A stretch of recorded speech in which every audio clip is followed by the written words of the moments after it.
Chapter 1. If Everything Could Start Again. Lin Qingping died. She died at the age of 68. She fell ill, but she could have survived. It was her good nephew who pulled out her oxygen tube. She was the eldest in her family, spending her life supporting her family of origin and helping her younger brother. Her mother coaxed her to buy houses and cars for her brother and her nephews and nieces. She persuaded her to write a will, leaving her property to her brother and nephew. She assured her that when she got old, her brother and nephew would take care of her. However, when she fell ill, not only did she not receive a warm meal from her brother and nephew, but her good nephew also pulled out her oxygen tube. At that time, the doctor said her illness was not incurable. It just required money. Her good nephew couldn't wait any longer and came to her single patient room at night to pull out her oxygen tube. She woke up feeling uncomfortable and wanted to call for the doctor, but her nephew covered her mouth. Her nephew showed a ferocious face. "Aunt, you are almost 70 years old. People are going to die anyway. Why waste money? You should know. Every day you lie in the hospital, you are wasting my money. All of it is mine." A tear slipped down from the corner of her. If asked if she regretted her life, yes. What she regretted most was not treating her husband, Gu Junchen, better, the man who had sacrificed himself early for many years afterward. She never met anyone as good as him. Her nephew's ferocious face gradually blurred in front of her. In the last moment of her breath, the dark and strong face appeared before her eyes. Gu Junchen. This name flashed through her mind, and she completely lost consciousness. In that moment, the pain of regret filled her entire heart. Gu Junchen, if everything could start again, I would definitely not treat you this way. However, Lin Qingping never expected that everything could really start again. She lay on the bed in Gu Junchen's old house, looking at the window with double happiness characters under the light, feeling restless. She returned to 48 years ago when she was 20 years old. This year, her mother received 100 yuan as a betrothal gift from the Gu family and forced her to marry into the Gu family. Reluctantly, she married over, and she couldn't stand her husband, the second son of the Gu family, Gu Junchen. She disliked his dark skin, disliked that he was 7 or 8 years older than her, disliked that he was rough and unrefined as a soldier, disliked that he had a child, disliked that he lived far away, and threw everything on her, including that child.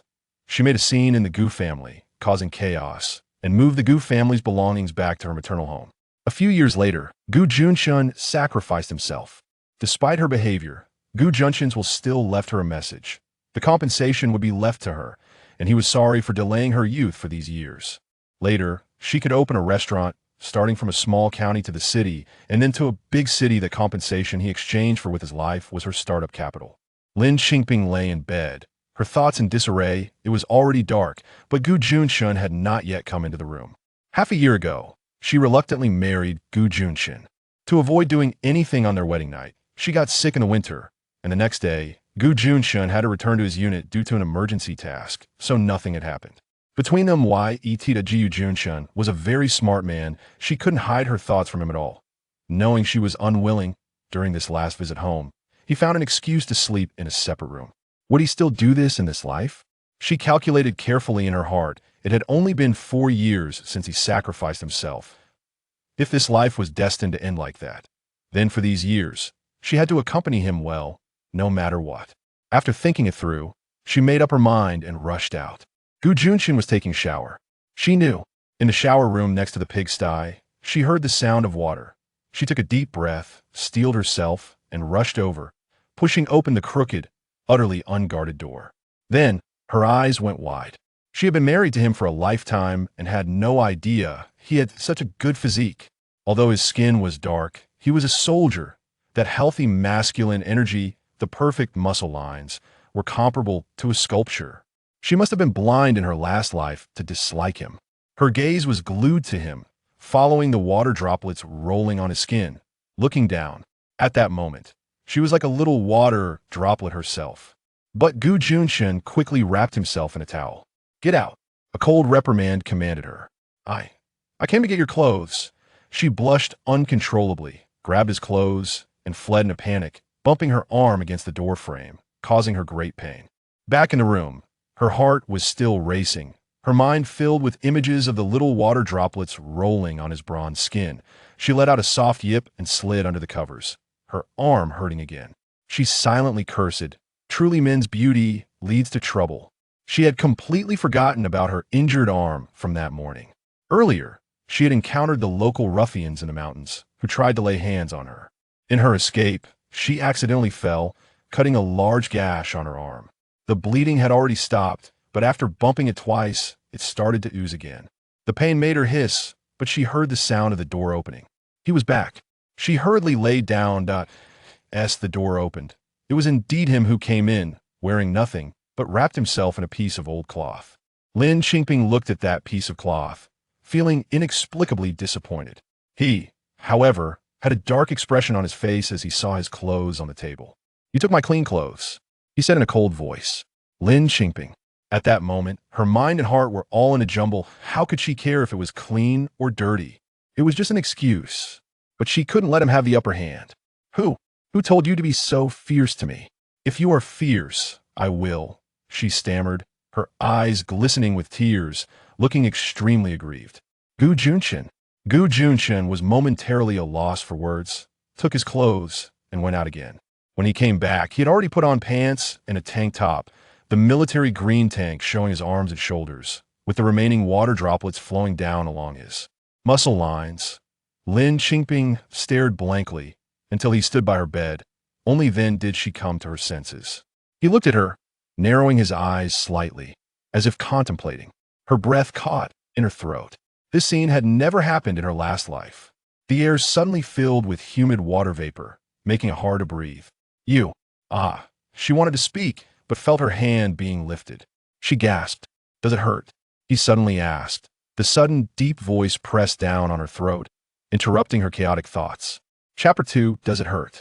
No, she pretended to grit her teeth, even though it did hurt. But clearly, he didn't believe her. Not knowing where he got the red medicine and cotton, he held her hand and carefully applied the medicine to the wound. The medicine was cool, and when it touched the wound, it really hurt. She bit her lip in pain, her features scrunched up but remained silent. He glanced at her indifferently. You asked for it. After saying that, he released her hand, put away the medicine, and prepared to open the door. Seeing him about to leave again, she anxiously shouted, Where are you going? He was taken aback by her shout and turned around. Have you ever thought about me? If you don't sleep in the same room with me, what will your mom say about me? She retorted, Mom won't. She won't in front of you. What about after you leave? She looked displeased. I don't care. Try walking out that door today. He seemed a bit helpless, but in the end, he didn't leave. He just took a quilt from the cupboard, made a makeshift bed on the floor, and lay down without a word. The night fell into a deathly silence. It was so quiet that she could hear her own anxious and chaotic heartbeat. Thump, thump. She felt that she couldn't go on like this. She pressed her hand against her wildly beating chest and let out a small scream, jumping off the bed and rushing to his makeshift bed, successfully squeezing him beside him. He sat up abruptly, his eyes glinting with a beast-like vigilance in the darkness. What are you doing? As if she had done something wrong. His tone was interrogative. She was shaking all over, but her mind was racing. She pointed her bed there. There's a mouse. He got up and turned on the light, rummaging through her quilt for a while before turning back to her with a cold face. Where's the mouse? With his towering figure and sharp gaze, she mumbled under the pressure he gave her. There was. Maybe it ran away now. He stood there like a tower, not saying a word. She simply closed her eyes and thought, if you don't say anything, I won't either. In the end, he spoke first. It's gone now. Go back to your bed and sleep. Oh. Lin Qingping slowly got up from his makeshift bed, sat by her own bed, and watched him turn off the light before lying back down on the floor. She smiled slyly and rushed back to him, skillfully and quickly squeezing him beside him again. What now? His voice exploded in the darkness. She could clearly hear his impatience. But so what? She squeezed even tighter against him. I'm still scared. What if the mouse comes back? Gu Junchen, suit yourself. His cold reply seemed to end the conversation for the night, and he lay still, as if he no longer wanted to deal with her. She leaned against him, closed her eyes, and smiled with the corners of her mouth turned up. He was really warm, especially in the summer. Sticking to him felt like leaning against a furnace, but she had no intention of moving. However, in the dark, he suddenly spoke. I happen to have a few days off. Let's find a time to get a divorce. Lin Qingping? What does that mean? He actually wants a divorce. This never happened in the last life. She suddenly sat up and looked directly at him in the dark, her face taut as she erupted. Gu Junchen, you're really something. Gu Junchen was taken aback by her outburst. Lin Qingping was furious. I've already married you. We had a lively wedding. Who in the surrounding area doesn't know I'm your wife? How long has it been since we got married? And you want to divorce me? How am I supposed to live with that? Gu Junchen paused for a moment and said, I can tell people outside that it's my fault, that I'm the one who's bad. So what? I'm the one who will face the gossip. I'm a perfectly good young lady, and now I have to become a second-hand bride for no reason. Can I still get married again? Who will want me? Besides, you're in the army, what will others say about me? Lin Qingping retorted. Gu Junchen was instantly left speechless. I don't care. Since I've married you, you have to be responsible for me. You hardly spend any time at home all year. Don't you realize how much you owe me? And you bring up divorce? Gu Junchen, let me tell you, only I can bring up divorce between us. You have no right to. After venting her frustration, Lin Qingping laid back down, turning her back to Gu Junchen. Listening to the silence behind her, Lin Qingping felt quite unreasonable. But if she didn't do this, how could she dispel his idea of divorce? Gu Junchen, you've really come a long way. How dare you mention divorce? This never happened in the last life. By the next morning, Lin Qingping's face was still tense. During breakfast, the atmosphere in the Gu family was very low. Despite the nice breakfast that morning, as Gu Junchen was back and everyone had an extra egg, no one ate very heartily. Even Lin Qingping's in-laws didn't dare to speak much. After all, this daughter-in-law had been married for 6 months and had been throwing dishes and causing a scene. Her temper was truly intimidating. Another person quietly eating was Li Ziyuan. Li Ziyuan was Gu Junchen's son, but not by blood. He was the child of Gu Junchen's comrade who had sacrificed himself. Since the child had no one to care for him, Gu Junchen brought him home to raise. He was now about 5 years old and had been living with the Gu family for almost a year.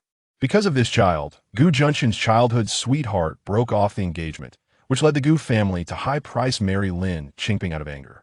Li Ziyuan probably knew he was a burden to Gu Junchen and the Gu family, so he stayed in the Gu house cautiously, quietly, and rarely made a sound, almost making his existence feel negligible.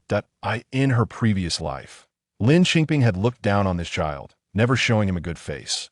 She had taken most of the milk powder, nutritional products, and boys' clothes and shoes that Gu Junchen sent back to her family, and the child had grown up wearing ill-fitting clothes. Yet, during the last days of her illness, this child came to the hospital to see her, made her warm soup, and even gave her money, calling her Mom. But that little money ended up in her nephew's pocket. Lin Qingping looked at the small and thin Ziyuan, feeling a pang in her heart, and gave him the egg from her bowl. This simple gesture nearly startled Ziyuan into dropping his bowl. Everyone else was also looking at her. This was indeed very unusual. In the past, she never shared. She would eat the best food first, take good things back to her family, and the concepts of respecting the elderly and loving the young didn't exist. For her, Lin Qingping felt abrupt herself and cleared her throat. I'm feeling stuffy. I don't want to eat. Ziyuan lowered his head, picking at the egg piece by piece, not knowing if he was too scared to eat or reluctant to eat. By the way, Chengzi, on your wedding day, you left in a hurry and didn't return to your family. After breakfast, you should accompany Pingzi back to her family. Her mother-in-law Lu Fan looked at Lin Qingping's expression, trying to ease the atmosphere. Chapter 3. Back home. Lin Qingping's nickname is Pingzi. Gu Junchen was eating quickly, and he made a sound of acknowledgement. The mother-in-law and father-in-law hurriedly left to prepare things for their return home. By the time Lin Qingping finished her meal slowly, everything was already ready.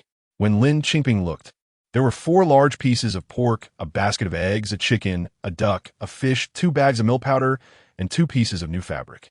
In their rural area in the 1970s, this was already a very generous gift. Lu Fan said to Gu Junchen, "You should wrap the red envelope."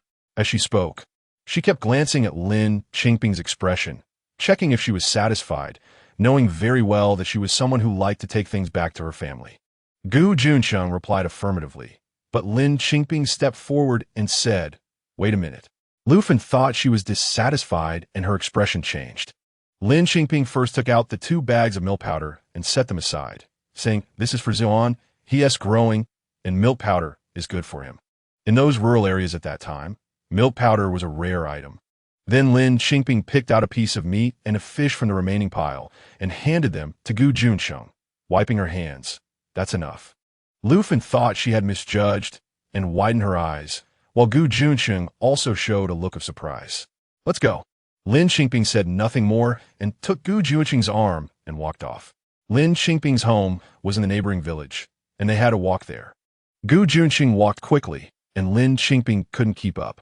Whenever Gu Junchen walked too fast, Lin Qingping would stop and stare at him. He walked quite a distance before noticing she was lagging behind, so he stopped and waited for her to catch up before walking together again. They walked and stopped like this for almost 2 hours before arriving at Lin's home. At this time, Lin's grandmother was still alive, her younger brother was still small, and there was also a younger sister who was 2 years younger than her. As soon as she entered, her family was very surprised, especially her grandmother, who greeted them most warmly. But her gaze went past Lin Qingping to look at Gu Junchen. When she saw that Gu Junchen was only carrying a piece of meat and a fish, her expression clearly dimmed. Gu Junchen was very perceptive. How could he not feel it? He stood there uncomfortably. Lin Qingping pulled him hard and got him to sit down. Her grandmother took the meat and fish to the kitchen to prepare, while her mother chatted with her and Gu Junchen. After some small talk, she mentioned that her father, younger sister, and brother had gone to work in the fields and hadn't returned yet, and then she began to talk about local gossip, eventually getting to the main topic. "Do you remember Aunt Lin's family at the east end of the village? Their daughter found a son-in-law from the town and bought a bicycle. How impressive," her mother said with shining eyes. "Oh," Lin Qingping responded lightly. In her previous life, there was also this matter. After her mother said this, she forced Gu Junchen to get a bicycle ticket, using Gu Junchen's money to immediately buy a bicycle for her family, which her brother rode every day, idling around. Her mother didn't get the response she wanted, was momentarily taken aback, and then laughed, saying, "Zhaodi is about to be engaged too. Our family is better off, so we can find a good match." Yes, her sister was named Zhaodi, and the reason for that name was self-evident. In her past life, her sister got married before she turned 20 and married well, receiving 500 yuan in betrothal gifts. However, the other party was a cripple who also hit people. Her sister had 2 miscarriages due to being beaten and eventually could not have children, and being beaten became a common occurrence, leading to her young death from illness. "Let's change my younger sister's name. Zhaodi." "Zhaodi sounds terrible," Lin Qingping said, having once been quick to spend money in her previous life. Her mother was stunned and laughed. "These are trivial matters. We already have your brother, so changing it is fine. About that bicycle," her mother said while glancing at Gu Junchen. "I'll find a way for that." Gu Junchen readily agreed, but suddenly felt a small hand gripping his thigh tightly. And it was Lin Qingping who took over the conversation. "This is quite difficult. Without a ticket, we don't even have a bicycle ourselves." Lin Qingping recalled how in her previous life her mother had urged her to buy a bicycle for her brother. Everything started from now. Now, they wanted bicycles, watches, and later they would want cars, houses, and all kind of property. Her mother's smile was beginning to look forced. How could Aunt Lin's family get a ticket? Her son-in-law is from the town. Then why didn't you sell me to someone from the town back then? You wanted to sell me to a soldier? Soldiers are poor and incapable. Lin Qingping retorted bluntly, making her mother's face turn red. The word sell was really unpleasant. Her mother changed her expression, and Gu Junchen's face also looked bad. Lin Qingping remained calm, knowing that Gu Junchen had the ability. But what was the point of these empty titles? In her previous life, she had loved empty titles too much, which led her to meet all kinds of demands. Gu Junchen didn't think that way. He spoke again. "Although it's a bit difficult, but..." However, before he could finish, Lin Qingping pinched him again, as if she wanted to take a piece of flesh from him. Gu Junchen. "All right, I'll keep quiet." Lin Qingping got up. "I'll go check on my father and younger sister in the fields, then I'll head back. There's a lot to do at home." Gu Junchen then prepared to take out the red envelope, but his thighs suffered again for the 3rd time. So, he didn't take out the envelope. Her mother got up to keep her. "Stay for dinner before you go back. Your father and Zhaodi will be back soon for dinner." Lin Qingping didn't stay. She really went to the fields, greeted her father, and then pulled her younger sister aside to talk, which was her main purpose for returning this time. Her younger sister was covered in sweat, darkened by the sun, showing that the work in the fields wasn't light, but it was harvest season, and her brother was nowhere to be seen. Even after experiencing this life for the 2nd time, Lin Qingping still felt a blockage in her heart. Looking at her thin younger sister, she asked, "Is mother planning to arrange a marriage for you?" Her younger sister was taken aback, nodded and looked down, hiding the sadness in her eyes. "Don't agree." Lin Qingping held her hand and slipped her some money. "This money is for you to secretly keep. Buy some notebooks and pens, and see if you can buy books. If you can, buy them. If not, I'll find a way. Study well. You must go to college." Her younger sister couldn't believe it. Her eyes widened as she looked at her sister. Going to college was the favorite topic of the town students this year, but for a rural girl like her, it was as unimaginable as reaching for the moon. "Listen to me. If mother tries to arrange a marriage for you, you must firmly refuse. If you can't, come to Gu's village to find me. I will help you." Lin Qingping firmly left this message, then looked back at her thin younger sister working in the fields, her eyes glistening with tears. This time, she must change her younger sister's life. Chapter 4. Carry or hold. You choose on the way back. Lin Qingping reached out her hand to Gu Junchen. "What?" Gu Junchen looked at the slender hand in front of him, confused. "What about the red envelope?" Lin Qingping asked coldly. Gu Junchen couldn't speak because he had already given the red envelope to his mother-in-law before leaving, which contained 80 yuan. "Hand it over," Lin Qingping said sternly. Gu Junchen couldn't produce it. "I mean all the money you have on you, and your salary slip." In fact, Gu Junchen had given everything to her in his previous life as well, right after his visit home when he returned to the army. Upon hearing that she wanted this, Gu Junchen quickly took out all the money from his pockets and handed it to her, saying the salary slip was at home and he hadn't brought it. "Okay, give it to me when we get back," Lin Qingping said, taking the money. "Gu Junchen, I want to set some rules." Gu Junchen looked at her in surprise. "You've been in the army for a long time, and this family relies on me to support it. You also have a Ji Yuan to raise, which costs a lot. So all family matters must be decided by me. You cannot make decisions on your own. Every penny spent must be approved by me." Seeing Gu Junchen still silent, Lin Qingping raised her elegant eyebrows. "Do you agree?" "Agreed." Gu Junchen always spoke so straightforwardly. Lin Qingping was satisfied. "All right, let's go home." Gu Junchen clearly breathed a sigh of relief, thinking she wouldn't pursue the matter of the red envelope anymore. But this relief came too early. It was an undeniable fact that Gu Junchen had married a difficult wife. Even though Lin Qingping had been reborn, her difficult persona remained unchanged. After walking a few steps, she started to act up again. She fell far behind Gu Junchen, glaring at him as he walked ahead. When Gu Junchen realized she was missing, he waited in place like he had before, but Lin Qingping didn't catch up this time. She remained where she was. Gu Junchen had no choice but to walk back. Watching the tall figure approaching her, Lin Qingping felt warmth in her heart. He really was good-looking. His facial features were handsome and three-dimensional, with clear and strong contours.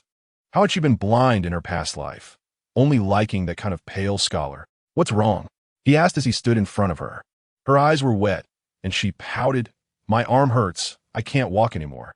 She even showed him the spot on her arm where she had applied red medicine. Gu Junchen. He didn't quite understand the causal relationship between her arm hurting and her inability to walk, but he had to respond. "Then, I'll walk slower." This was the only solution he could think of. "I can't walk." Lin Qingping dragged her voice, stamping her foot, her eyes still looking at him with tears. "Then, I don't know what to do. Carry me." Gu Junchen was stunned. "Or you can hold me." After hesitating for a moment, Gu Junchen finally chose to carry her. Lin Qingping happily lay on his back, feeling his solid shoulders, and she couldn't help but lean her head against him. She could sense that Gu Junchen was avoiding her, though she didn't know why. Maybe it was because of the obvious disdain she had shown when she first married him. But it didn't matter. She was reborn to make amends. Lying on his shoulder, she could see the stubble on his jaw, his neatly trimmed sideburns, and his earlobe. She couldn't help but blow a breath towards his earlobe. Then, she saw the root of his ear quickly turn red. "Don't mess around," he scolded sternly. But Lin Qingping wasn't scared. Instead, she laughed out loud on his back. He carried her back to the village, and when they reached the village entrance, they encountered their neighbor, Aunt Chun, who shouted from a distance, "Chungzi, you two go take a look. Your Ji Yuan is fighting with someone. We can't get him to stop." Upon seeing their position, she suddenly fell silent, looking like she wanted to watch but couldn't. Gu Junchen didn't pay attention to this and was solely focused on the child. Upon hearing this, he immediately set Lin Qingping down and ran off. Lin Qingping hurriedly followed. Fighting. In her past life, Ji Yuan had fallen victim to this word. The child was very smart, but in an era when rural education was not highly valued, he hadn't studied for long. After Gu Junchen sacrificed himself, his in-laws aged 10 years and had no energy to care for him. He made a large group of friends, was passionate and loyal, always standing up for his friends, and eventually got into trouble, injuring someone severely and ending up in prison. But that was all later. At this stage, Ji Yuan should be behaving well. What had happened that made him start fighting now? Lin Qingping was anxious and ran all the way to the riverbank, where she indeed saw Ji Yuan wrestling with a big kid from the village. Several adults tried to pull them apart, but couldn't. At this moment, Ji Yuan was only 5 years old, thin and wiry, half the size of the big kid, yet it was the big kid who was howling. As she got closer, she realized Ji Yuan was fiercely biting the big kid's shoulder, refusing to let go no matter how the adults pulled, and the big kid, in pain from the pulling, cried out louder. "Li Ji Yuan!" Gu Junchen walked over, coldly reprimanding him with authority. Ji Yuan immediately let go, and amid the big kid's wails and the villagers' discussions, Gu Junchen took him back home. Ji Yuan's nature was quite stubborn. Otherwise, he wouldn't have caused such trouble later. At this moment, he had scratch marks all over his face but gritted his teeth, unwilling to say why he had fought. Gu Junchen punished him to stand in the corner for reflection. Ji Yuan said nothing and obediently returned to his room to stand, refusing to speak. Not long after, the village secretary came to ask Gu Junchen to discuss the construction of a dam for the village. Once Gu Junchen left, Lin Qingping tried to talk to Ji Yuan, but their relationship had not been good before, and they had ignored each other. Breaking the ice would take some effort, wouldn't it? Lin Qingping brought a cup of hot milk to him and offered it. Ji Yuan glanced at it and turned his head away, remaining silent. Drinking milk is good for kids. It helps you grow taller. Don't you want to be taller than the big kid? Lin Qingping brought the cup to his lips. Ji Yuan hesitated for a long time and finally drank it all in one go. Lin Qingping smiled slightly. That's right. You need to drink this every day, you know? When I'm not around, make it yourself. For some reason, Ji Yuan's eyes turned red, but with a child's strong sense of pride. He turned his face to hide his reddened eyes. What's wrong? Lin Qingping asked, as gently as possible. I will leave. You don't have to do this. After all, he was just a child. No matter how stubborn he was, when it came to this point, tears still streamed down his face. Lin Qingping didn't understand why he said that. Why was he suddenly going to leave? Just as she was about to ask further, a commotion sounded outside. Chapter 5. Do you believe in rumors? Depang's mother led a large group of people to the Gu family's home to cause trouble, shouting loudly outside, "Lu Fun, bring your rabbit out." Hearing this, her mother-in-law Lu Fun steeled herself to go out. Lu Fun was a kind-hearted person. Otherwise, she wouldn't have let Lin Qingping run rampant in her previous life. But how could such a person stand up to a group of shrews? Lin Qingping could only temporarily set aside her concerns for Ji Yuan, opening the door without a second thought. Behind her, Ji Yuan's small voice said, "Don't." But his following words were shut behind the door. There must be hidden reasons for this fight, but now wasn't the time to inquire in detail.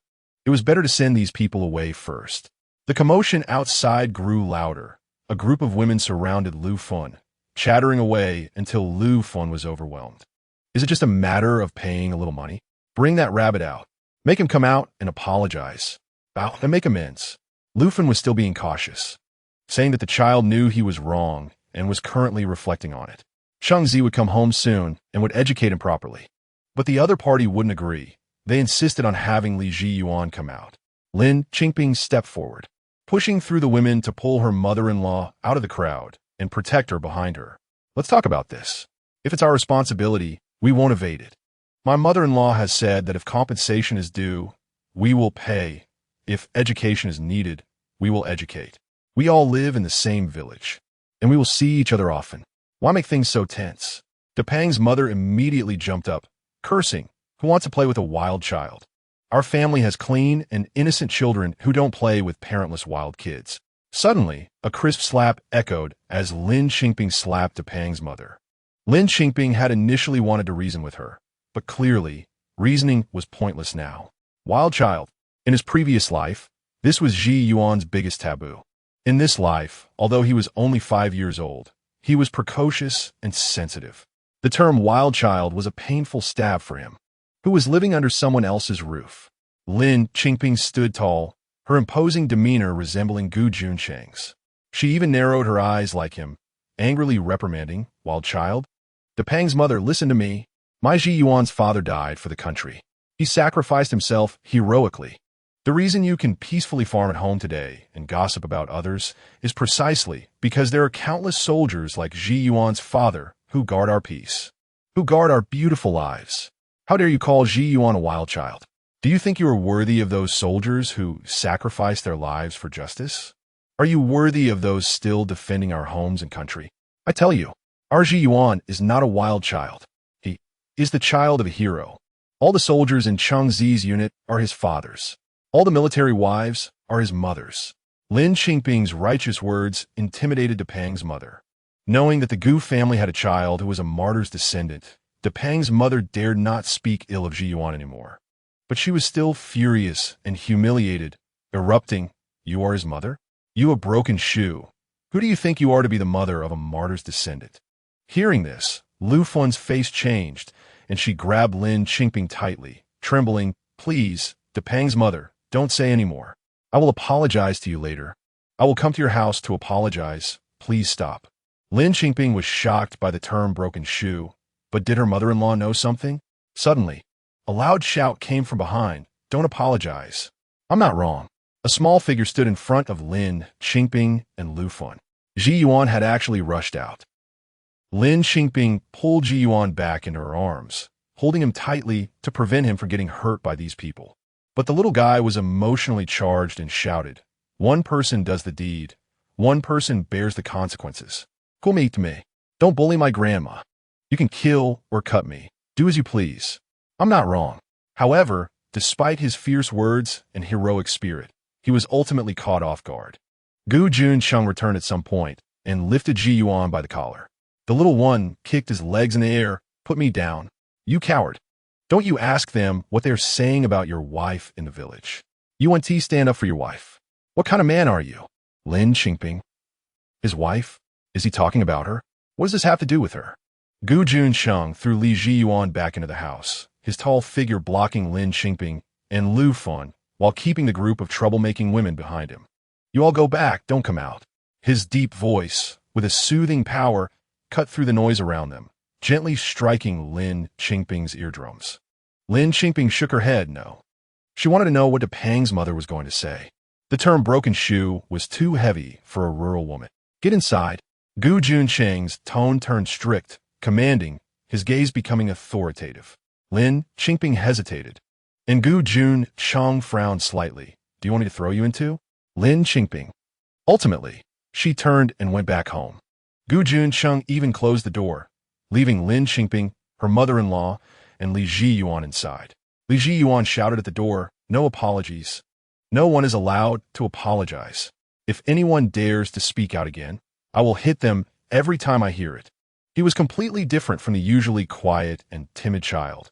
As if a seal had been broken, a fierce tiger let loose. Outside, Gu Junchen stood proudly, his gaze sweeping over the crowd. The entire group involuntarily took a step back. Gu Junchen's intimidating presence was simply too strong. But Depang's mother was unwilling to back down, puffing her chest and angrily cursing. "Changzi, what? Did I hit a sore spot? Are you going to hit a woman? Are you not going to let your wife's disgrace be mentioned?" In the village, there was an unwritten rule that men could not get involved in fights or quarrels between women, or they would be criticized behind their backs. This was also why they dared to come and cause trouble, even though they knew Gu Junchen was home. The people Depang's mother brought along, who had originally been somewhat apprehensive, no longer felt afraid after hearing this and began to jeer. "Exactly. What's wrong with saying it? Isn't it the truth? Lin Qingping is already involved with Godan. She is not innocent anymore. Godan even said that Lin Qingping has a mole on her chest." "Lin Qingping, do you dare to show it to everyone? Prove it." "Chengzi, don't think you can ignore reason just because you're a soldier. Your wife dares to have an affair. Can't others say anything? Chengzi, how does it feel to wear a green hat? Lin Qingping was stunned. Godan was the village's good-for-nothing. Yesterday morning, she had been tempted by the wild fruits in the mountains and wanted to pick some. Unexpectedly, she ran into Godan, who tried to take advantage of her, scaring her so much that she ran away, falling and rolling down the hill.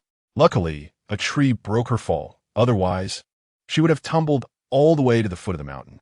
In that tumble, she lost her handkerchief, and her clothes might have gotten lifted while rolling down the hill.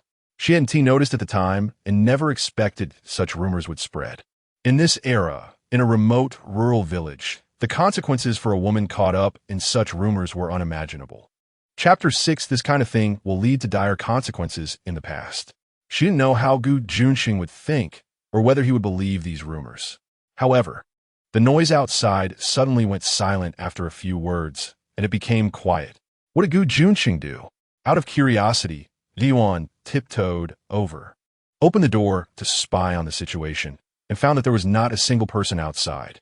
Ziyuan darted out in a flash. Ziyuan. Lin Qingping was anxious and followed him out. In the distance, a large group of people was marching forward.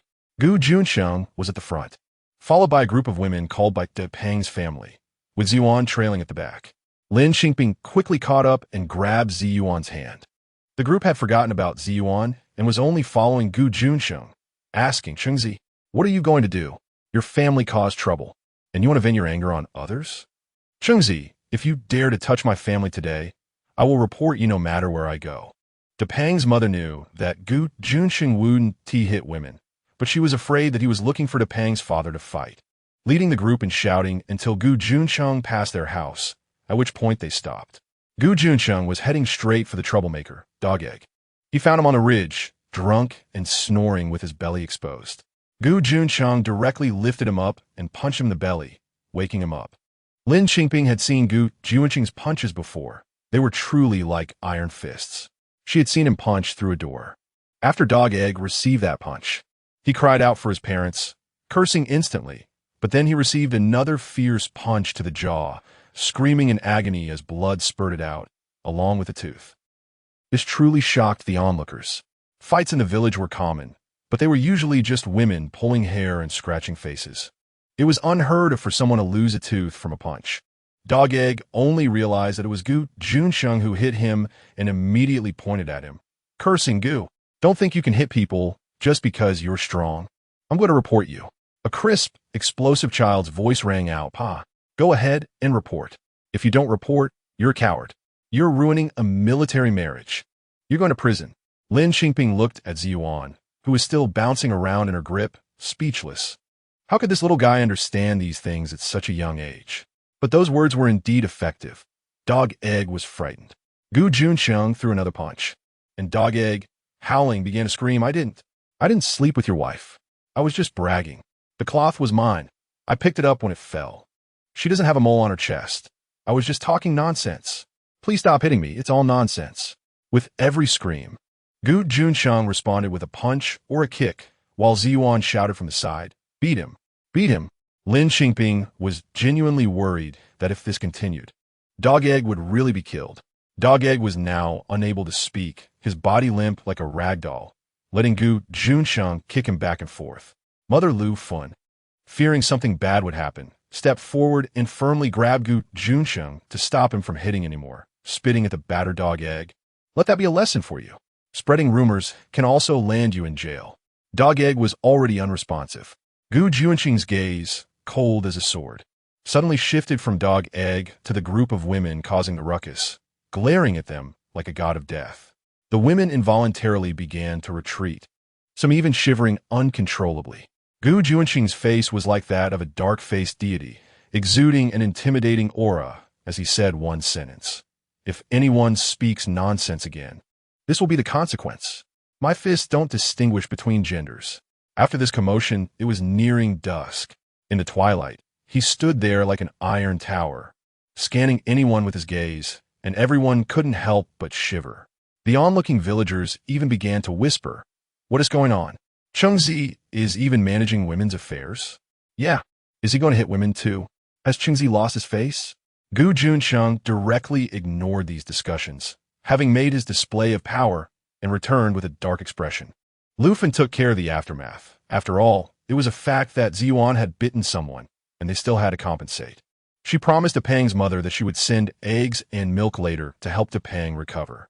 Lin Qingping had already taken Ziyuan home early.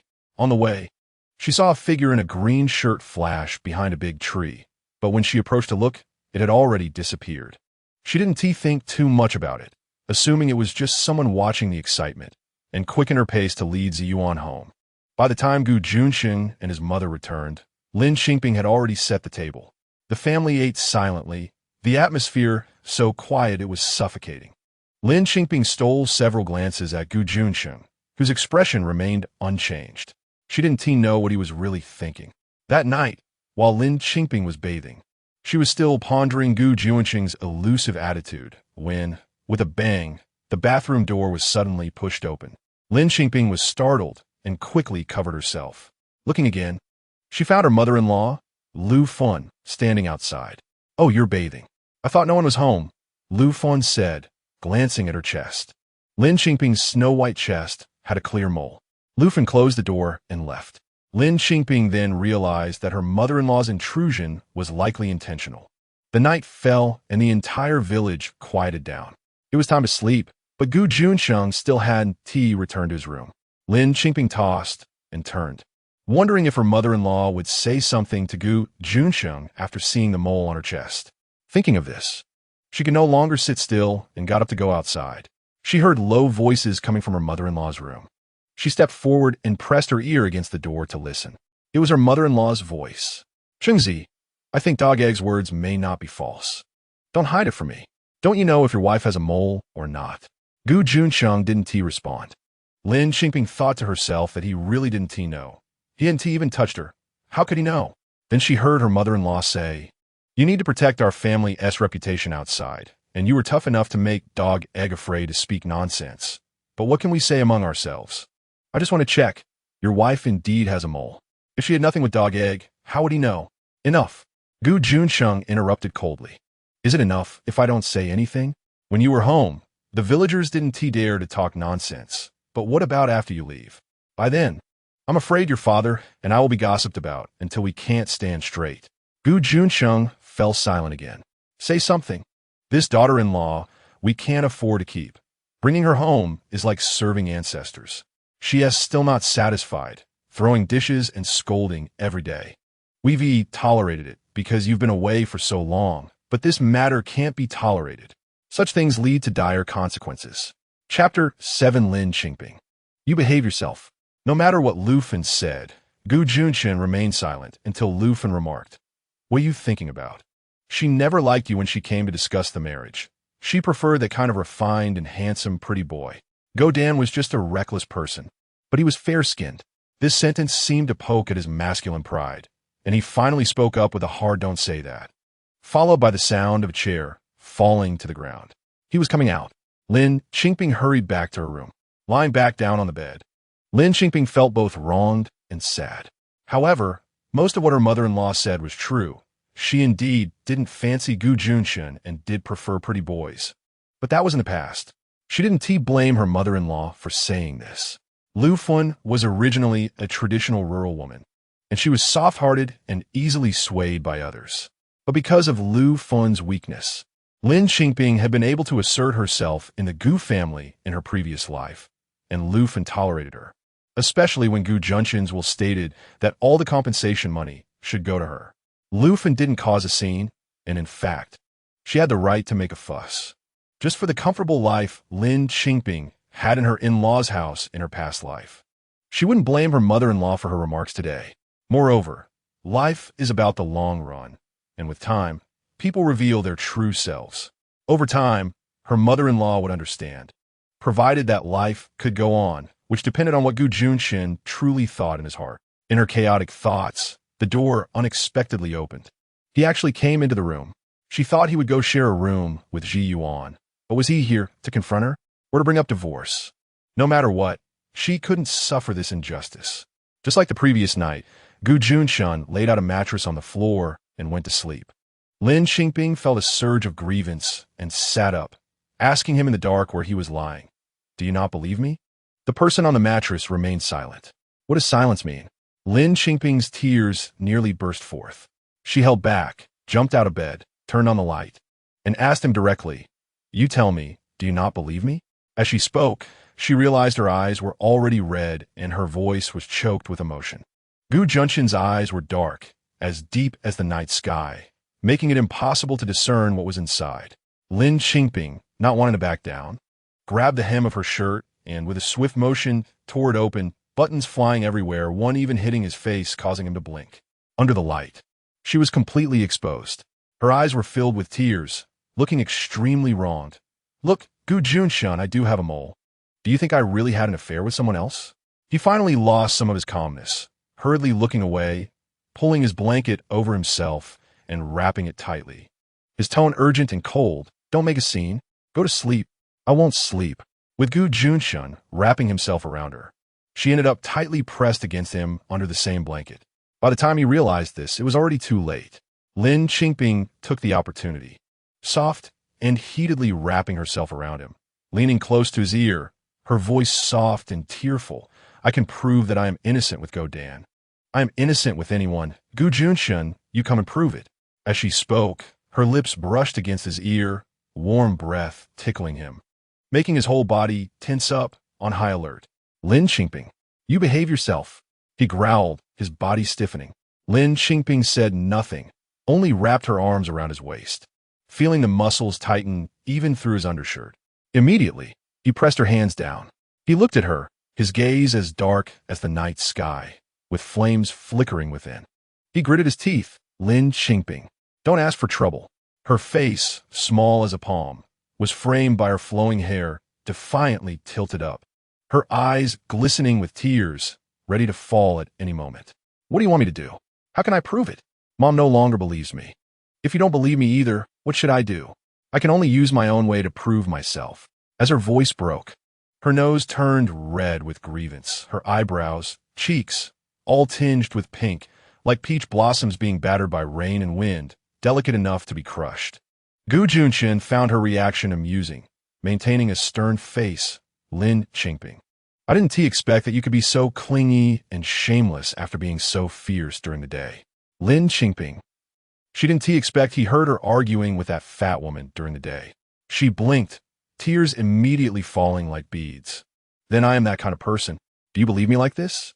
Lin Qingping had thrown caution to the wind, her arms wrapped tightly around his neck, her lips close to his ear, softly whispering only for him to hear, "Gu Junchen, I will go to the village tomorrow and shout that you are not a man." Lin Qingping. Finally, she provoked him, and he shouted, staring at her, "I."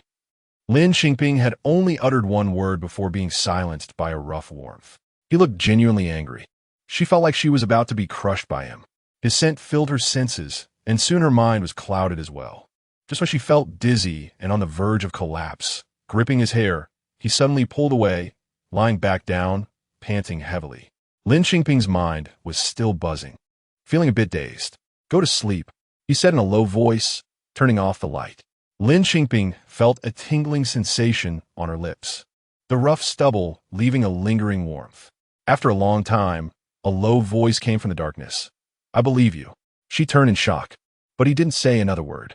She smiled slightly and fell asleep, holding Gu Junchen's arm, thinking, finally, after sorting through the painful memories from my past life, I managed to shed a few tears.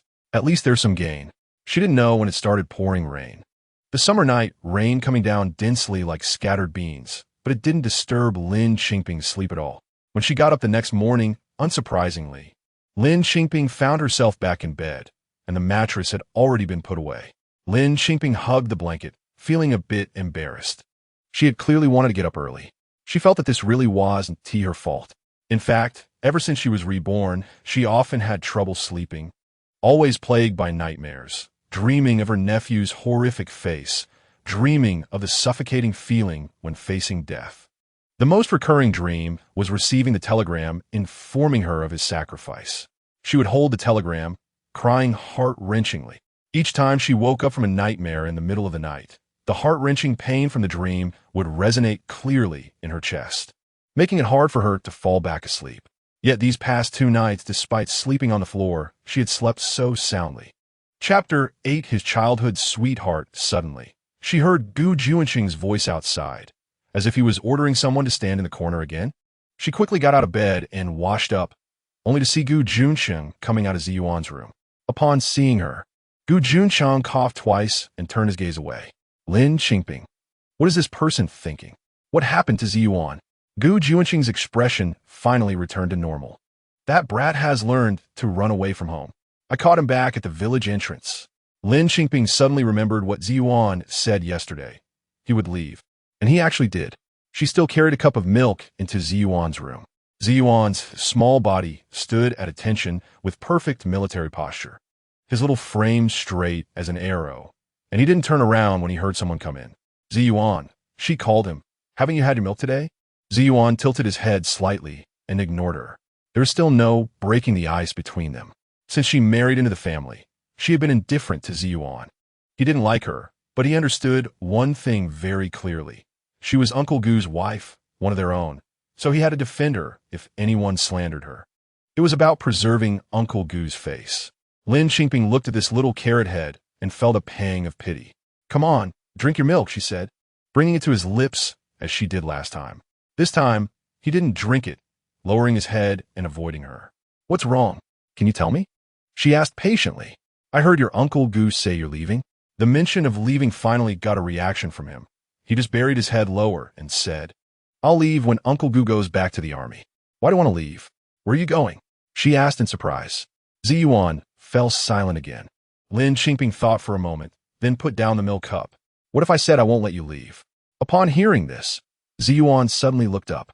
Lin Qingping noticed that the child's eyes were indeed red.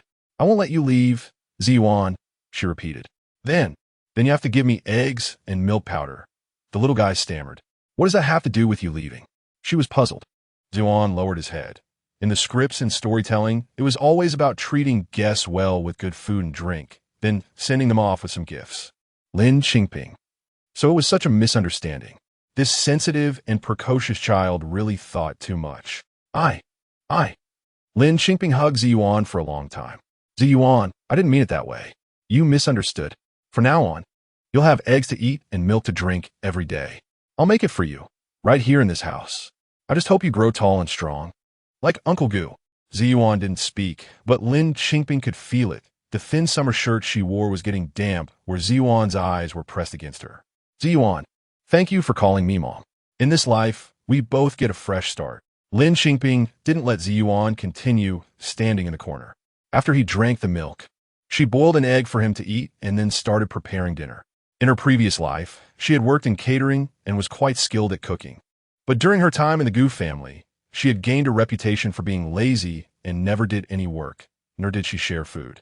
But today, she stepped into the kitchen. Her mother-in-law looked as if she had seen the sun rise in the west. Well, Chengzi is back, so I'll make him something to eat, Lin Qingping explained. You go do something else, I'll handle it.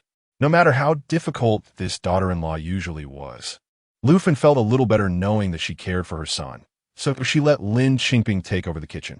In the rural areas of this era, resources were indeed limited. Oil and sugar were treated like treasures, and Lin Qingping didn't dare waste them. She made a meal with the available ingredients. She steamed a large pumpkin, mashed it, and mixed it with cornmeal, resulting in a full bowl of pumpkin cakes. Rather than deep frying them, she lightly pan-fried them, which turned out delicious. The pumpkins grown in the countryside were sweet, and the final product was just the right sweetness that would later become popular decades from now. Then, she cooked the tofu directly, sprinkling chili powder and salt on it. Although it didn't have the impressive look of bursting tofu, it was much better than her mother-in-law's stir-fried tofu, which often ended up burnt. However, the flat beans were burnt in the iron pot, and the green peppers were also overcooked. When mixed together, they smelled so good that her mother-in-law thought she had nearly burnt the kitchen down. After stir-frying a large plate of cabbage, the meal was ready. When she set the table, Ziyuan was staring at the pumpkin cakes, his eyes shining.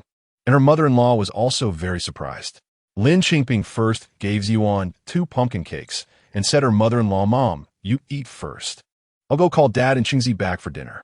She thought Gu Junchen was helping her father-in-law with work, but when she went to the field, she found that only her father-in-law was there. After calling her father-in-law, she continued searching for Gu Junchen. She walked around the village but couldn't find him, only to see the villagers running towards the back mountain. "Hurry! There's been a landslide at the back mountain, and someone is said to be injured. Let us go see." The villagers, young and old, were very enthusiastic, all rushing up the mountain. Lin Qingping's heart sank. Could it be that Gu Junchen was also on the mountain? She had searched everywhere and still hadn't found him. She quickly followed the villagers up the mountain. Soon, they reached the site of the landslide. Lin Qingping looked up from below and saw Gu Junchen hanging onto a tree, one hand gripping a branch while the other was pulling someone. "Chen-Xia." The valley was filled with Chen-Xia's cries. "Chengzi, Chengzi, don't let go. I'm scared." Lin Qingping's heart was hanging on Gu Junchen. The tree he was clinging to was swaying dangerously. The two of them weren't actually high off the ground. As long as Gu Junchen let go and jumped down, they wouldn't die, but whether they would break an arm or a leg was uncertain. Most importantly, in her past life, Gu Junchen had died young, and Lin Qingping was already shadowed by that memory. She couldn't bear to see him in any danger. She didn't even dare to shout, fearing that it would startle Gu Junchen and cause him fall. The villagers below the cliff had spread out a fishing net, shouting to the people above, "Chengzi, come down. We'll catch you." "Okay, I'm letting go. Hold tight," Gu Junchen shouted. Then, Gu Junchen let go, and the two of them fell into the fishing net. Seeing Gu Junchen safely land in the net, Lin Qingping let out a sigh of relief. But what was going on with the two in the net? She saw Chen-Xia hugging Gu Junchen's neck and crying, "Woo-woo, Chengzi, thank you. Woo, Chengzi, you really scare me to death." Lin Qingping noticed that Chen-Xia was wearing a green top. She suddenly remembered the fleeting figure she had seen behind the big tree that day. A woman's intuition rang alarm bells in Lin Qingping's mind. Chen-Xia was the one who had called off her engagement with Gu Junchen because she disliked Ziyuan. But hadn't Chen-Xia gone to the city to be engaged to a young man who came down from the city for training? That was before she married Gu Junchen. Why was she here now? Chapter 9, like real brothers, it's all her fault for not paying enough attention to the Gu family and Gu Junchen in her previous life, to the extent that she didn't even notice Chen-Xia. The villagers came forward and helped Gu Junchen and Chen-Xia from the net. Chen-Xia finally couldn't hang on Gu Junchen's neck anymore, but held his hand instead. "Ah, Chengzi Gu, your hand is bleeding. What should we do?" "It's all my fault."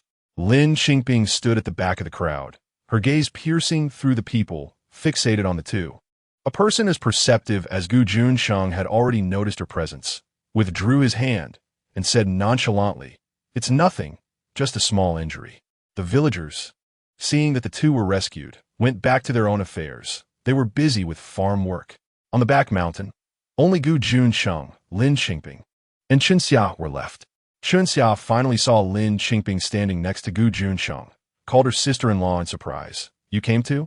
Lin Qingping didn't know whether Chen-Xia's surprise was genuine or feigned, smiled, and looked at Gu Junchen. "Mom never told me we had a younger sister at home. How come I don't know her?" Just as Gu Junchen was about to say something, Chen-Xia quickly chimed in with a smile. "I've known Chengzi Gu since we were in split crotch pants. It's all my fault today. I shouldn't have arranged to reminisce with Chengzi Gu and ended up encountering a landslide, causing him to get hurt. I'm so sorry, sister-in-law." Lin Qingping couldn't help but admire her silently. The level of this girl was quite high. Lin Qingping smiled slightly, linked her arm with Gu Junchen's, and said, "Chengzi, dinner is ready at home. Mom asked me to call you for a meal. Does your friend want to come?" Chen-Xia's gaze fell on the arm that Lin Qingping had linked with Gu Junchen. In the rural areas of that time, couples showing such affection in public were rare. Chen-Xia's expression dimmed, and she awkwardly smiled. "No, I have things to do." "Oh, then we'll go first. Goodbye." Lin Qingping linked arms with Gu Junchen and walked down the mountain, occasionally looking up at him, noticing a piece of dry grass stuck in his hair, and smiled as she reached out to pluck it away. Chen-Xia watched them from behind. Seeing Lin Qingping's bright smile, her eyes grew dimmer. Lin Qingping knew Gu Junchen was watching her. From the moment she linked arms with Gu Junchen, he had been looking at her. But Lin Qingping pretended not to know. When they returned home, she took out the medicine Gu Junchen had applied to her arm the night before, sat in front of him, and ordered him to extend his hand. The reason for the command was that a tough guy like Gu Junchen wouldn't care about a small scrape on the back of his hand. This was different from their usual. He completely disregarded her approach. Lin Qingping had no choice but to put on a stern face and said, "I don't care how you train usually. In the army, your soldiers listen to you. At home, you have to listen to me." Gu Junchen reluctantly extended his hand to her, and she didn't care anymore, carefully applying the medicine to his hand while blowing on it. Gu Junchen looked at her serious demeanor and felt a bit speechless. Lin Qingping didn't care what he thought. She was satisfied with her application of the medicine and let him go eat. The meal she prepared was so good that Ji Yuan didn't want to leave the table after finishing. As they were going out, Grandma Lu Feng was still saying to Ji Yuan, "If you like to eat, then eat more. Why are you running away?" Lin Qingping knew Ji Yuan loved the pumpkin pancakes she made today, but being a child dependent on others, he had always been somewhat sensitive, especially since she had not liked it before. It would take time for him to change. She left 2 pumpkin pancakes for Ji Yuan to eat later. Speaking of which, in her previous life, Ji Yuan loved sweet food. A stubborn and tough person like him would actually like sweets. Gu Junchen paused for a moment, looking at the meal spread before him. If it were her, she would also be surprised after all. Since she married into the Gu family, no one in Gu family village had seen her do any work. Gu Junchen usually ate quickly. She was sitting across from him, and before she finished a pumpkin pancake, he had already devoured a large bowl of food. "Is it good?" she asked him with a smile, her voice soft and a bit coy. Gu Junchen was about to eat his second bowl when he heard this, paused with his chopsticks, and, after taking a bite, said, "She asked me to help with the orchard. Her brother hurt his foot." Lin Qingping bit into her pumpkin pancake, nodded, her eyes crescent-shaped with a smile. Was he answering her about how good the food was at noon, or explaining about the situation on mountain? This she naturally referred to Chun Xia. After all, that's just how he was, reserved, never directly saying what was on his mind. In her previous life, she never knew what he was thinking, only that he would send her money regularly and buy good things that couldn't be found in the countryside. He had a high reputation in the village. The village secretary regarded him as someone from the army and sought his opinion on everything. Just after finishing the meal, they invited him to help again. He was busy all afternoon, and by evening, they directly kept Gu Junchen for dinner and sent someone to invite Lin Qingping along. Lin Qingping was delighted. She went happily, but as soon as she stepped in, Chun Xia arrived right after her. Chun Xia was smiling, holding a piece of meat. "Secretary, my brother's foot is injured, and our family is relying on your family to help with the farm work during this time. Otherwise, I don't know what we would do. My brother asked me to thank you." Then she feigned surprise. "Oh, Chengzi Gu and sister-in-law are here too." The village secretary chuckled. "Yes, I kept Chengzi and his wife for dinner. You should join us too." Chun Xia glanced at Gu Junchen and Lin Qingping. "That's great. I haven't seen Chengzi Gu in a long time. Sister-in-law, do you mind?" Lin Qingping smiled brightly on the surface, but was secretly amused. The village secretary was inviting her for dinner. Would she really be so rude as to say she minded? Besides, even if she said she minded, wouldn't Chun Xia still sit down? As the dishes were served, the village secretary brought out a jar of homemade wine. In that era, wine was a luxury item. Villagers rarely bought wine. They mostly brewed their own, and even then, they couldn't afford to brew rice wine with precious grains. They used various wild fruits from the mountains, wild plums, wild grapes, wild cherries, etc., to brew, which was common in Gu family village by the mountains. The secretary enthusiastically filled Gu Junchen's cup with wine, but Gu Junchen declined, saying he wouldn't drink because he had to return to the army the next day. A hand reached over, picked up the cup in front of Gu Junchen, and said, "Chengzi Gu has discipline and can't drink.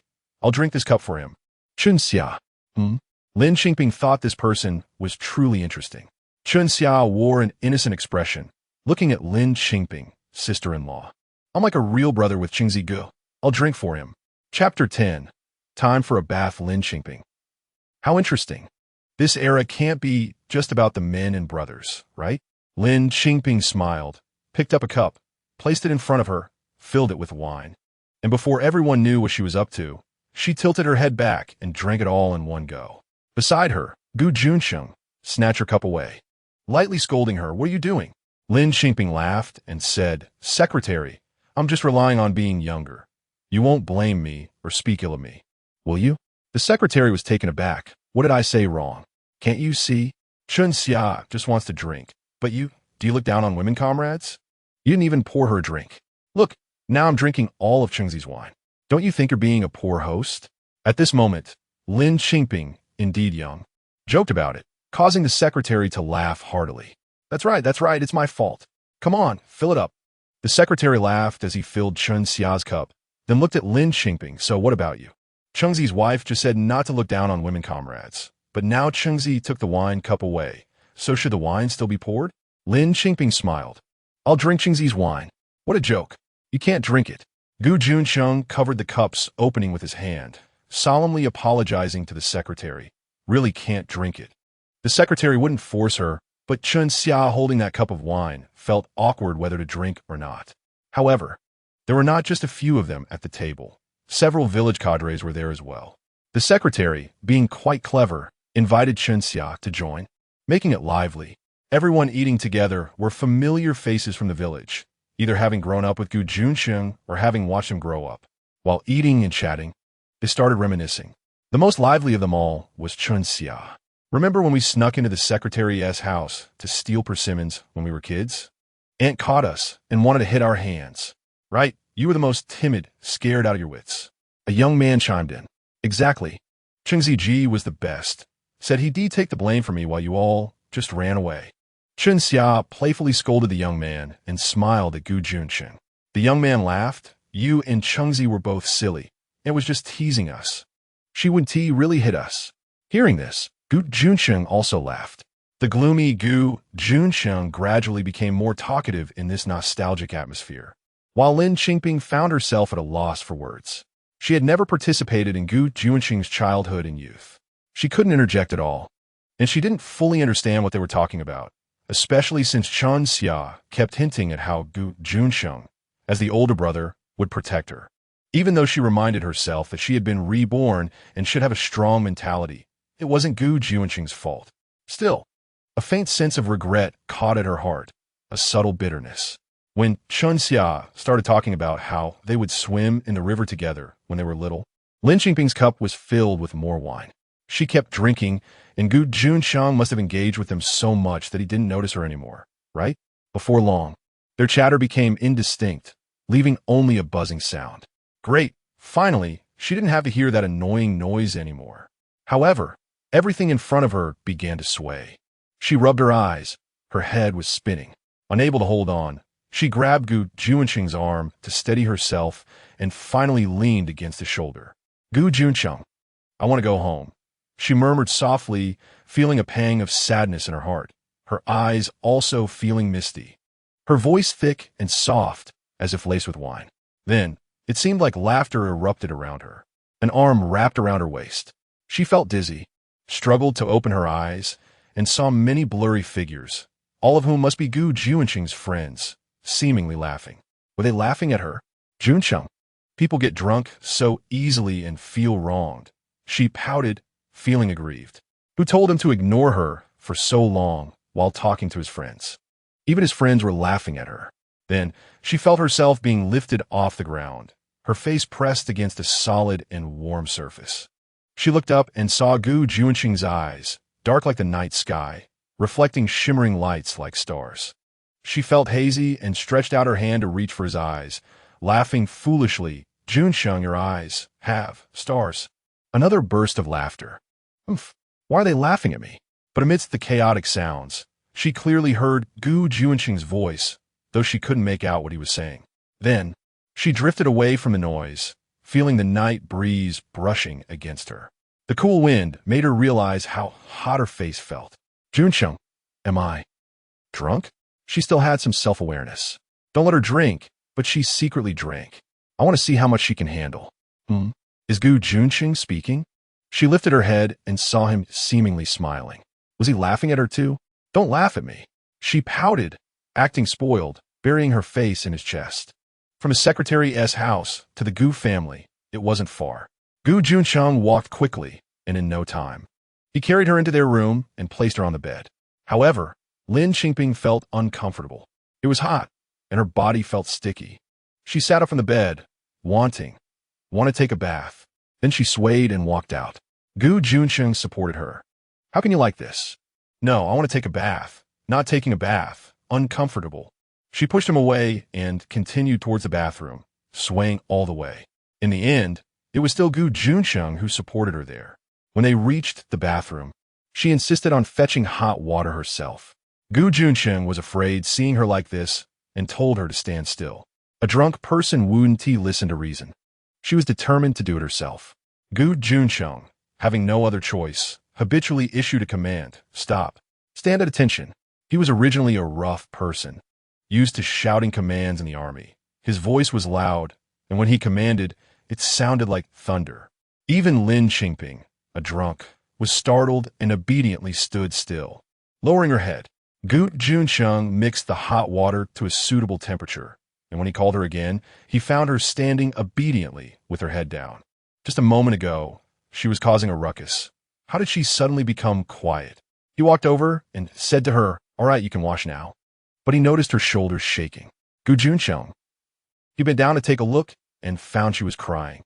Chapter 11, How Do I Look? Gu Junchen was confused. What was going on? Why was she crying? Was she feeling unwell? Could it be a headache from drinking too much? Her eyes were red, and they glistened with tears. After drinking, her eyes and eyebrows were all pink, like peach blossoms in the rain. And then she softly said, you're being fierce with me again. Gu Junchen. How am I fierce? You are. I just spoke a bit louder before Gu Junchen could finish explaining. Lin Qingping stopped listening and swayed towards the bathtub. He hurried to support her, but before he could touch her, she started undressing. Gu Junchen quickly withdrew his hand, but she lost her balance and fell to the ground after tossing her clothes aside. He immediately rushed forward to catch her. Her skin was soft and tender, but he dared not look down, keeping his head held high, staring at the wooden beams above. Let's take a bath properly, okay? Okay. She indeed seemed quite obedient. Seeing that she couldn't wash herself like this, Gu Junchen made up his mind. With all this fuss, it was better to get it over with quickly. His hands moved swiftly, and in no time, he placed her in the bathtub. He closed his eyes, intending to wash her as quickly as possible, but with her thrashing around, how could it go smoothly? She moved about in the bathtub, making it impossible for him to hold her still. His mind was filled with the image of peeling eggs. When his eyes were open, all he saw was, and when he closed them, all he felt was. Yet, this person kept singing, playing with the water, splashing it all over him, and then complaining that the tub was uncomfortable and that she wanted a bathtub instead, preferably with a shower head too. What on earth was a bathtub? What was a shower head? She sat up straight, using her delicate fingers to draw in air for him, her slender fingers glistening with droplets of water, shining brighter than the oil lamp's small glow. After she finished drawing the bathtub and the shower head, she slumped back down, her arms draped over his shoulders, calling out his full name, Gu Junchen, Gu Junchen. She repeated it several times. When he didn't respond, she kept calling, with no other choice. He asked, what is it? Suddenly, she leaned in closer and smiled at him, the faint scent of jam wafting towards him. Gu Junchen, tell me, do I look good? Do I look good? Gu Junchen. He just kept his eyes closed and continued washing her, not answering. Suddenly, he felt warmth on his lips and opened his eyes to find her face pressed tightly against his. Forget it, just like this. No more washing.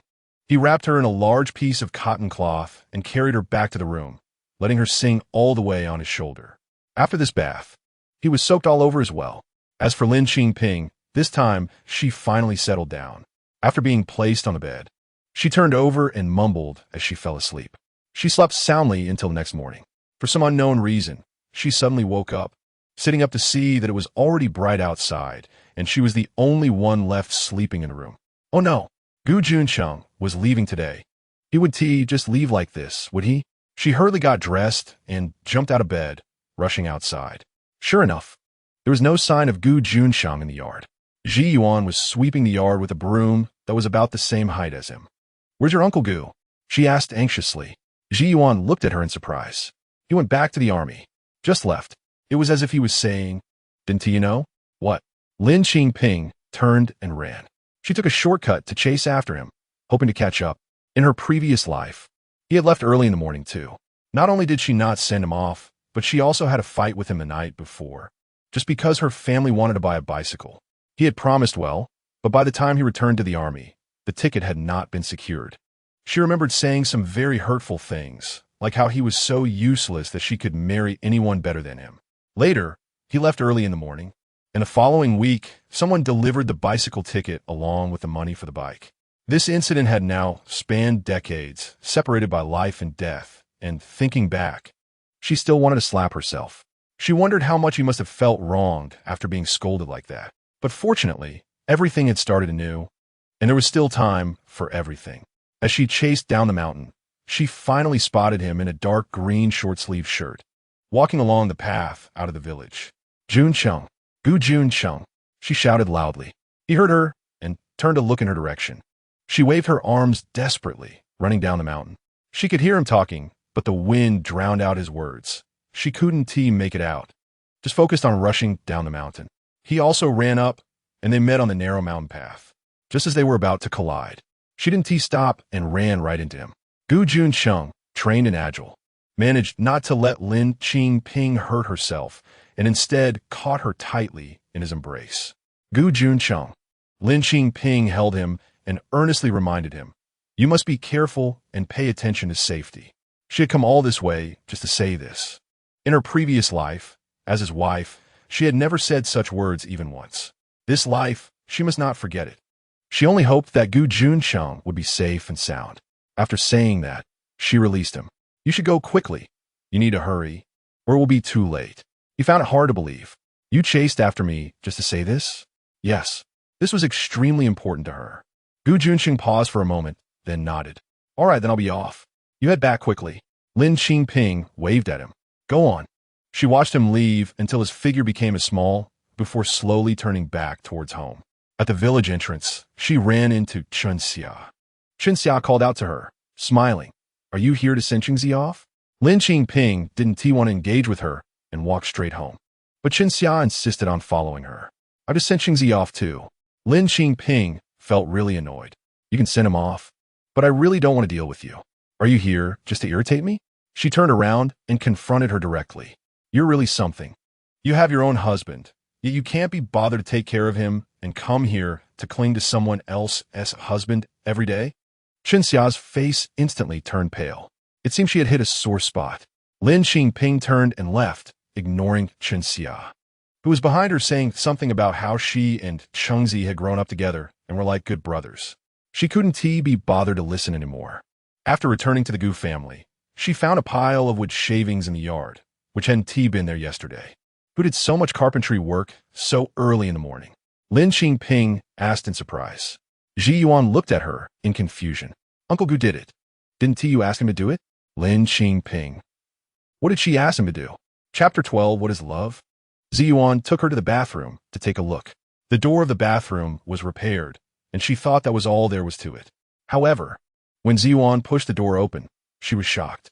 How could there be an additional shower-like thing in the bathroom? It couldn't compare to the later showers. The principle was similar to a boiler.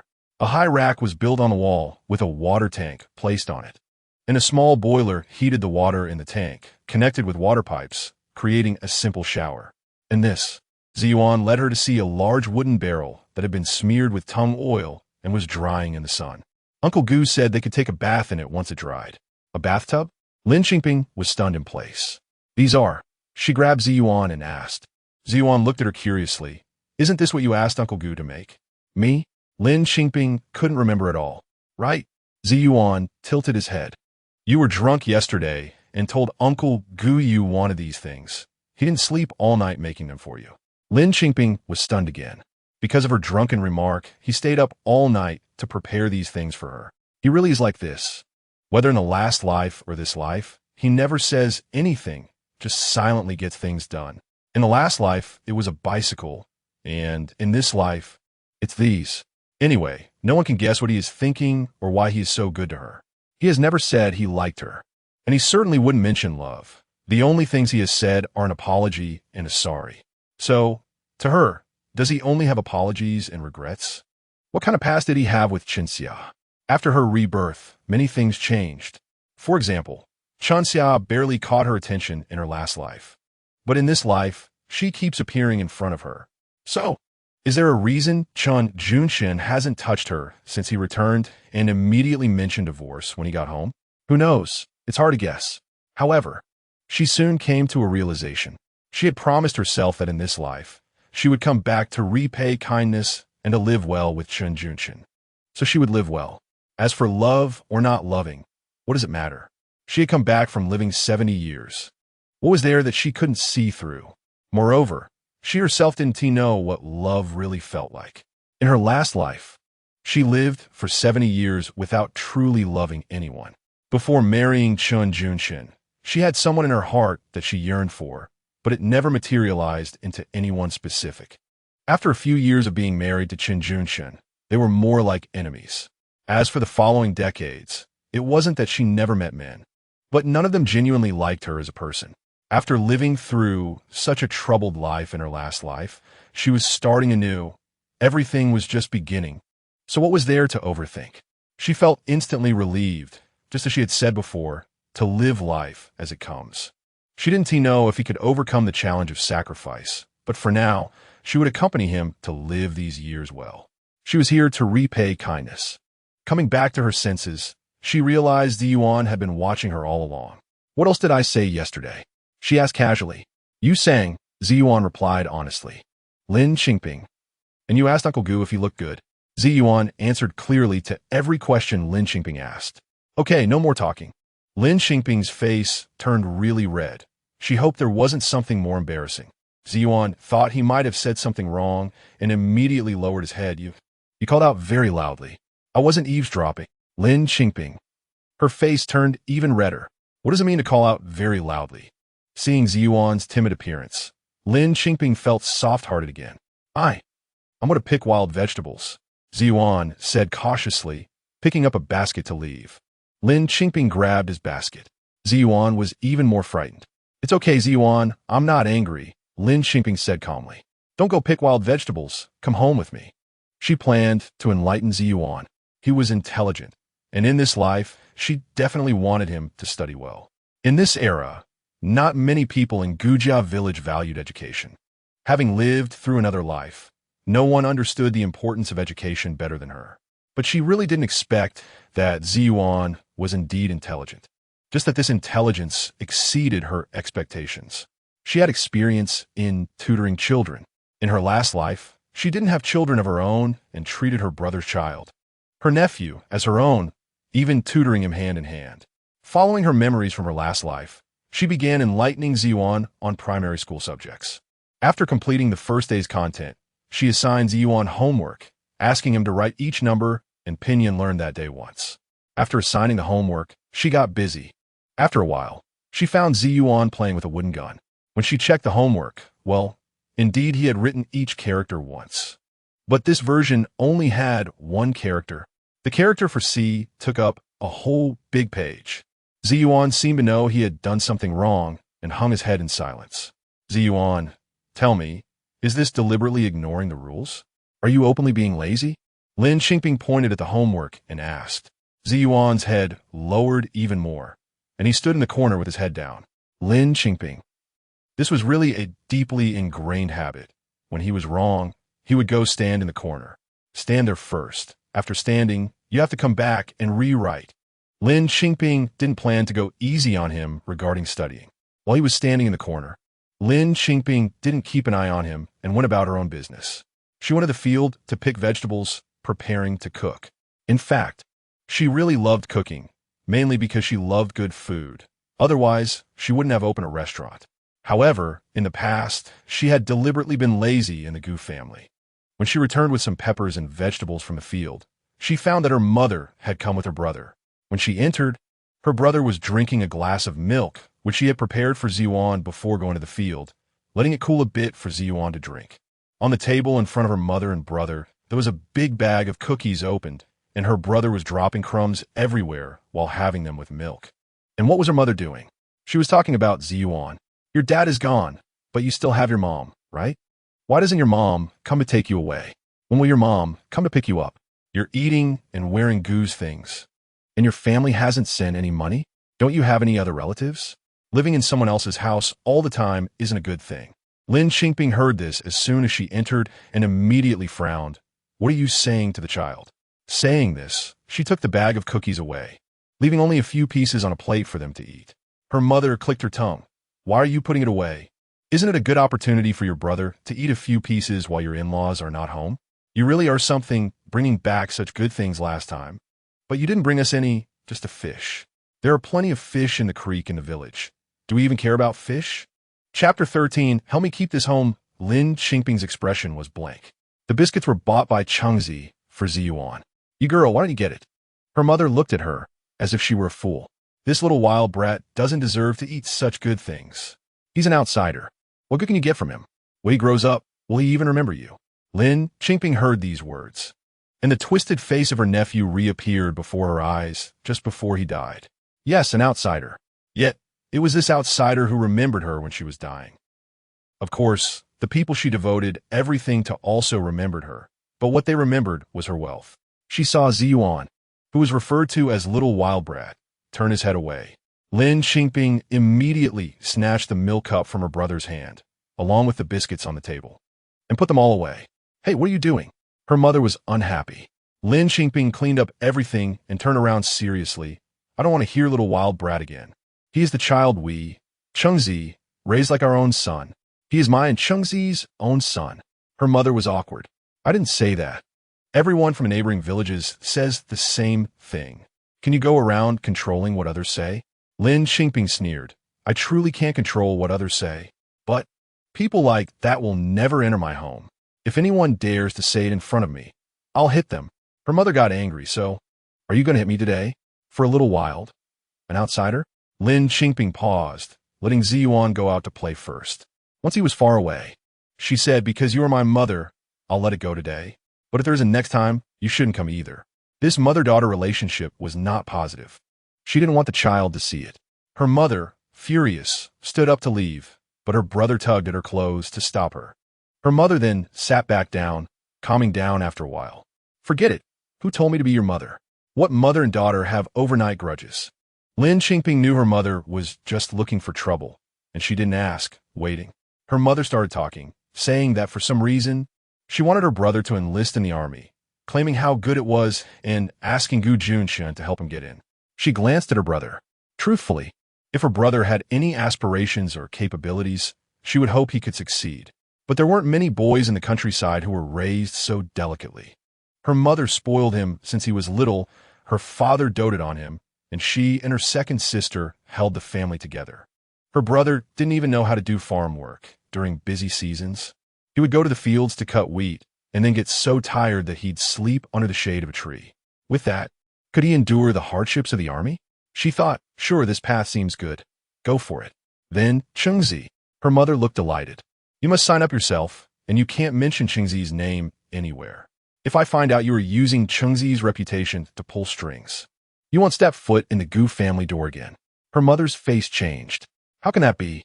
Without Chengzi's support, won't the training be tough once he gets in? When has your brother ever suffered? Lin Qingping understood what her mother meant. She wanted him to enjoy the comforts of the army.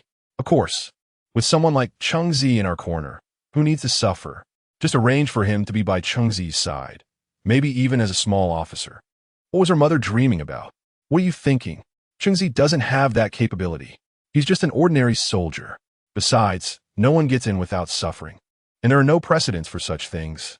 Fairness and justice prevail. Trying to take shortcuts is impossible. Lin Qingping said bluntly. This remark angered her mother. Fine. I see I've raised you for nothing. You married well now, and don't look at your family anymore. Don't forget, without a speaking for you. Could you have done so well? Fine, we can't afford this match. We won't seek it anymore. Lin Qingping looked at her mother's furious expression and felt distressed. This was her own mother. Mom, let my brother study. Let him read for a few years and try to get into college. Lin Qingping knew the path her brother would take in his life. Later, she forced Gu Junchen to find a comrade to help her brother get a job in a factory. Her brother spent his days idling in the factory, and later, when her business took off, he came to her asking for money to invest, essentially becoming a spendthrift losing money in everything he did. Eventually, she simply raised her brother and supported him for life, along with his children. Oof. If you want help, then don't. Pretending to be cultured. Fine.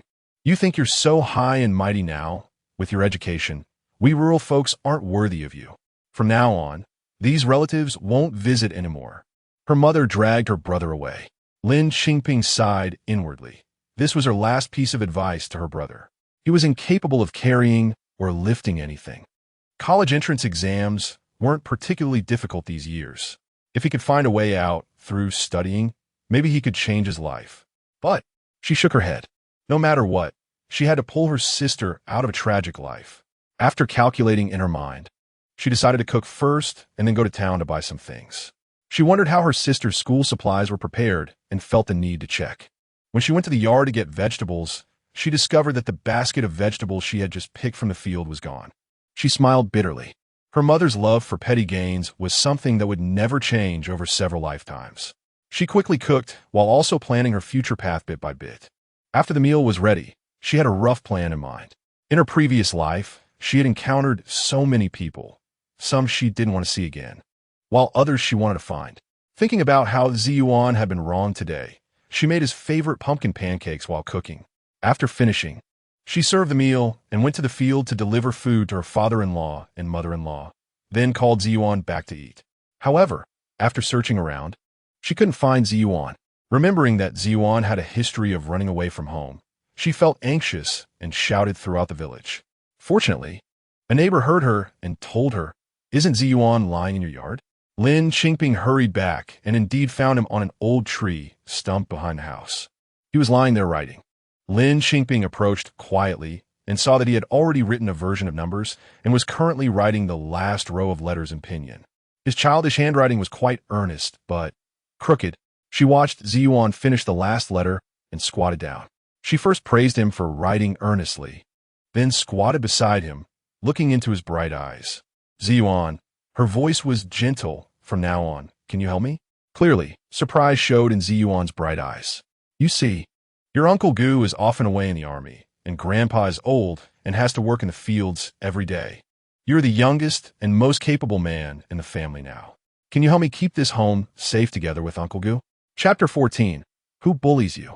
I'll beat him. She was really scared by the fact that this child ran away from home. You see, in her previous life, this guy would often run away. And when he did, he wouldn't come back for days. What if one day he got upset and ran away again? She wanted him to understand that this was also his home, that this family needed him, this little man. Wouldn't that give him a sense of responsibility and make him less likely to leave casually? Ziyuan tilted his head and thought for a while before saying, "Who bullies you? I'll help you beat him." Lin Qingping. Ziyuan, beating people isn't the best way to solve problems. Besides, I'm not afraid of being bullied. I'm really capable. Lin Qingping was quite worried about Ziyuan's tendency to think that fighting was a solution, and she would have to teach him this principle properly later on. "What are you afraid of then?" Ziyuan didn't understand. "Well, I'm afraid of a lot of things." Lin Qingping frowned and thought, for example, "I'm afraid of the dark." Upon hearing this, Ziyuan frowned in confusion. Lin Qingping. "I also have to keep making things up. I'm afraid of bugs too. When we pick vegetables in the future, can you help me get rid of the bugs?" Although Ziyuan couldn't quite understand the things she was afraid of, he still nodded in agreement. These were all small matters. Lin Qingping smiled and extended her hand to hook her pinky with his. "You have to help me forever, okay? Forever. Okay." Ziyuan hooked his pinky with hers without hesitation. Only then did Lin Qingping lead him back to eat. He really loved sweet food. His eyes lit up when he saw the pumpkin pie. Lin Qingping smiled and said, "If you do your homework well today, we'll go to the county later. And when we come back tonight, I'll make you something delicious." Hearing this, Ziyuan's eyes brightened again. Children really love to eat. Lin Qingping had two purposes for going to the county. One was to buy learning materials and supplies, and the other was to see if there were any ways to make money, so she could start earning earlier than in her previous life. She also wanted to see if she could run into people she had met in her past life. After dinner, she set off with Ziyuan. The first stop was the department store. Ziyuan's clothes were old and short, with two big patches on his knees that were already fraying. When they entered the department store, Lin Qingping noticed that the child showed no surprise at everything in the city, as if he was used to it. Lin Qingping thought of his mother, whom he had never mentioned.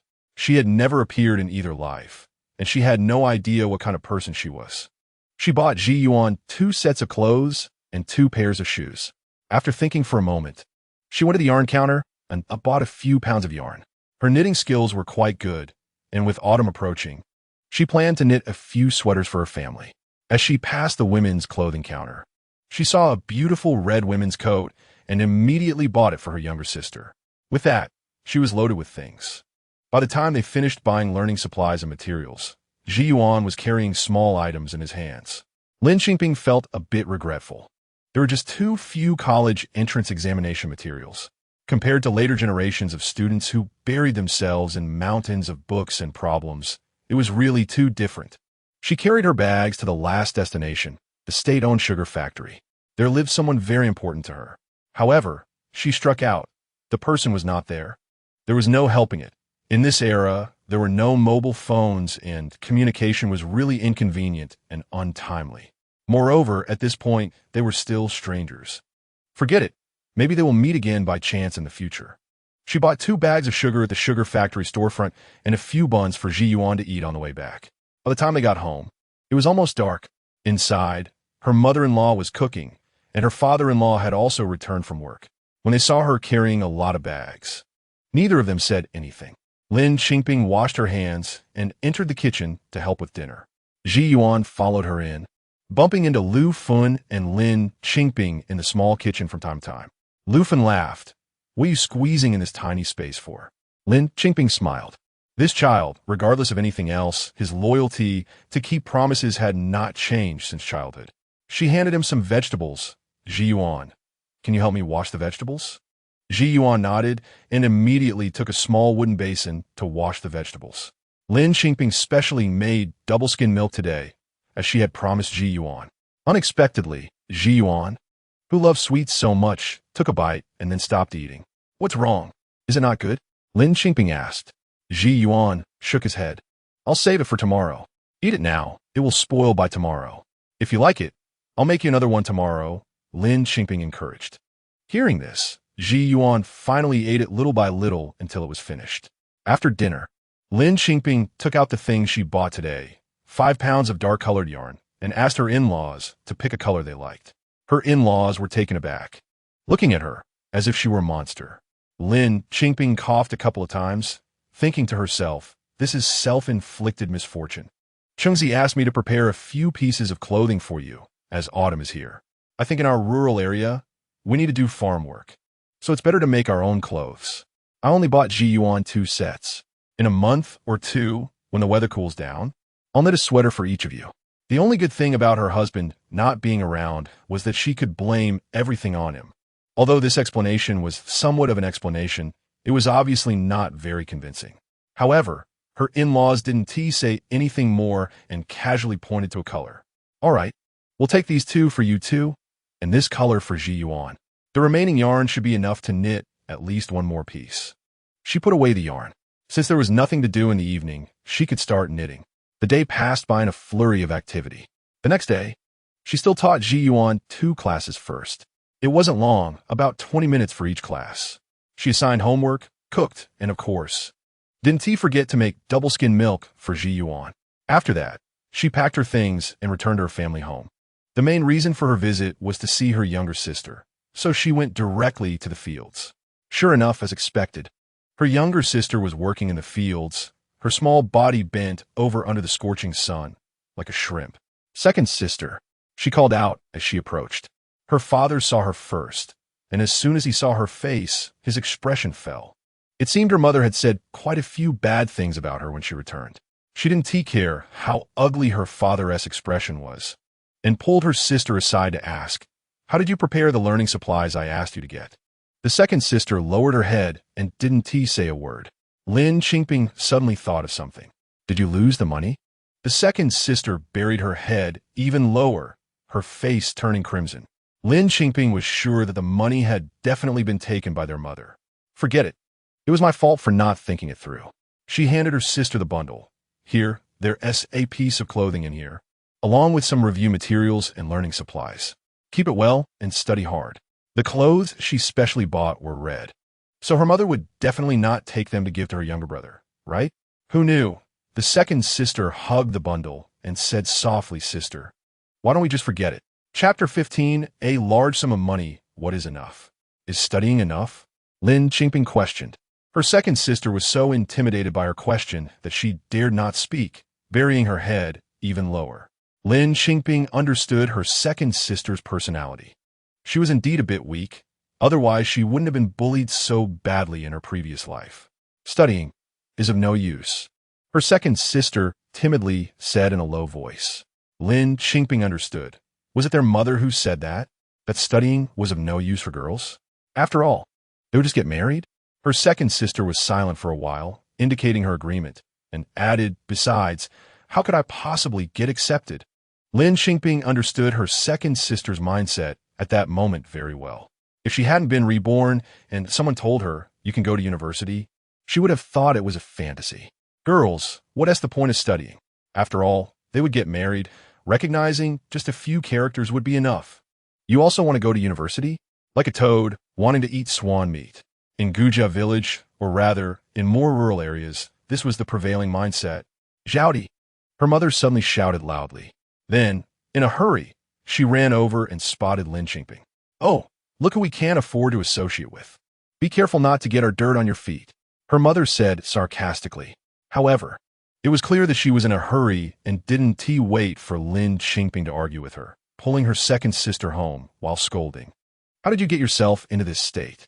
Hurry back and tidy yourself up. How can you face anyone like this?" In the scuffle, Zhaodi's bundle opened, revealing a red outer garment inside. Her mother pulled it out. "Did your sister buy this for you?" "Yes. Your sister has finally done something worthwhile.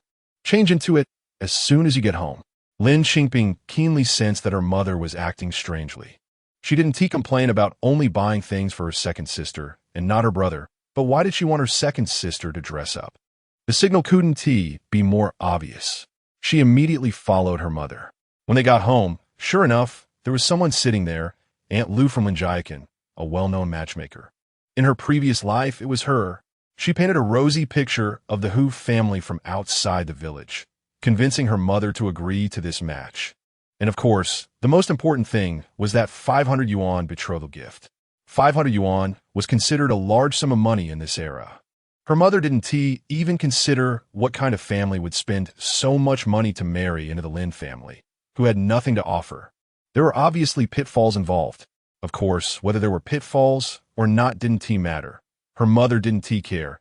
Only the 500 yuan mattered. As soon as the three of them arrived home, her mother pushed Zhaodi to wash her face and change her clothes, then cheerfully sat down with Aunt Lu. "You know, our Zhaodi is famous for being the hardest working girl in the village, a real expert in the fields, working better than the men.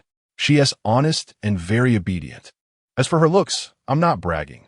My daughter Wu Axiu is top-notch in 10 miles and 8 villages. Just look at our Pingzi, how good-looking she is." Zhaodi got tanned working in the fields during the summer, but she'll be fair again in winter. Lin Qingping listened to her mother desperately praising her second sister and felt it was ironic. Hard-working, a skilled worker, honest and obedient, beautiful. These so-called good qualities were either for serving others or pleasing others. Aunt Lu continued, "How could I not know? I only came because I know the girl is good. They've already made up their minds. They have their eyes on Zhaodi. The betrothal gift, this amount." Aunt Lu held up 5 fingers. 550? Lin Qingping saw the joy in her mother's eyes. So 50 yuan could sell her second sister, right? If she knew it was 500 yuan, wouldn't her mother be overjoyed? Sure enough, Aunt Lu looked smug, shaking her head like a rattle drum. "What 50? It's 500. 500. Wu Axiu," Lin Qingping's mother, jumped up, almost unable to believe her ears, her voice trembling. Seeing her mother so excited, Lin Qingping was truly afraid she might faint and thought to cool her mother down. Could it be that the man has some problems? Why is the betrothal gift so high? Wu Axi nearly jumped over to slap her mouth. "Shut up. Adults are talking. What are you, a child, doing interrupting?" After saying that, she smiled at the matchmaker. "Aunt Lu, please tell me more details." Lin Qingping clearly saw that it didn't matter what was said. Her mother had already made up her mind. No matter if the other party was an old man or a cripple, as long as he was still breathing, her mother would marry her second sister off. Aunt Lu seemed a bit awkward, but soon regained her enthusiasm. Don't worry, I'm the most honest matchmaker. I won't hide anything. This is the most basic principle of being a matchmaker, right? Well, the man is a bit older. He is 30 years old. Upon hearing 30, Wu Axiu breathed a sigh of relief. She had really been prepared for a 60-year-old. He has some difficulties walking.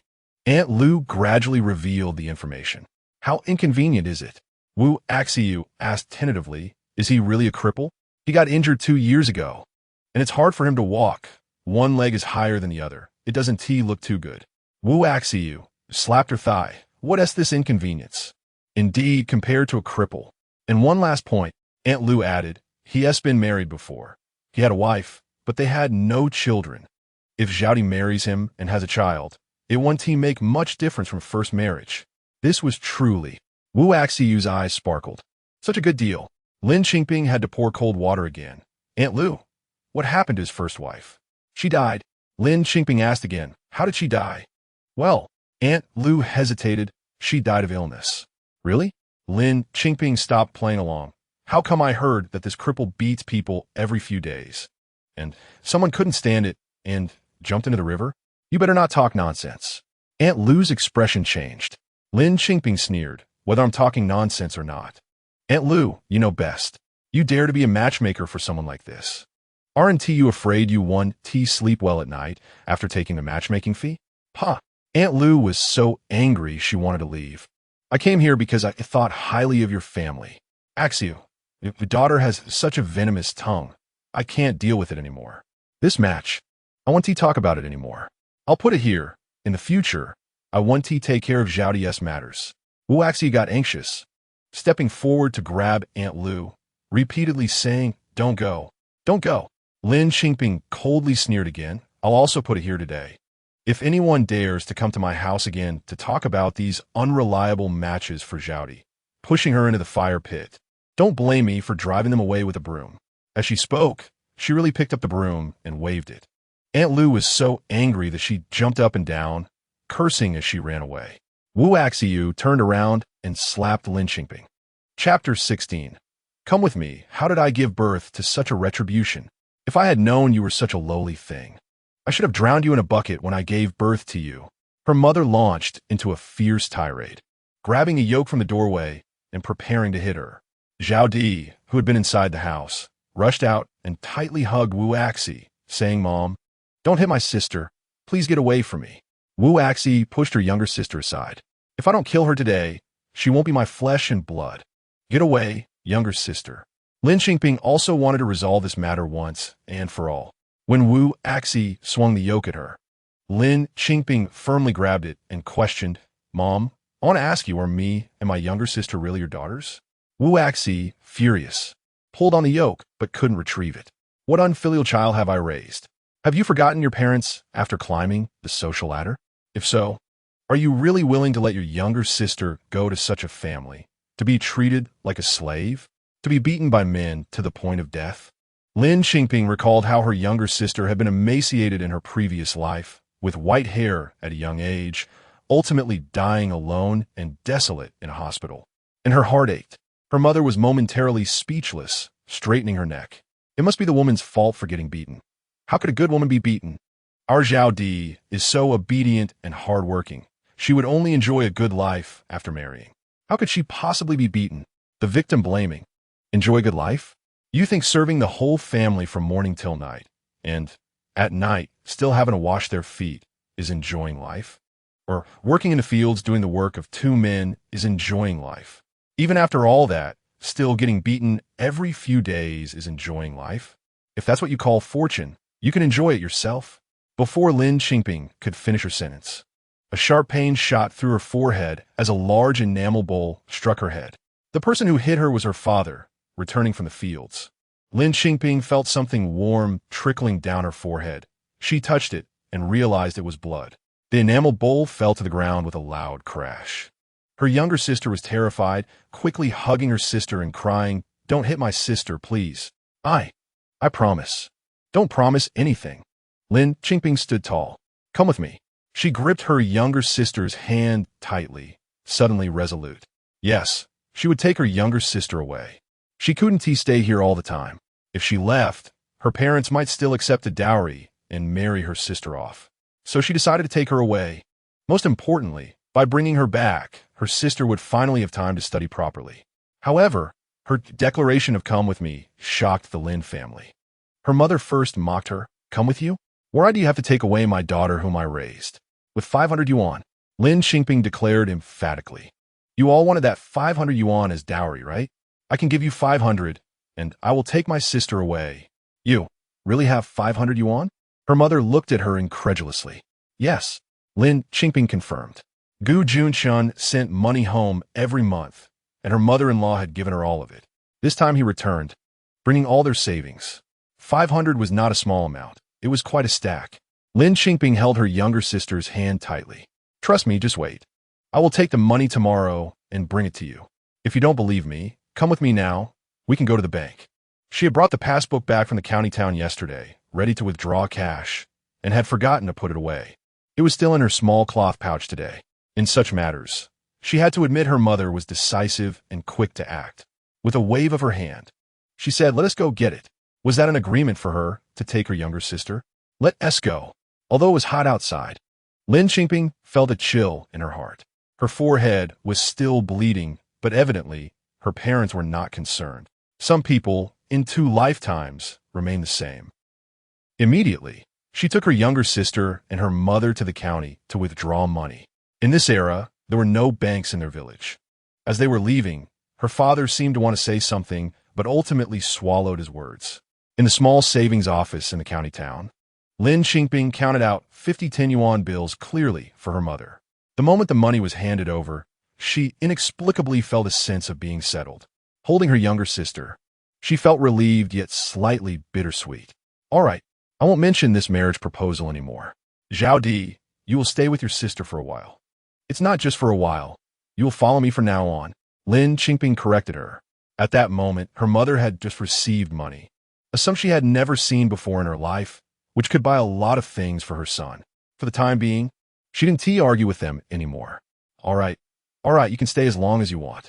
Then, happily clutching the money, she returned home. On the other hand, Zhao Di, seeing her mother leave just like that, leaned against Lin Qingping and began to cry. After all, she had never been away from her mother, and she was only 18 years old. Let us go home. Your brother-in-law is rarely home, so you can sleep with me. We will rely on each other from now on. Lin Qingping stroked her younger sister's dry hair, her voice choked with emotion. MHM, Zhao Di nodded in her embrace. Everything that happened today was too fast, too surreal, but she really didn't want to marry such a man early and end up being beaten to death. After causing such a commotion, Lin Qingping realized she was hungry. Thinking her sister must be hungry too, she took her to a state-run restaurant for a bowl of noodles. It was Zhao Di's first time eating in such a place, and she felt everything was new and exciting. When the noodles arrived, she thought they were delicious. Lin Qingping watched her, feeling slightly comforted, and smiled faintly. Is it good? Zhao Di shyly nodded. Is this place nice? Lin Qingping asked again. Zhao Di could only nod, and then blushed for not having seen the world before. In the future, sister will let you eat even better food and go to even better places. Zhao Di, shall we change your name? Let us call you Lin Qingyun, and from now on, you will soar to great heights. Lin Qingping pronounced the name word by word. Zhao Di finished the last sip of noodle soup and nodded. MHM, I will listen to my sister. Okay, let us go home. Lin Qingping led her younger sister back to their village. Now that she had calmed down, she realized she had done something a bit outrageous. It was easy to explain to her in-laws. Staying with her sister for a few days was no big deal. But staying long-term and giving her family 500 yuan was a significant matter. She decided to clarify this with Gu Junchen first and see what he had to say. As she thought this over, she and her sister walked hand in hand back to the village, and slowly, night fell. When they reached the village entrance, they saw a bright light flickering in the distance. Chapter 17, the torch lit in the heart upon closer inspection. It was someone unknown, holding a torch, walking back and forth at the village entrance, and it was a small figure. As she got closer, the little person was actually running towards her with the torch raised. It was Ziyuan. Ziyuan, what are you doing here? She hurried to meet him. It's already dark, and you're still not back. Ziyuan raised the torch high, illuminating the path before her. Lin Qingping suddenly remembered the words she had once said to this child. She was afraid of the dark. At that moment, she felt as if a part of her heart had also been lit up by the torch, bright and warm. Some people really, if you just show a little kindness, they can light you up like the sun. Thank you, Ziyuan. Let's go home. She took the torch from Ziyuan's hand, held his hand, and led her younger sister as they walked briskly towards home. When her in-laws saw her returning with her sister, they thought it was just a relative coming to stay for a while, which was common in the countryside, and said nothing. They even warmed up the food they had saved for Lin Qingping and added 2 fried eggs for them to eat. By the time evening came and they were finally settled, Lin Qingping saw that her sister was already asleep.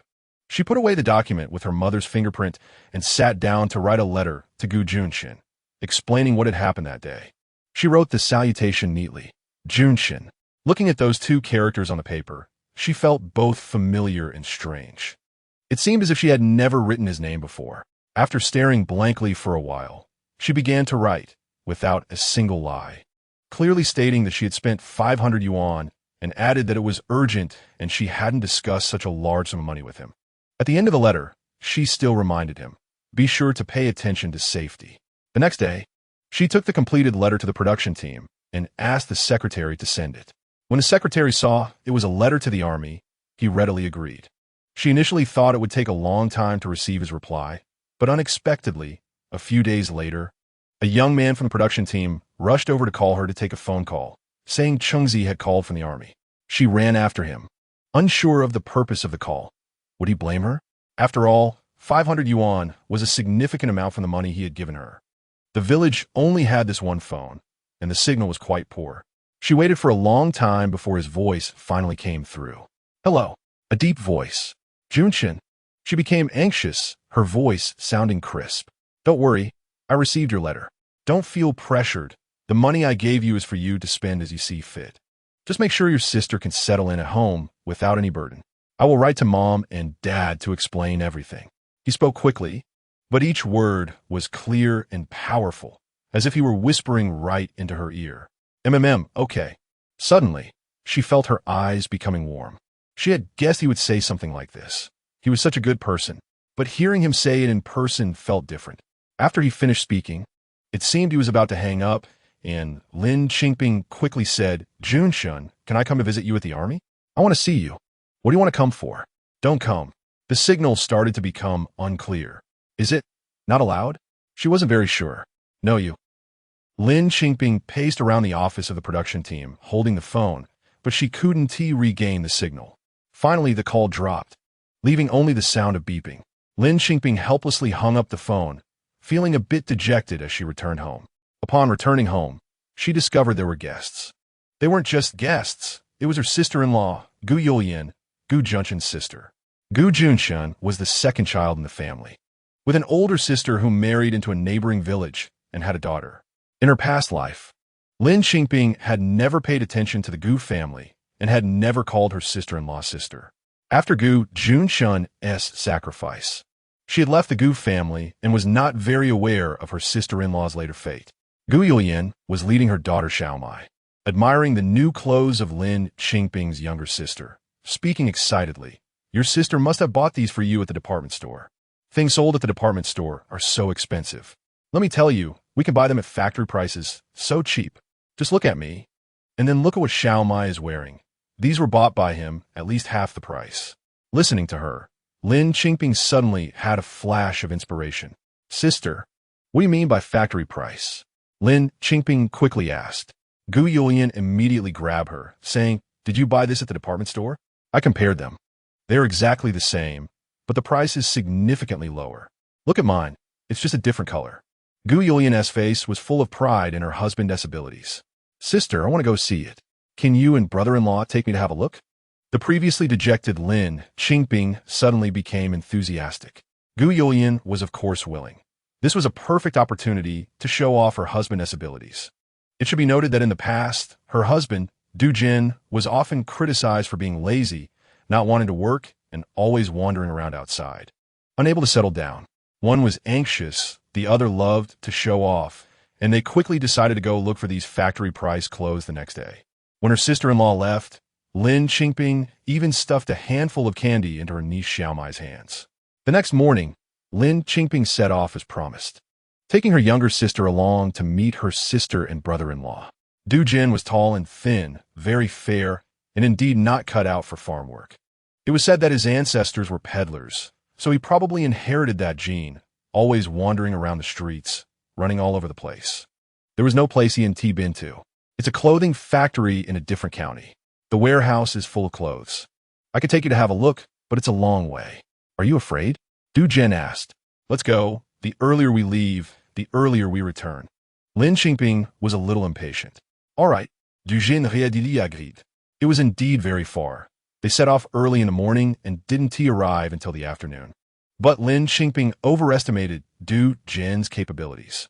Gu Junchen only knew the warehouse manager at the factory, and to buy so many goods from the warehouse, they needed to see the person in charge of the clothing factory. After saying a lot of nice words, the warehouse manager finally agreed to take them to meet the sales manager. The sales manager was encountering such a situation for the first time. Our clothes are only supplied to department stores and malls. We don't sell to individuals. Who goes to the factory to buy a piece of clothing instead of going to the mall? He opened with a refusal. What if I buy 100 pieces? Or even more? Lin Qingping said firmly. But this scared Gu Junchen and her husband, as well as her younger sister. Gu Junchen was already desperately tugging at the hem of her shirt. The sales manager almost took her for a scammer. Manager, we pay cash on delivery. We can complete the transaction today. Where would I scam you? Lin Qingping directly pulled out the money, a thick stack of 10 yuan bills. I want to buy autumn and winter clothing. After hesitating for a long time, the sales manager finally took them to the warehouse, saying, this is all autumn and winter clothing. You can choose what styles you want, and let me know once you've picked. No samples, just picking in the warehouse. Is there any business done this way? But Lin Qingping didn't mind and dove straight into the warehouse. Chapter 18. Such a daughter-in-law is too much to handle. As soon as Lin Qingping entered the warehouse, she knew these clothes had been piled up for who knows how long. They were indeed stacked like mountains. And there was a unique smell that came from being neglected for a long time. Bottles. Is this department head trying to trick us? These are all last year's clothes. Gu Junchen whispered to her. Lin Qingping glanced at Gu Junchen, surprised that this guy was actually a bit clever. It's fine, just follow my lead, she said. Fortunately, the clothes were bundled and organized neatly. Lin Qingping picked one to check the style, and if she liked it, she had Gu Junchen carry the whole bundle away. After a round of selection, Lin Qingping had picked out about several hundred pieces of clothing, which she dragged to the warehouse door, and then hurried off to find the head of the sales department. Gu Junchen watched this scene and was about to go crazy. She thought that bringing her sister-in-law would result in buying just 1 or 2 pieces, but now they had bought several hundred. Even if she wore 1 piece a day, she wouldn't finish them in a year. Realizing that her sister-in-law was someone who dug into her family for things, she guessed that perhaps her sister-in-law intended to give dozens of pieces to everyone. How could she let her squander her brother's money like this? Gu Junchen immediately sat down on the piles of clothes and began to cry, forbidding Lin Qingping from buying any more, threatening to send a telegram to her brother if she did. Lin Qingping couldn't care less about her at this moment and headed straight for the office building. Gu Junchen grabbed her sleeve, refusing to let her go, crying out, how much money does my brother have? He's just an employee and doesn't want to spend. He gives it all to you. If you waste it like this, I will hang myself here today and won't let you spend his money. Lin Qingping grew a bit impatient, shaking her sleeve and telling Gu Junchen, control your wife. In her previous life, Lin Qingping had been the president of a chain restaurant and was used to being decisive and authoritative. Having been reborn, her words naturally carried an air of authority. Gu Junchen was taken aback by her shout and realized what Lin Qingping was trying to do. He immediately pulled Gu Junchen away from Lin Qingping and sternly said, stop making a fuss. Gu Junchen was accustomed to obeying Gu Junchen, and although she was still angry, she found herself powerless against him. Not daring to shout out for fear of Gu Junchen's wrath, she wiped her tears and followed Lin Qingping. thinking resentfully that Lin Qingping wouldn't take all these hundreds of clothes back to her family. Otherwise, she would definitely incite her brother to divorce her. Meanwhile, Lin Qingping returned to the sales department. The department head's surname was Fu. Director Fu, as the head of sales at a major clothing factory. Are you really going to fool the common people like this? Lin Qingping said with a long face, taking the initiative. The director's attitude was not very good either. What kind of talk is that? Lin Qingping threw the clothes she was holding on the ground. Take a look for yourself. What quality is this? 2 pieces of clothing on the ground were moldy. Are you really selling such things to us at a big factory? Lin Qingping was filled with righteous anger. Do you think we are farmers and have never seen the world, so you can deceive us? No, that's not the case. With the moldy clothes glaringly in front of him, the director's confidence wavered. You think we are rural people and that we are all women, so you bully us. Look, these clothes are from several years ago. Lin Qingping scolded, her eyes reddening. Du Jin tukt? Women? What am I then? Under Lin Qingping's intense questioning, the director felt a bit embarrassed and could only say, "This lady, you need autumn and winter clothes, but we haven't produced this year's yet, have we? We only have last year's. These aren't even last year's," Lin Qingping retorted. "So, do you want to keep these clothes or wait for the new ones?" The director had no choice but to ask. "If we wait for the new ones, we definitely won't make it in time." Lin Qingping pretended to struggle for a long time before finally making a decision. "We still want to buy, but you have to give us a discount on the price." The director thought for a moment and waved his hand. "No problem." In the end, Lin Qingping got an unexpectedly low price. Winter wool coats were only 1 yuan each, and the others were even cheaper than she had imagined. She took 500 pieces of various styles. Now, transportation became a problem. The director simply decided to be a good person and agreed to let them take 100 pieces back first, and for the rest, he would find a way to send them to their county. Lin Qingping was overjoyed and thanked the director. The director, amused, thought, "Aren't you afraid I'll be accused of bullying women again? Du Jin tukt? With such a big guy standing here, no one would notice anyway." 100 pieces of clothing were not a problem for the 4 of them to carry. Surprisingly, Du Jin, who was usually lazy about farm work, was very active in helping Lin Qingping buy clothes, carrying the most. The 4 of them, along with the 100 pieces of clothing, took a ride and borrowed a flatbed cart when they reached the town. Amidst Gu Junchen's occasional wails, they pushed the clothes towards Gu's village. When they returned to the Gu family, most families in the village had already turned off their lights and gone to bed. The elderly couple of the Gu family were also asleep. Hearing the commotion, they wrapped themselves in clothes and came out, startled by the sight of so many clothes. Gu Junchen pulled Lu Fun into the house to talk. She didn't dare speak in front of Lin Qingping, and since Du Jin was also very stubborn about this matter, she didn't dare to go against her husband. Once home, she told Lu Fun that Lin Qingping had spent all the money to buy 500 pieces of clothing. Upon hearing this, Lu Fun was furious. "Mom, what has Cheng Zi been blinded by? How can he let his wife manage all the money like this? She's too wasteful. This is not how to live." Gu Junchen thought and cried again. Lu Fun, furious, rushed out, seeing Lin Qingping and her second sister, along with Du Jin, standing by the pile of clothes. She picked up a pair of scissors and squeezed forward. She was truly enraged. Her son's hard-earned money was being squandered by such a spendthrift. In her entire life, she had never seen anyone spend money like this. Lu Fun was about to cut the clothes when Lin Qingping shouted, "Mom, what are you doing?" Lu Fun suddenly realized that if she cut them, not only would the money be gone, but the clothes would also be lost. However, what could they possibly do with so many clothes in the countryside? Lu Fun was in despair, squatting on the ground and crying loudly, lamenting the ancestors of the Gu family. How will I explain this to Cheng Zi's grandparents in the future? How did he marry such a wasteful woman? Cheng Zi, what kind of vision do you have? What kind of curse has come over you? Mom, Lin Qingping wanted to explain to Lu Fun, but Lu Fun wouldn't listen, shouting for Gu Juncheng's father. "Old man, what should we do? How are we going to live from now on? You need to step up and send her back to the Lin family. We can't handle such a daughter-in-law." Father-in-law Gu Dafu puffed on his smoking pipe, sighing repeatedly. Lin Qingping's sister had remained silent all along, always following her sister's lead.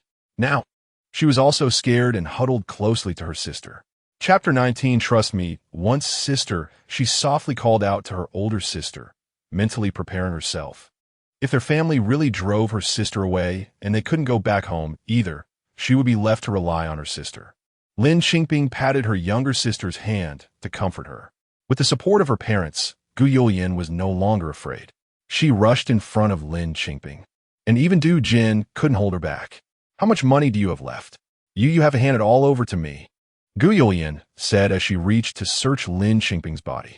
In the chaos, no one was willing to listen to what Lin Qingping was saying, until a small figure squeezed between Lin Qingping and Gu Junchen. A crisp and loud child-esque voice rang out. Stop arguing. I have money.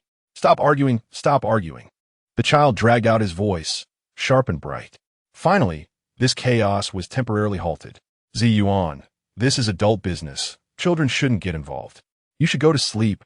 Lu Fen was in so much pain that she couldn't stop the tears from flowing. Ziyuan did not leave. He leaned against Lin Qingping, his eyes bright, and placed a tightly clutched bundle on the pile of clothes, clearly stating, Grandma, please don't scold Annie, I have money. I'll buy clothes for Annie. Can you all stop arguing? He hesitated for a moment on how to address Lin Qingping, ultimately calling her Annie. The bundle on the pile of clothes was a stack of 10 yuan bills. It was hard to say how much was there, but it was definitely more than 100. Children's thinking is very simple. If Annie wants to buy clothes, then just buy them. If the family runs out of money, he has money, and he just wants the adults to stop fighting. Upon hearing this, Lu Fen's eyes reddened even more as she wiped her tears. Silly child. You can't give your money away. That was left to you by your father. Keep it for yourself. If Lu Fen or Gu Junchen had even thought about touching Ziyuan's money today, Lin Qingping would never have forgiven them. However, they didn't. Gu Junchen even grabbed the money and stuffed it back into Ziyuan's arms. Lin Qingping became even more resolute in her judgment.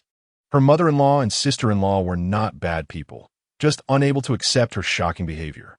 Indeed, in this era, looking across the entire Gu family village, even the whole county, there was a single woman who bought clothes like this, and their vision only stretched as far as the county.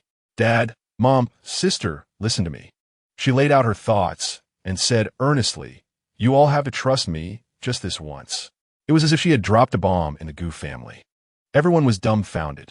Even Lin Qingping's own sister was astonished. This idea of her sister's was truly incredible. Du Jin's eyes sparkled with excitement and thrill. He had guessed right. Only, this sister-in-law was even better than he had imagined. He had only thought about reselling, but she even wanted to redesign? Only Ziyuan remained the calmest, as he understood nothing, and therefore was fearless. He nodded. I'll help Annie sell too. This way, we can avoid fighting, right? Lu Fen and Gu Junchen felt utterly hopeless. So hopeless that they couldn't even cry or curse. They were convinced that this money was wasted. Who would be foolish enough to buy these clothes? Father-in-law Gu Dafu took a deep drag from his pipe, feeling pained. Then let us sell it. What else can we do? Let us treat it like a dead horse being used as a live one. The whole family was now of the same mindset. Lu Fen, with tears and snot, said, Ziyuan, don't do this silly thing again. If you have any ideas, discuss them with the family. She no longer spoke of wanting to return this daughter-in-law. After all, Lin Qingping wasn't trying to squander for her own enjoyment, but wanted to earn money. The starting point was good. She was just too young and fanciful. Who doesn't make mistakes when young? As long as the heart is good, it can be corrected in the future. Needless to say, once the Gu family made a decision, they acted decisively. After Lu Fen finished speaking, she squatted by the pile of clothes, waiting for Lin Qingping to tell her how to change them. Gu Junchen also squatted down, looking at her eagerly. Lin Qingping was at a loss for words. Mom, sister, let us just sleep for now. We can start tomorrow. The two insisted on starting right away. After all, it was money, a lot of money. Lin Qingping couldn't persuade them to leave. All right, then let us start with cleaning. In fact, the two pieces she had thrown to the section chief were indeed dirty, but she had picked out the relatively clean ones. At least there was no mold on them. Upon hearing that the first step was cleaning, even the father-in-law, who was about to go to bed, decided not to. He didn't know how to sew, but knew how to wash. Watching the family put aside their anger and despair and throw themselves into work, Lin Qingping felt a warmth in her heart. No matter what, the unity of the Gu family was still enviable. And it was precisely such a family that raised Gu Junchen to be such a good son.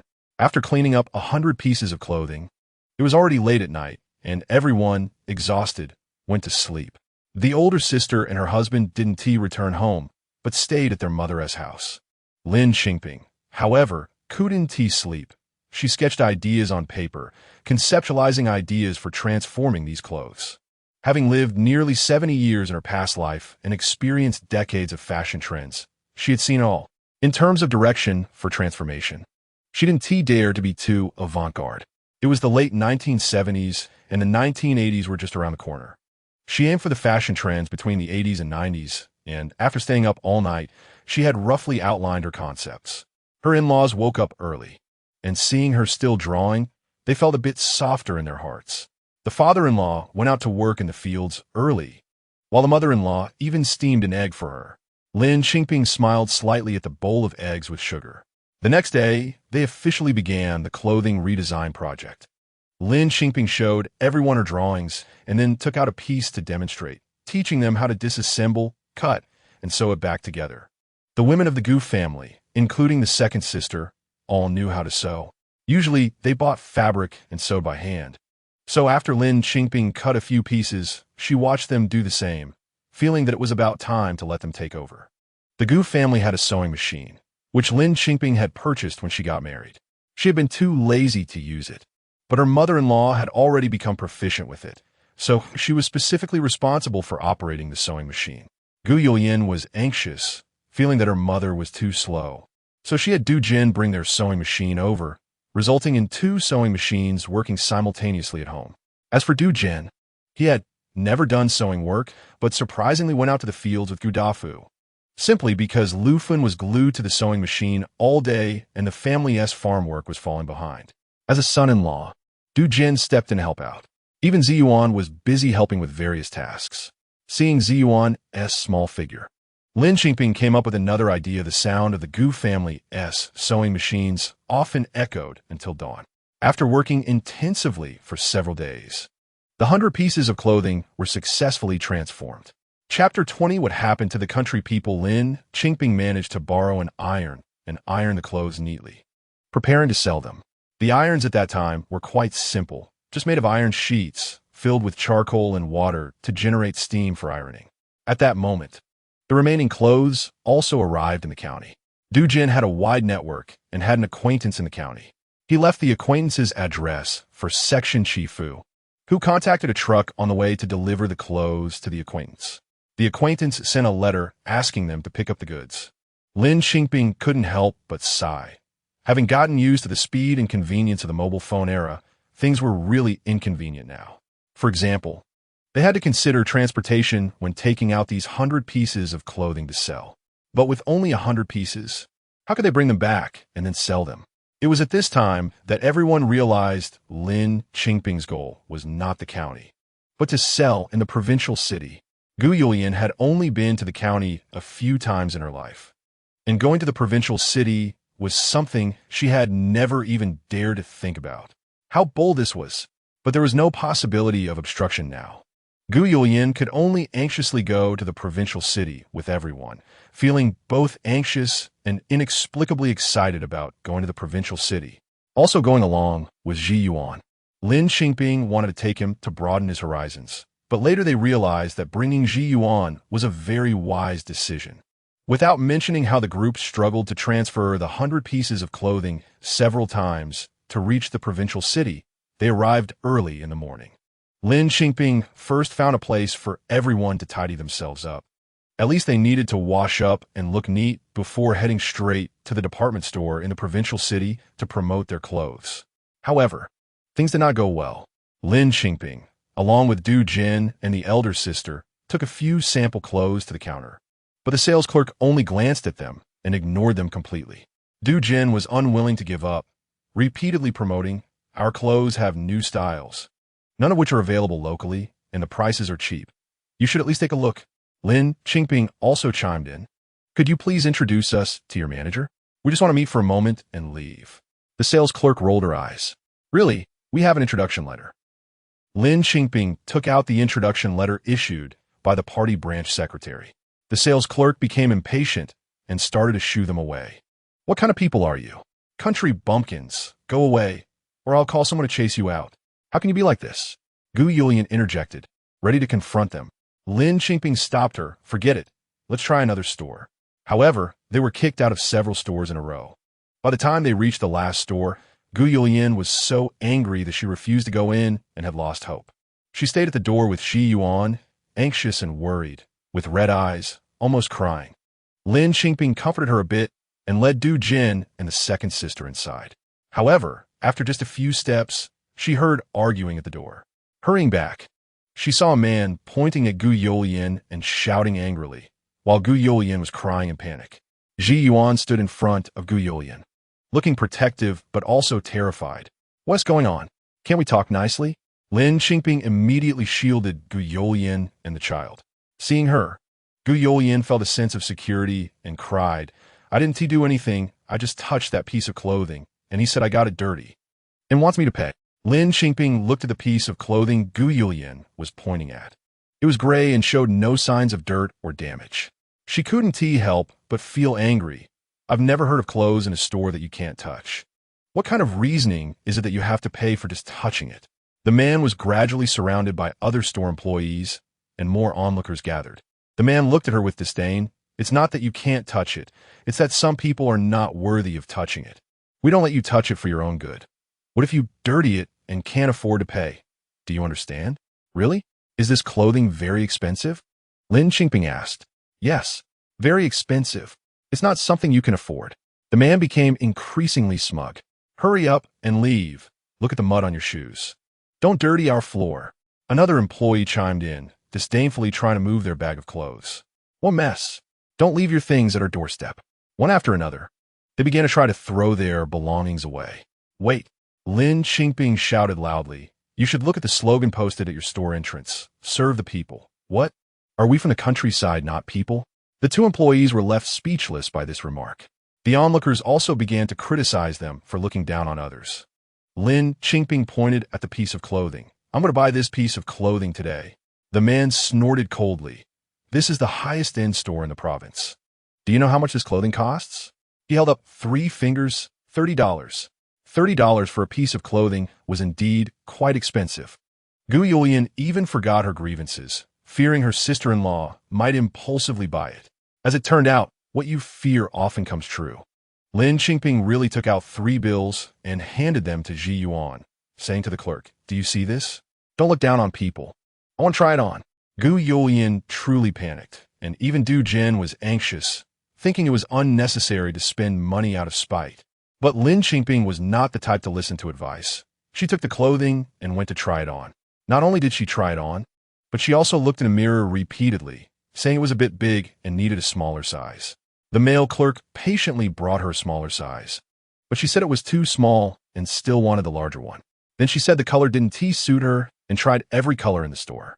The male clerk's patience was wearing thin, but with Lin Qingping's earlier remark about not being considered part of the people, and with so many people watching, he was afraid of inciting public anger and held back his frustration. Finally, Lin Qingping put the first gray piece back on and looked in the mirror, sighing, It really is beautiful. Yes, our clothes are the best, not to brag, but the best in the whole country, a high-She brand. The male clerk was very pleased. Lin Qingping smiled, took off the clothing, and returned it to him. Yes, it really is beautiful and quite expensive, so thank you, but I want to buy it. You. The male clerk's face turned beet red with anger. I was just intentionally messing with you. Lin Qingping had an air of arrogance, as if to say, What do you do about it? She led her sister and the others, carrying their own clothes, and confidently walked out of the store. The onlookers treated it as a joke, laughing as they made way for them.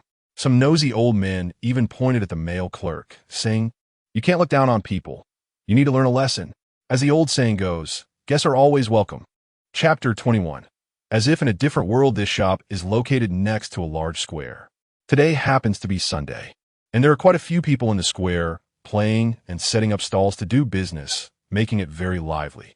Only Lin Qingping and a few others are sitting with several large packages, looking utterly dejected, especially Gu Junchen, who seems completely deflated. What should we do? What should we do? So many clothes. What if no one wants them? She kept muttering, driving everyone crazy. Gu Jin told her to stop, and the two ended up arguing. It's all your fault. If you hadn't brought that bottle to buy those ragged clothes, we wouldn't be in this mess. As they argued, Gu Yulian started crying. Gu Jin was at a loss for words. He knew that he was indeed the main culprit in this situation. Lin Qingping looked at the people setting up stalls in the square. Some selling malt candy, some selling pots and pans, and others selling candied hawthorns. This provincial city is indeed lively. Even small businesses are bustling. Her eyes sparkled. Don't say anything. Stand up and let me have a good look. Everyone was puzzled but complied. There were 5 of them in total. Gu Yulian and the second sister were slightly darker-skinned, but that didn't matter. Both had great figures. The second sister was youthful, with unbeatable collagen, while Gu Yulian was mature and full-figured, resembling Gu Junchen, and was quite beautiful. As for Gu Jin, he was fair and refined, but unfortunately, this time he was only in women's clothing. Lin Qingping took the second sister and Gu Yulian away, leaving Gu Jin and Ji Yuan to look after the things. Half an hour later, the 3 women returned to Gu Jin and Ji Yuan, leaving both men dumbfounded. Gu Jin even nudged Ji Yuan. Is that your aunt and sister-in-law? I can't be seeing things, right? Gu Jin was shocked. The 3 women seemed to have cast some kind of spell. They looked the same, but how did they resemble the movie stars he had seen in the big city? Lin Qingping hadn't done anything special. She just took them to a hair salon to wash their hair, making it smooth and straight, bought a bottle of hair cream, and they all applied a layer. They had no cosmetics or makeup tools, so Lin Qingping could only heat up a hairpin to curl their eyelashes. Fortunately, the genetic traits of the Gu and Lin families included double eyelids and naturally long eyelashes, so with a little tidying up, they achieved a bright-eyed and white-toothed look. After changing into their modified pants and polyester shirts, tucking the shirts in slightly, they looked great. However, they were primarily targeting autumn and winter, so each of them took out a coat to drape over themselves. It was hot, but they were determined to sell.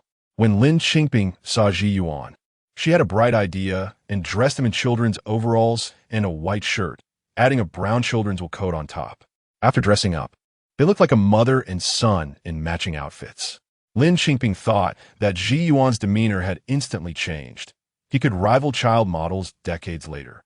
The final touch was to instruct Gu Jin to find a few cardboard boxes to piece together and cover with a cloth, creating a simple display stand.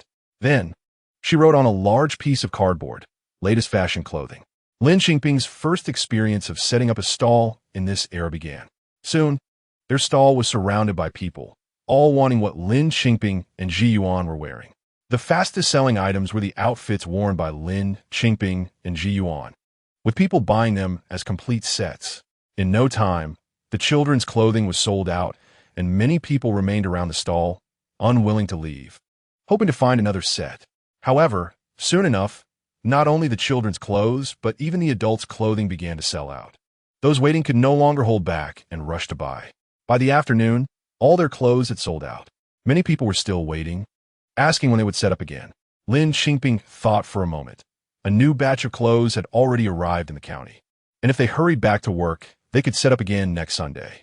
She quickly promised to return next Sunday, and those who hadn't bought anything reluctantly left. They arrived with 4 large bags full, but now only empty plastic bags remained.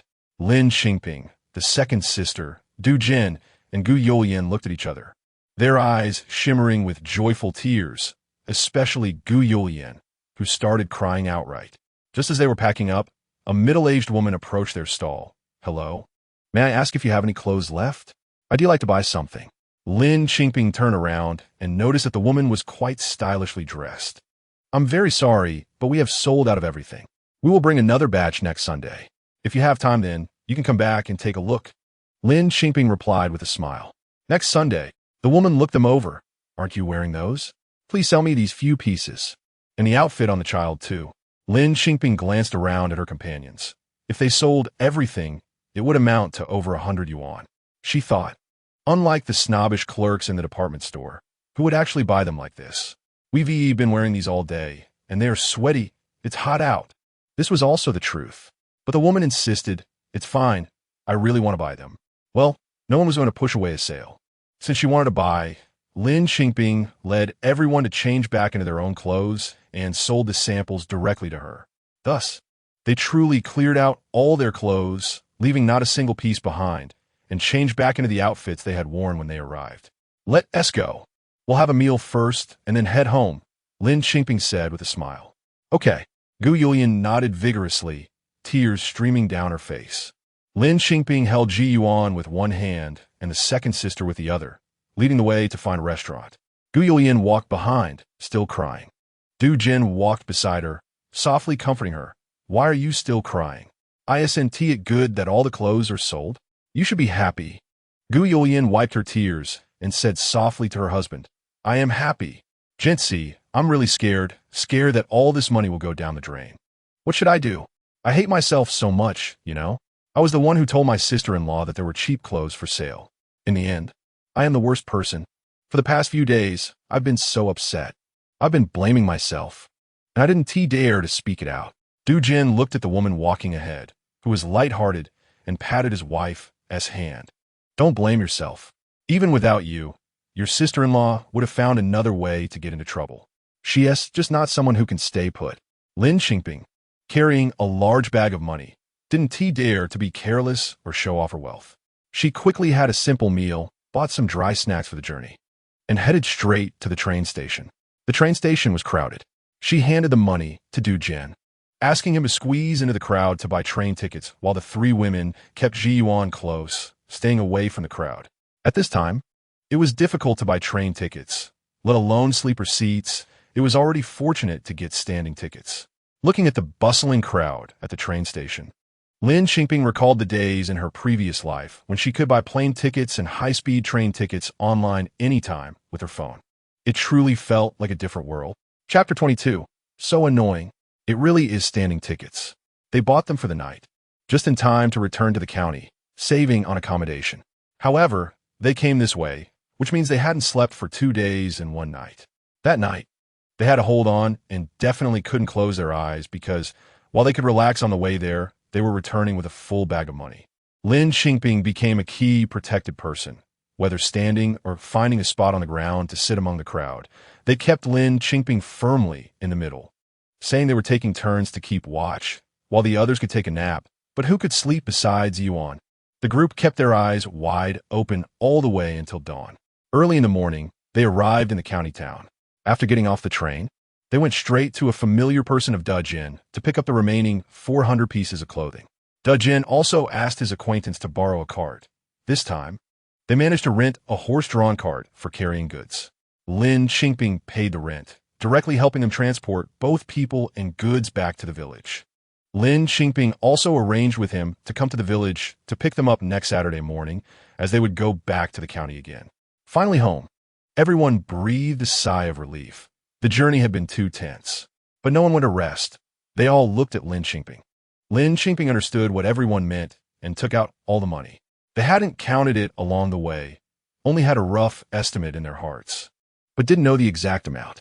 When she spread it out, Lu Fun and Gu Dafu were stunned. This, so much money? Lu Fun stuttered. "Yes, Mom, this is just for 100 pieces. There's still 400 pieces unsold," Du Jin proudly said. "Hurry, count it quickly," Lu Fun urged.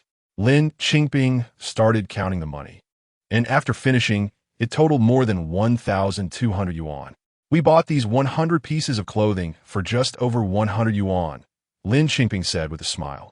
Even though she had seen all sorts of grand scenes in her past life, her heart was full of joy at this moment. My goodness, Lu Fun was almost speechless. Seeing that 400 pieces of new clothing they had just brought back, she was anxious. Hurry and sort those out too." Lin Qingping laughed and said, "Don't rush, Mom. Everyone hasn't slept for 2 days and nights. Let's get some rest first, so we have the strength to work." If it were according to Gu Junchen, she would definitely insist on not sleeping and continuing to work. But it was Du Jin who pulled her, insisting that she rest. Only then did everyone return to their rooms to rest. In Lin Qingping's room, her second sister leaned against her, full of admiration. "Sister, you are amazing. You really scare me this time." Lin Qingping smiled and patted her head. "What if I had failed this time? What were you thinking when you were squatting in the square?" The second sister felt a bit shy. "I'm not as smart as you. Couldn't he think of any good ideas? I just thought, if when we come back, the Gu family doesn't say anything about you and admits you are their daughter-in-law, then I'll be grateful to them, work hard, and return the money to them. If they say you and brother-in-law should divorce, then we sisters will rely on each other and work hard to pay them back. As long as we work hard, there will be no dead ends in life. Lin Qingping felt warm in her heart and gently chided her, silly girl. You're not smart. You're very smart. It's just that your sister has lived a bit longer and knows every direction of the times. After saying that, the second sister curiously asked, Sister, do you think brother-in-law knows about such a big matter? Will he really not say anything about you? Brother-in-law, Gu Junchen? Oh, I've been too busy these days to even have time to knit that sweater for him. I must find time to finish it no matter how busy I am. As the sisters chatted, they didn't know when they dozed off. The next morning, when Lin Qingping woke up, she heard voices outside. She got up and went out, only to find that half of the 400 pieces of clothing had already been sorted. Her mother-in-law and Gu Junchen were both busy. Mom, what time did you get up? Lin Qingping couldn't help asking. I didn't sleep all night, Gu Junchen said. After we went to bed last night, we got up and have been busy until now. Junchen didn't sleep much in the second half of the night either. She dragged me along to help you. Health is the most important. Money can always be earned. Lin Qingping thought to herself. She had been exhausted and ill in her previous life, and now back at 20, she still carried a bit of that old-fashioned wisdom. Isn't this urgent? Lufin laughed. Everyone is anxious. Lin Qingping herself was anxious, so she stopped talking and began the second round of frantic revisions. Seeing Gu Junchen roll up her sleeves, ready to work hard, Lin Qingping asked her to hold off. She kept an eye on the changes and revised the designs. She made adjustments mainly on the shirts and coats. Although they were basic styles, there were many thoughtful details such as the collar, cuffs, hem, pockets, waist, and even buttons. With some delicate designs and changes, they immediately became different. Gu Junchen admired it. This looks even better. Bottles. How did you come up with so many ideas? Just think about it, and you can come up with it, Lin Qingping said nonchalantly, as she had to guard against the woman who came to buy clothes last week. Gu Junchen felt that whatever she could think of was beyond her ability. No matter how hard she tried, she couldn't come up with anything. So she decided not to think about it anymore and just work hard with her sister-in-law. This week, everyone was quite skilled. After several days of work and cooperation, they finally managed to rush out the second batch of goods before Saturday. On Saturday morning, the agreed-upon cart came to pick them up and took them directly to the county train station. In these past few days, Gu Junchen had been running to the county every day, trying to buy tickets out of concern for not being able to get them. Finally, they took the clothes and 2 children. Yes, this time Lin Qingping had Gu Junchen bring her daughter Xiaomai along. The group took the train to the provincial capital on Saturday night and arrived early Sunday morning. They didn't even have time for breakfast and rushed straight to the square, setting up their stall. During the process of setting up, each person took a moment to nibble on a few pieces of flatbread. At the same time, they noticed that outside the nearby mall, which looked down on them country folk, there was a long line, while they had thought their own stall would attract a crowd. But it wasn't as popular as they had expected. However, the surrounding crowd gradually gathered, chattering away. Oh, you really came? I thought you wouldn't come. I'm telling you, there are clothes of the same style being sold in the mall. Many people went to buy them this week. People from other streets came too. Yeah, I heard that several malls have stock styles like yours, and some are even cheaper than yours. Now I see. Gu Junchen, being the most perceptive, immediately got angry. Bottles, that woman from last time came to steal our designs. How despicable. Gu Junchen was also furious. Chapter 23. Double happiness. Gu Junchen was going to confront them directly. She was stopped by Lin Qingping. It's okay, don't rush. Let's focus on our own business first. Like last time, they took turns modeling the new styles.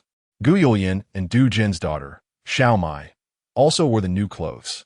Lin Qingping styled Xiaomai's hair beautifully.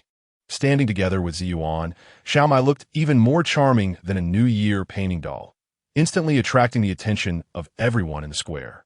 Gu Junchen couldn't help but praise, wow, this looks amazing. Pingzi, how do you have such skill? This hairstyle is incredible. It's because our Xiaomai is already beautiful. Lin Qingping looked at Xiaomai with fondness. In her past life, she loved dressing up girls in pretty dresses, making them look like princesses. How wonderful it was. Unfortunately, in her previous life, she didn't have children with Gu Junchen. Lin Qingping quickly set aside those melancholic feelings because there was no time for that. More and more people gathered around the stall, and their business was even more booming than last time. Customers who were originally waiting in line at the mall rushed over to Lin Qingping's side, calling their friends one after another. Hurry, come over here. This is the original version. Exactly. I had an appointment with them last week. The boss said she would come on Sunday, but you all didn't believe it. Wow. These clothes are even prettier than last time, especially the one the girl is wearing. I want to buy it for my daughter. What about the quality? I've checked the quality. It's no worse than what's in the mall. Hey, this one is mine. I want it. Don't take it. Can't I just take a look? Amidst the noisy chatter, the clothes Lin Qingping brought were sold out before the afternoon even arrived. They were completely unaffected by the mall's counterfeit versions. Gu Junchen felt a huge relief and looked at Lin Qingping with admiration. Pingzi, you are amazing. You're 100 times better than those people in the mall. If you weren't born in the countryside, none of those mall owners could compare to you. Lin Qingping didn't humble herself. Remembering her past achievements, she smiled slightly. Even if we were born in the countryside, we wouldn't be any worse than them. The same situation as last time occurred again. Just as they were preparing to pack up and leave, someone came. This time, it was a woman with short, permed hair, looking dignified and fashionable. This woman was different. She introduced herself first. Hello, I'm the manager of him.She department store. I am very interested in your clothes and would like to know if you have time to sit down and discuss them in detail. Gu Junchen immediately remembered. It was that him.She, the one where the staff rolled their eyes at us. The woman felt a bit awkward, but quickly apologized. I'm very sorry. Our staff service attitude was lacking. I will go back and criticize them and improve in the future. However, I'm here today to genuinely express my appreciation for your clothing. I wonder if it's convenient for you. This kind of atmosphere was what Lin Qingping was most familiar with. She had spent decades in business in her past life. The key to business was negotiation, and whether they could reach an agreement was another matter. She immediately agreed. The woman's surname was Xiang, named Xiang Hongying, and she invited them to dinner. Lin Qingping followed her to a restaurant in the provincial capital, feeling calm and at ease, without any of the hesitation typical of someone from the countryside, which impressed Xiang Hongying greatly. Xiang Hongying thought this woman from the countryside was quite convincing, but she had no idea how many occasions Lin Qingping had attended in her past life. A provincial capital restaurant was nothing compared to her own store. At the dinner table, everyone was silent, with only Lin Qingping and Xiang Hongying talking. It turned out that Xiang Hongying wanted to know where they sourced their goods. Lin Qingping smiled. I designed them myself. Xiang Hongying was shocked. Lin Qingping didn't hide it and directly said she was altering ready-made garments. She didn't feel the need to hide it because she believed Xiang Hongying was an expert in this area and would recognize it immediately. After her shock, Xiang Hongying praised her profusely, then chatted with Gu Junchen and Du Zhen, even teasing the children. Lin Qingping wasn't in a hurry. She knew Xiang Hongying was considering things during this time. Sure enough, after a round of conversation, Xiang Hongying asked, if I want you to deliver 300 pieces of clothing to me within 10 days, and they can't be the styles you've sold in the past 2 times, can you do it? I want to hear your conditions. Lin Qingping calmly replied, each piece will be 3 yuan cheaper than your retail price. The benefit for you is that I can come pick them up myself, so you won't have to make a long trip. Lin Qingping pondered for a moment. It was a psychological tactic after all. In the end, Lin Qingping agreed. I can't guarantee the exact number of 300, but it will be between 250 and 320 pieces. Okay. Xiang Hongying was also very straightforward. Well, I pick them up 10 days from now. Lin Qingping provided the address in the county town, right at the train station. No problem. The cooperation was thus established. After finishing the meal with peace of mind, Xiang Hongying led Lin Qingping to him.She to officially sign the contract. Xiang Hongying stamped it with the official seal, and Lin Qingping pressed her fingerprint. After leaving him.She, Gu Junchen let out a long sigh. Oh my goodness, I was so scared. I've never seen such a scene, never had a meal like this, and signing a contract. Pingzi, do you understand contracts? I didn't dare to say a word. What if they trick us? Don't worry, I've read it. There's no problem. Lin Qingping had signed countless contracts in her past life and was very confident about it. For Gu Junchen, It was now a case of believing everything Lin Qingping said was right. As long as Pingzi said there was no problem, then there was no problem. Instantly, she was in high spirits. Oh my, I actually had a meal in the provincial capital. Our Xiaomai even had that. What's it called? Cream cake. It's a cream cake. Du Jin corrected her with a smile. Look at you. Don't just blame me. All of us, except Pingzi, are scared too. Gu Yulian argued. But she was still happy, pulling Xiaomai and asking, Sweetheart, was the cream cake good? MHM, it was delicious, Xiaomai replied softly. Yes, today during the meal. Both children had cream cakes, which were a novelty for everyone and quite rare. However, Ziyuan seemed unfazed, maintaining a calm demeanor. Lin Qingping held Ziyuan's hand, thinking to herself, this child has a background. The second sister remained silent, just smiling with her lips pressed together, leaning against her sister. Everyone praised her sister, making her feel incredibly proud inside. They returned to Gu's village like this. The elderly couple of the Gu family were especially happy to see them come back with empty bags, and then, with even more joy, handed Lin Qingping a telegram. Qingzi sent a telegram. Take a look. Chapter 24, going to visit relatives. Lin Qingping immediately snatched the telegram from Lu Fun's hand upon hearing the news. The telegram was simple, stating that her visit to relatives had been approved and she was to go to the military base in half a month. Along with the telegram, there was also a letter addressed to Lu Fun and Gu Dafu. Since Lu Fun and Gu Dafu were not very literate, Lin Qingping had to read it to them, expecting it to be about her second sister. She waited until everyone had settled down before finding Lu Fun and Gu Dafu to read the contents of the letter to them. This was indeed not very proper, but the Gu family had always been ruled by Gu Junchen's decisions. Since their son had said so, Lu Fun had no choice but to agree. Moreover, Lu Fun had one good trait. If she agreed to something, she would not treat others unfairly. Lin Qingping was reassured by this. In her previous life, despite her reckless actions, Lu Fun had still not treated her harshly. In the following 10 days, the whole family worked tirelessly to clear out their inventory. They finally managed to alter all the clothes before the agreed-upon time, and sure enough, the count was down to 280 pieces instead of the original 300. Lin Qingping hired the same cart to transport all the clothes to the train station at the scheduled time. To her surprise, it was Xiang Hongying who personally brought people to pick up the goods. After inspecting the styles and counting the pieces, Xiang Hongying didn't say whether it was good or bad. She simply paid based on the quantity, and the collaboration was deemed complete. Lin Qingping returned to Gujia village with a full bag of money once again, looking at the now empty space that had been filled with clothes. The whole family felt a mix of emotions: joy, excitement, disbelief, and a plethora of feelings. Next came the traditional activity of counting the money after clearing out the goods. Lin Qingping gathered all the money from the first 2 sales and counted it, discovering a total of over 4,900 yuan, just a little short of 5,000. My goodness! Gu Yulian had never seen so much money in her life, and the Gu family was already considered well off in the village. However, she felt it was a pity. Wouldn't tea selling it ourselves have earned us more? We gave away 3 yuan, which could have been 7 or 800. Lin Qingping chuckled, saying that the 7 or 800 we gave away could bring us more in return. Gu Yulian didn't understand her words, thinking that Lin Qingping still wanted to continue making clothes. Lin Qingping began distributing the money. She took out 1,000 yuan and gave it to Gu Yulian and Du Jin. This shocked both of them. What is this for? They asked in unison. You've worked hard, Lin Qingping replied. She had clearly seen how the Gu family had worked tirelessly alongside her for over 20 days. Well, isn't that expected? How can I take your money? Gu Yulian and Du Jin genuinely hadn't thought about receiving money from Lin Qingping. They were just helping, as it was normal for siblings to assist each other, especially during busy farming seasons. They felt guilty and regretful since Lin Qingping had taken such a big risk indirectly caused by them, and they wanted to help her through this tough time. Lin Qingping smiled and gave another 500 yuan to Lu Fun, which shocked her as well.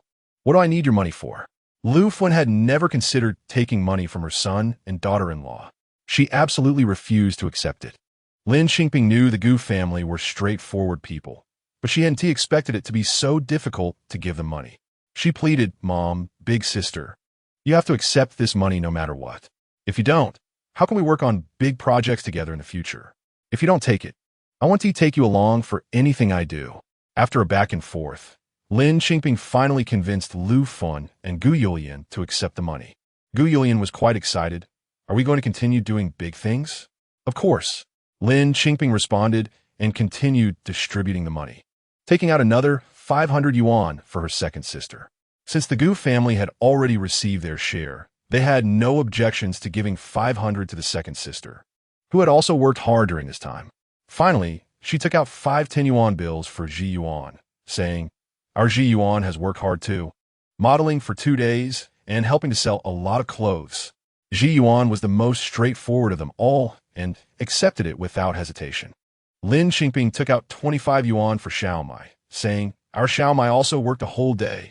Xiaomai hesitated to accept it and went to consult her parents. "Don't look at your parents, listen to your aunt. Your parents should listen to me too," Lin Qingping said. Gu Junchen smiled upon hearing this and urged, "Just take it." With the money distributed, it was natural for everyone to start thinking about the next step.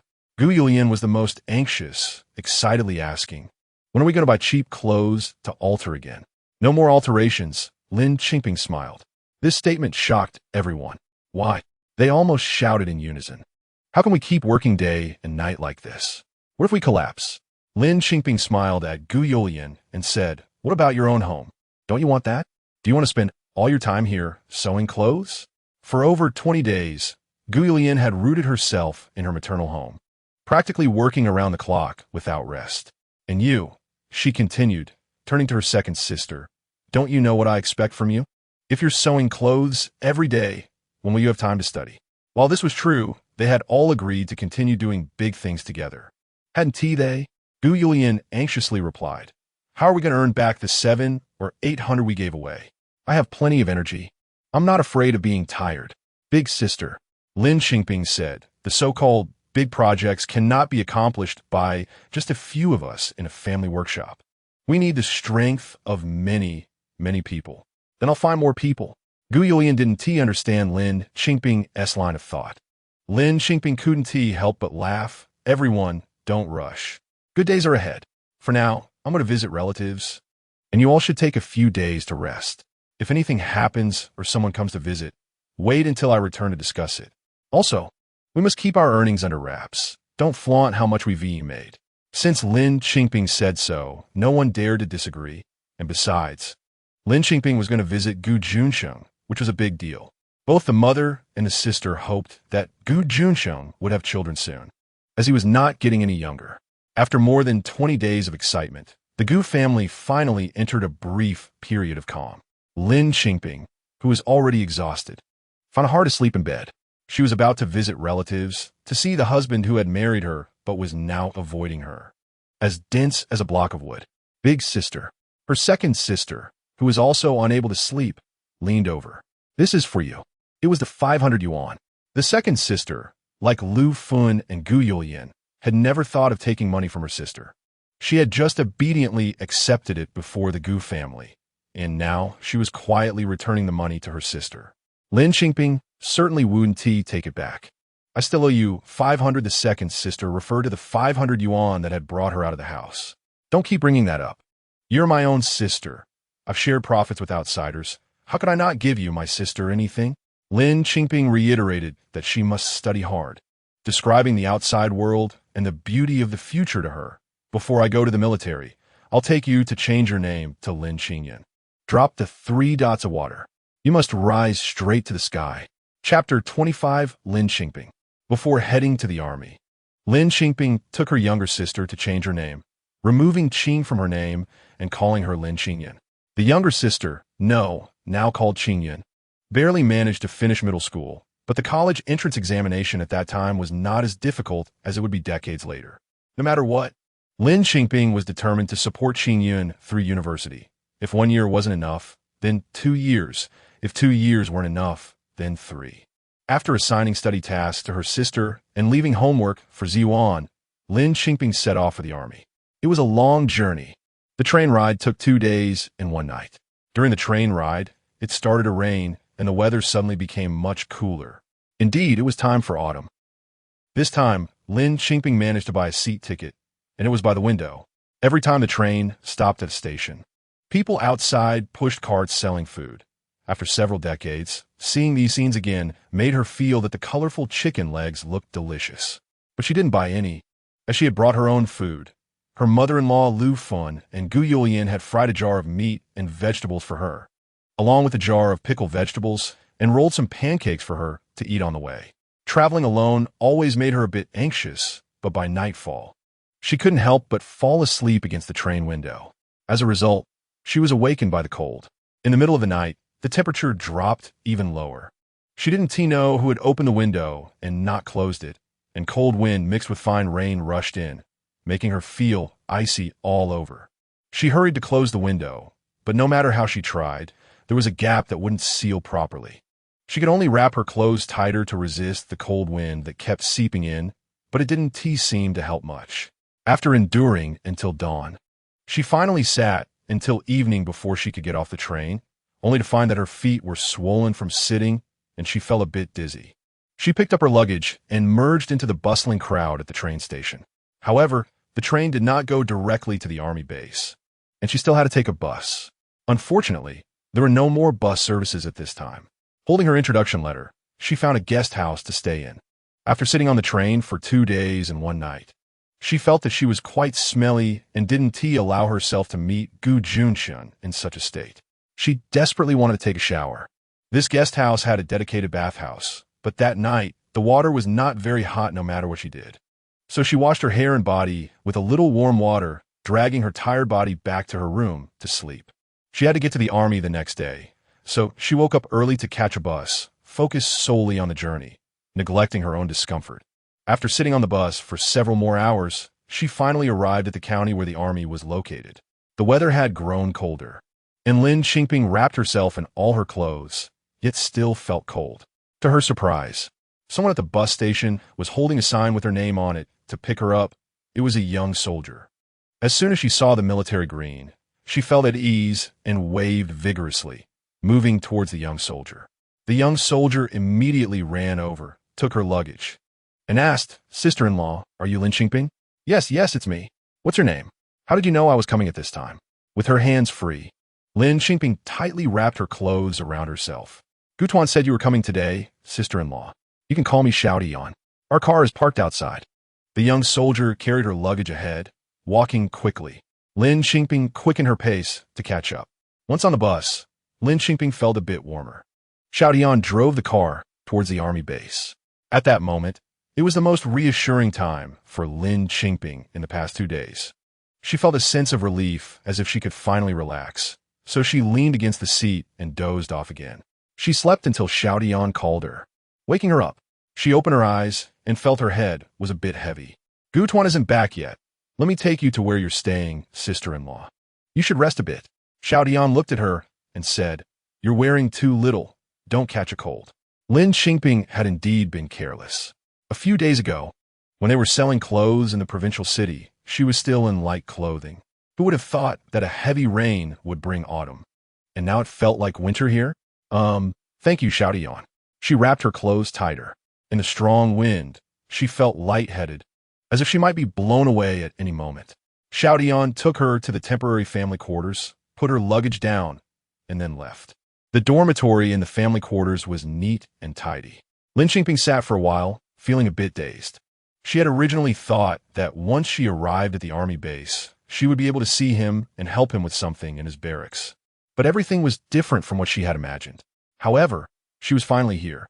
She smiled and started unpacking her bag, just as she finished organizing her things. Xiaodian came back with a bowl of noodles. "Sister-in-law, we didn't eat at noon, right? Have a bowl of hot noodles first." Xiaodian hurriedly put down the bowl and ran off, as if afraid to talk to her. Lin Qingping was indeed hungry, sitting down with a bowl of hot noodle soup. She finished it quickly, feeling a bit warmer.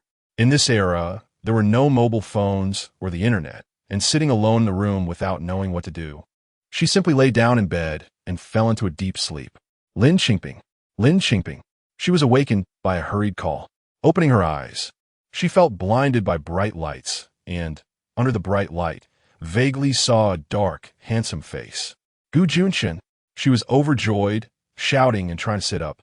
However, what she thought was a shout came out as a hoarse whisper, and as she tried to sit up, she felt weak all over, her ears buzzing, and she fell back down again.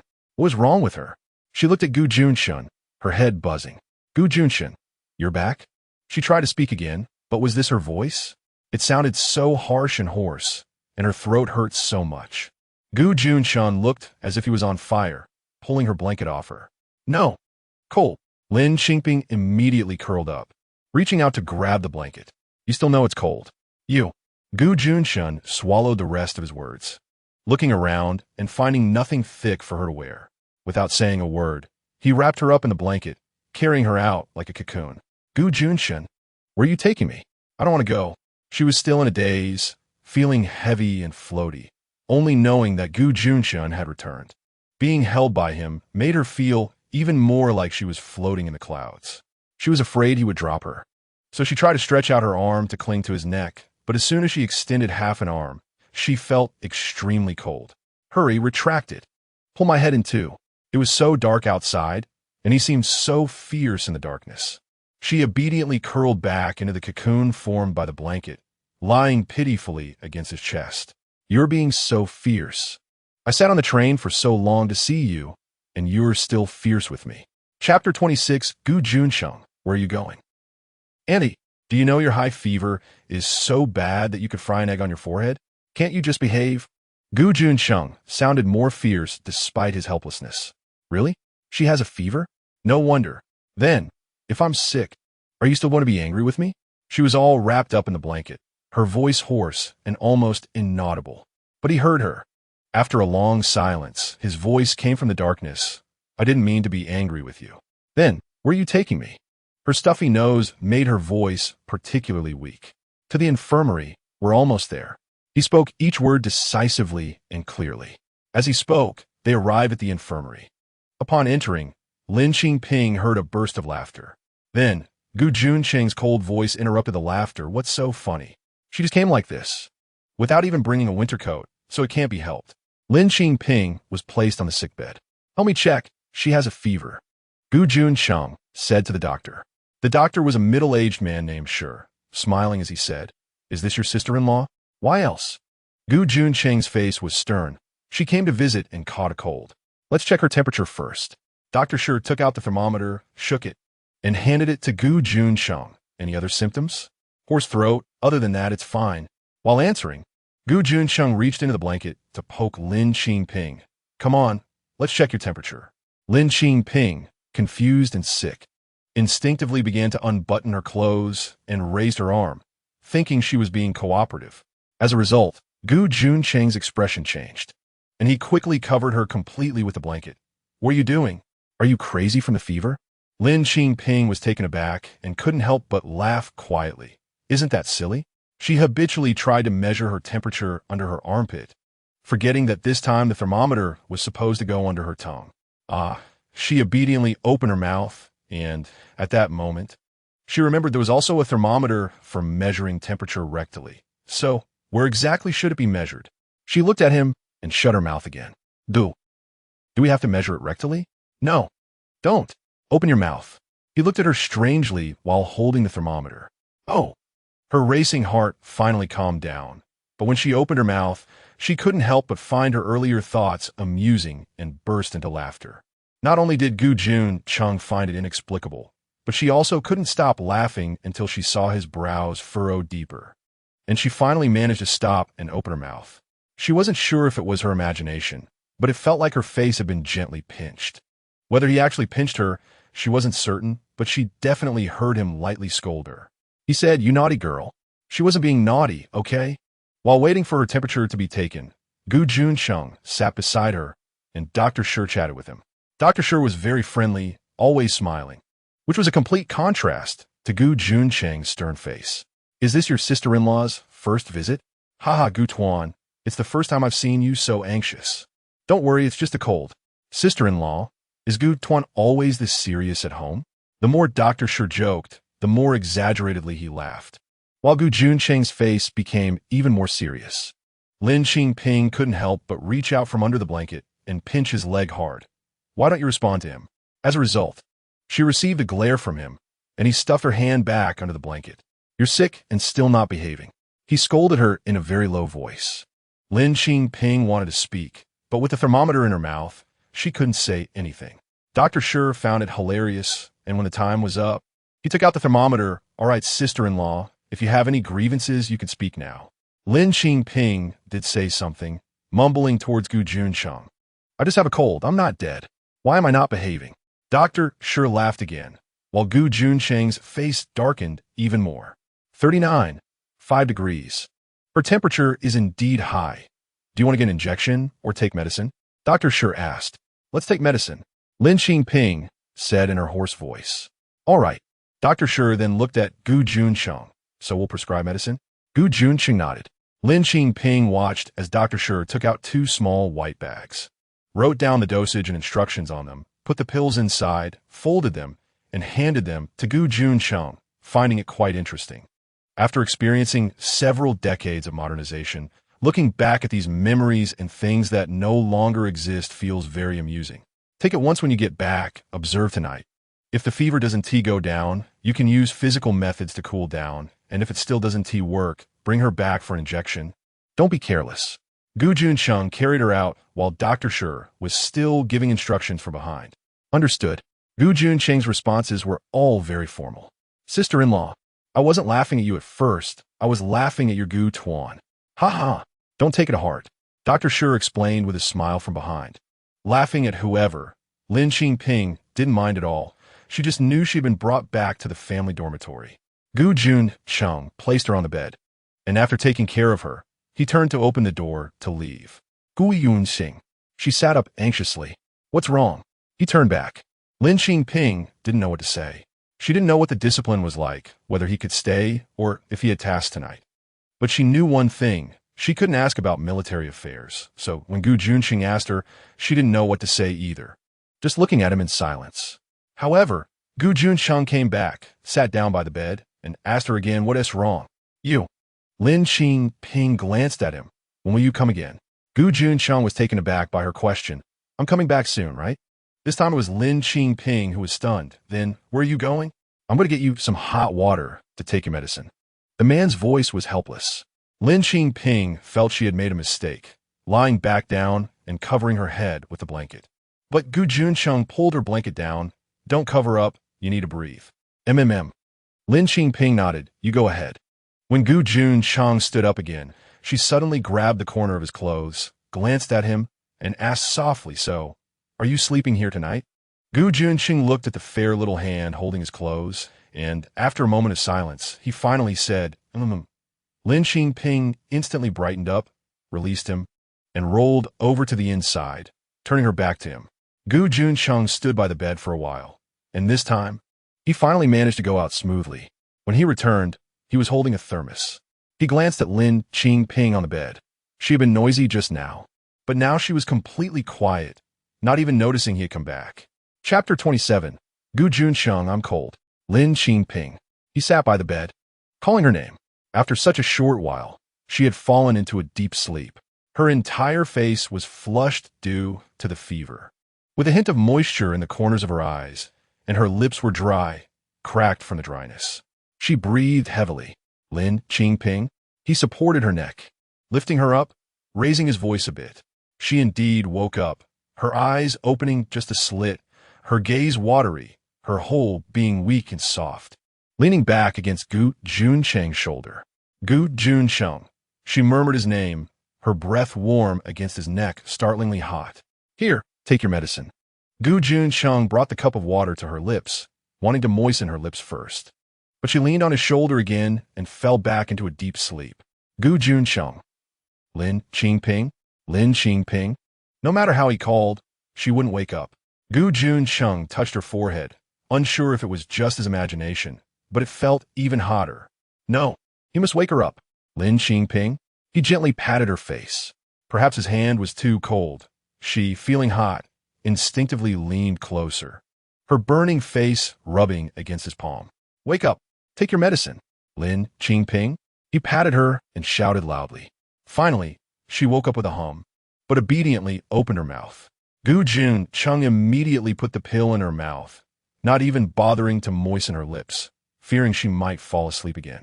She wasn't very alert and just held the pill in her mouth, resulting in her face scrunching up in distaste. Bitter, she grimaced, dazed, trying to spit out the medicine. "Don't spit it out," he commanded, quickly bringing the cup of water to her lips. She bowed her head and gulped down a large mouthful, swallowing the medicine, but the bitterness lingered. So bitter, she stuck out her tongue. Gu Junchen placed a small piece of rock candy in her mouth, and only then did she stop complaining. Regardless, she finally took her medicine. When Gu Junchen laid her back onto the pillow, she, half awake and half dazed, asked, "Gu Junchen, how did you know I hate bitterness?" He paused. I heard about it."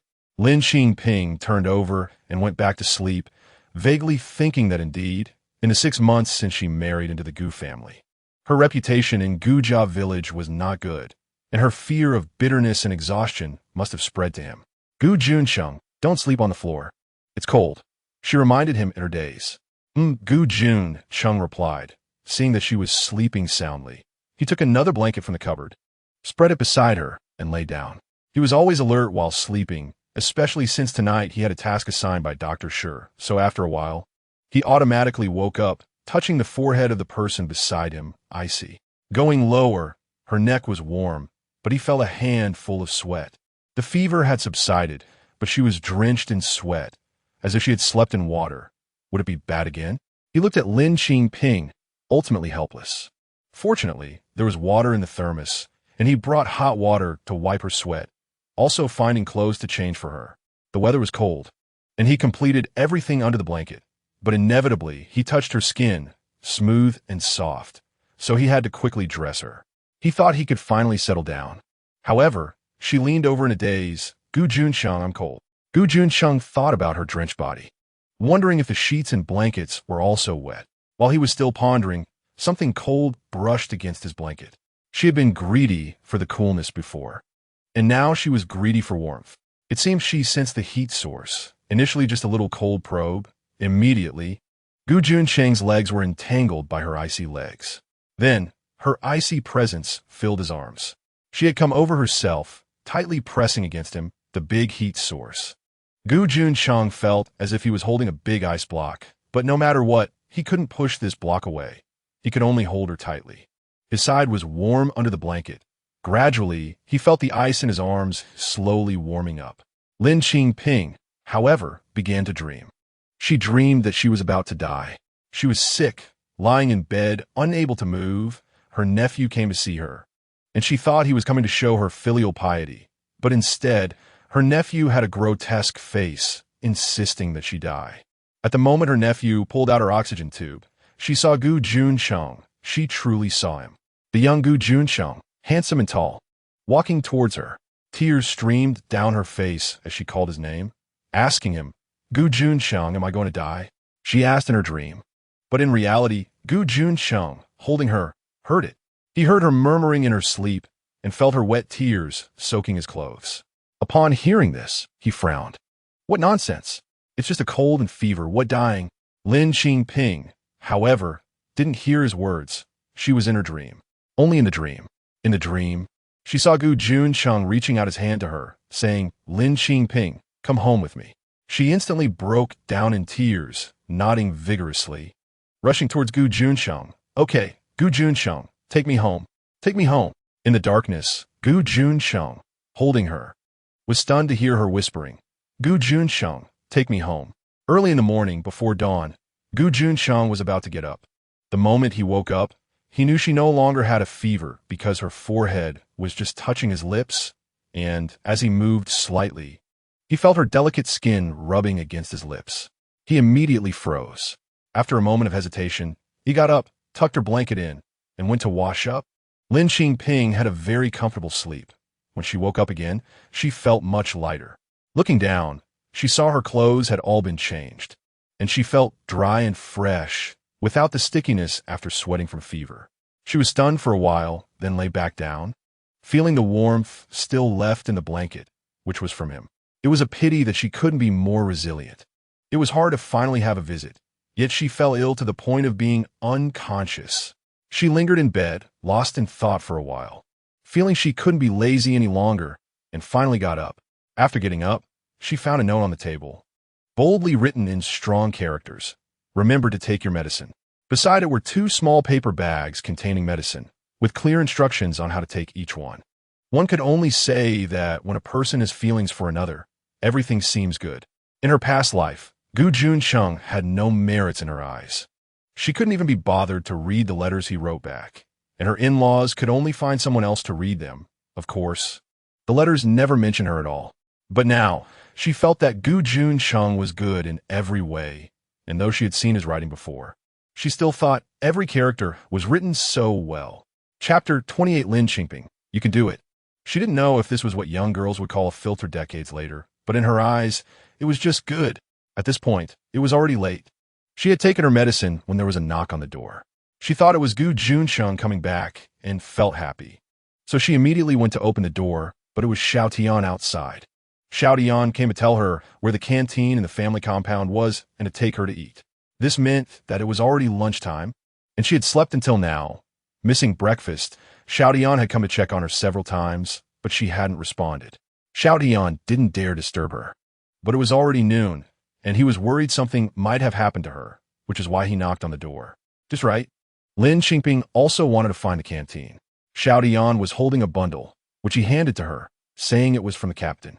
She opened it to find a floral cotton jacket. The captain said it was new, Xiaotian added. Okay, thank you, Xiaotian. She didn't know where Gu Junchen got it from, but she really needed a warm piece of clothing. Without hesitation, she put it on and followed Xiaotian to the canteen. On the way, she learned that Gu Junchen wouldn't be back for lunch and might not return for dinner either. Lin Qingping wasn't sure if she could ask, but today was Gu Junchen's birthday. After hesitating several times, she finally said to Xiaotian, Xiaotian, there is something I want to ask. If you can't say it, you don't have to. Sure, go ahead. Xiaotian looked at her seriously with his youthful eyes. Is Captain Gu coming back for dinner tonight? Lin Qingping asked cautiously. After all, in her previous life, she had cared too little about Gu Junchen and his work. She didn't understand what she could ask or what she shouldn't what she should do or what she shouldn't Xiaotian thought she was going to ask something important, so he took it seriously. When he heard the question, he immediately replied, he should be back tonight, but I'm not sure what time. Lin Qingping nodded, and soon they arrived at the canteen. This is it. You can come here for meals from now on. No need to wait for Captain Gu. This was also Gu Junchen's instruction for him, to let Lin Qingping eat by herself and not wait for him. Okay, thank you, Xiaotian, Lin Qingping said with a smile. After several thank yous, Xiaotian felt embarrassed and said goodbye to her as sister-in-law before leaving. Lin Qingping's purpose for finding the canteen was simple. She wanted to make a birthday cake. In fact, the reason she was so eager to visit was also this. In her previous life, she had never celebrated Gu Junchen's birthday. What was lacking in her previous life, she wanted to make up for in this life. At this time, there was definitely no oven, but there was a steamer, and steamed cake could also be delicious. She spoke to the cook in the canteen about borrowing the kitchen in the afternoon. The cook readily agreed. Lin Qingping also borrowed some ingredients from the kitchen, paying the canteen according to market prices. Originally, she only planned to steam one cake base, but she was lucky to find the powder for making cool jelly in the canteen. Local people have a habit of eating cool jelly in the summer, made from wild, cool jelly fruits. Now that it was cooler, they no longer ate it, but they had made some into powder and stored it. With this, she could replace gelatin and use milk to make whipped cream. After a busy afternoon, she made 2 cakes, leaving one for the cook and taking one back to the dormitory. She was quite skilled at baking, but due to the limitations of the times, there was still some regret as she couldn't unleash her full potential, only doing the cream decoration. Even the decoration was only in red, but it still looked nice. The cook almost applauded her. However, Gu Junchen did not come back for dinner. Lin Qingping was mentally prepared for this. After eating, she waited in the dormitory. But as it got dark, there was still no news. She leaned on the table. After all, her sick body, although the fever had subsided, felt very weak, and she fell asleep soon after. She woke up again because of a rustling sound outside. She thought it was raining, so she went to the window to pull up the curtain, only to find it was snowing. It was still the end of October, She leaned against the window, watching the ground outside gradually being covered with a thin layer of white. And he still hadn't returned. She didn't know how long it had been, but finally, in the distance, headlights appeared, driving towards her. Her heart skipped a beat as she immediately opened the window. The wind rushed in, and the bright headlights drew closer, heading towards the family compound. She fixed her gaze on the car, watching as it parked in the parking lot. A tall figure stepping out. It was him. It was Gu Junchen. Gu Junchen. She shouted from the window, then dashed outside. The cold wind blew fiercely, and snowflakes danced around her, landing playfully on her eyelashes, instantly melting away. Gu Junchen. She called out his name as she ran towards him. In fact, he heard her the moment she shouted. Then, seeing a slender figure flying out of the house, his face immediately darkened, and he quickened his pace. They finally met on the steps. He stood in front of her, with snowflakes on his shoulders. It's really cold in this weather, the wind is howling. But Lin Qingping looked at the person in front of her, feeling warm inside. However, he looked like he was about to explode with anger. Gu. Lin Qingping. Before she could finish calling his name, he interrupted her with an angry shout. It seemed he really was angry. She felt a bit at a loss. Glancing at the soldiers behind him, they quickly jumped into the car and drove away. He seemed to want to say something, but held it back, grabbing her hand and quickly walking towards the dormitory. Once inside, after closing the door, he caught sight of the open window, and his anger flared up again. You can do this, Lin Qingping. It's snowing outside, and you dare to run out when you're burning up, and you left the window open?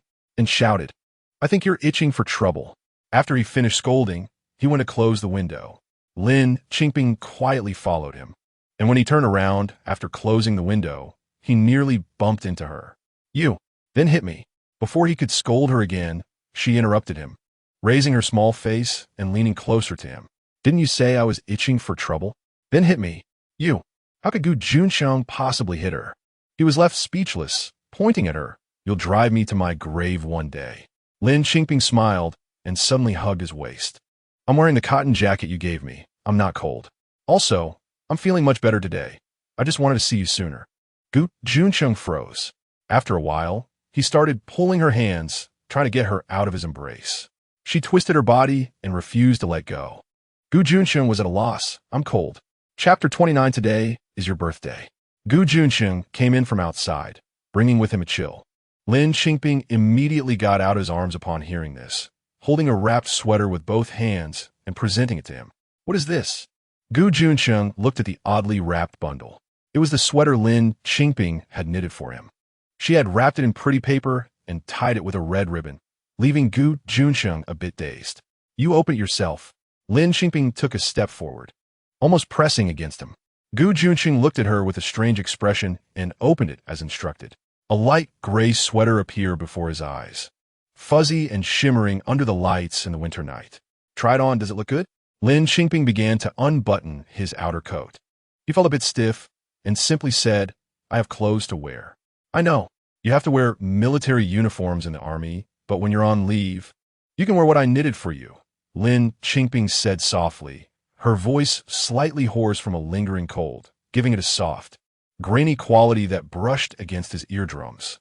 She lowered her eyes, her long eyelashes fluttering in rhythm with her speech, occasionally blinking, their delicate curve making her face even more enchanting. Once she finished unbuttoning, she looked up, and suddenly, the winter night and falling snow ceased to exist. The room was filled with the warmth of spring. Stretch out your arms. Lin Qingping noticed he was standing still, poked his chest with her fingers, felt it was solid, and couldn't help but poke again until her fingers were caught. Lin Qingping felt a bit embarrassed. I'm just trying to fit the sweater on you. Cooperate with me. Her voice trailed off, adding a touch of charm. Gu Junchen averted his gaze and released her fingers, raising his arms as she instructed. Just right. I really admire my own taste. Not too big, not too small. It's like it was custom-made for you. Lin Qingping looked at her handiwork joyfully, showering him with compliments. Gu Junchen, your figure is just too good, and your expression is so cool. You're even more handsome than a supermodel. There were many things he didn't understand, but it was rare to see her so happy, until she said, Gu Junchen, happy birthday. Birthday? I knew you would forget. Lin Qingping pulled his hand to a small table, pressing him down into a seat. On the table sat the birthday cake she made. A round cake enveloped in white cream, resembling the snowy scene outside, with red icing shaped like a house. Complete with 2 snowmen at the door wearing red hats and scarves, and the words "Happy Birthday" written in red on the snowy ground. Gu Junchen, make a wish. Without candles, she struck a match. Make a wish? He had never done such a thing before, nor had he ever seen it done. Come on, close your eyes and make a wish. Birthday wishes always come true, she urged, the match burning low.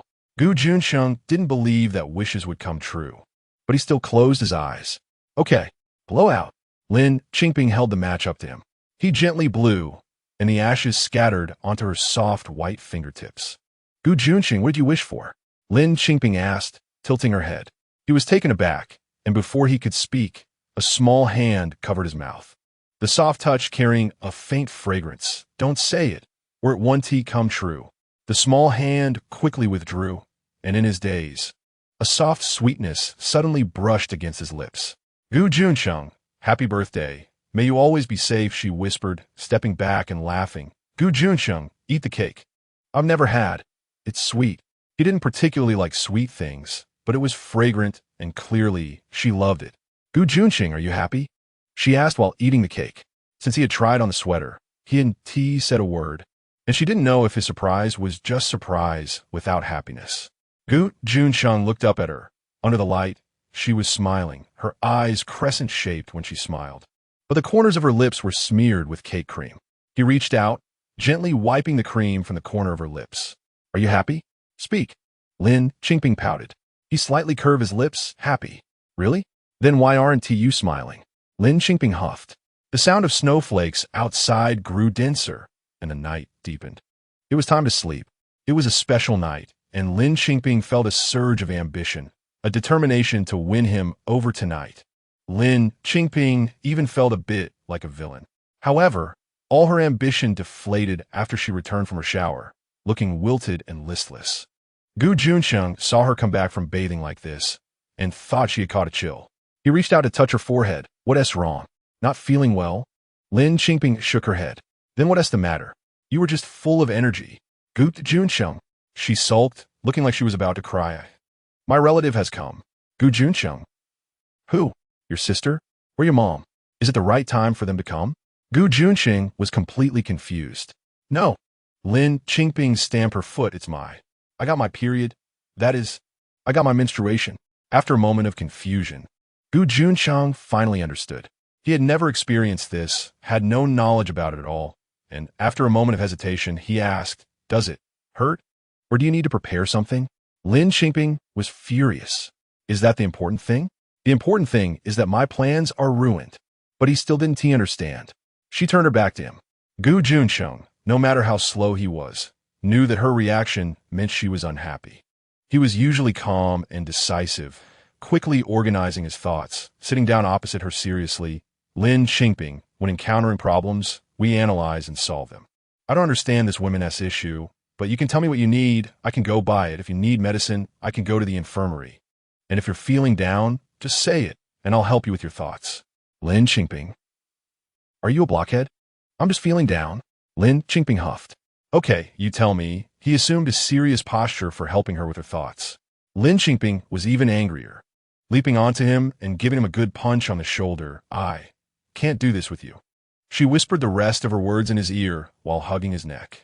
Gu Junchen was stunned for a moment, then looked at her, and couldn't help but burst into laughter, a hearty laugh that filled the room. Chapter 30. Lin Qingping. Don't think you can get away with it. Lin Qingping looked at him with a face full of resentment. Is it funny? Why do you seem to have no expectation for this matter? You seem quite happy about it, don't you? Otherwise, why have you been smiling now after not laughing before? Gu Junchen found her reaction amusing, but he held back his laughter. Lin Qingping, I really didn't see it coming. See what? Lin Qingping frowned. I didn't see that you are. He paused at this point, not continuing. Turning his head, he saw the medicine on the table and suddenly changed his tone to a stern one. Did you take your medicine? Lin Qingping. Wait, what do you mean by going to sleep now? Lin Qingping, don't think you can get away with pretending to be asleep. Lin Qingping, get up and take your medicine. Lin Qingping buried herself under the covers, her voice muffled. I just didn't take it tonight. How many times do you want to skip it? His tone was stern again. Come out. When Lin Qingping finally crawled out from under the covers, he was already standing by the bed, like a tower. With a dark expression, Lin Qingping reached out and covered his entire face. No scaring. It's not good when you scare. He paused. Remove her hand. Take your medicine first. Lin Qingping glared at him. Isn't it your fault that I forgot to take my medicine? You came back just then, and I was too busy being happy. He was almost amused to the point of anger, stuffing the medicine into her mouth and giving her water. You really know how to shirk responsibility. It is your fault. Lin Qingping lay back under the covers after drinking the water. Let us sleep. It's pointless. Gu Junchen chuckled. What do you mean by pointless? Does it only count as interesting if we do that thing? Lin Qingping turned over, her eyes brightening, recalling a meme from decades later. If you say that, then I'm not sleepy anymore, but what is the use? Look at your expression. Gu Junchen couldn't help but say, all right, sleep. Lin Qingping huffed and turned away to sleep. Gu Junchen also lay down, and they still had 2 separate blankets. Lin Qingping was still feeling down when she heard his voice in the dark. Isn't it cold today? It's cold, Lin Qingping said softly. I feel colder than usual these days. Then she heard a heavy sigh behind her, as if filled with helplessness, followed by a pair of arms stretching into her blanket, and she fell into a warm embrace. If it's cold, why did you come over? His calf brushed against her foot, which was indeed icy. Lin Qingping's fingers poked at his chest muscles one by one, mumbling, Isn't it because I'm afraid I might fall asleep and can't control myself? Gu Junchen was clearly taken aback by her words, staring blankly for a moment. Both amused and exasperated. Lin Qingping, can you be a bit more reserved? Am I not a person who is not reserved at all? What do you want? Her fingers quietly slipped under his shirt, touching his firm muscles. Stop fooling around. Sleep. He grabbed her hand. Lin Qingping felt uncomfortable and bit down on his shoulder. Finding the flesh there also firm, unable to help but tease, I can't bite through. If it doesn't hurt me, be careful not to break your teeth. He pressed the back of her head down. Behave, all right? Lin Qingping fell silent. Gu Junchen began asking her what she did during the day, whether she was bored alone. Whatever he asked, she answered one by one. They chatted, and Lin Qingping didn't know when she fell asleep. The next morning, Lin Qingping vaguely heard the sound of a bugle, but she just couldn't wake up. When she got up, naturally, there was no sign of him in the room. She remembered Gu Junchen had asked her what she did during the day, whether she was bored alone. Honestly, in this era where there were no phones or computers, she wasn't that bored.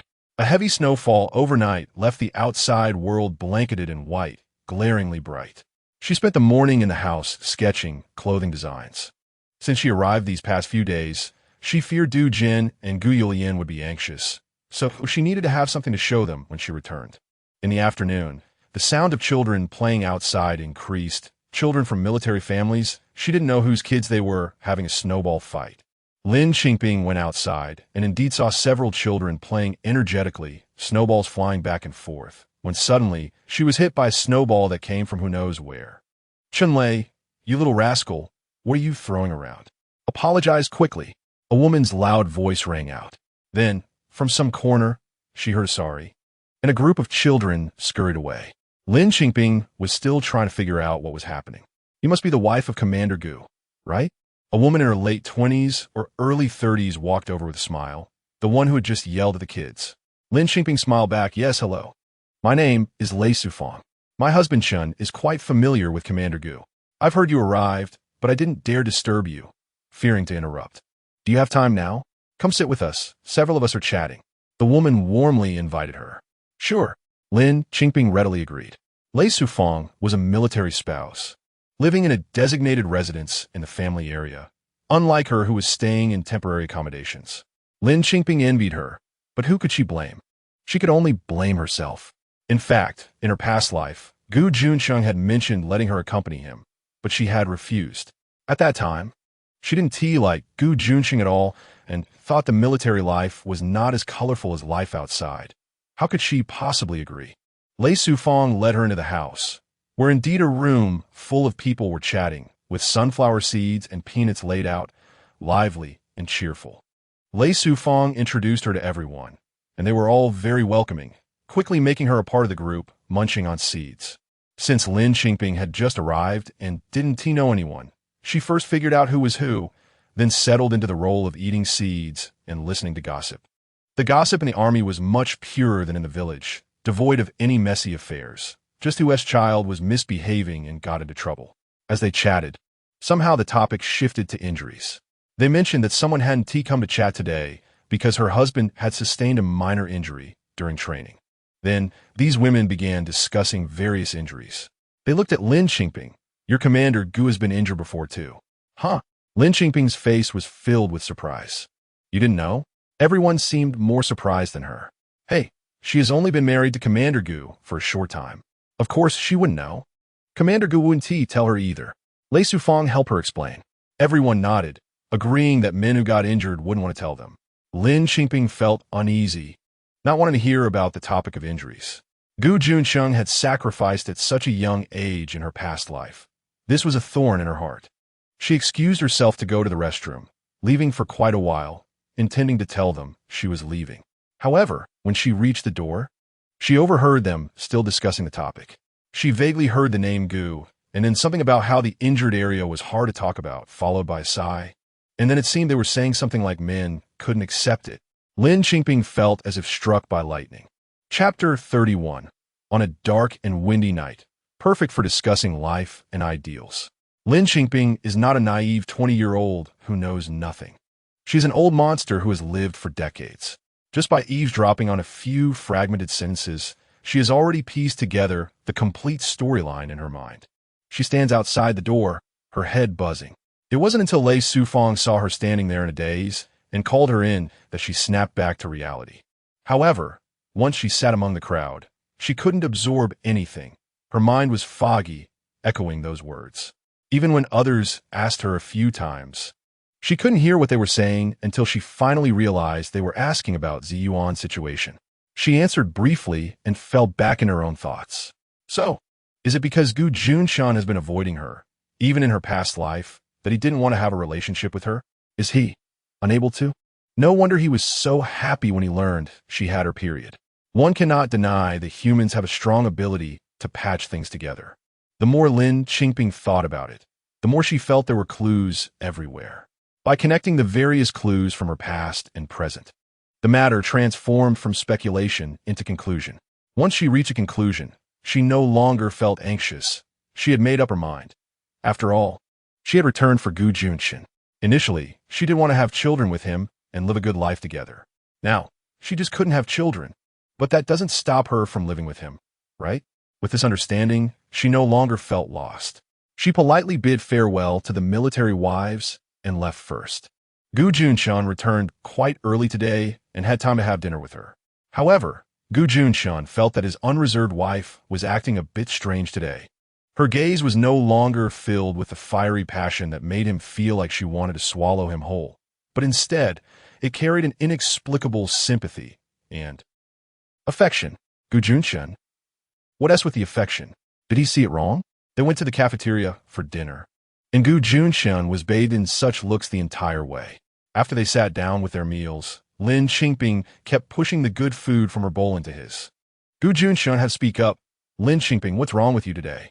Lin Qingping was just about to send a piece of egg into his bowl when she was startled by his question, almost dropping it. She quickly sat up straight, her kind gaze overflowing even more. It's nothing. You all have been training hard. Eat more. You need to replenish. Gu Junchen's sharp gaze swept over her face back and forth, clearly saying, Are you kidding me? Lin Qingping, did you take your medicine today? Take, huh? Lin Qingping felt there was a double meaning in his words.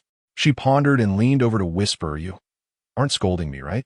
Gu Junchen shot her a glance. You can understand human speech quite well. Gu.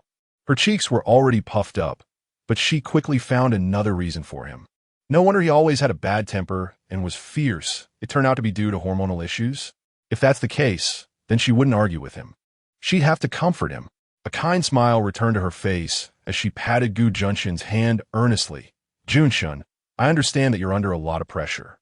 You don't have to worry. I'm not that lowbrow. Gu Junchen? Why is it getting harder to understand? Junchen? Didn't she always call him Gu Junchen? It doesn't matter. It doesn't matter. As she moved her chopsticks, she realized there was nothing left in her bowl to give him. Clearing her throat, she said, Junchen, how about we become soulmates? Spiritual partners. Gu Junchen. I won't pressure you anymore. Lin Qingping regretted it. Why did she act so, eager before? She wasn't that eager about that matter. She was a simple person. Yes, simple and pure. From now on, she would change her persona. Gu Junchen frowned. Even though his eyesight was sharp enough to hit a target 200 meters away, he couldn't figure out what Lin Qingping was up to today. But he couldn't stand the sight of the few green cabbage leaves in her bowl, so he gave her the lean meat she had given him along with his own, plus the egg. A family member walked by, one of the sisters Lin Qingping had just met today, who greeted them and said, wow, Captain Gu really cares for his wife. It's not obvious at all usually. Little Lin is impressive. Amidst a burst of laughter, the military wives soon dispersed. Lin Qingping looked at the food in her bowl, wanting to give it back to Gu Junchen, but his low voice stopped her. Eat it all. If you keep talking back, go stand in the corner. Lin Qingping thought of Ziyuan, skillfully standing in the corner at home. She wasn't afraid to stand there. She just felt embarrassed at her age, right? As a result, Gu Junchen stared at her, and she ended up eating half a bowl more than usual. Lin Qingping rubbed her stomach as she walked back with Gu Junchen. Once home, she dragged him around the room to help with digestion. While they walked, Lin Qingping thought, she couldn't just walk around all night, right? What should she do with Gu Junchen later? She couldn't keep thinking in that direction. She had to take care of Gu Junchen's pride. Then, she pulled Gu Junchen to sit down, looked out at the white snow, and said to him, Junchen, how about I read you a poem? Gu Junchen. What kind of illness has she caught this time? Lin Qingping thought for a moment. It seemed there weren't many poems she could recite completely. Should she recite her nephew's middle school texts? She thought that was a good idea. And so she began. Yuzhong Old Town, Hongdu New Mansion. Stars divide the Ji and Zhen. Land connects Hung and Lu. With 3 rivers and 5 lakes in the embrace. Controlling the fierce and drawing the O in you. As she walked and swayed her head, Gu Junchen initially looked at her in confusion, then simply sat down to enjoy her. Ultimately, Lin Qingping couldn't continue under his gaze, her voice growing softer, and she held his hand. You're laughing at me. With a prolonged voice and a teasing look, she pouted, you come and take over. With a serene heart, my thoughts soar. The refreshing breeze arises with the sound of the flute. The delicate song halts the white clouds. Lin Qingping's eyes widened. She had always thought he was a rough person. Lin Qingping. After he recited a segment, his sharp gaze fixed on her. Did they teach this in your village's middle school? Lin Qingping's face turned pale at once. That was her nephew's high school text. Can't I learn it myself? Forget it. Let's not recite this. Gu Junchen, let's talk about life and ideals. She released his hand, sat beside him with a sincere expression. Gu Junchen, what kind of life do you think is a meaningful life? Gu Junchen looked at her and finally couldn't help but touch her forehead. I'm not sick.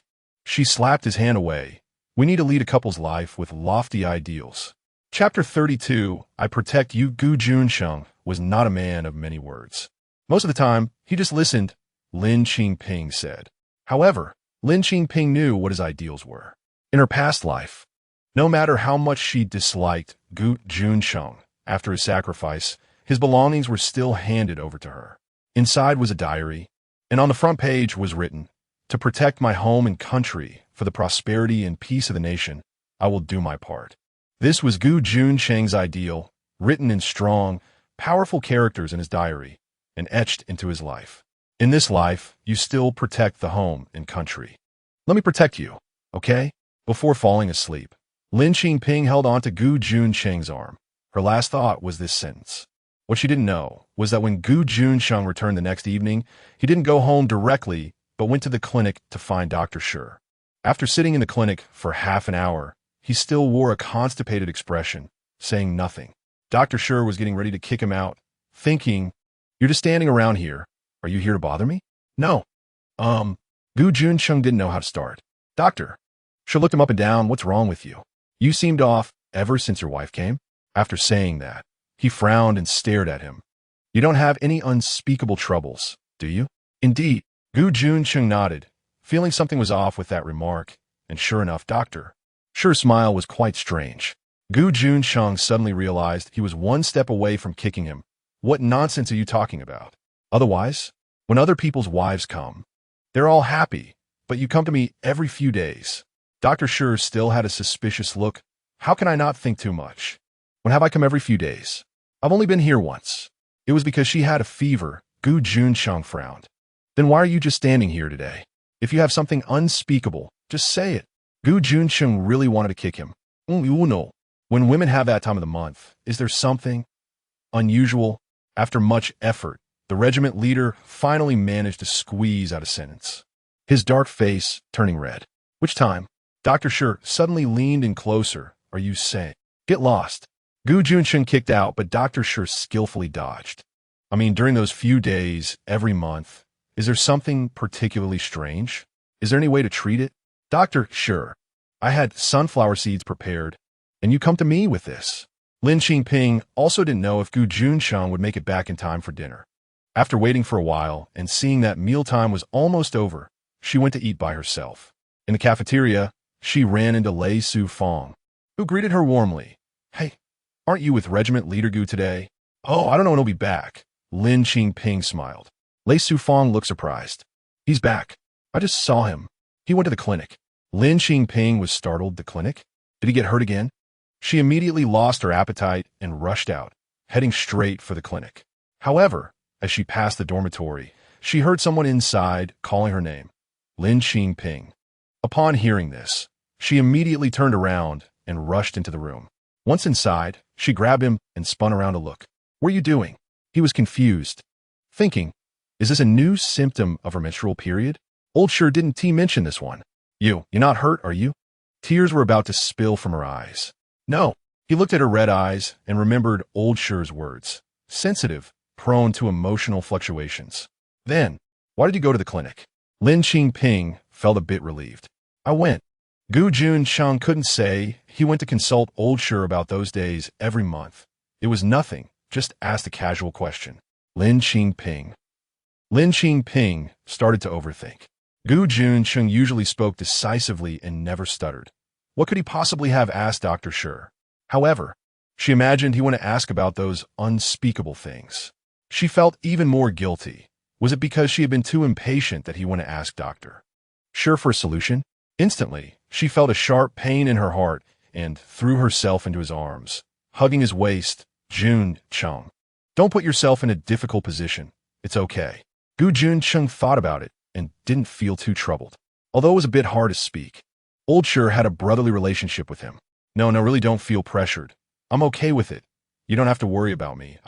I don't care. Lin Qingping felt even sadder. It turned out her guess was correct. He really went to the clinic for this matter. Gu Junchen knew. How could he not care? Oldshir said. During this time, women need to pay more attention. They can't eat cold or stimulating foods. How could he not care? But Lin Qingping was about to cry again. Junchen, I can't bear to see you like this. It's nothing. It's just a matter of a few words. Gu Junchen even brought back a bag of brown sugar, saying Oldshir suggested brown sugar water was good. Junchen, no, I'd rather not have it. Gu Junchen, it's just a bit of brown sugar. Is it that serious? Junchen, hast du Schuld? I just want to live a good life with you. I won't dislike you. I don't need children. Having aspirations is enough. Gu Junchen, is it that serious? Not being able to have children? Gu Junchen copped Lin Qingping. Oldshir had said if it was particularly abnormal, she should go to the hospital. Lin Qingping looked at him in confusion. You don't know? How would I know? Gu Junchen had never heard anyone mention whether she could have children or not. He held her hand. Lin Qingping, let's go. I'll take you to the hospital. Go to the hospital? Right now? Lin Qingping stammered. Even if treatment was needed, this was a long-term process, right? Wasn't it unnecessary to rush? Otherwise, how long do you want to drag it out? In fact, Gu Junchen didn't really care whether he could have children, but if there was an illness, it needed to be treated, and besides, they needed to check if there were other issues. Lin Qingping was a bit dazed. I'm not dragging it out. How is it me dragging it out? If there's a problem with your body, it needs to be treated. You can't just gloss over it. Lin Qingping. Lin Qingping was even more confused. I don't have a problem. I just had a cold. Didn't I get better? Gu Junchen raised an eyebrow. Then what were you talking about all along? Lin Qingping's gaze, which had been looking at his face, slowly moved down. I wasn't talking about you. You. Gu Junchen suddenly remembered what she had just said. Not disliking him, not needing children, having aspirations was enough. So, her meaning was, he had a problem? He couldn't have children? Gu Junchen was stunned by this sudden shock. Lin Qingping was in a panic. Oh no, she had brought up this issue. He must feel terrible. She pounced on him, running her hands along his back. Junchen, don't be like this. I really don't care, don't mind. Don't be sad, don't feel inferior. Feel inferior? Lin Qingping. He shouted loudly. Chapter 33 punished the shout startled Lin Qingping, causing her to jump back 2 steps. Lin Qingping. Gu Junchen didn't know what to say, nodding his head and pacing around the room. You're quite something. You really know how to ponder things. Don't speak. Gu Junchen shouted. What do you think about all day long? Junchen. It's all my fault. I hurt his pride by saying that. What to do? How to remedy it? Junchen. It's okay if you care a lot. We can adjust slowly. Really, I know an excellent traditional Chinese medicine doctor. She did know an old Chinese medicine doctor. But that was many years later. However, right now, they could take the initiative to visit and get to know him. She thought it was a good idea. Her eyes sparkling with hope. When you have your next holiday, let us go. Lin Qingping. Lin Qingping didn't get to say a word before he interrupted her with a furious shout. Go stand in the corner. Lin Qingping. Okay. I'll stand. She obediently stood in the corner like Ji Yuan, but still unwilling to give up, turned back and said, Junchen. From now on, recite for me. No stopping. Lin Qingping. Recite what? Lin Qingping was confused. Anything you want. I want to call stop. So you can't stop. Gu Junchen said as he paced around the room a few more times. Lin Qingping racked her brains. Reciting from Tong Wang, Gusu, to Mulan Ci, to Lu Shiming, and then to Chu Shibiao in short. She was lucky that she had developed an interest in cultural knowledge after tutoring her nephew in her previous life and had accumulated quite a bit of material. Otherwise, she wouldn't be able to recite much at this moment. That night, she recited from the corner to the chair, then from the chair to the bed. And even as she was going to sleep, she was still mumbling about the vastness of heaven and earth, feeling lonely and tearful. Half asleep, she seemed to hear someone knocking on the door, looking for Gu Junchen, startling her out of her sleepy state, and she loudly recited, as if spring is gentle and the scenery bright, calm, and unperturbed. Just recite. As for whether it's coherent, how would she know? She was completely dazed. The next day, she listlessly went to the cafeteria for breakfast and ran into Lei Sufang and a few sisters. Lei Sufang greeted her with a smile, then leaned in mysteriously and asked, Hey, Shaolin, have you read a lot of books? Lin Qingping didn't know why Lei Sufang was asking this. She had attended school in the village. No wonder. Lei Sufang smiled. Old Chun said you were reciting poetry last night. Lin Qingping had been reciting all night and was still a bit dazed. So hearing this, she shook her head helplessly. Don't mention it. I recited all night, and my head feels huge. Why? Lei Sufang found it amusing you and Captain Gu together.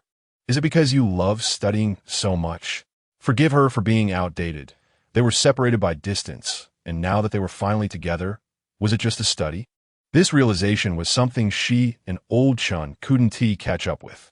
It's not like I said something wrong and got punished. Lin Qingping suddenly realized at this point that she couldn't continue talking. Lei Sufang immediately burst into laughter. Shaolin, you cultured person, getting punished is different for you. Lin Qingping was speechless and couldn't help but be curious, asking Lei Sufang, what about you? Would Old Chun punish you? Well, he. Lei Sufang didn't say more, just laughed. Gu Junchen felt something was off all day. Old Chun kept looking at him with a half-smile. And several brothers looked like they were holding back laughter. Even Xiao Tian seemed off. Xiao Tian. After a day of training, Gu Junchen called Xiao Tian over. What's going on? Xiao Tian didn't dare look the captain in the eye. It's nothing. Look at me when you speak. Xiao Tian widened his eyes, unfocused. It's really nothing, I swear. His resolute appearance showed a lot of spirit. Fine. Gu Junchen didn't press him further and let him go. On the way back, he found his answer from his good buddy, old Shi, who approached him with a smile. As soon as Gu Junchen saw his expression, he knew it was good and didn't plan to respond. However, old Shi didn't care if Gu Junchen ignored him. If Gu Junchen didn't respond, old Shi would just raise his voice. So old Shi's loud voice rang out, "Captain Gu, you and your sister-in-law." As soon as sister-in-law was mentioned, Gu Junchen knew he couldn't ignore him anymore. He was quick to act, covering old Shi's mouth before he could finish his sentence. Old Shi was laughing so hard that the corners of his eyes wrinkled under Gu Junchen's iron grip. "You can stop talking now." Gu Junchen released his hand. "How can that be?" Old Shi whispered. "What is wrong with it? Isn't this a good thing? You and your sister-in-law stayed up all night studying knowledge and improving your cultural level. This is great news, haha." If old Shi hadn't added the last haha, Gu Junchen would have let it slide. But as soon as that laugh came out, Gu Junchen immediately went to grab him.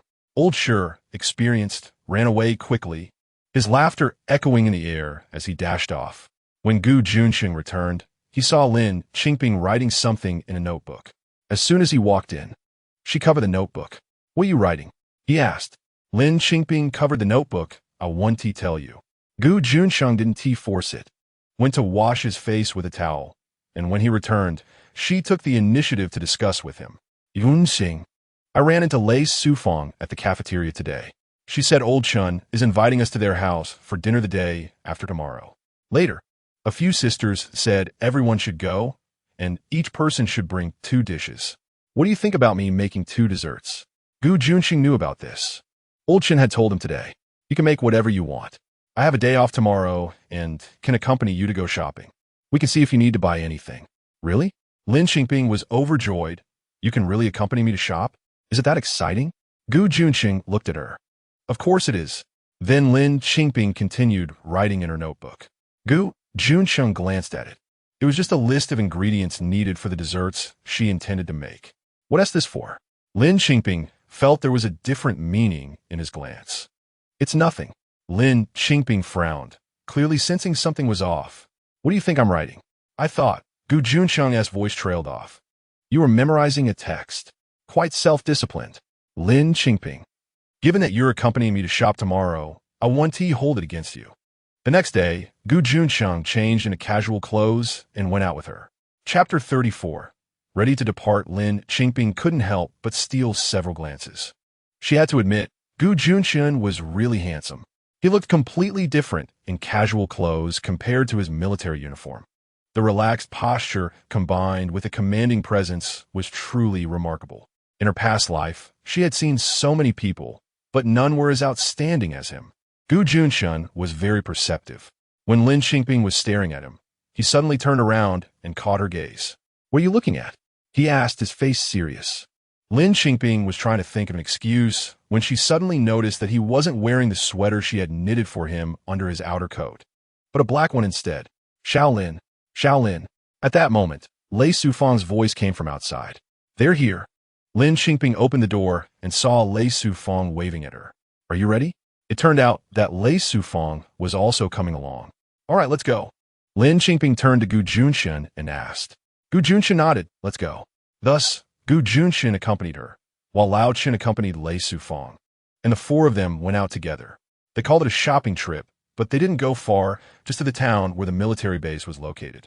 Lei Sufang was in high spirits, buying a lot of things, clothes, hats, scarves, candies, and snacks, while Lao Chen followed behind, his hands full. Lin Qingping was also excited, helping Lei Sufang pick out items, but she only bought some ingredients needed for cakes and desserts. Gu Junchen carried a pile of groceries and asked curiously, "Is this all you're buying?" "Yep," Lin Qingping replied cheerfully. Gu Junchen looked at her happy expression and didn't know what to say. Did she really need to come to town just for these things? Just then, she happily picked up a small basket of hawthorn and this. Gu Junchen. Even Lei Sufang teased her. "Shaolin, aren't you going to buy something else? You sure know how to save money for your Captain Gu." Lin Qingping chuckled. "There are plenty of other things at home. I'm only staying here for a while, and if I buy too much, it will be a hassle to take back." She glanced at Gu Junchen, thinking to herself, "I didn't tell you that I splurged on 500 pieces of clothing in one go. afraid it would scare you. After spending half a day in the town, the four of them found a restaurant to eat before returning to the military base in the afternoon. Just after they put down their things, Xiao Tian came to find Gu Junchen, asking him to attend meeting. Gu Junchen quickly changed into his military uniform and followed Xiao Tian out. Lin Qingping didn't think much of it and slowly organized her things. However, the meeting lasted until evening before Gu Junchen returned. When he came back, he looked like he wanted to say something but hesitated. What's wrong? Lin Qingping was making whipped cream, which was the most time-consuming part of her cake-making process. She thought it would be better to finish it tonight, so she could just use it at Lei Sufang's house tomorrow. Lin Qingping, he walked over and held her shoulder. If there's something on your mind, just say it. You're making me anxious. Lin Qingping began to feel nervous. The thought of Gu Junchen sacrificing himself ever since her rebirth had always been a huge shadow looming over her heart. She constantly reminded herself not to think about it, but it would always pop up at some unexpected moment, disturbing her peace. Lin Qingping, I'm leaving tomorrow. Lin Qingping didn't know how to describe her current feelings. Disappointment was certainly present, but she understood the nature of his work, so she tried to smile casually. I thought it was something serious. You scared me. Be safe. Uh-huh. He tightened his grip on her shoulder. This time, my mission will take longer. Lin Qingping understood. Her visit should be coming to an end. She felt reluctant, but still smiled lightly. At least on the surface, it's all right. I was just thinking about home anyway. I can't stop worrying about my younger sister and Ziyuan. Ziyuan, you've worked hard, he said. Lin Qingping shook her head. It's nothing. He's very well behaved. By the way, when do you leave tomorrow? Early in the morning. Then tomorrow night at Lei Sufang's place. I can't make it. Lao Chun is also leaving, he said. But if you want, you can all go out together. That would be nice. Oh, Lin Qingping smiled. You don't have to worry about that. I'll arrange it myself. Just focus on your mission. Also, I'm a heavy sleeper, so you must wake me up to see you off, okay? Sure. The atmosphere was awkwardly forced with smiles. Lin Qingping didn't want it to be like this, so she handed him the chopsticks and bowl. Then, can I trouble Captain Gu tonight to help me whip the cream? Without a second thought, Gu Junchen took it over. What do you want it done? It's simple. Just whip it like you're beating eggs with chopsticks. Stop when I say stop. Stop when you say stop. It was just like that day when Gu Junchen was teaching her and made her recite the text. He wouldn't allow her to stop until he said so. Lin Qingping joked, tomorrow, it won't spread that Captain Gu helped his wife whip cream all night, right? Gu Junchen's lips curved slightly. Even if it spreads, it doesn't matter. He had great strength and speed, and his efficiency was at least 3 times faster than Lin Qingping's. As they chatted, it didn't take long for them to finish. After a few rounds, Lin Qingping put it outside and covered it. The outside temperature was low, like a refrigerator. Since he was leaving tomorrow, Lin Qingping didn't dare to delay his rest. After they washed up, they went to bed early. Lin Qingping was very honest. To be precise, ever since she had an unspeakable suspicion about him, she had become very honest to avoid touching his sore spot. Tonight, she tried her best not to talk and let him rest well. Unexpectedly, he spoke up in the dark. Lin Qingping, I owe you an apology. Why do you say that? Lin Qingping immediately thought of the fact that he had concealed his inability. She was someone who had been reborn. How could she care about that? She quickly turned around to face him, comforting him. Junchen, you really shouldn't think that way. I've said it before. I don't care about this. Being spiritual partners is good enough for us. He was leaving for a mission tomorrow, and she needed him to let go of this psychological burden.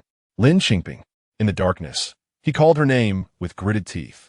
Oh, he didn't like hearing this. She knew.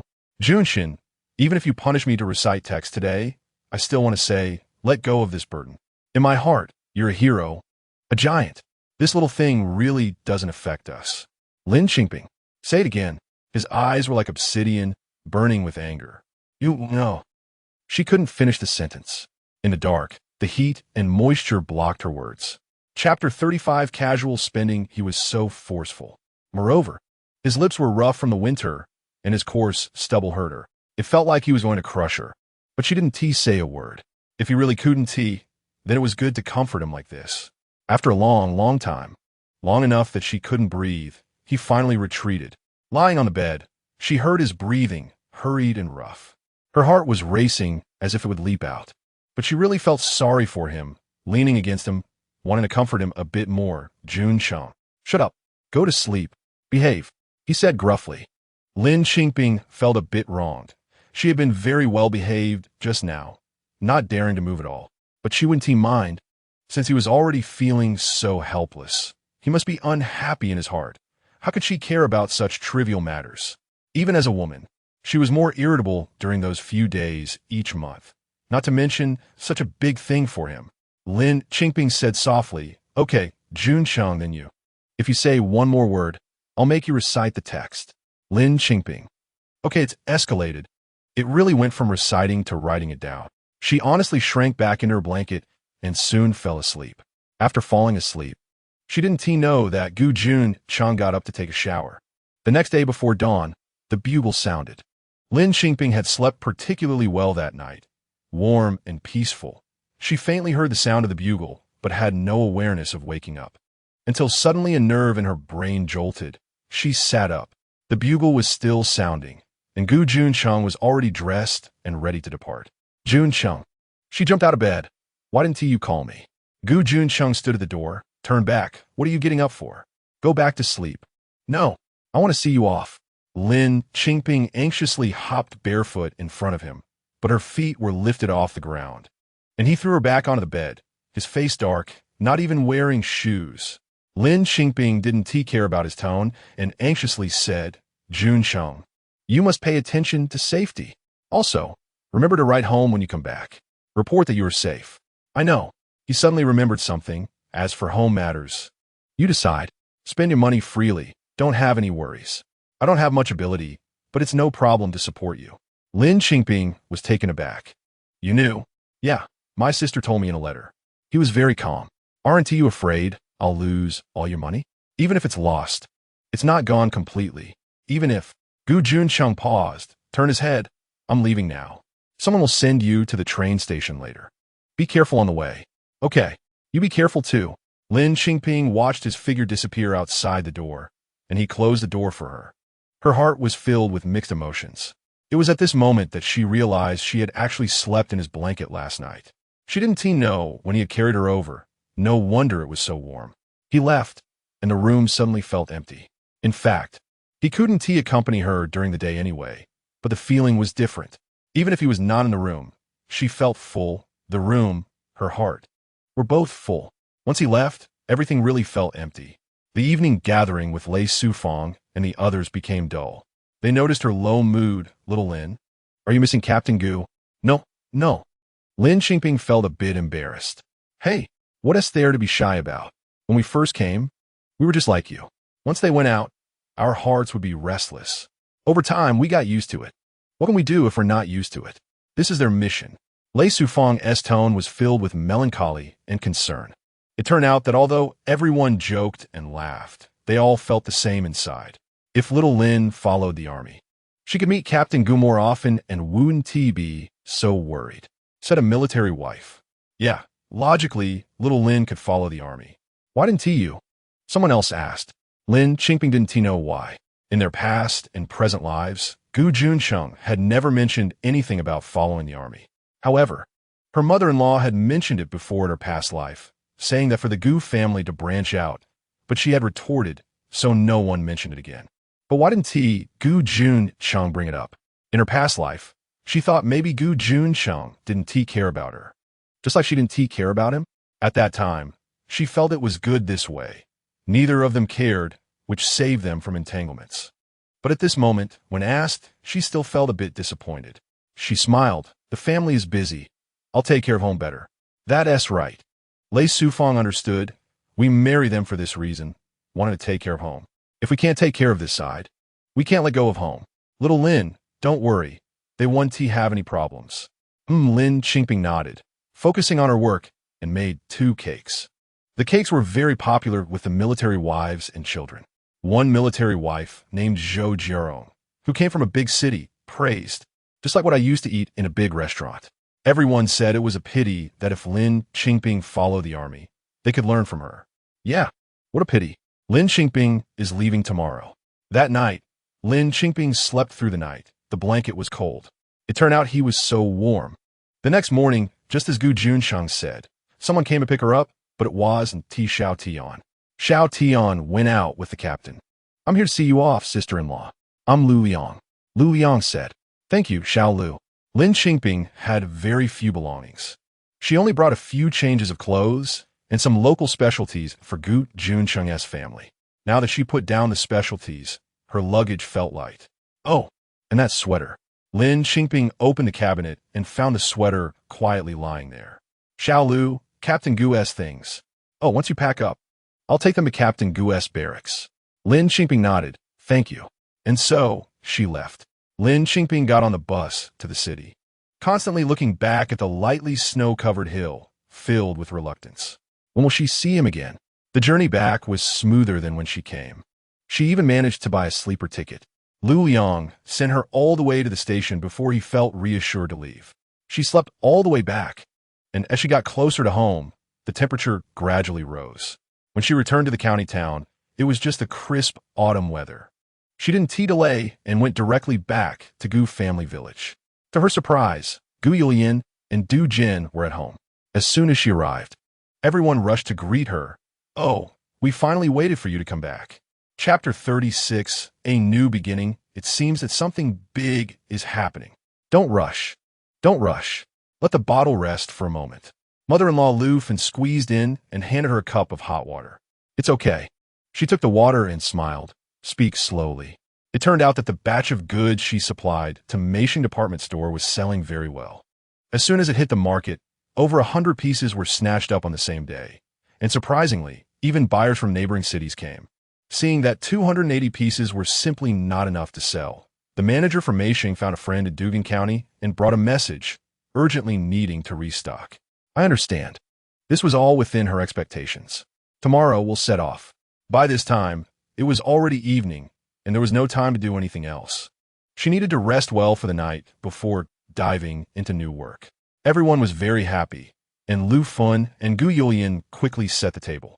The family chatted while eating. Lin Qingping took this opportunity to share her thoughts with them. The road ahead will surely get wider, but risks and profits coexist. We might make money, or we might lose everything. However, I have decided to pursue this path. Eldest sister, do you want to join me? Think it over. Gu Yulian hesitated for a moment, but Dugan was very determined. Let us go. We must go. Don't rush into a decision. Let us see how it goes tomorrow. Lin Qingping said. Elder sister, I'll go with you. Lin Qingyun's voice rang out. Don't even think about it. Lin Qingping said. What task did I assign you? And Ji Yuan, have you completed your study tasks? After dinner, I'll check. Ji Yuan. Just try to enjoy a meal, and now it feels like the sky is falling? Lin Qingping saw Xiao Mai quietly eating as well. Xiao Mai should also start school next year, just in time to go with Ji Yuan, and now is the time for enlightenment. Gu Yulian smiled. What is the big deal? A girl can start school a little later. What's wrong with being a girl? Girls need to broaden their horizons, see the outside world, and go to university too. Lin Qingping spoke decisively, with the authority of someone who had been a president for decades. After her speech, Gu Yulian and the others fell silent. They had already seen her abilities, so letting her go to school isn't a bad thing. After dinner, Lin Qingping seriously checked the homework she assigned to Lin Qingyun and Ji Yuan. Ji Yuan hadn't completed it. What do you think we should do? Lin Qingping's tone was very serious enough to make the adults feel a bit tense. Lu Fan tried to mediate. He is still so young. What child isn't playful? Just teach him slowly, mother. This isn't a small issue. Children must be taught from a young age. If habits are formed, it will be hard to change later. Lin Qingping looked at Ji Yuan. A man must keep his promises. If you can't do what you promised, does that make you a man? Lu Fan didn't dare to say much more. Ji Yuan lowered his head and took his homework back. I'll write it 10 times. Go ahead. Lin Qingping estimated that with the little homework she assigned, writing it 10 times wouldn't take too long. The punishment wasn't the goal. She wanted Ji Yuan to understand that whatever he does, he must bear the consequences. Gu Yulian was a bit intimidated by this sister-in-law and pulled Dugan and Xiao Mai back to rest, saying they'd come back early the next morning. Lu Fan looked at Lin Qingping, feeling anxious but still pulled her aside for a private chat. She asked Lin Qingping if she had discussed having children with Changzi this time. Mother-in-law is urging for a grandchild if it were her previous life. She would have been annoyed and scolded her mother-in-law, but in this life, she also wants a child, one that belongs to her, and Gu Junchen. However, does her mother-in-law not know about Gu Junchen's situation? Lin Qingping's mood instantly sank, but she still told her mother-in-law, "Yes, we talked about it. We see each other so little. Let's just go with the flow." Upon hearing this, Lu Fan felt relieved. Going with the flow, it will definitely happen. You're both still young. Lin Qingping was afraid her mother-in-law would ask more. So she made an excuse to rest and went back to her room to take out some drawings to revise. In her previous life, she had built a big career and was very particular about her clothing. She knew many fashion designers and even designed clothes herself. But unfortunately, she wasn't a professional, so her drawings lacked the finesse of a designer. Lin Qingping watched her draw. Curious. Want to learn? Lin Qingping glanced at her. Yeah. Lin Qingping wanted to help her sister, and her eyes lit up. Lin Qingping put away the drawings. Then study well, go to university, learn the most professional skills. And then come help me. If you follow me now, you can only be a seamstress. At university, you'll learn the real skills. Top-notch knowledge. No matter what you want to study in the future, you must first get into school. Lin Qingping blinked and stopped talking. As if she understood, go to sleep the next day. Dugan and Gu Junchen arrived as promised. Lin Qingping wasn't in a rush. She even gave Ji Yuan a lesson before leaving. They first went to the garment factory, still looking for the head of the sales department. This time, Lin Qingping wanted all of their inventory. This directly shocked the section chief. But Lin Qingping didn't intend to take all the goods away. She proposed a collaboration. She would provide a redesign plan to completely revamp the inventory clothes, and the factory workers would do the alterations. Only then did Gu Junchen understand. Her sister-in-law meant that she wouldn't have to do the work herself, but would hire workers to do it. However, what would she do? Gu Junchen felt confused. But this matter didn't interest the section chief much. He thought it was too much trouble to change all the inventory clothes. Aren't you afraid of exhausting yourself? After all, the factory doesn't care how many clothes are sold or returned. Wages are still paid. Lin Qingping smiled. It seems I found the wrong person. I need to find your factory manager. The section chief laughed. Our manager is not that easy to meet. Sales matters are under my purview. Fine. Let me put it this way. I can make your clothes factory price rise tenfold. Will you do it? Can you make that decision? If not, I can find your factory manager myself. Do you think you can stop me? Lin Qingping crossed her fingers, forming a 10 in front of the section chief. The section chief was shocked again. Are you joking? All right, then I'll go find your manager. Lin Qingping turned to leave. Wait, the section chief called out to her. I'll take you to him. The section chief directly led them to the manager's office. The manager was a middle-aged man in his 40s, surnamed who was quite humble, much better than the section chief's initial arrogant attitude. Lin Qingping stated her intention, and the manager was puzzled. No one has ever done this before. Lin Qingping said, let us do this. I can say anything, but you won't believe it. I only need one promise from you. If I bring the order contract, you agree to start working. If I don't bring you an order, just consider my visit today as a joke. Chapter 37. Seeing the world, this was a condition that no one could refuse. But Lin Qingping proposed that she wanted 50 of the profits. This was not a problem for the factory director. She would provide the design and secure orders. So 50 was not excessive. With the clothing factory sorted out, they were now headed straight to the provincial capital to meet Xiang Hongying at Meisheng department store. They still couldn't buy seat tickets and had to stand or sit on the floor all the way to the provincial capital. However, this time they were not burdened with large bags of clothes or large sums of cash. So although they were tired, they felt unencumbered mentally. When they arrived in the provincial capital, it was still morning. They had a simple breakfast, tidied up their clothes, and went to Meisheng at a leisurely pace. Upon entering Meisheng, they explained their purpose, and someone personally took them to the manager's office. Xiang Hongying, having received the news, came down to greet them directly. Gu Junchen thought back to just last month when they were looked down upon as country bumpkins, and she couldn't help but lower her head, tears welling up in her eyes. The conversation with Xiang Hongying went very smoothly. Xiang Hongying had been eagerly waiting for Lin Qingping, and this time she placed a large winter order directly with Lin Qingping, 2,000 pieces in total, including about 1,000 pieces of already available styles and 1,000 pieces of new styles, without even seeing the samples of the new styles. Xiang Hongying also made a request to Lin Qingping, saying, "Comrade Qingping, taking such a large order is a big risk for me. I have a condition. You cannot supply to other department stores. I need exclusivity." Lin Qingping thought for a moment and expressed her difficulty. After some deliberation, Xiang Hongying added, "At least you must agree that you cannot supply to anyone else in our province. If other department stores want goods, they must go through me." In fact, this was equivalent to a regional agency model that would later emerge. Lin Qingping admired Xiang Hongying's business acumen. No wonder she could be a manager and come up with such advanced models on the spot. Sure, Lin Qingping readily agreed. When it came to signing a formal contract for the 2,000 peace order, there was a problem. In that era, there had been no precedent for individuals and businesses to sign contracts, at least in their area. Lin Qingping had anticipated this and smiled. "I'm really happy to reach a cooperation intention with Manager Xiang today. Let us agree on it like this. Manager Xiang, let me know when it's convenient for our factory director to come and sign the contract." Factory director? You have a factory?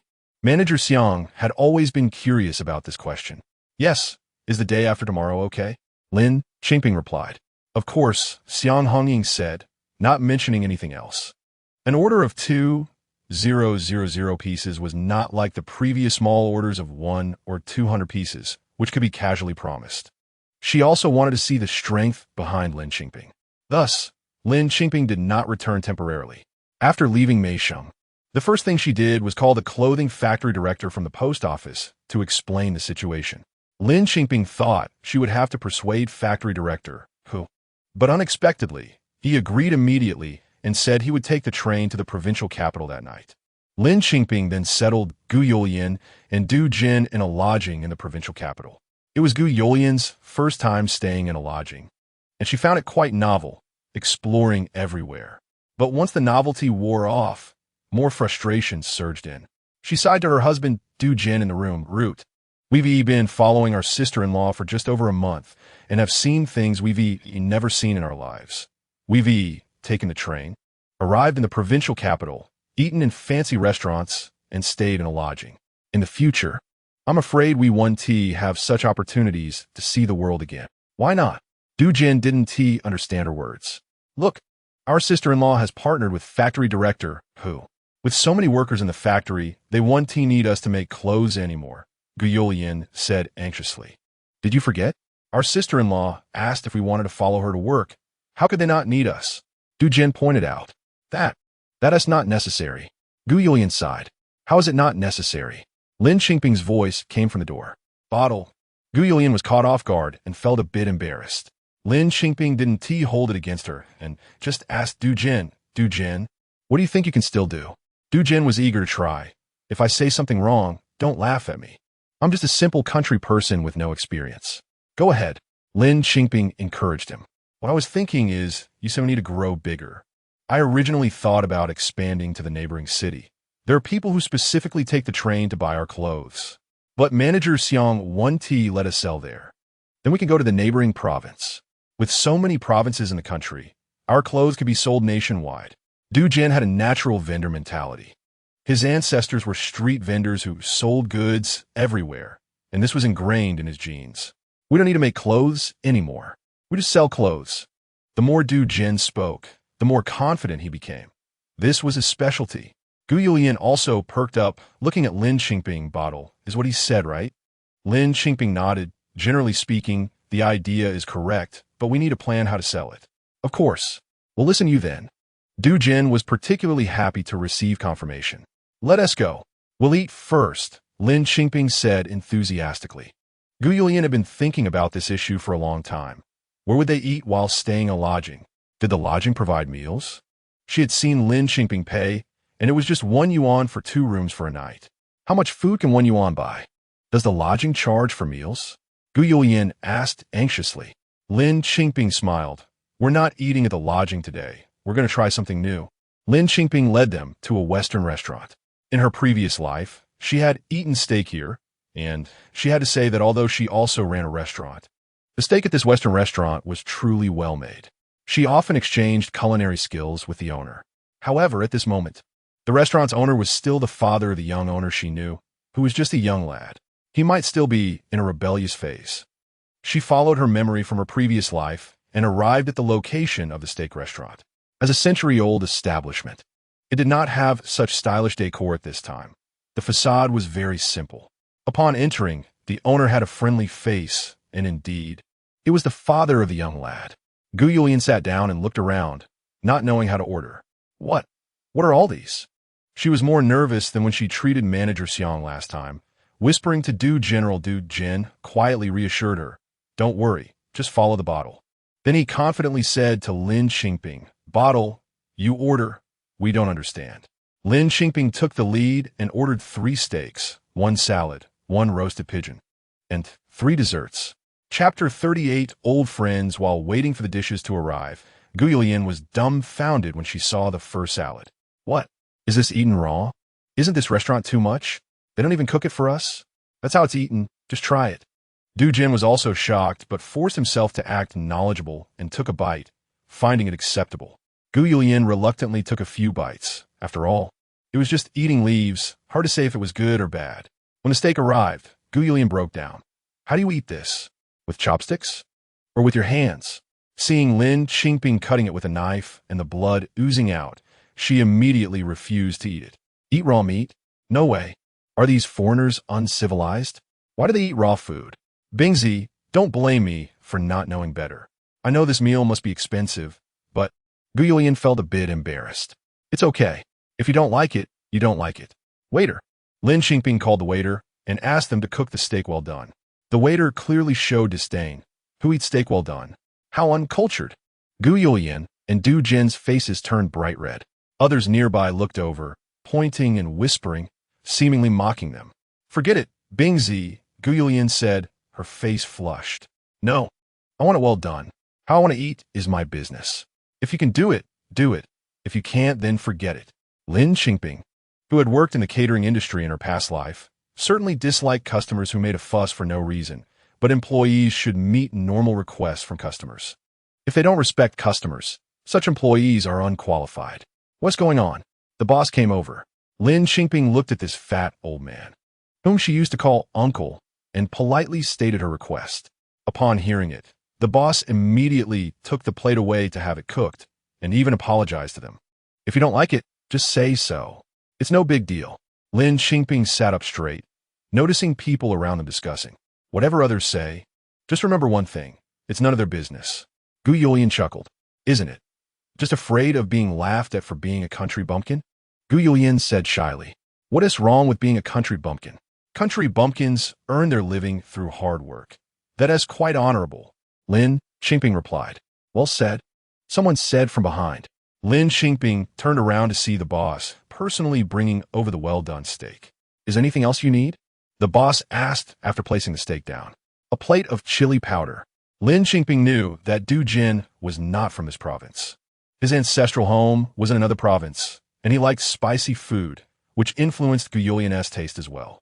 Du Jin felt a bit embarrassed, but the boss showed no sign of disdain and quickly brought a plate of chili sauce, saying, I'm sorry, the kitchen didn't prepare chili powder. We only have chili sauce. Is that okay? That is fine. Gu Junchen immediately calmed down.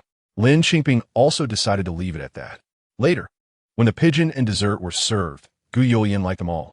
The restaurant, to show its apology, even offered a free ice cream, which Gu Junchen praised endlessly and wanted to take one back for Xiaomai. Lin Qingping laughed. That one tea work, it will melt by the time we get back. When they settled the bill after the meal, Gu Junchen stuck out her tongue. Wow, is it really this much money?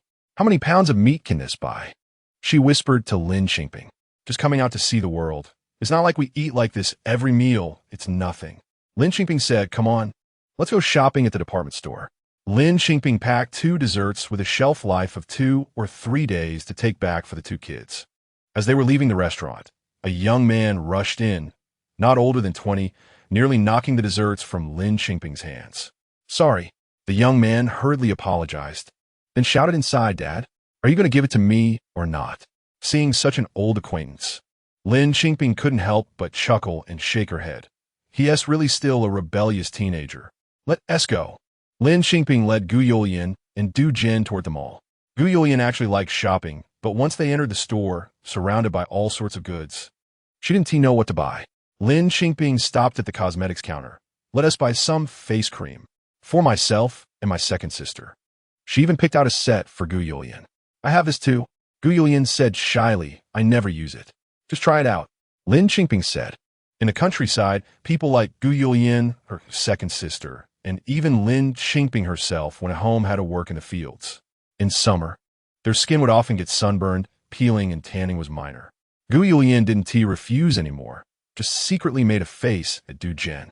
Du Jin understood and walked away. So when Lin Qingping went to pay, the staff told her it had already been settled. Are you guys treating me like this?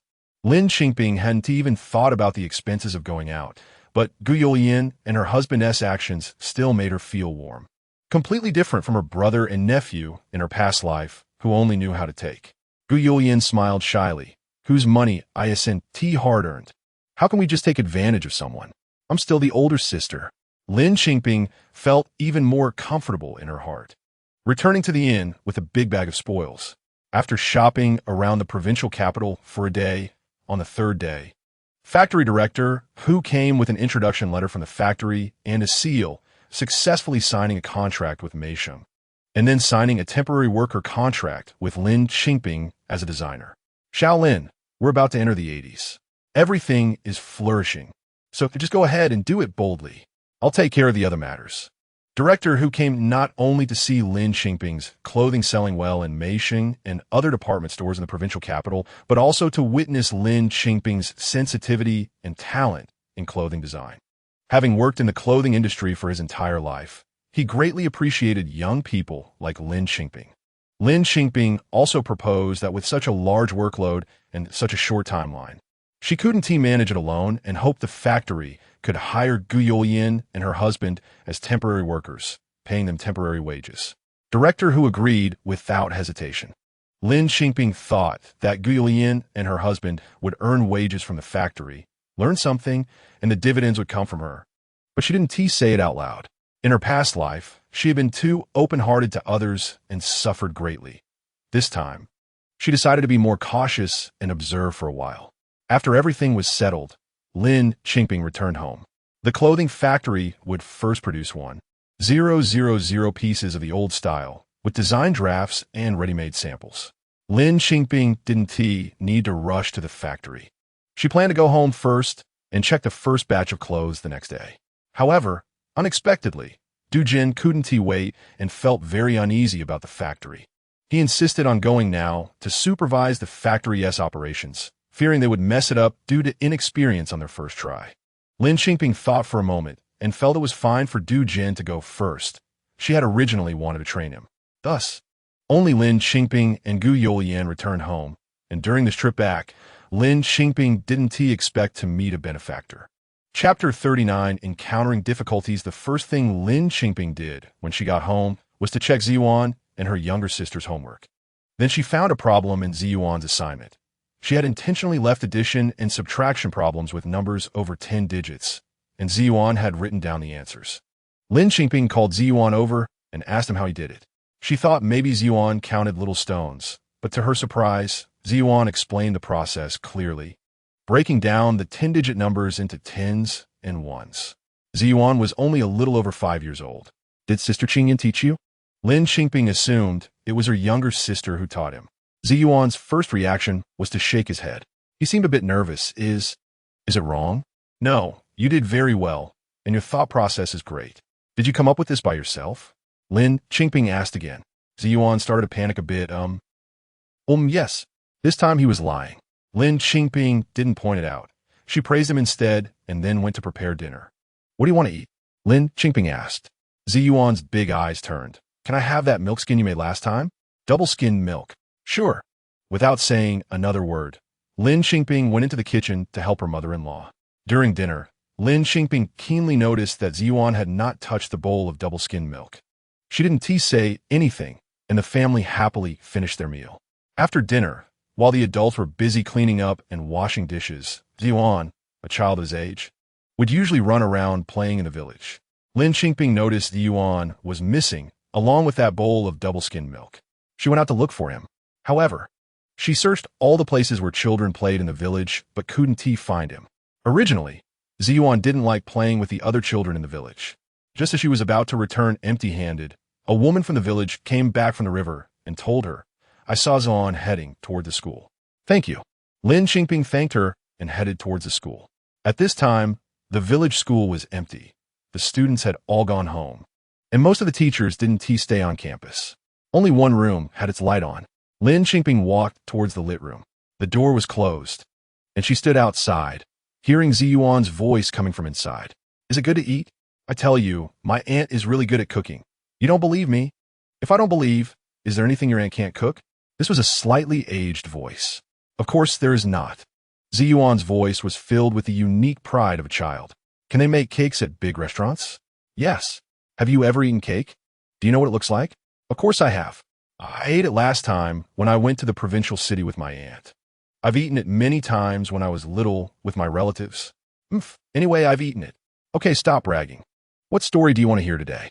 "The Romance of the Three Kingdoms. Keep telling. Have you finished your homework? If you don't finish it, you'll get scolded, you know. I finished it early. The question you taught me, I said I thought of it by myself. I didn't tell my aunt that you taught me." Okay, then I'll continue telling. Where did we leave off last time?" Lin Qingping quietly went back, not disturbing the two inside. The next day, Lin Qingping got up early to steam a cake. She had already made it twice during her visit and had gained some experience, so it went particularly smoothly. She steamed a large one and decorated it with cream, which left Ziyuan in awe. "Aunt, you really know how to make cakes." This was the first time he called her aunt face to face. He had never addressed her before. "Yes." Lin Qingping cut the cake into pieces, giving everyone in the family a piece and still having some left. Ziyuan looked at the piece in front of him and timidly asked, "Aunt, can I eat 2 pieces?" "Of course. I prepared extra for you." Ziyuan's eyes lit up, and he began to eat with confidence. After all, if he only had 1 piece, he would have to give it to Grandpa, and he wouldn't have any for himself. Children can be greedy. "Eat up. After you finish, it's time for class. I'll teach you to recognize characters," Lin Qingping said with a smile. During the character recognition process, Lin Qingping mixed in all the characters he had learned and hadn't learned to test him, discovering that he actually knew quite a few characters she hadn't taught him. After all, he was just a child under 6 years old and didn't know how to hide what he knew, as long as he recognized them. He read them all out loud. Lin Qingping calmly taught him a few new characters, recited a nursery rhyme, and then taught him new math. After staying home for another day, she prepared to leave for the garment factory. That evening, while chatting with her younger sister, she reminded her how to review her homework for the week. After planning everything for her sister, she specifically instructed her that she might be in the factory for a long time and could only return once a week. Ziyuan's studies would also be entrusted to her sister, teaching him a little each day, not worrying too much about how much he learned, but rather helping him develop good habits so he wouldn't stray in a bad company when he grew up. After explaining everything at home, the next day, she went to the garment factory with Gu Junchen. Unexpectedly, when she saw Gu Junchen, his face was not good at all, completely lacking the enthusiasm they had when they were selling goods in the provincial city. "What is wrong?" Lin Qingping asked. Gu Junchen looked very dejected. "For 2 days. The clothes that were modified are not right, and the mistakes are serious. I said it, but no one listened, and no one is willing to redo them.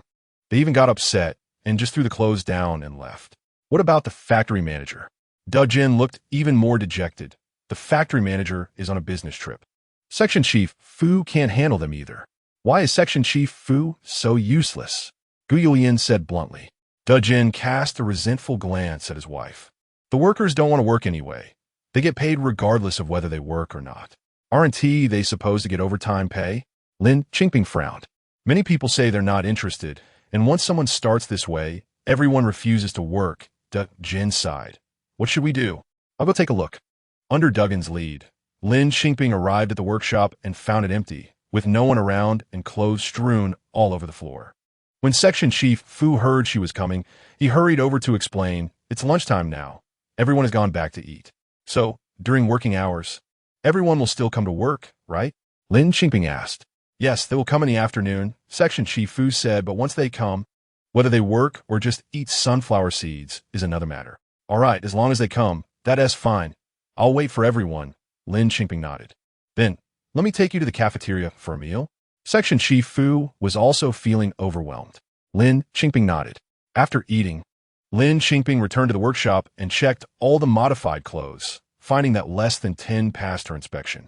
She piled up all the unqualified ones at the front, and in the afternoon, the workers gradually returned to work. Once most of the people had arrived, Lin Qingping stood with Section Shifu behind a large pile of unqualified clothes, watching people chat, eat sunflower seeds, in a noisy workshop where no one had started working. Chapter 40 is that the temp worker? Section Shifu introduced, everyone, please quiet down, please quiet down. Section Shifu shouted for a long time, but no one quieted down, so he had to yell, everyone, hello, I'm here to introduce our newly hired designer. Someone in the crowd shouted loudly, is it the temp worker? Instantly, the workshop erupted in laughter. Where did this temp worker come from? Wanting to guide us in our work. We've been making clothes for a lifetime. We understand better than her. Exactly. We're doing just fine with our clothes. What has there to change? They're selling well in the provincial capital. What a joke. Just boasting, right? Old Fu, do you believe it? Yeah, Old Fu. You've worked in a garment factory your whole life, and you're fooled by an outsider female scammer. Aren't you embarrassed? Is it because she is young and pretty? Ha ha. Old Fu, you must not make mistakes on issues of style. Section Chief Fu's face was indeed flushed, but not because he was fooled by Lin Qingping, but because he felt powerless in front of these troublemakers as a section chief. Lin Qingping had observed that among so many workers, only a few had been loudly speaking, stirring up emotions, causing others to laugh and join in the ruckus. So she directly walked towards those few people. She walked up to a young man in front of her. He was the loudest in his shouting.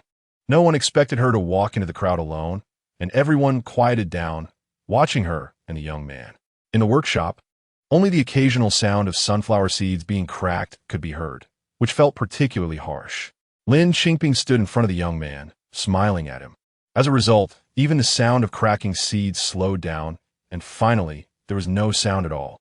The young man felt a bit uncomfortable under Lin Qingping's gaze, straightened his neck, and asked, "What are you looking at?" Lin Qingping smiled. "I see you could talk quite well. I would like to ask, where's the problem with the designs of my clothes?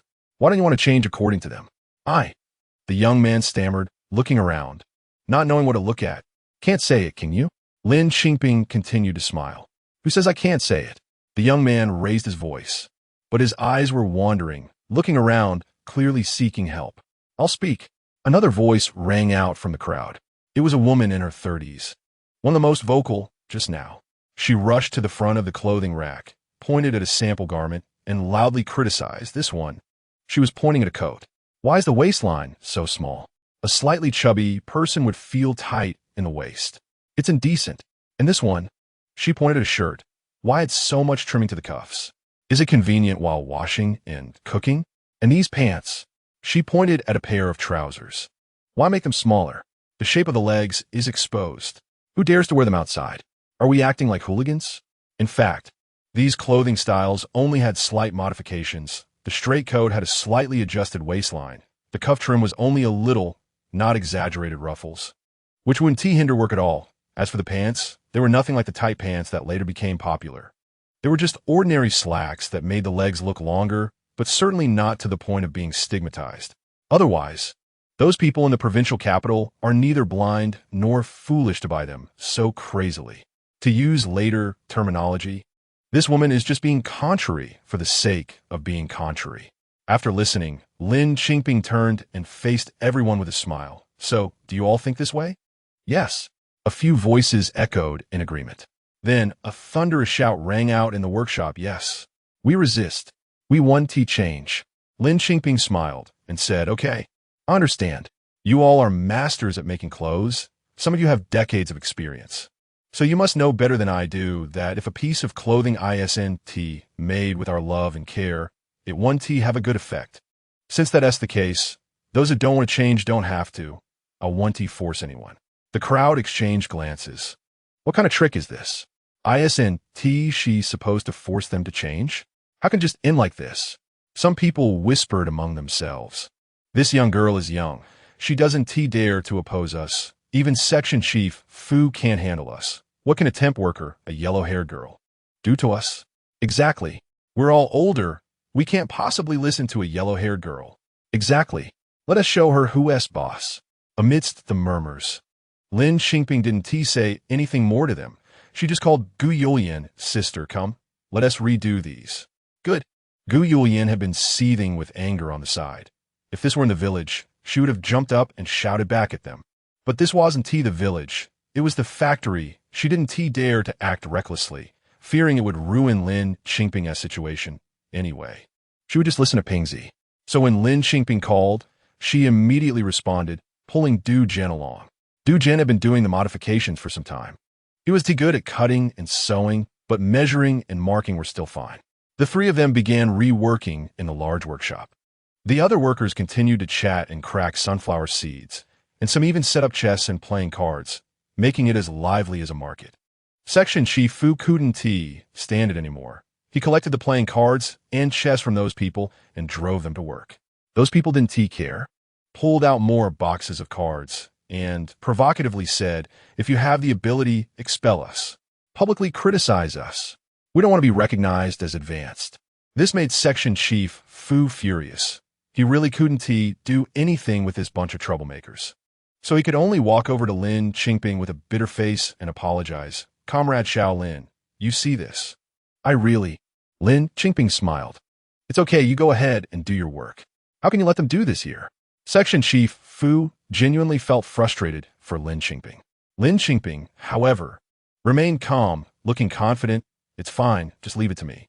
Section Chief Fu sighed, not leaving but also feeling helpless, sitting next to Lin Qingping and the others. The mountains of clothes, the noisy clamor. Gu Junchen felt wronged and almost cried while cutting. She had been happy to enter the factory as a temp worker for a while, boasting to her in-laws that she was now a worker. Who knew it would be such a humiliation? Gu Junchen saw his wife's expression was not good and comforted her.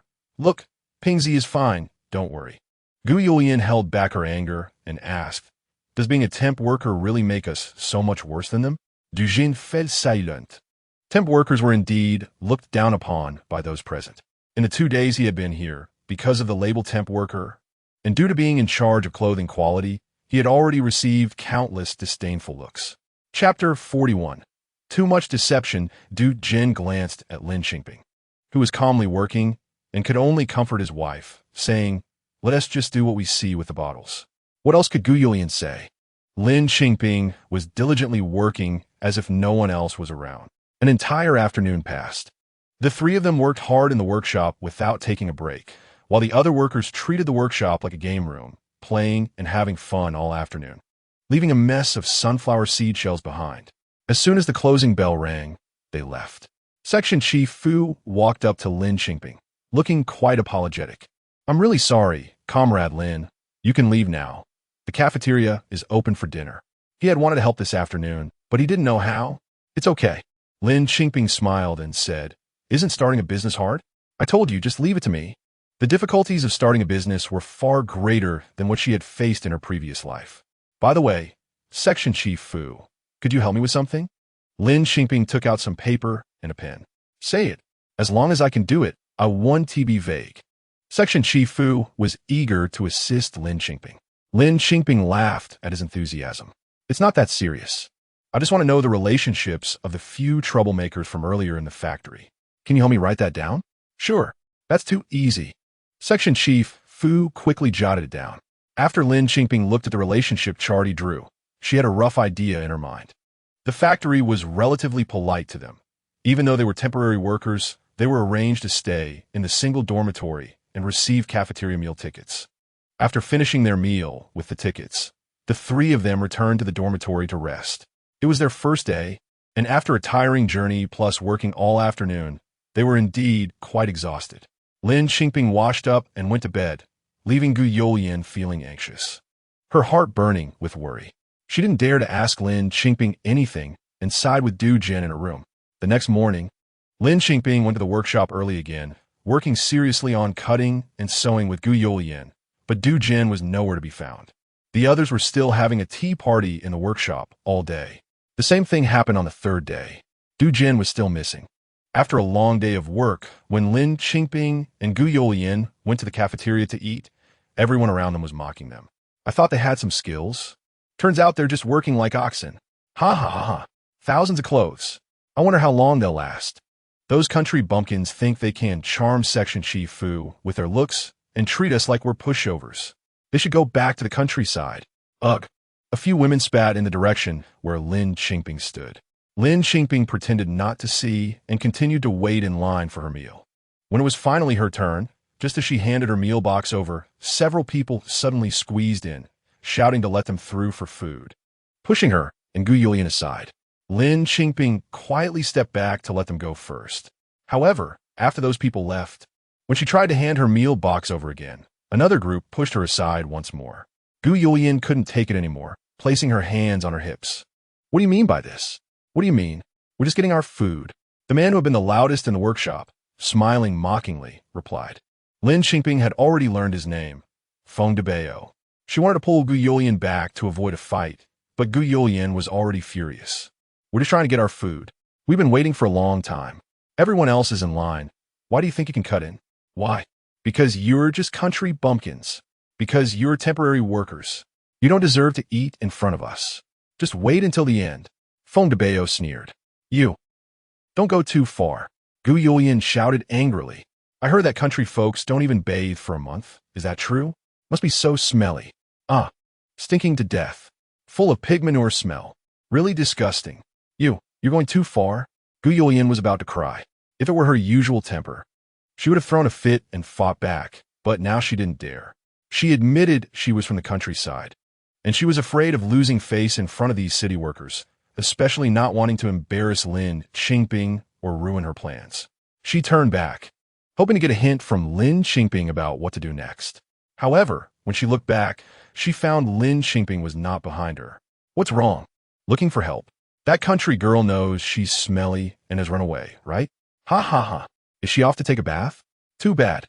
Even if she washes 100 times, she can't get rid of that pig manure smell. Gu Junchen faltered. She decided not to eat and admitted to feeling guilty and inferior. She couldn't afford to offend these city folks. Just as she was about to turn and run, a foul smell suddenly wafted over, and before she could see what was happening, the men who had mocked her began to scream. Upon closer inspection, she realized Feng Debao was drenched in slop from head to toe. The other men who had chimed and were also splattered with it. Looking again, it was Lin Qingping, who had somehow brought a bucket of slop and was now standing beside it, holding a ladle, looking fierce and imposing. The men were disgusted to the extreme, especially Feng Debao, who opened his mouth to curse, but as soon as he did, slop flowed into his mouth, and he immediately began to vomit. You filthy woman. Ugh. I'm going to kill you. Before he could finish a curse, Lin Qingping threw a ladle of slop directly at his mouth, feeding him a big bowl of slop soup. Instantly, everyone in line and those watching took a step back, trying to distance themselves as much as possible while still being able to see the commotion. Feng Debao was unable to speak, crouching on the ground and retching uncontrollably. Lin Qingping held the ladle like a warrior. Smelly? Is it pig manure smell or slop smell? Feng Debao was unable to respond, and his followers quickly realized that this was aimed at their mockery of her smelling like pig manure. They hurriedly waved their hands and shook their heads, saying it didn't smell. It really didn't smell? Lin Qingping sneered. Is that so? Then let us taste it again. She scooped another ladle of slop, ready to pour it again, and those men looked like they were about to cry, saying, No, we were wrong. It stinks. It stinks. One person tried to sneak up from behind to grab Lin Qingping's bucket and ladle, but she noticed and turned around, splashing the slop all over him from head to toe. Chapter 42. Sometimes it's beneficial for health to go a little crazy. That person was on the ground, making the same retching sounds as Feng Debao. Section Chief Fu rushed over upon hearing the news. Seeing the scene, he felt a headache and was also furious.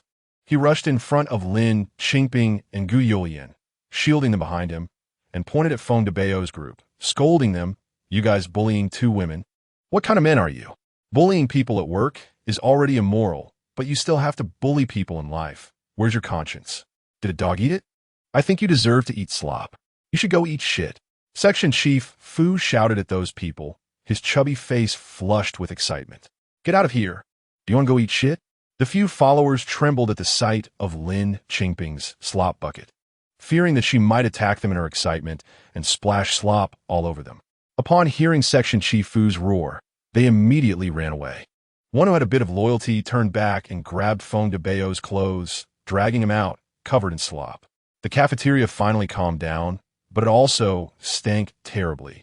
Everyone was dumbfounded by this scene. From the cooks to the onlookers, everyone forgot to speak. Lin Qingping graciously apologized, which startled everyone, and then she calmly began to clean up.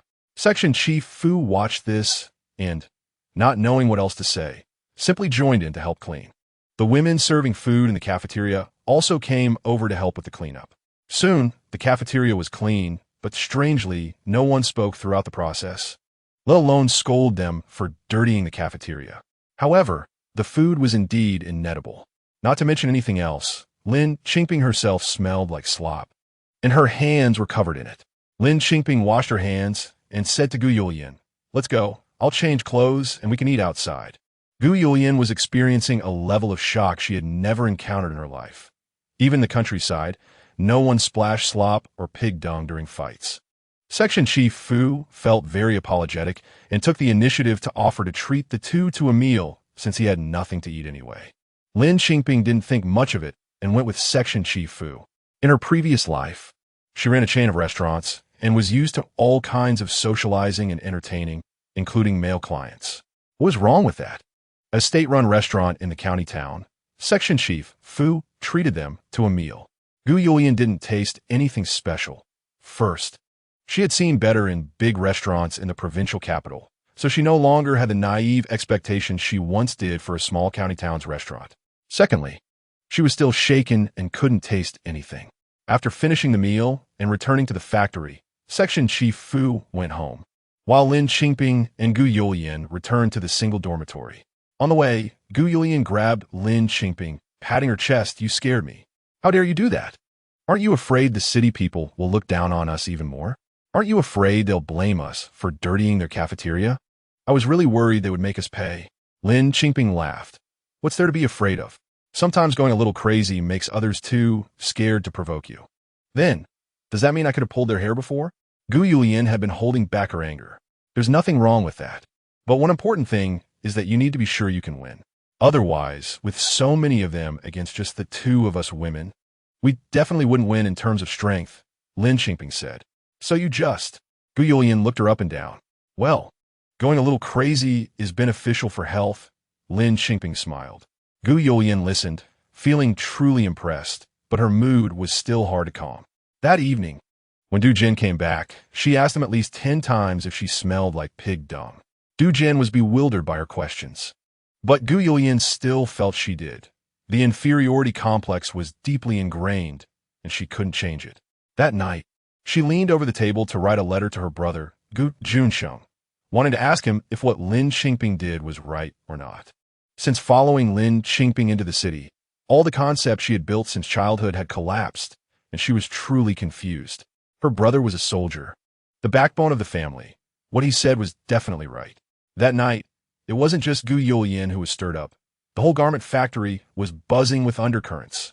The incident in the cafeteria quickly spread throughout the family compound, and that night, there wasn't a household that wasn't discussing the temporary workers from the countryside going crazy. After that night, it was the 4th day since Lin Qingping came to the factory. Everything was the same as usual, yet it seemed different. The same was that Lin Qingping and Gu Junchen entered the workshop early to work, while the workers in the workshop sat there doing nothing as usual. What was different was that those people were no longer just sitting there doing nothing. They weren't eating sunflower seeds or chatting either. The workshop was so quiet that only the sound of sewing machines remained. Moreover, Feng de Bao didn't come at all today. Without their leader, the few followers looked dispirited and didn't know what to do, keeping their distance from Lin Qingping as if she might splash slop on them at any moment. Lin Qingping pretended not to see and focused on drawing lines and cutting fabric. At 8:30, half an hour after the factory's work bell rang, Gu Jin finally appeared after being absent for several days. He didn't come alone, but brought along a group of people. It was a group, but there were only about 10 people, all women, ranging in age from young girls to married women to aunties. Lin Qingping smiled and greeted them. You all came? Gu Jin shouted. Today, a small group came first. There are still 10 or more coming tomorrow or the day after, either because they live farther away or need to arrange things at home. The faces of those workers who had been sitting in the workshop for several days suddenly changed. Lin Qingping didn't pay attention to them. She smiled at the 10 or so people Gu Jin brought. Hello. Do you know why I called you here? Gu Jin has already told you, right? Yes. Everyone nodded. Have the conditions been discussed with you? Do you think it's acceptable? Lin Qingping asked with a smile. Everyone nodded, saying yes, we're all willing. Great. Then let's start working from now on. You can first watch how Sister Gu and I do it. And also learn to read this blueprint. Lin Qingping began to demonstrate and guide. The workers in the workshop realized that Lin Qingping had brought this group into work and replaced their positions. Some felt quite uncomfortable. They had initially been tempted to control this little girl, but it turned out she didn't care about them at all. And they didn't know where she got all these people from. Moreover, there would be another 10 or 20 coming in the next couple of days. One person, unable to contain her curiosity, quietly asked the ant beside her, Are you here to work for free? Of course not. The ant shot her a glare. Chapter 43. All subdued. So, how much money do you have? The ant said proudly, We get paid by the piece. As for how much each piece is, the ant wouldn't say, and neither could anyone else find out. Later, rumors spread that the people Lin Qingping hired were getting paid 1 yuan per piece. How could that be? The factory was in an uproar. Their monthly salary was only a little over 30 yuan. If these few people were making 1 yuan per piece, couldn't they just alter 1 piece a day to match their salary? Those who were quick could do 2 pieces a day, earning 60 yuan. If they worked overtime, wouldn't they be making 180 yuan a month? That money was originally theirs. How could it go to outsiders? Under the influence of profit, human nature revealed itself. It was unclear who started first, but grievances began to spread among the workers. It's all Feng Debao's fault. If he hadn't incited us, how could we have gone against the factory? Yeah, what do we gain by doing this? Feng Debao didn't even offer us a cup of tea. Exactly. He didn't even give us a single cigarette. I'm so regretful. What should we do? Should we go apologize to Section Chief Fu tomorrow? Will they still let us work? I want to work too. At that moment, under the basketball hoop in the lit sports field, a crowd from the workshop gathered, all murmuring about the matter. Feng Debao, having gotten some information from somewhere, ran over. When everyone saw him, they thought of his filthy appearance and instinctively covered their noses and ran away, leaving a circle of air around him. You guys! Feng Debao angrily extended his sleeve. Can you smell? Or do I still smell bad? Where? The crowd remained silent, responding to his question with their actions of covering their noses. Fine, let's not talk about this anymore. I've heard you all want to surrender. You guys are too ungrateful, too spineless. What happened to sharing joys and sorrows? What happened to going through thick and thin together? After a while, no one spoke. Feng Debao thought he had intimidated them and was quite pleased with himself. I knew it. We're all in this together. Let's continue tomorrow. Xiao Wuzi. Remember to bring your chess set tomorrow. Let's play a couple of games.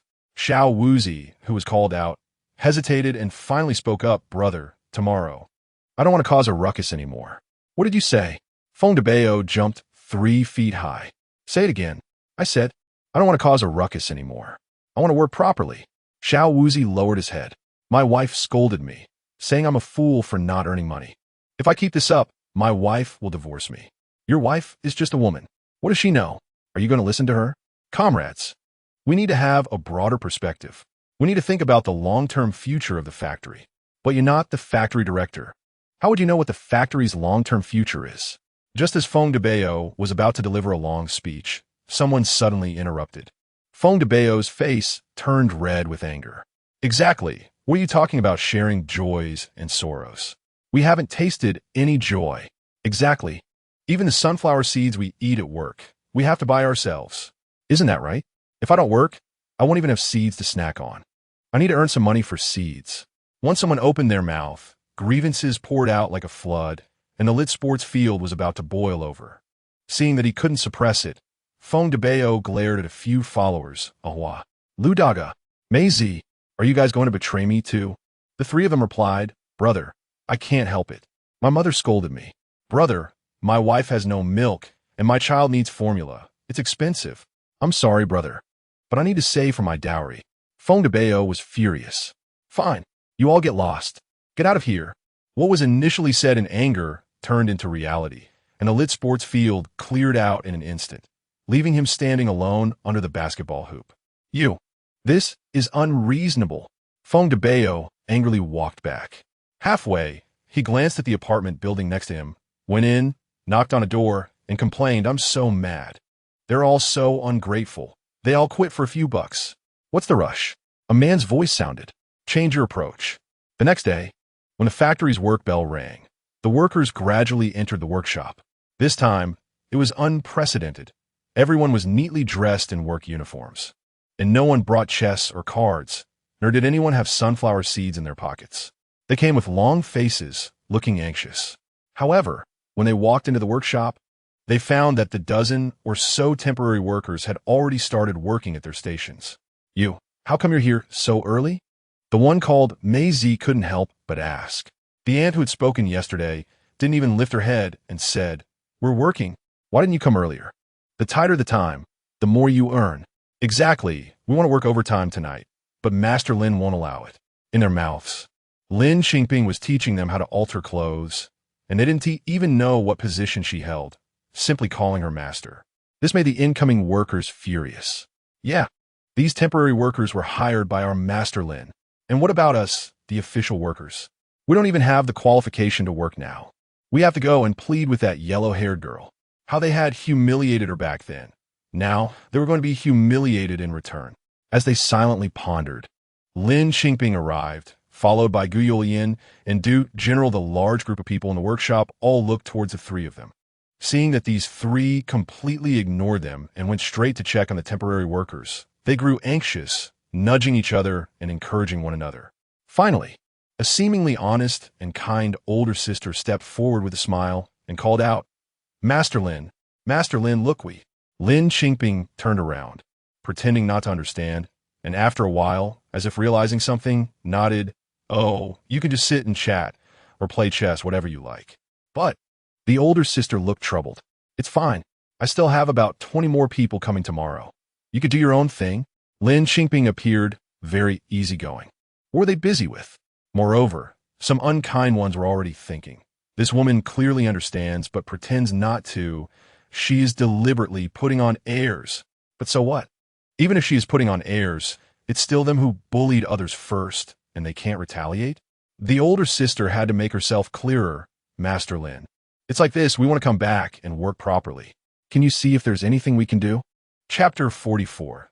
The little broken boat can't just come and go as it pleases. Lin Qingping began to seriously assess them. After circling around them, she looked surprised and asked, You mean, you want to come to work? A group of people nodded their heads like chickens pecking at grains. Is it, for real, seriously coming to work?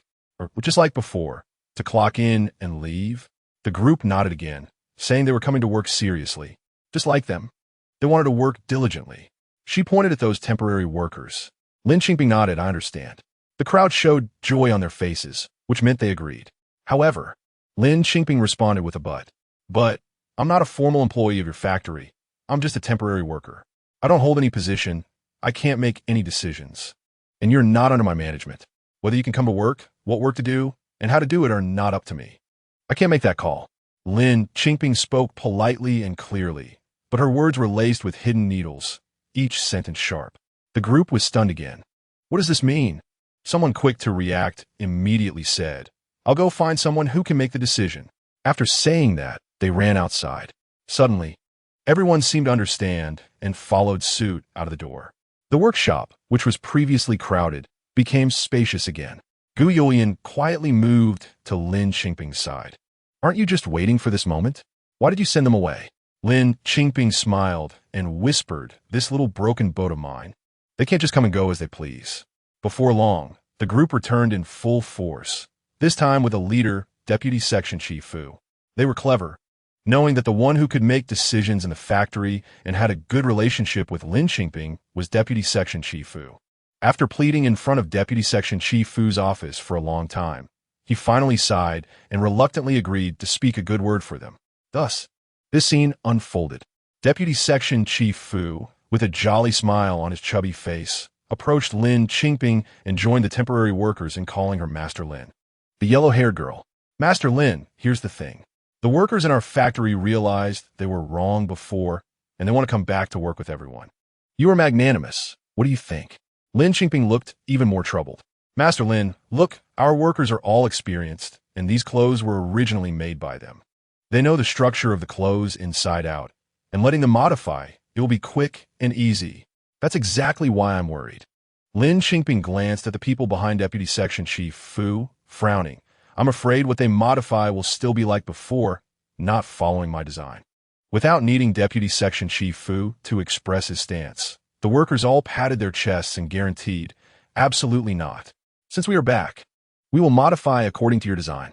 But Lin Qingping still frowned. Previously, everyone did not recognize my design, and I'm really worried it will get distorted. No, I didn't think your design was bad. Maisie stepped forward. I said that before because, forget it. Just treat my words as nonsense. Once it's out, it's gone without a trace. A crude metaphor made everyone laugh heartily. Well, I still have over 20 workers coming tomorrow. That'll be a lot more. Lin Qingping looked worriedly at Deputy Section Chief Fu. Deputy Section Chief Fu pleaded again, Master Lin. I can only beg you to ask them to go back temporarily. Don't come. Their losses, travel expenses, meal expenses, I will cover. The factory can't afford this money. I'll pay out of my own pocket. I'll compensate them. Just for the sake of my old face, let our workers get back to work. I can also say I've been good to my brothers for so many years. Deputy Section Chief Fu spoke as if he were about to break down in tears. Given this situation, it would be unreasonable for Lin Qingping to refuse again. All right then, it's your factory that makes the decisions, and I'm just a temporary worker. In the end, she had to add a sarcastic remark. Deputy Section Chief Fu breathed a sigh of relief, wiping the sweat from his chubby face. Master Lin, please don't keep mentioning temporary worker. Director Hu and I actually want to formally invite you to join the factory. You need to agree.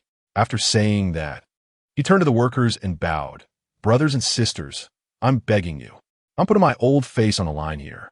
Please give me some face and don't cause any more trouble, okay? All right, you can rest assured, old Fu. One by one, they walked past Deputy Section Chief Fu and cheerfully returned to their stations.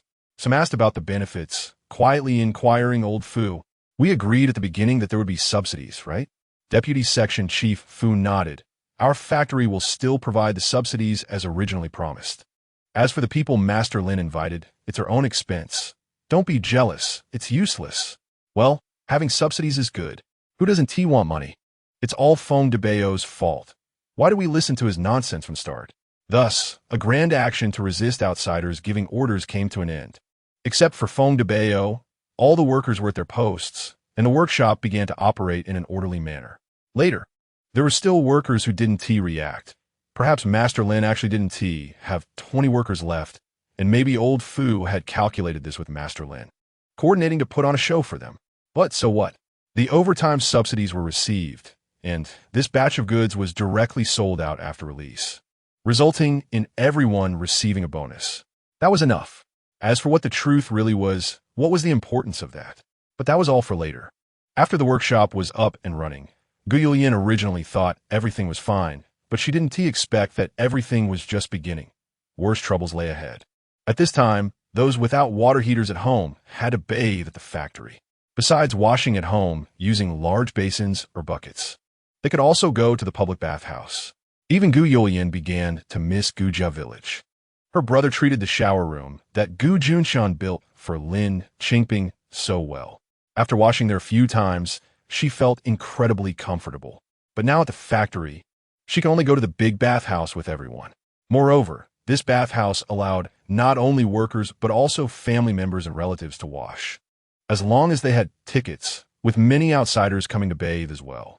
Fortunately, the garment factory's bathhouse had partitions, one person per room, with plastic curtains ensuring privacy. However, Lin Qingping discovered that whenever she was showering, someone would always come to lift her curtain. Chapter 45. How can they bully people like this? At first, she thought it was just someone accidentally lifting the curtain, assuming her room was empty. However, as more and more people came to lift it, and none of them said a word of apology afterward, while others outside were laughing and joking, she began to feel that something was wrong. She quickly finished washing up, put on her clothes, and walked outside, only to see several unfamiliar women gathered outside, whispering and giggling. As soon as they saw her come out, they immediately dispersed in a hurry. Lin Qingping was filled with suspicion. What was going on? She couldn't tell if she was overthinking it, but it seemed that everyone she encountered on her way back was looking at her with strange eyes, even whispering about her. The events of the next morning confirmed that her feelings were not mistaken. When Lin Qingping opened her door in the morning, she was shocked to find the entrance piled high with garbage. This was no ordinary waste. It was as if someone had deliberately transported trash from the factory's garbage station, emitting a foul odor from the rotting refuse. Gu Junchen and Du Jin lived next door and were startled by the scene. These people still hadn't calmed down. Gu Yulian's face turned red with anger. How could they bully people like this? Lin Qingping said nothing, silently cleaning up the garbage before heading to the workshop as usual. However, on her way to the workshop, she noticed that everyone was pointing and gossiping about the three of them. This time, Lin Qingping was sure she wasn't mistaken, and the situation was much worse than the previous day's minor disturbances in the bathhouse. Look at the wall. Gu Yulian pointed at a piece of paper. On a sheet of paper, it was written in large letters. Lin Qingping seduces other people's husbands. Gu Yulian was furious and rushed forward to tear it down. However, on the way to the workshop, there were at least a dozen such papers, filled with all sorts of slanderous remarks, such as, Lin Qingping is a loose woman. Lin Qingping is shameless. Loose woman Lin Qingping, get out of the garment factory. Lin Qingping trades her body for orders. There were even comments like, Lin Qingping has a slim waist but a big butt, and Lin Qingping has big breasts. Gu Yulian and Du Jin were tearing down the papers one by one, but by the end, Gu Yulian was in tears. Why did they have to do this? Why were they treating her like this? Can't they all just make money together and run the factory well? Why did they have to treat her this way? Gu Yulian, a simple rural woman, couldn't understand and didn't want it anymore. She squatted down in a pile of scrap paper and began to cry. Bottle, let's quit. Let's go back to farming and not put up with this humiliation anymore. We can't afford to provoke city people. Let's just leave, okay? It's too hard. Yes, it's too hard. But whose life doesn't involve overcoming one difficulty after another? In her past life, when she started a catering business, many people gossiped behind her back, saying that a woman like her could achieve such scale only by climbing in a bed with many men. In the eyes of those worldly people, women were just vases, playthings, only able to reach the peak with the support of men. They couldn't stand to see women thriving. If they did, those living in the filth would spread rumors about them. Now, in this new life, did she have to experience this again? Then bring it on. She pulled Gu Yulian up. Let's go. Gu Yulian cried, struggling for breath. Bottle, let's go home. Okay. Chengzi will be heartbroken to know you're being bullied like this. The mention of Gu Juncheng's name struck a soft spot in Lin Qingping's heart, but her tone became more resolute. It's because of Chengzi that I have to show these people.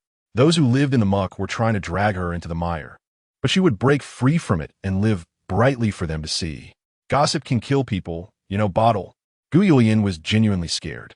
In the countryside, some daughters-in-law had committed suicide over such gossip, drinking pesticides or jumping into rivers, all in tears.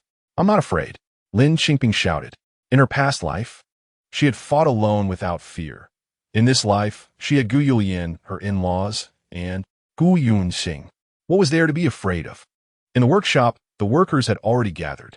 From their expressions, it was clear they knew about the situation and had seen the slanderous remarks. Each person looked away when they made eye contact with Lin Qingping. Lin Qingping silently counted the people. Except for Feng Debao, everyone was there. All right, everyone, let's get back to work today. Once we finish this batch, I will teach you the new patterns, Lin Qingping said cheerfully. Lin, Master Lin. A young girl timidly spoke up. This girl was Xiaoqin, only 20 years old. She hadn't come when the workers were causing trouble, but had shown up after they resumed work. In fact, she was a diligent girl, working quietly every day. Is there something you don't understand? Lin Qingping asked kindly. Are you still going to teach us the new patterns? Xiao Qin stammered. Of course.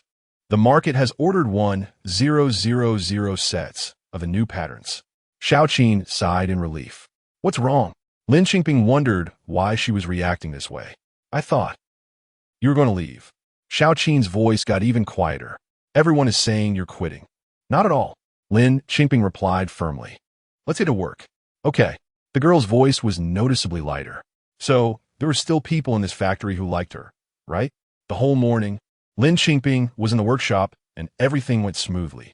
At noon, she confidently went to the cafeteria to eat, and no one said anything. On the contrary, those who were originally in line to get food stepped aside when they saw her, allowing her to go first. And everyone automatically kept at least a 2-meter distance from her, as if afraid to get too close. Lin Qingping found it amusing. Was this because she had splashed them with dirty water, leaving them psychologically scarred? Were they afraid she would go crazy again? Thus, she finished her lunch without incident. In the afternoon, she was busy in the workshop all day, but trouble arose when she went to the cafeteria for dinner. As soon as Lin Qingping stepped through the cafeteria door, a fierce middle-aged woman charged at her and slapped her across the face without any warning. Du Jin and Gu Junchen had been closely following Lin Qingping, and Du Jin, quick-eyed, pushed Lin Qingping aside, taking the slap instead. The middle-aged woman, having missed her target, became frantic, screaming hysterically, "That cheap woman! A slut! She really has a man protecting her. Get her! Beat her to death! Let's see if she can still be so provocative." This woman had come prepared, not only bringing several strong women, but also a few tall men. Chapter 46, no matter if the fish dies or the net breaks. So, the man twisted Dugan, while the woman attacked Gu Junchen and Lin Qingping. They were outnumbered, with only 3 people on Lin Qingping's side, and soon they fell into a disadvantage. Moreover, Lin Qingping was the primary target of the assault. Those women held her down, pulling her hair and clothes. The leading fat woman shouted from the side, "That bitch has a mole on her chest. Let's see what her mole looks like." The harsh voice and disgusting words provoked laughter from the men, each showing greedy eyes as if drool would spill out at any moment. "Ha ha! A woman with a mole on her chest? Hurry up and take off her clothes for us to see. Ha ha! I've never seen what a mole on a chest looks like in my life. Has Section Chief Fu seen it? No wonder Section Chief Fu agreed to everything. Anyway, she's already a broken shoe. Let us broaden our horizons." Lin Qingping finally understood what those people were doing when they lifted her curtain in the bathhouse. The women holding her had already reached into her collar, tugging at her buttons, and even the first button had been broken, popping up and hitting her face. She had been desperately guarding her collar. But at this rate, she wouldn't be able to hold on. Since she couldn't hold on, she could only strike back, even if it meant that the fish dies and the net breaks. The fat woman continued to be arrogant. "You shameless whore. How dare you seduce old Fu? If I don't deal with you today, you want to know how to write the word face. So, it's Section Chief Fu's family? Just because she got a partnership with the factory, you think she's using old Fu's connections? Or is it a trade of her body? Indeed, despicable people all think alike. But now is not the time to discuss human nature. Those 2 women's hands were still digging into her collar, and with them holding her down, she couldn't move her body at all. However, precisely because their hands were digging into her collar, it provided her with a chance. Otherwise, like before when they were pulling her hair, pinching her body, and grabbing her skin, she really wouldn't find a place to fight back. Just as those 2 hands were about to pull her second button, she suddenly lowered her head and bit down on one of the wrists. She bit down hard, making that woman scream like a pig being slaughtered. At the same time, the grip on Lin Qingping loosened by half. The cafeteria had square tables and long benches. Lin Qingping was pinned down on the table. At this moment, with the force loosening, Lin Qingping grabbed the edge of the table and forcefully flipped it, throwing the woman, holding her off, and smashing the table down on her, causing her to scream.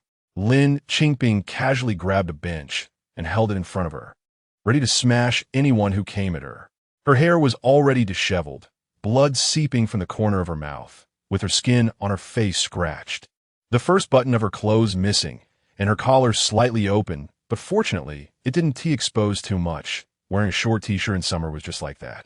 She was panting heavily, scanning her surroundings. Gu Junchen and Dugan were still fighting, and a large crowd surrounded the cafeteria, all watching the commotion. Yes, she was originally an outsider in this factory. They had no reason to help her. Moreover, even decades later, in such a farce of the original and the mistress tearing each other apart, the onlookers would always just be onlookers. She took a deep breath and shouted, "Stop it!" But no one listened to her. The leading fat woman continued to yell, spewing foul language. "You shameless woman still dare to shake it. A lowly thing like you should have jumped into the river out of shame long ago. How dare you show your face here? Beat her up." The woman who had been hit by the table was already furious at her. Hearing this, she charged at Lin Qingping again. Lin Qingping swung the bench and knocked that person straight to the ground, making her scream and not dare to move again. The fat woman was so angry that she personally came to snatch Lin Qingping's bench, cursing as she approached. Lin Qingping swung the bench again, hitting the fat woman, making her scream as well. Lin Qingping held the bench horizontally, and no one dared to approach anymore. Where are the security personnel? With such a commotion, aren't they coming out? No one spoke. Good. Lin Qingping looked at everyone, speaking firmly. I might as well tell you, I am Lin Qingping, my name unchanged. From Gujiao village in Linyu County, married, and my husband is a soldier. I'm a clean and upright military wife. Today, I will remember everyone who has insulted my reputation and person. I will report to the army for help and clear the unjust grievances imposed on me. Military wife. Everyone was shocked, especially the few men who had cursed at Lin Qingping while beating Dugan, who immediately stopped. The security personnel finally arrived, and seeing the cafeteria in such a state, they were also speechless, angrily rebuking the leading fat woman. What are you doing? Is it no law anymore? Finally. You're here, right? Lin Qingping coldly smiled and nodded. I don't know if you have law here, but I want to seek legal support now. I want to call the police. Call the police? Everyone was shocked again. The security chief came to apologize to her. Comrade Lin, I'm very sorry, we came late. This incident is an internal conflict within the factory. You see, those who need to go to the hospital should go, and those who need to compensate should compensate. Calling the police isn't necessary, right? No. Lin Qingping was very resolute. As the wife of an active duty soldier, my husband is protecting our country, using their bodies to guard the people back home, hoping that we common people can live a happy and peaceful life. But you are hurting his family like this behind his back. I ask you, can your conscience be at peace? The arrogant fat woman's spirit finally diminished, mumbling, "Who knew you were a military wife? So, if I weren't a military wife, you could insult me at will? You could trample on me at will? Just because this woman has done something you dare not do and cannot do?" Lin Qingping scolded, "Women can hold up half the sky, and you're half of the sky. Is it women bullying women?" The cafeteria fell silent again, once more becoming quiet. Gu Junchen and Dugan stood beside Lin Qingping, both with injuries on their faces.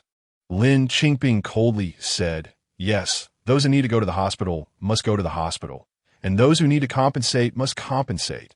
But today, I must call the police. Sister, you go call the police now. Chief, please hold a factory-wide meeting immediately. I must clarify today's account." The security chief was still hesitating. "All right, if the factory is inconvenient to hold a meeting, then I will do it here myself." She looked at the onlookers. "Don't you all like to watch the excitement? Then call your friends and gather everyone. Today, I will tear off the true face of certain people for you all to see." Chapter 47, Come with me. In the cafeteria, more and more people gathered, all there to watch the commotion. A familiar face squeezed through the crowd.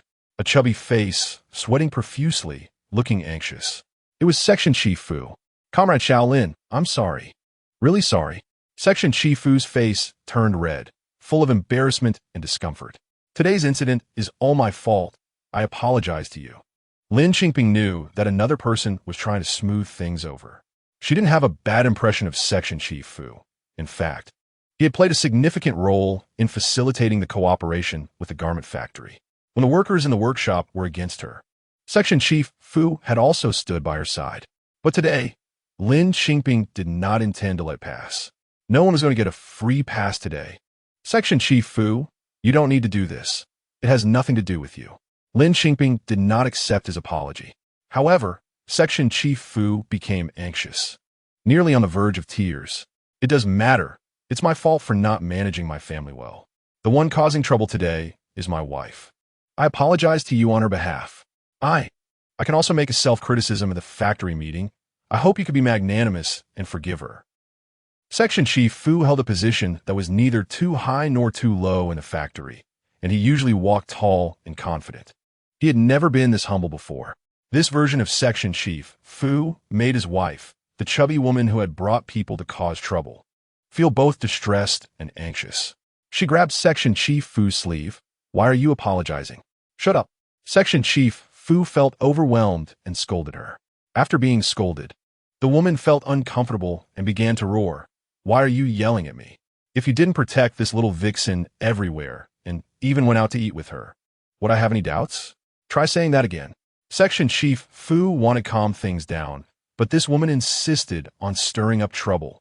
What is wrong with that? You actually helped an outsider yell at me? The woman exploded. If it weren't for you and this woman being so reckless, how would there be any gossip? People say that a person with integrity won't cast a shadow. You two are just shady. Say that again and see what happens. Section Chief Fu raised his hand as if to hit her. The woman became even angrier. Go ahead. What kind of good woman would come out to flirt with men? This woman has no self-respect. The woman seemed to suddenly find her courage and was no longer afraid. Aren't you a soldier's wife? A soldier's wife should be even more virtuous. You don't keep yourself in check and flirt around, but you blame others for talking? Fool. As long as you protect her like this, don't tell me you really have an affair with her? Section Chief Fu's raised hand couldn't come down, desperately signaling his wife to stop talking. But the woman was undeterred. I don't believe it. Just because I said these 2 sentences, I'm supposed to go to the police station? Those who flirt with men don't go. Am I supposed to go? Lin Qingping listened to the woman's nonsensical ranting and only sneered. When she grew impatient, she loudly announced to everyone, those here to watch the excitement, come with me. Lin Qingping had not found Feng Debao in the crowd. It seemed he was hiding. But it didn't matter. If he didn't show up, she could go find him directly. Lin Qingping tidied up her clothes and hair and strode toward the family area. Along the way, Xiaoqin rushed over, heading straight for Lin Qingping, grabbing her hand and whispering something in her ear. Lin Qingping nodded and smiled. Yes, I know. Then, Xiaoqin stayed by Lin Qingping's side, following her into a unit of an apartment building.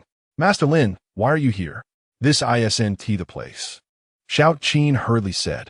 But Lin Qingping didn't say anything else and directly knocked on the door of a family on the 2nd floor. The knocking was loud. No one inside responded. At this moment, the crowd watching the excitement had filled the 2nd floor corridor to capacity, and many who couldn't get in were on the stairs and the 1st floor, eagerly awaiting the outcome. But no matter how hard Lin Qingping knocked, no one opened the door.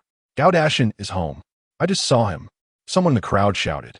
So the onlookers on the 2nd floor began to help shout and knock on the door. Gu Junchen, Feng Xiao, I know you're home. Finally, the door was opened. A man in his 30s stood inside, looking coldly at Lin Qingping. Who are you? What do you want at our house? He tried to shut the door again, but Lin Qingping quickly blocked it. What are you nervous about? Lin Qingping shouted. I don't even know you. What would I be nervous about? The man's face grew colder. You brought so many people to my house to make trouble. I can call security. Lin Qingping sneered. You don't know me? Why are you trying to drive me out of the factory? I don't even know who you are. Why would I want to drive you out? The man's face flushed with anger, and he tried to close the door again.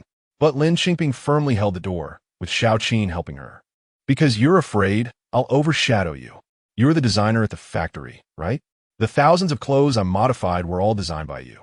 You're unhappy that a temp worker dares to change your designs and even sells them at 10 times the factory price. A hint of panic flashed across the man's face. What nonsense are you talking about? Nonsense? Lin Qingping said loudly.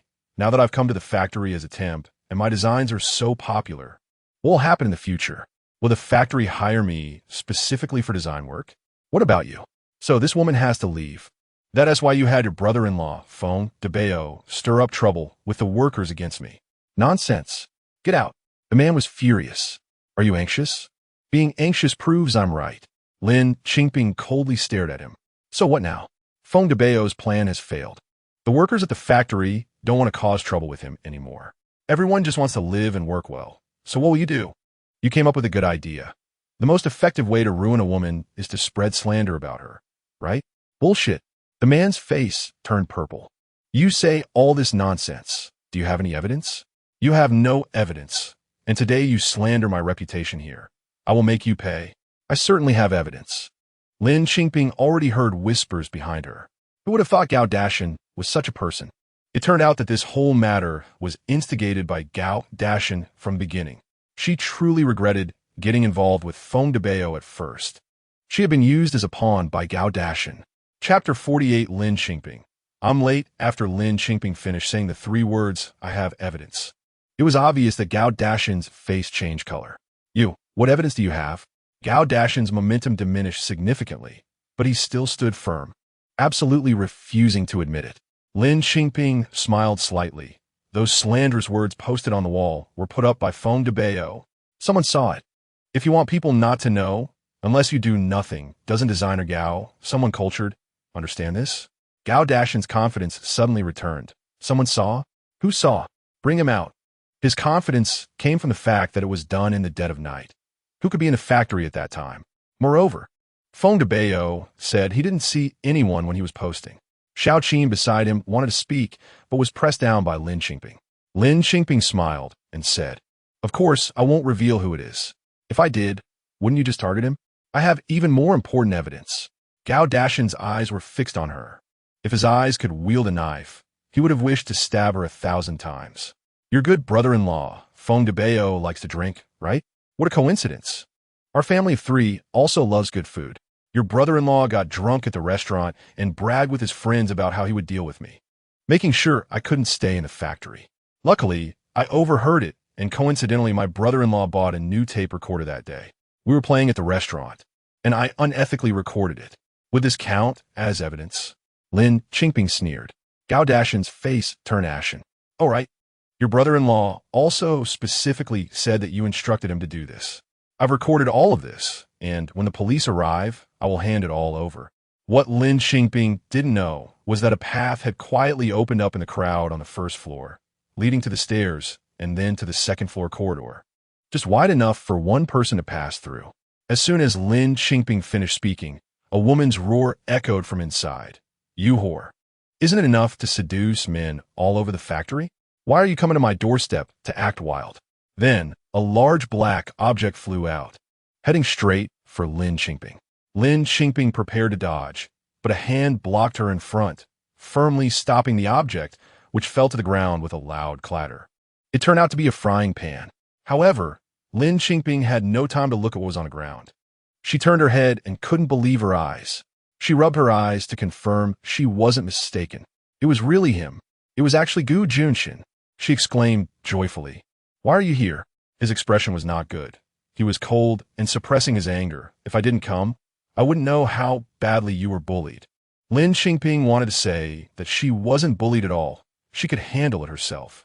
Then, more commotion arose in the crowd, and people on the stairs and the first floor scattered. The police have arrived. Gu Yulian, who had gone to report the incident, also came along. Upon seeing her brother, she cried out, Qingzi, how'd you get here? You finally made it. Your wife has been harmed badly by these people. Lin Qingping was speechless. These siblings were indeed close. Since the police were called, all those related to the incident had to be taken to the police station.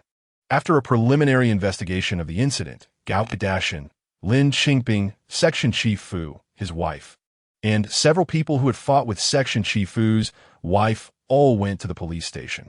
Only Feng Debao was missing. The excitement of the day was nearing its end, and as the crowd gradually dispersed, someone ran out wanting to go with the police. Me. I saw Feng Debao posting everywhere that night. I saw it with my own eyes. I didn't dare to speak before because I was afraid of retaliation. The newcomer was a familiar face to Du Jin, the person who looked after the warehouse, and he was also Xiao Qin's father. Dad, you finally came. Xiao Qin stomped her foot. Meanwhile, Feng Debao was already at the police station. After Lin Qingping arrived at the police station, she saw him, looking dispirited. Standing next to Xiao Tian and Du General, I saw Du Jin chasing this person in the car. and I asked Xiao Tian to get out and help chase him. Gu Junchen said beside Lin Qingping. Lin Qingping had so much to say to him, but it wasn't the time or place to talk. After arriving at the police station, there were established procedures to follow. While Lin Qingping explained the situation to the police, Gu Junchen waited outside. But the whole incident, whether it was the paper filled with slander that Lin Qingping presented or the visible injuries on her face, proved that she was indeed a victim. After explaining the situation, she was allowed to leave. When Lin Qingping walked out, she saw Gu Junchen in the Jeep. The window was down. It was already evening, and the afterglow of the setting sun enveloped the earth, casting a faint golden hue over the car he was in. His profile framed in the window, highlighted by the golden light, was sharp and radiant. He looked so handsome. Suddenly, he moved in the car, turned his face, and frowned slightly. "Why are you just standing there? Get in." Oh. She realized she had been staring blankly and hurriedly ran over. He opened the car door for her, and she grabbed his clothes and used the momentum to get in the car. After the door closed, she noticed there were other people sitting in the front row of the car. Driving was Commissioner Chun, and the other person was a stranger. "This is Colonel Yu," he simply introduced. "Hello, Colonel Yu." Lin Qingping felt a bit awkward. How could she speak in such an atmosphere? Colonel Yu tried to be as amiable as possible, but Lin Qingping still felt nervous. "Did you hand over the tape? Is it with Du Jin to give to the police?" Gu Junchen asked her. "Tape? What tape?" Lin Qingping was suddenly confused. Gu Junchen's brows furrowed. "Didn't you say you recorded it?" Lin Qingping. Gu Junchen suddenly realized, "You tricked me?" In warfare, deception is essential. Lin Qingping felt a bit guilty. Gu Junchen said nothing, but it amused Colonel Yu and Commissioner Chun, who burst into laughter. Colonel Yu even said, "Xiao Gu, your wife is quite something." Colonel Yu seemed like an elder, and praising her felt like praising his own children. Gu Junchen was very troubled. "Colonel, please stop praising her. If you keep it up, she'll float to the sky." Lin Qingping. Gu Junchen was really frustrated. In today's situation, what would you have done if I hadn't happened to pass by? Speaking of this, Lin Qingping became curious. "Right? How did you end up here?" "Just passing by." Gu Junchen closed his eyes briefly. "I received all the letters from my sister, knew you were here, and happened to pass by. The colonel said to take a look at you." Chapter 49, Why Not Obey? So, this really is an incredibly coincidental meeting. It's a 1 in 10,000 chance encounter. She may not have many opportunities like this in her life. "So, what were you planning to do if I hadn't come?" Gu Junchen's sharp gaze fixed on her. "Well, anyway, as long as Gao Dashan and Feng Debao don't meet, it's fine. I'll deceive them separately, telling Gao Dashan that Feng Debao has told the truth, and telling Feng Debao that Gao Dashan has confessed." Lin Qingping's voice grew softer as she spoke, because she felt the flames in Gu Junchen's eyes rising higher. Instructor Yu couldn't help but laugh again, attacking each one separately. Not bad, not bad. Still a child with both courage and strategy. Instructor. Gu Junchen was speechless. With the instructor here, he couldn't talk to her properly. Gu Junchen straightened his expression. "I've already told Du Jin to take you and your sister back quickly." "No." Lin Qingping immediately grabbed his clothes, anxious. Gu Junchen's brows furrowed tighter. His gaze at her became stricter, as if reproaching her. "Why don't you obey?" Lin Qingping believed that if it weren't for the instructor and the political commissar being present, he would have definitely scolded her. She anxiously clung to his arm, saying, "You have your ambitions and aspirations, and I have mine. I fully support your work, taking care of the family and looking after our parents. And also taking good care of Ji Yuan, but I'm still my own person. Why should my ideals be erased?" Gu Junchen's gaze fell on her hands, tightly holding on to him. Lin Qingping felt embarrassed and quickly withdrew her hand. Is it not appropriate to be so close in front of the leaders? Did she break the rules again? She sat up straight, unconsciously pouting, muttering softly, "Anyway, I'm not going back." Gu Junchen took a deep breath, unsure if he was controlling his temper. Then, he patiently said to her, "If you really don't want to stay at home and want to do a job to reflect your value, you can go back to the village and teach at the village school. Being a teacher is also very honorable, or if you want to come to the city, you can find a decent factory job and become a regular employee. Isn't that safer than running around everywhere?" "I won't." Lin Qingping, having lived this life again, would listen to him about everything except her career. You said before that you would support me in doing anything I want. She was worried that her strong attitude would leave a bad impression on Gu Junchen in front of the instructor, so she stole glances at the instructor's side profile. And fortunately, it seemed that the instructor was not angry. Gu Junchen was a bit angry, holding back, and asked her, "All right, then tell me, if you encounter a situation like today again in the future, what will you do? When the soldiers come, the generals block. When the water comes, the earth covers. In a legal society, as long as I act uprightly, won't I be able to protect myself with the law?" Lin Qingping hummed, wanting to cling to his arm and act cute, but due to the presence of the instructor and the political commissar, she didn't dare to be too reckless. So she softened her voice even more. "I can protect myself. Don't worry." After Lin Qingping finished speaking, she felt Gu Junchen's gaze sharpen even more on her face. Does she have something dirty on her face? Just as she was about to check, the collar of her clothes tightened at the back of her neck. He pulled her and moved her to the middle of the back seat, right in front of the rearview mirror in the driver's cabin. "Look at yourself. Is this how you protect yourself?" His voice indicated that he was trying hard to suppress his anger. Lin Qingping looked and discovered that there were blood marks on her face and neck. No wonder it was a bit painful. She had been so caught up in her heightened emotions earlier that she had overlooked it. She looked at her reflection in the mirror. No longer talking to herself, "This won't leave a scar, will it?" Gu Junchen snorted coldly. "Now you realize it's urgent? It's too late. Then, if I end up with a scar, will you dislike me?" She furrowed her brows and looked at him, pouting and asking quietly. Gu Junchen didn't know how the instructor would react to this, but clearly, Old Chun in the driver's cabin could hardly hold back his laughter. Gu Junchen's expression became even more serious, putting on a stern face. "Hurry down, go to the medical room to get it treated." Lin Qingping realized they were about to leave. Her brief meeting with Gu Junchen was coming to an end. She felt very reluctant, but she couldn't hold him back. Just being able to meet like this at such a time, she was already very satisfied. But she still had one thing on her mind. "That, I'm not going back. Okay?" Anyway, she wouldn't listen to him. She didn't care whether her sister and Du Jin went back or not. But she wouldn't just return to the village. Gu Junchen kept a straight face and said nothing. Lin Qingping understood this matter. He disagreed, but she insisted, and he was helpless. So it's agreed. Lin Qingping was overjoyed in her heart, looking at his serious side profile. The more she looked, the more handsome he seemed. Really reluctant to part. Her eyes rolled around, then she looked at Instructor Yu. As soon as her eyes started to wander, Gu Junchen knew she was plotting something. Sure enough, her target was Instructor Yu, and he wondered what kind of trick she was about to pull. He wanted to stop her, but she was too quick. It was too late, and her words had already slipped out. She said, "Instructor Yu, can I apply to hug Junchen?"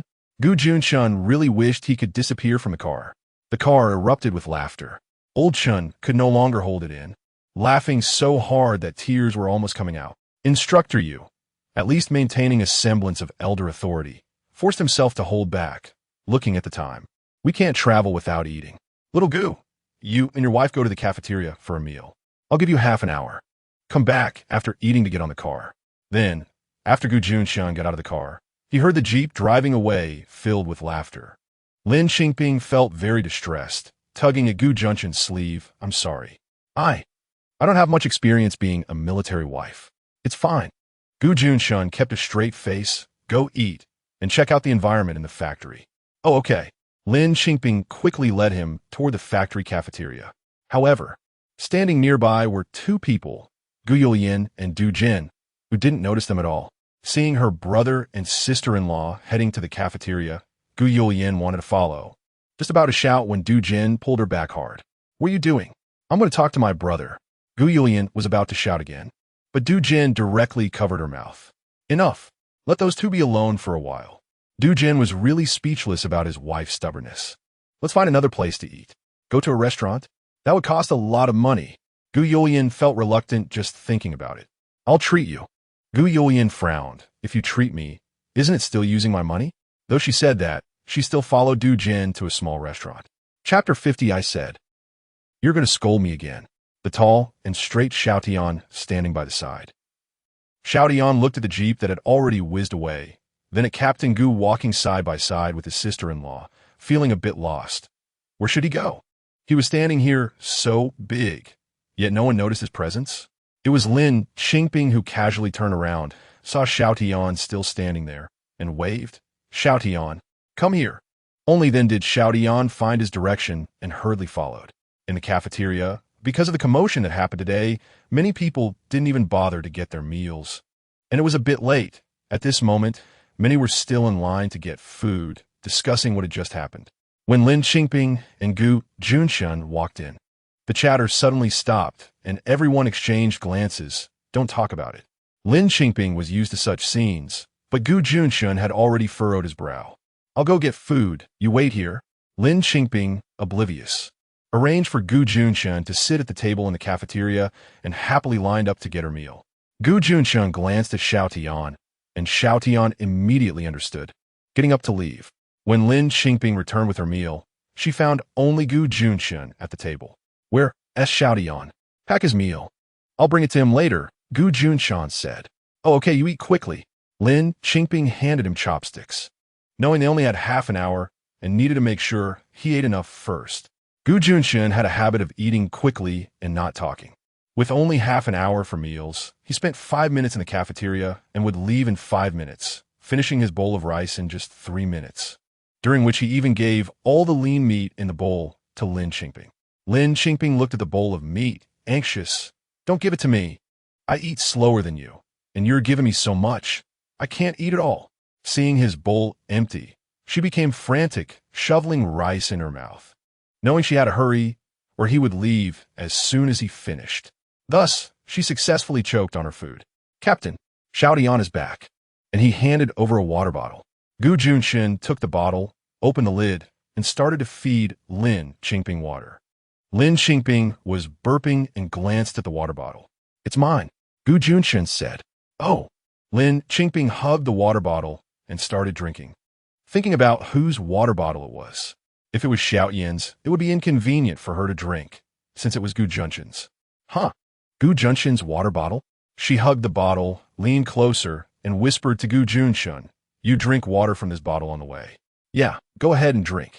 Just refill it afterward. Gu Junchen thought she was worried that he wouldn't have water to drink because he needed it on the way. But clearly, her thought process was completely different.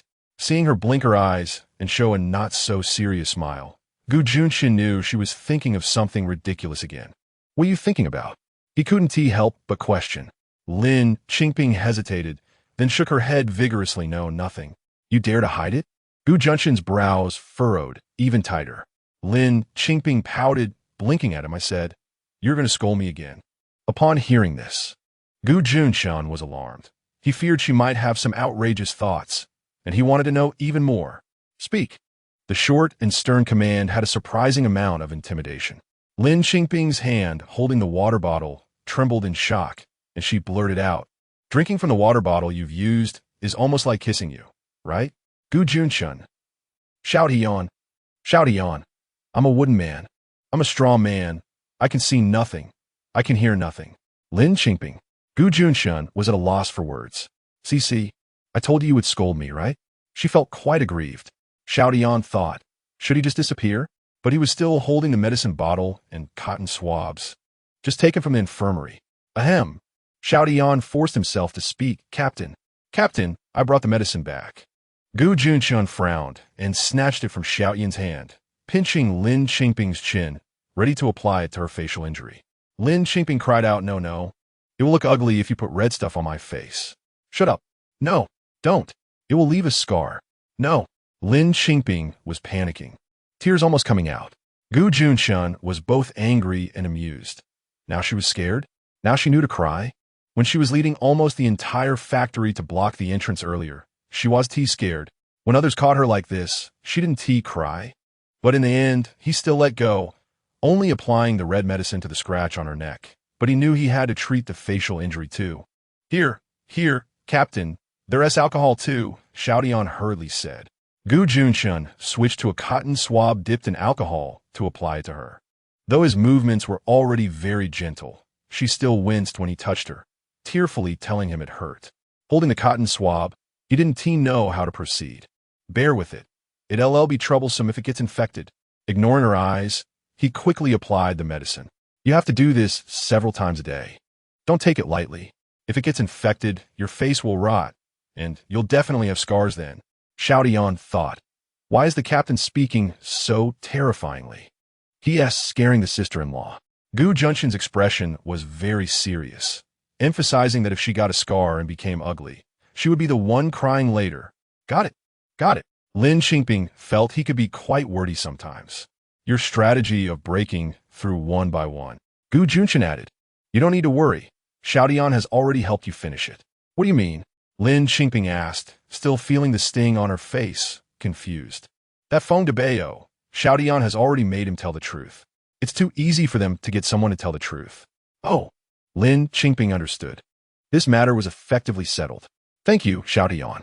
She smiled at Xiao Tian, but as she smiled, it pulled at her facial injury, causing her to grimace in pain. All right, stop grinning like an idiot, Gu Junchen said. Don't worry about the police. They will handle it fairly. Lin Qingping nodded, then shook her head, her eyes widening. You're the one being silly. Gu Junchen couldn't be bothered to argue with her, glanced at her bowl, which still had half a bowl of rice left, and told her, eat slowly, no rush. Then he stood up. Lin Qingping became anxious, tugging at his clothes. What do you mean? If you let me eat, are you going to leave? Lin Qingping. He hesitated. It's not even half an hour yet. It's not even 20 minutes. Lin Qingping was displeased, holding onto his clothes tightly. Lin Qingping. Gu Junchen softened his voice, his expression relaxing a lot. I have some matters to attend to. I can't guarantee I'll be there when you need protection in the future. Chapter 51. Forgot something important. He paused here, but Lin Qingping's hand loosened, simply because of his words about needing to handle some matters. In any case, she wouldn't hold him back. Since he had things to deal with, then he should go. I'll see you off, she said softly, trying to hold back the tears that were about to spill from her heated eyes as she lowered her head. No need, just eat here. We'll walk fast, he replied. Oh, is it because you think I walk slowly and would delay things? Well then, she wouldn't go with him. She just packed Xiao Tian's meal and handed it over. Thank you, sister-in-law, Xiao Tian said as he took it, and followed Gu Junchen out with big strides. Lin Qingping watched Gu Junchen's receding figure, tears streaming down her face. For some reason, in his absence, she felt like a fierce woman, unafraid of anything and daring to confront anyone. But once he appeared, she would become soft and tender in front of him. Oh no! She wiped her tears and desperately chased after him in the direction he left. There was still one thing she forgot. She hadn't hugged him yet. She had applied for it with Teacher Yu and received permission. How could she forget such an important matter? However, when she ran outside the cafeteria, there was already no sign of him and Xiao Tian. They really walked quite fast. Lin Qingping returned to the table dejectedly. Gu Junchen and Xiao Tian indeed walked quickly, chatting as they went. Did you find them? Gu Junchen asked. Yes, but their factory manager is on a business trip and hasn't returned. I heard sister-in-law is quite familiar with the manager, but doesn't he have much contact with the other deputy factory managers? There's also that sales section chief, who personally isn't an issue, but the root lies with Gu Junchen and Feng Debao. They stirred up trouble, causing misunderstandings for Deputy Section Chief Fu's wife. The situation has already been explained to Deputy Factory Manager Liu from our clothing factory, who is waiting for you in the office now. All right, let's go see, Xiao Tian said, leading Gu Junchen to the Deputy Factory Manager's office. In the office, a man in his 40s stood up upon seeing Gu Junchen, smiling and extending his hand. Hello, comrade from the People's Liberation Army. Gu Junchen shook his hand. Hello, I am Lin Qingping's husband. I know. The deputy factory manager, whose surname was Liu, politely poured him tea. But Gu Junchen said no, what I mean is today I am just Lin Qingping's husband. As her husband, knowing what she's been through in the factory, you and I are both men. If you were in my position, what would you think?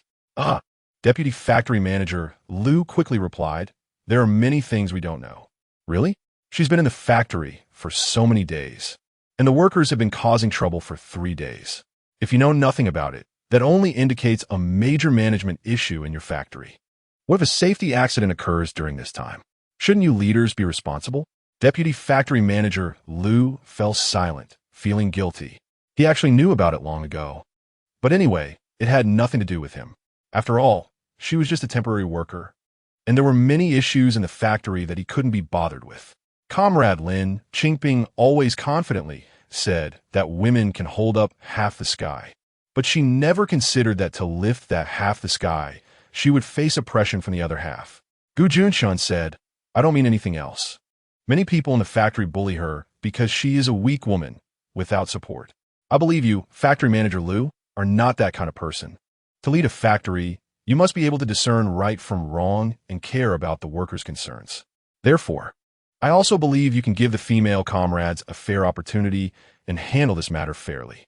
Lin Qingping is not the vulgar person described in the factory. She has a husband, she is innocent and upright, and she is not alone without support. Deputy Factory Manager Liu? I didn't even know I was this good. A few minutes later, Deputy Factory Manager Liu escorted Gu Junchen out, and they shook hands. Gu Junchen quickly walked out of the factory.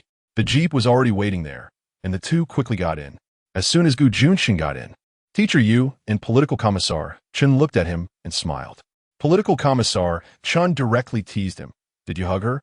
After saying that, he burst into laughter. And this time, Teacher Yu couldn't help but laugh out loud as well.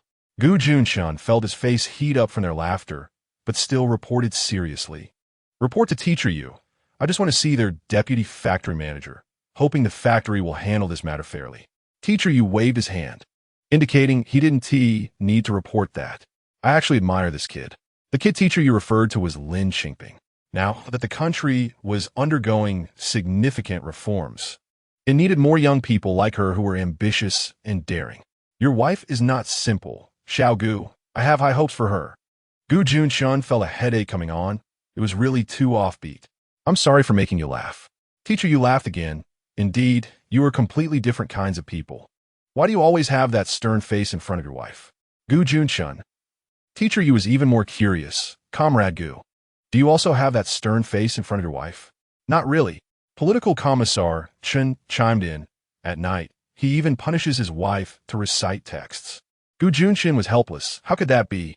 "Commissar, it's to memorize, not to recite." Xiao Tian quickly added from his side. Right, it's to memorize. I remembered it wrong." "Ha ha." Teacher Yu burst into laughter as well. "Your wife is quite cultured." Gu Junchen's face turned red, glancing at Xiao Tian sitting next to him, who lowered his head under the gaze of the commander. "Xiao Tian, what did I say wrong?" The day after Gu Junchen left, factory manager who returned and, upon learning about what had happened in the factory, exploded in anger. He first scolded a group of deputy factory managers and section chiefs. "How could you? A bunch of grown men bullying a 20-year-old girl? She is even younger than some of your daughters. How could you do such a thing? Don't tell me you didn't know. You were just watching the excitement. How can you sit in this position? Do you think you are very secure? That little girl can sell the accumulated stock in the warehouse for 10 times the price. We can give the employees more than 5 times their year-end bonus. Isn't that a good thing? Who here has that capability? Step forward. If anyone does, I will let Comrade Lin Qingping go immediately." The people being scolded fell silent. The troubles Lin Qingping faced since entering the factory finally came to an end here. Gu Junchen's arrival made the people in the factory see that her husband was a soldier, and she was indeed a military wife. Naturally, everyone had a natural respect and warmth for soldiers, and it was only reasonable to think that she wouldn't be any less. Chapter 52. Injured Section Chief Fu and his wife came to apologize to Lin Qingping and offered compensation. During a meeting at the factory, everyone involved in the beating publicly apologized once again. Feng Debao was expelled from the factory for disrupting production and was detained for a few days, but unfortunately, Gao Dashan fast no consequences. Feng Debao took all the blame, while Gao Dashan insisted he was unaware of the situation. Although Gu Yulian and Xiao Qin were resentful that Gao Dashan was not punished, the matter eventually passed. The subsequent work went exceptionally smoothly, with 2,000 pieces successfully delivered, and all remaining stock in the clothing factory cleared out. Sales channels in the neighboring province opened up just in time for the Spring Festival. A great opportunity for everyone to buy new clothes. The factory temporarily produced a large batch of goods based on Lin Qingping's designs, which sold remarkably well. In about 3 months, The clothing factory sold 5 to 6,000 pieces of clothing. At an average factory price of 10 yuan, Lin Qingping received half, which amounted to approximately 4 yuan per piece after deducting the cost of hiring temporary workers. She gave Gu Junchen and Gu Junchen each a share, resulting in a net income of over 10,000 yuan for both her and Gu Junchen. The term 10,000 yuan household had just emerged, and they had already achieved it. Gu Junchen could hardly believe it. Her hands trembled as she held the bank book. She never dreamed they could have so much money. She felt Lin Qingping had given her too much.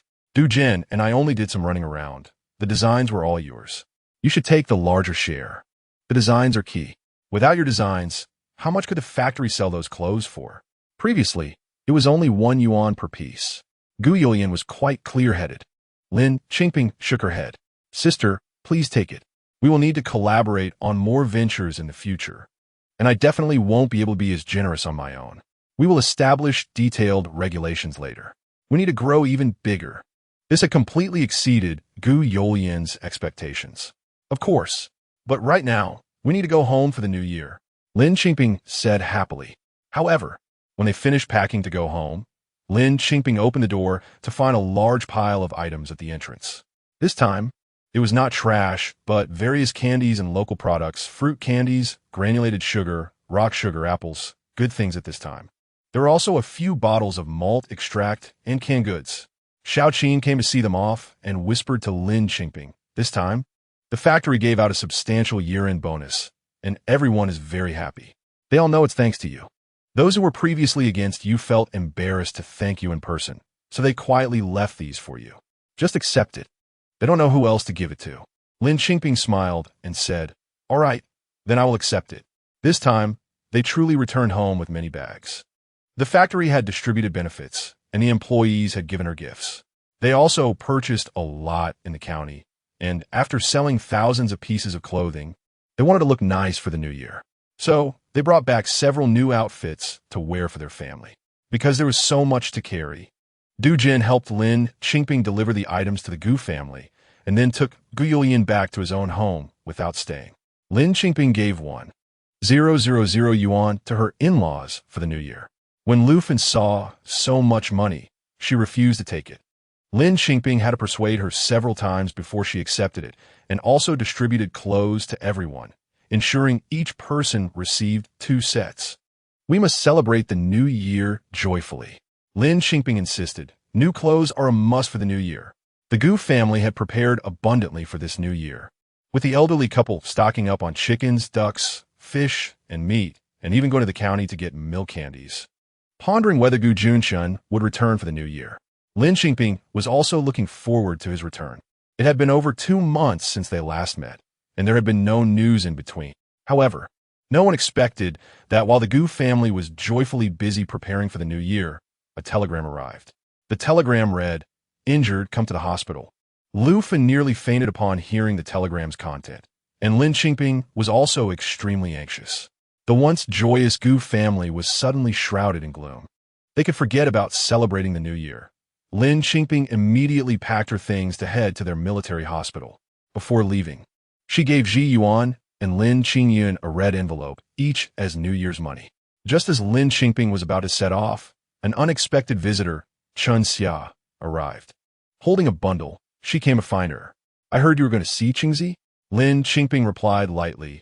Chun Xia opened the bundle, saying, Please help me deliver this sweater to him. It was a black and gray sweater. Lin Qingping remained indifferent. No need, he has one. But Chun Xia smiled. Even if he has one, it's probably been worn for several years and is worn out, right? Aunt Lu and the elder sister can't knit. No need. He wears a uniform in the army. Lin Qingping didn't want to discuss it further. Lin Qingping sent a telegram to Xiao Tian, informing her which train she would take and approximately when she would arrive, and then set off. This trip was in even colder weather than her last visit. Lin Qingping was thoroughly prepared, dressed warmly, reminding herself that she was going to take care of him and not to fall ill and add to his troubles. Upon reaching the county, she found Xiao Tian waiting for her at the station. After a 2-day, 1-night train ride, Lin Qingping was so anxious that she hadn't slept a wink.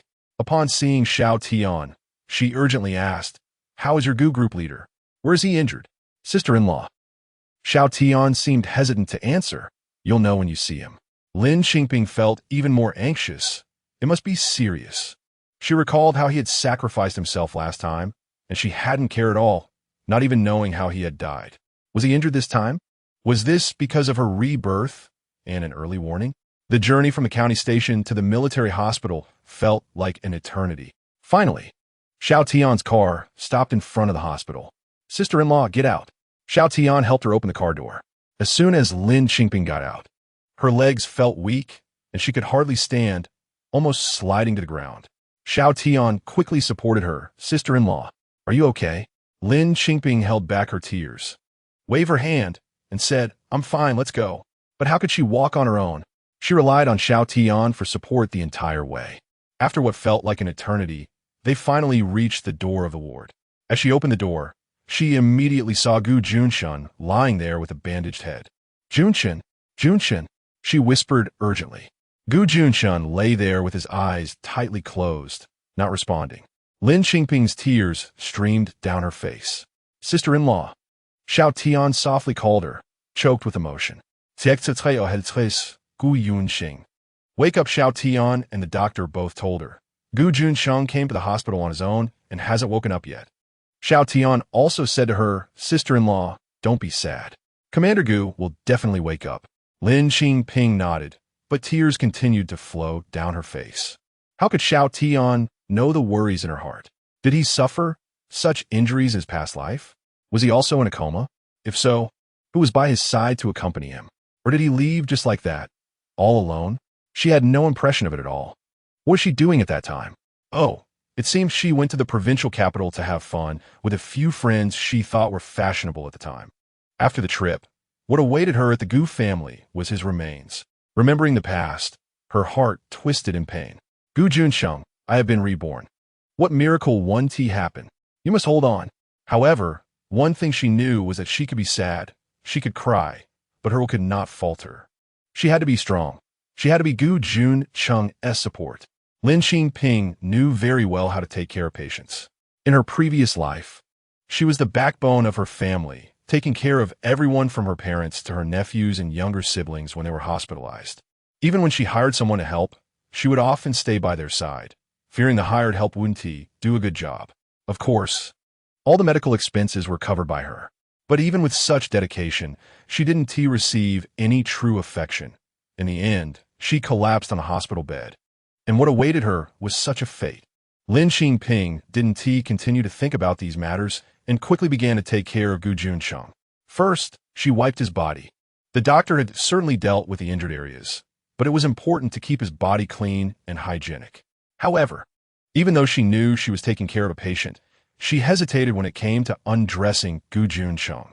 They had been married for so long, yet she had never been completely honest with him. Xiao Tian, who had initially wanted to help, saw her face gradually turning red and thought it might be inconvenient for him to be there. So he said, "Sister-in-law, I'll step out for a bit. Call me if you need my help." After saying this, Xiao Tian immediately left. Lin Qingping, "Come back." She had originally wanted Xiao Tian to help her get through this hurdle. Forget it. She closed her eyes and could only brace herself. When she was wiping a certain area, she hardly dared to look. Finally, after rearranging his clothes and bedding, she was drenched in sweat. Then, she called Xiao Tian back in to help her turn Gu Junchen over. She remembered that if a patient doesn't wake up, they can't lie in one position for too long. They need to be turned every so often, or they would develop bed sores. Seeing her drenched in sweat on such a cold day, Xiao Tian said nothing and turned to get her a cup of hot milk.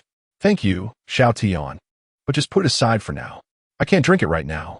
Lin Qingping sat by the hospital bed, staring at Gu Junchen's face, her heart anxious once more. After all this fuss, was he still completely unresponsive, seeing that she was preoccupied with everything and had no mood for anything else? Xiao Tian left the ward to do other things. Lin Qingping held Gu Junchen's hand. He was severely injured. She had seen it just now when she wiped him down. There were bandages around his waist, and one of his legs was wrapped in gauze. Besides that, she also saw several old scars on his chest and back. How many times had his body been hurt? Lin Qingping pressed her face against his palm. Lost in thought, and her eyes became wet again. His hand was very dry. Although he had been in the hospital for several days, and the place was filled with the unique scent of the hospital, his palms still bore the familiar scent that belonged to him, a life-giving fragrance that could comfort her. Though she was anxious, she had not slept for 2 days and nights, and combined with the fatigue from the long journey, resting her head on his palm, breathing in sync with him, her eyelids gradually became heavy, and she eventually fell asleep while sitting. As she slept, she began to dream. The scenes in the dream were familiar and clear. It was her and a few fashionable girls visiting the provincial capital. During this trip, she saw a grand world she had never experienced before. It turned out that far away from Gu family village and the county, there was such an exciting world. However, for some reason, while she was playing the provincial capital, her perspective was still in Gu family village. She saw her mother-in-law, the village secretary, hurriedly arriving at the Gu family with a telegram, reading its contents to her father-in-law and mother-in-law. After hearing it, her mother-in-law fainted directly. Lin Qingping heard the content of the telegram. Injured, come to the hospital. It was exactly the same as the telegram she received this time.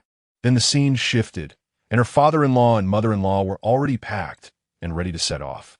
With tears streaming down her face, her mother-in-law asked her father-in-law, "What about our daughter-in-law? How we tell her?" Her father-in-law was both anxious and angry. Where to tell her? How tell her? Her mother-in-law could only give up, and they hurriedly set off.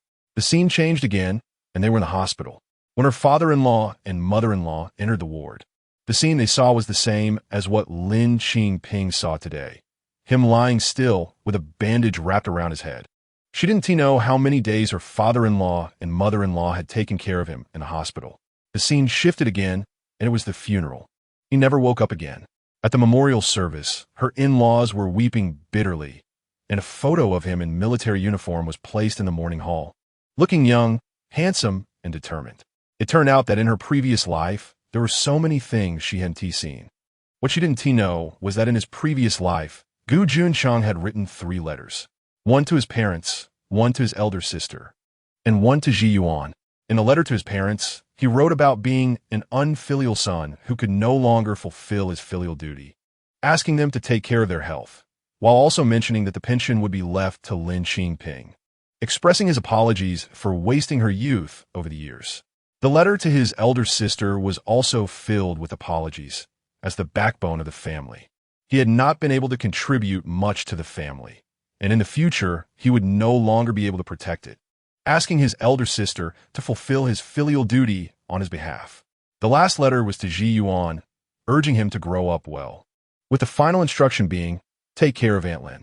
When she gets old, go visit her when you have time. So that was it.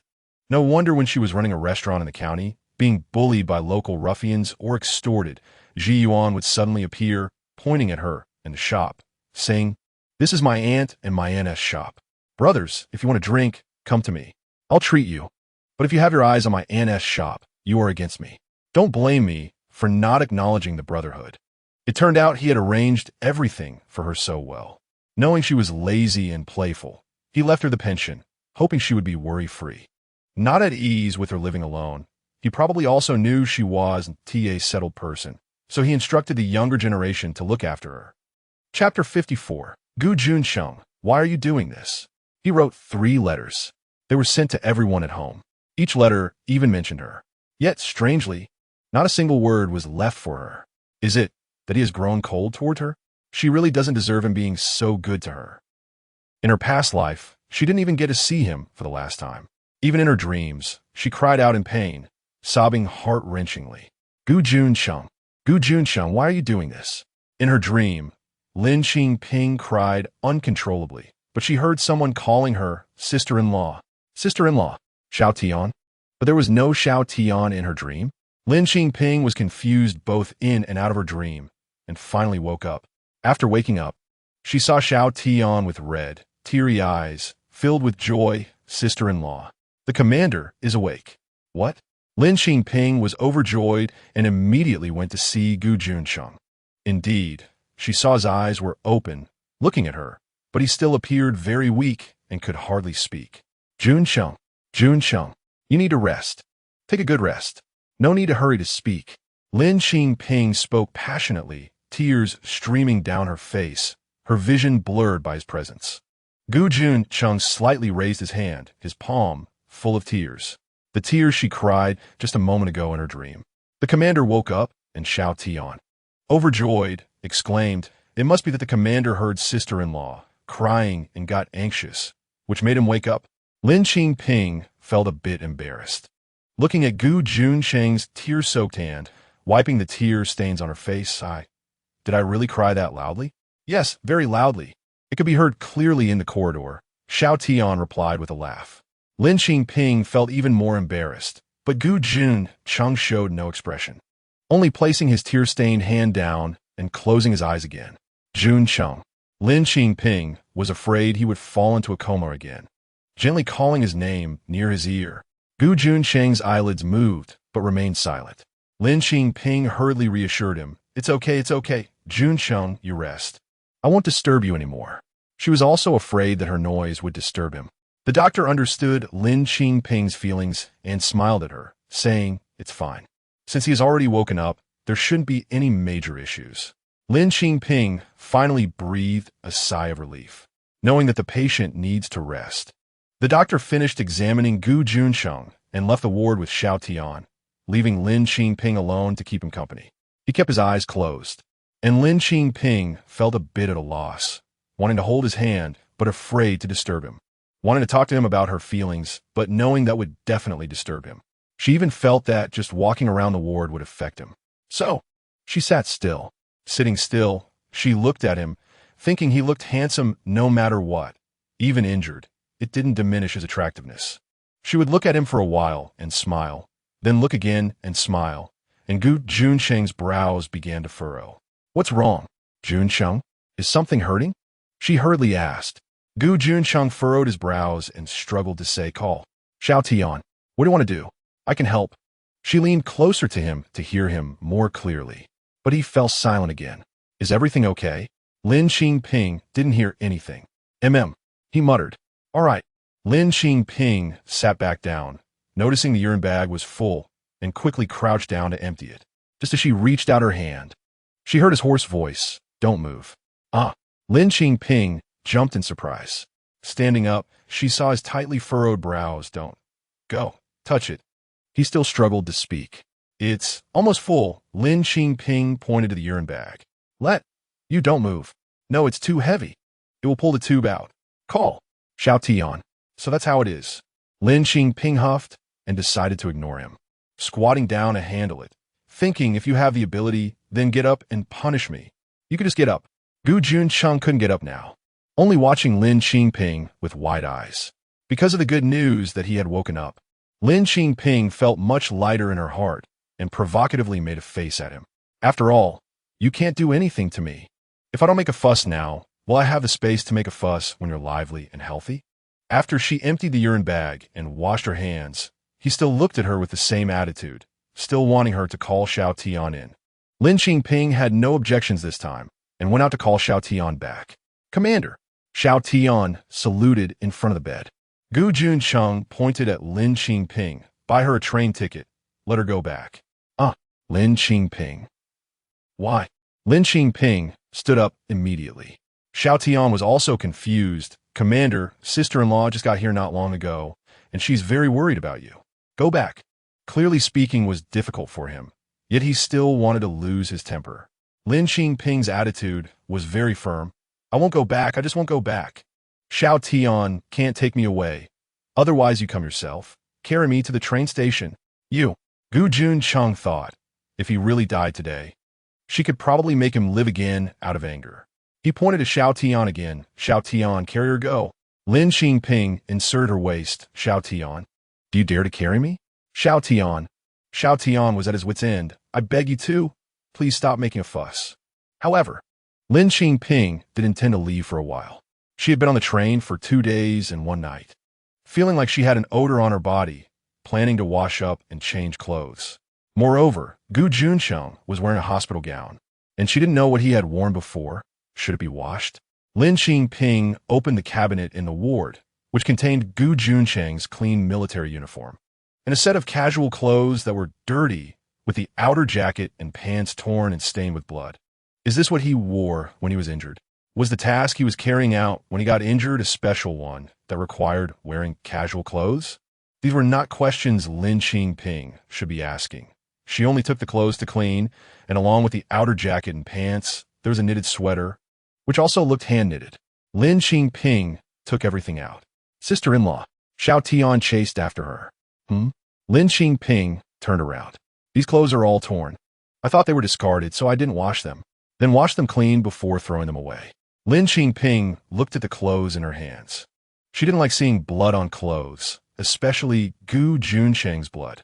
They all need to be washed clean, just like he was never injured. The knitted sweater is still good, but I won't wash it.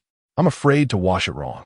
Xiao Tian had washed a knitted sweater before, and after washing, it shrank to half its size, making it unwearable. Okay, I got it, I'll wash it.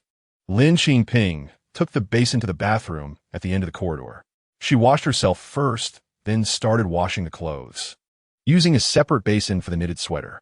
While soaking it, she noticed a detail. The knitting pattern of this sweater looked a bit familiar. Chapter 55 Sweater. Suddenly, a phrase echoed in her ears. Aunt Gu and Sister Gu can't knit sweaters. Lin Qingping suppressed her confusion and began to wash the sweater inside and out. However, when she turned it inside out to wash it, she discovered a detail that was easy to overlook. On the left hem of the sweater, there was a very small piece of fabric sewn on, also black, with a very small character written on it, so faint that it was almost invisible. She carefully discerned that the character was Chun. She suddenly understood why the knitting pattern of this sweater felt familiar, because she had seen it not long ago. The sweater that Chun Xia had brought to her to give to Gu Junchen was exactly this kind of knitting pattern. Lin Qingping felt as if a heavy hammer had struck her heart, and she stared blankly at the sweater for a long time. Hey, you're washing clothes too? You must be from Captain Gu's family, right? A family member who looked to be about her age approached her, with a sweet and lovely face, smiling as she spoke, holding a basin of clothes. Lin Qingping smiled and replied, yes. I'm Mei Li, a family member of Wu Tianping in the next ward. And you? I'm Lin Qingping. Lin Qingping had almost finished washing, smiling as she packed up her things. Mei Li nodded, frowning as she contemplated the basin of clothes, poking at them with her finger, looking like she didn't quite know how to wash clothes. Seeing that Lin Qingping was done, she quickly smiled and said, okay, next time I'll invite you to wash clothes together. Then she continued to study the basin of clothes. Lin Qingping had something on her mind and didn't chat with her any longer, carrying a basin of clean clothes away. Since it was very cold, the hospital had a boiler providing heating for the radiators, so Lin Qingping placed the clothes on the radiator to dry. Xiao Tian came to call her sister-in-law. Why don't you go eat something? Lin Qingping felt a block in her heart and turned to look at Gu Junchen. When he first woke up, she was so overwhelmed with emotions and joy, but at this moment, it felt as if a bucket of cold water had been poured over her, leaving her feeling utterly cold. But Gu Junchen was glaring at her, as if he knew she hadn't eaten anything all day. It must be Xiao Tian who said that. In fact, she hadn't eaten just one day. Ever since she found out he was injured in Gujia village, she had lost her appetite and couldn't eat. Fine. She would go eat to avoid making him angry again. However, it was late at night, and there was no food left in the cafeteria. As she stepped out of the hospital building, she felt the cold wind piercing through her bones. Sister-in-law, Xiao Tian chased after her. Lin Qingping turned back. The captain asked me to take you to eat. After Xiao Tian finished speaking, he added, there are nurses here, so it's fine for a while. Lin Qingping nodded, not wanting to insist on anything with Xiao Tian. Xiao Tian led her to a small restaurant next to the hospital and ordered her a bowl of hot noodles. Lin Qingping ordered 2 bowls. Young people like Xiao Tian tend to eat more and get hungry quickly. Xiao Tian scratched his head, feeling a bit embarrassed. Lin Qingping sat down in the small shop. When the owner served them steaming hot noodles, he also gave them each an egg, saying, today is the last day. We're closing tomorrow for the new year. That's right, tomorrow is New Year's Eve. No wonder the shops outside are closed. Xiao Tian, Lin Qingping asked while eating noodles. How long has your captain been wearing that sweater? It looks quite old. Doesn't he have other clothes? Xiao Tian thought for a moment. It's been a long time, right? I saw it when I came to the captain's side. He wears it when it's cold outside. He seems to cherish it and probably doesn't want to throw it away. The noodles Lin Qingping was chewing suddenly felt like chewing wax. She remembered that she had also knitted him a sweater, specifically finishing it before his birthday, traveling a long way to visit him and celebrate his birthday, only to find that he didn't care at all. In an instant, she recalled many things, connecting countless little details together. No wonder when she said she wanted to visit family, he told her not to go. Last time he returned home, when she was filled with joy, wanting to be good with him, he brought up divorce. At that time, she thought to herself, she had never mentioned divorce in her past life. How could he bring it up again after being reborn? Could it be because in her past life, after Chen-Xia went to the city, she never returned to the village? And her rebirth altered Chen-Xia's trajectory as well? She suddenly found herself a bit ridiculous. When he mentioned divorce, she stubbornly refused, threatening him with all sorts of words, intending to compensate him, wanting to love him properly once. Who knew she might have ruined his good fortune? Later, he never mentioned divorce again. Was he scared by her unreasonable arguments? Afraid of bringing her bad influence? Did marrying her mean he was determined to take responsibility for her? He really was such a responsible person. Otherwise, in her past life, he clearly didn't love her. Yet he left her so much money and instructed his family to take care of her, simply out of guilt. Then she recalled that regardless of his past life or this life, he was unwilling to have a marital relationship with her. Was it because he really couldn't? Or didn't want to? For a moment, her thoughts were racing, her mind was constantly working, and her actions were mechanical, mechanically eating bowl after bowl of noodles, mechanically swallowing each mouthful without even realizing when the noodles in the bowl were finished, still shoving chopsticks into her mouth. Until Xiao Tian looked at her in surprise and asked, "Sister-in-law, are you still hungry? Want another bowl?" Only then did she suddenly come to her senses. "No, I'm full. Let's go," Lin Qingping hurriedly said. When she returned to the ward, Gu Junchen was awake. Looking at him, Lin Qingping felt a pang in her heart. He had always been so serious, always stern in front of her, sometimes even fierce. She suddenly wanted to know how he was in front of Chen-Xia. The young Qingzi, was he also so unsmiling? She came to take care of him, but now in his condition, there wasn't much she could do. Just watching the four drip and turning him over occasionally and emptying the urine bag. When one is idle, it's easy to be swept away by emotions. Lin Qingping didn't want to fall into sadness.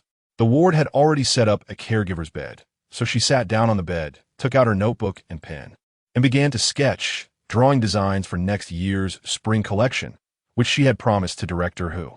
She kept drawing until the nurse came to turn off the lights. Then she put away her pen and notebook. She didn't forget to ask Gu Junchen if he needed anything. He shook his head with his eyes closed. Lin Qingping didn't say anything more, just reminded herself to stay alert at night, not to sleep too deeply, and to wake up a few times. Then she lay down in her caregiver's bed. As a result, she found that she had overthought it. How could she sleep deeply? It was simply hard to fall asleep. She had to envision her new designs in her mind. Only by fully immersing herself in her work could she avoid feeling sad, right? But she didn't know when. Her pillow had already become wet. She was clearly thinking about her design, right? Chapter 56. New Year's Eve that night. Lin Qingping's sleep was a mess. The next day, she woke up early. The doctor said Gu Junchen still couldn't eat, so she went to wash up by herself. The wet clothes had been drying on the radiator all night and were completely dry now. She neatly folded them and put them away, but when she saw that sweater, her heart felt like it had been pricked by a needle. She quickly put all the clothes into the cabinet, and Gu Junchen had also woken up. Or rather, he had actually been awake for a while, but hadn't he made a sound or opened his eyes? Was he pretending to be asleep? Lin Qingping went to the washroom to get hot water to brush his teeth and wash his face. However, he wasn't cooperating. His head was wrapped in bandages, and the small part of his face that was visible showed no expression, his dry lips muttering, "Wait for Xiao Tian to come." Lin Qingping felt very complicated inside. She didn't understand why he was refusing her care, but she was also a stubborn person, and since she was here, she couldn't just watch him lying there without doing anything. Holding a toothbrush in her hand, she stood firmly by the bed, saying, "I sent Xiao Tian back to the army. It's New Year's Eve today, and I let him spend the holiday with everyone else, having a New Year's Eve dinner. What can you eat in the hospital?" He fell silent. "Open your mouth." She brought the toothbrush to his lips. He still pressed his lips together. Gu Junchen. She called out his full name. It's fine if you don't care about hygiene, but you can't make the nurses suffer while you're talking. Can you? Well, actually, he wasn't that messy, and the nurses wouldn't mind patients, but if she didn't say it like that, could he be honest? Sure enough. After saying that, Gu Junchen hesitated for a moment, and then opened his mouth. Lin Qingping used the saline solution to brush his teeth, found a straw for him to suck water in and rinse his mouth, and, after carefully cleaning him up, she wiped the exposed part of his face with a hot towel. Just as she finished, Xiao Tian arrived. Ahem. Lin Qingping lightly coughed, avoiding eye contact with Gu Junchen. I'm going to get some water. Just as she was about to sneak away, her wrist was grabbed. She didn't need to turn around to know that someone was about to scold her again. Sure enough, when she turned around, she saw him holding her with one hand and pointing at her with the other, his eyes blazing with fire. Playing tricks again? Ahem, you say so, then it is. Lin Qingping struggled a bit. I'm going to get water. She definitely didn't call Xiao Tian back to the army, right? What right did she have to interfere in their affairs? Gu Junchen finally let go of her hand. Lin Qingping quickly walked away with a basin. In the washroom, she encountered a family member named Mei Li again, who was now frowning at a basin of clothes, and it seemed to be the same basin from yesterday. What's wrong? Lin Qingping couldn't help but ask, did you wash clothes all night and still not finish? Mei Li couldn't help but sulk when she saw her. Comrade Lin, the clothes you washed yesterday are all dry? Lin Qingping nodded. They're dry, right? Mei Li pointed to a basin of clothes. Look at mine. They're all frozen. Hard as anything. Lin Qingping suddenly realized, you hung the clothes outside last night? Mei Li looked surprised. Where else could I hang them? Lin Qingping smiled. It was too cold, so I put them on a radiator to dry. Mei Li looked as if she had never thought of that. To be honest, I've never done housework. Mei Li felt a bit embarrassed. Lin Qingping guessed that Mei Li must be the child of a high-ranking official. You're making fun of me. My mom always says I can't do anything and should be careful not to be disliked. Mei Li chuckled. Who says women must know how to do housework? Men can do business, and women can too. Lin Qingping said with a smile. Mei Li agreed. That's exactly my point. All right, I won't hold you up any longer. I'll wash them again. You go ahead and get busy. Lin Qingping smiled and was about to turn back to the ward when Mei Li called her again. Wait, Comrade Lin, I'm going to get something. Mei Li rushed back to the ward like the wind and came back just as quickly, holding a package wrapped in brown paper. Here you go, Comrade Lin. It's the new year. Let us decorate the ward and add some festive spirit. Xiaoli.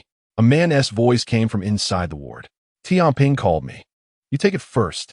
Mei Li rushed back into the ward. You can make a fuss yourself, but you're also bothering others? The man's voice spoke inside. I didn't make a fuss. Even if we're in the hospital, we should have a festive atmosphere. Only you can talk, although it sounded like a reprimand. Lin Qingping could tell that the man's words were filled with indulgence and affection. Lin Qingping smiled, holding the basin in one hand and the brown paper package in the other as she returned to the ward. She felt a bit envious. She was curious about what this enthusiastic girl, Mei Li, had given her.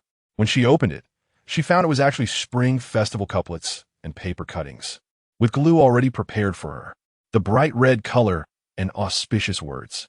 As she pasted them up, she gradually felt the sourness that had been stuck in her heart since last night begin to fade away. Was she forgetting her original intention for coming back? She had come back to repay her gratitude, no matter who was in Gu Junchen's heart, or whether there was her or not.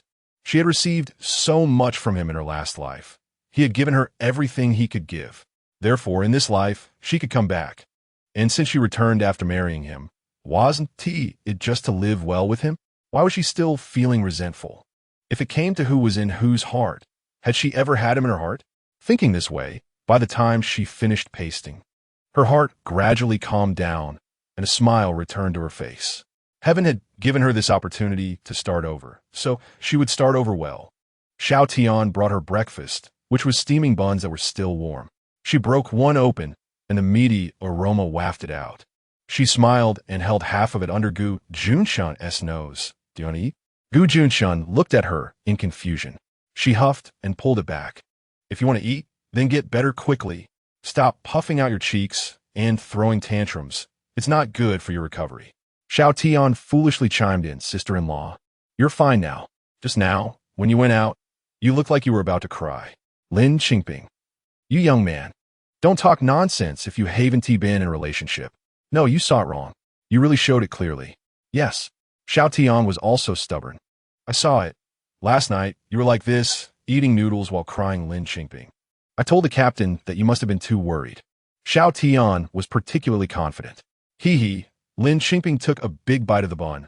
I'm worried about your big mouth. You keep talking nonsense. In the afternoon, when the doctor came for rounds, he said that Gu Junchen could eat some liquid food. Xiao Tian was particularly enthusiastic and went to get food in the afternoon, preparing a sumptuous meal for Lin Qingping and nutritious soup and milk for Gu Junchen. Just as they were about to eat, an uninvited guest arrived in the ward. Chapter 57. Just as you think, it was Wu Tianping from next door who came over with the support of his wife, Mei Li.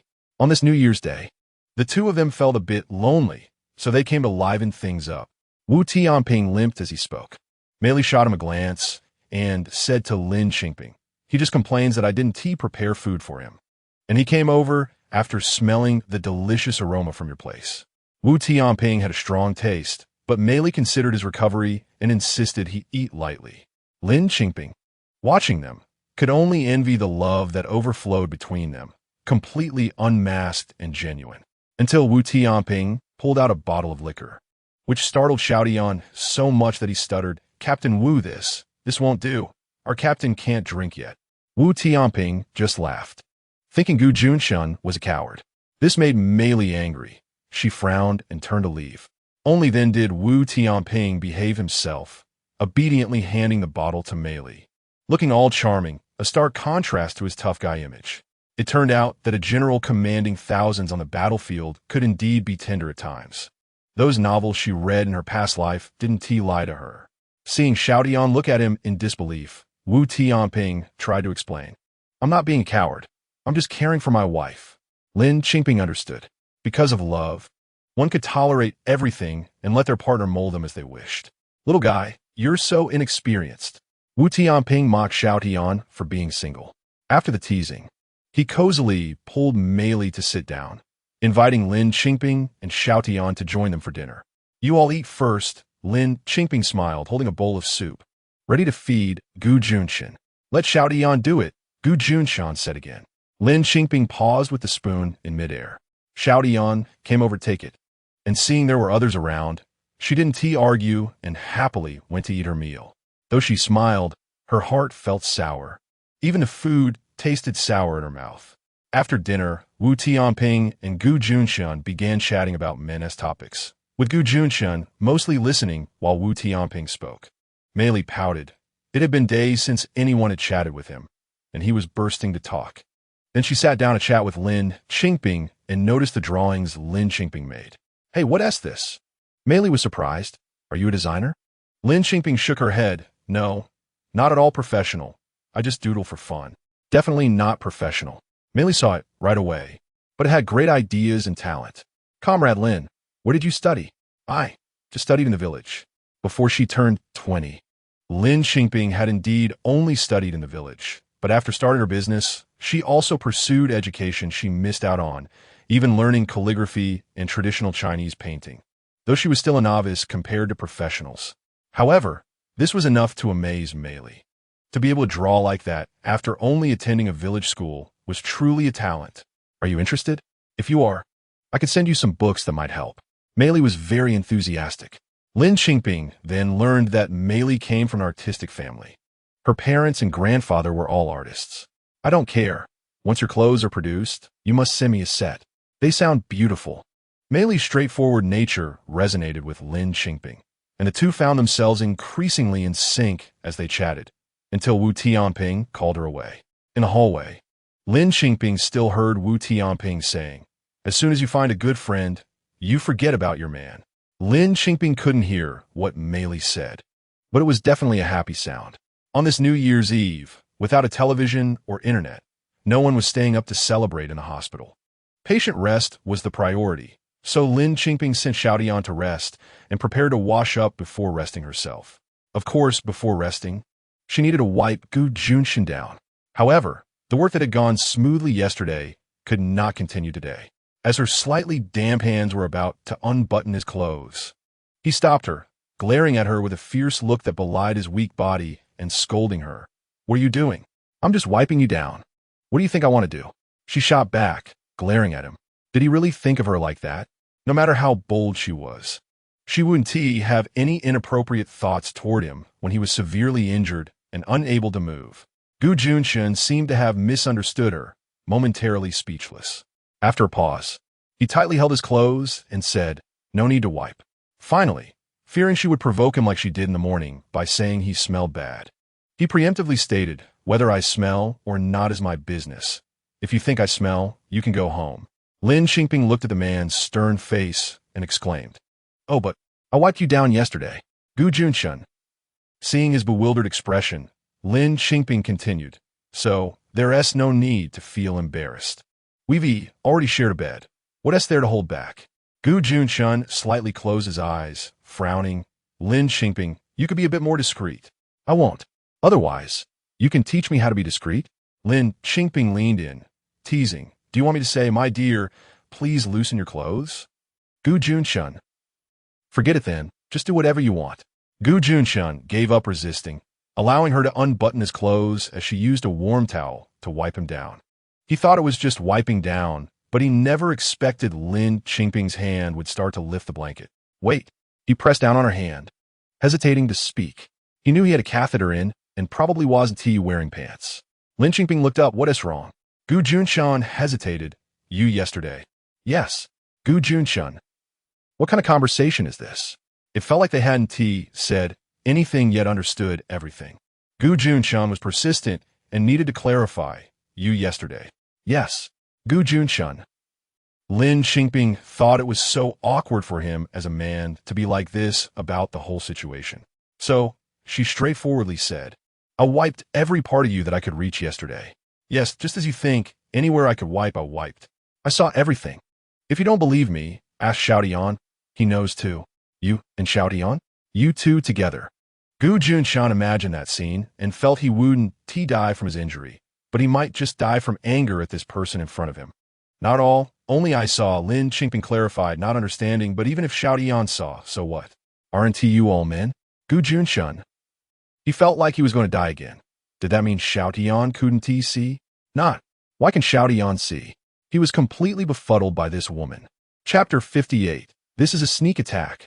Just when Gu Junchen was feeling dizzy and in a state of strange shock for being led around by her, Lin Qingping seized the opportunity, pulled slightly, and his blanket was yanked off. Inside, indeed, there was nothing to cover him.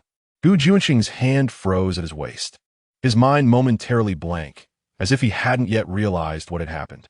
When the warm towel brushed against his skin, he finally understood that he had carelessly lost his defenses. Lin Qingping. His face turned beet red. "What are you doing?" She spoke in a very relaxed tone, focused on her task. "You." Gu Junchen was unable to move and couldn't avoid her, feeling utterly helpless. After holding it in for a long time, he managed to say, "Lin Qingping, this is a sneak attack." Lin Qingping rolled her eyes at him, too lazy to respond. She cleaned him thoroughly, even between his toes, before covering him back up with a blanket. Noticing that the skin on his face and hands was dry and cracked, Lin Qingping took out her facial oil and carefully applied it on him. When Gu Junchen smelled the fragrance, he was about to go crazy. "What are you putting on me?" A grown man using perfume? Lin Qingping raised a little for him to see, then applied it to her own face. Lin Qingping. Gu Junchen felt utterly powerless. "Just remember this. Wait until I can move." "What are you going to do when you can move? Do you want to hit me?" Lin Qingping stuck her tongue out at him, but a voice in her heart said, "Remember well. If this can make a lasting impression on you, I couldn't ask for more, just afraid that what you remember isn't me." Gu Junchen was choked up again. Of course, hitting her was out of the question. In the end, he could only threaten, "Wait until I get my hands on you. I'll be waiting." Lin Qingping instead leaned closer, her breath fragrant and warm, wafting toward Gu Junchen with each word she spoke. "But you can't move now. Don't you have to let me do as I please? I can apply perfume on you, braid your hair, even draw little chicks and ducks on your face." With each word she said, Gu Junchen's face changed a little. Lin Qingping. He felt that he must have done something heinous to her in his past life, and she was here to settle the score. What else can I do? Lin Qingping quickly planted a kiss on his face. I can do this too. Gu Junchen. And this too. She kissed the other side of his face. And here, just as Lin Qingping was about to kiss his lips, the nurse arrived. Lin Qingping. Gu Junchen's eyes were particularly bright at that moment, as if mocking her. Why did you stop? The nurse rushed in from outside, saying, I'm coming in. Come in. Lin Qingping's face turned slightly red, and after the nurse entered, she didn't dare make eye contact with her. In fact, the nurse was also blushing, quickly distributing the medicine and leaving in a hurry. Lin Qingping found it a bit funny. Why was the nurse blushing? Gu Junchen looked at her just like you. No shame at all. I have no shame. What's wrong with that? Lin Qingping decided to continue what she had just started, originally planning to just touch his lips and leave. She found herself being held by the back of her head. The cool sweetness, with a rough texture, suddenly filled her lips. Perhaps because he was injured, he couldn't muster much strength, so his movements were gentle, yet more intimate and tender, sweet like flower nectar, sticky and hard to resist. Somewhere, firecrackers went off. This New Year's Eve night finally had a bit of sweetness. After a long while, he finally released the hand that was holding the back of her head, sighing softly, Lin Qingping, you. He ultimately didn't finish his sentence. Lin Qingping didn't want to hear it. Just like this, it was enough. Gu Junchen's recovery speed after waking up was very quick, really getting better day by day. After Lin Qingping took care of him for 3 days, his catheter was removed, and he quickly became more spirited because he could eat. By this time, he had started to get anxious, constantly pestering the doctor to discharge him. He wanted to hurry back to continue his unfinished tasks. How could the doctor agree to let him discharge in this condition? Gu Junchen felt utterly helpless.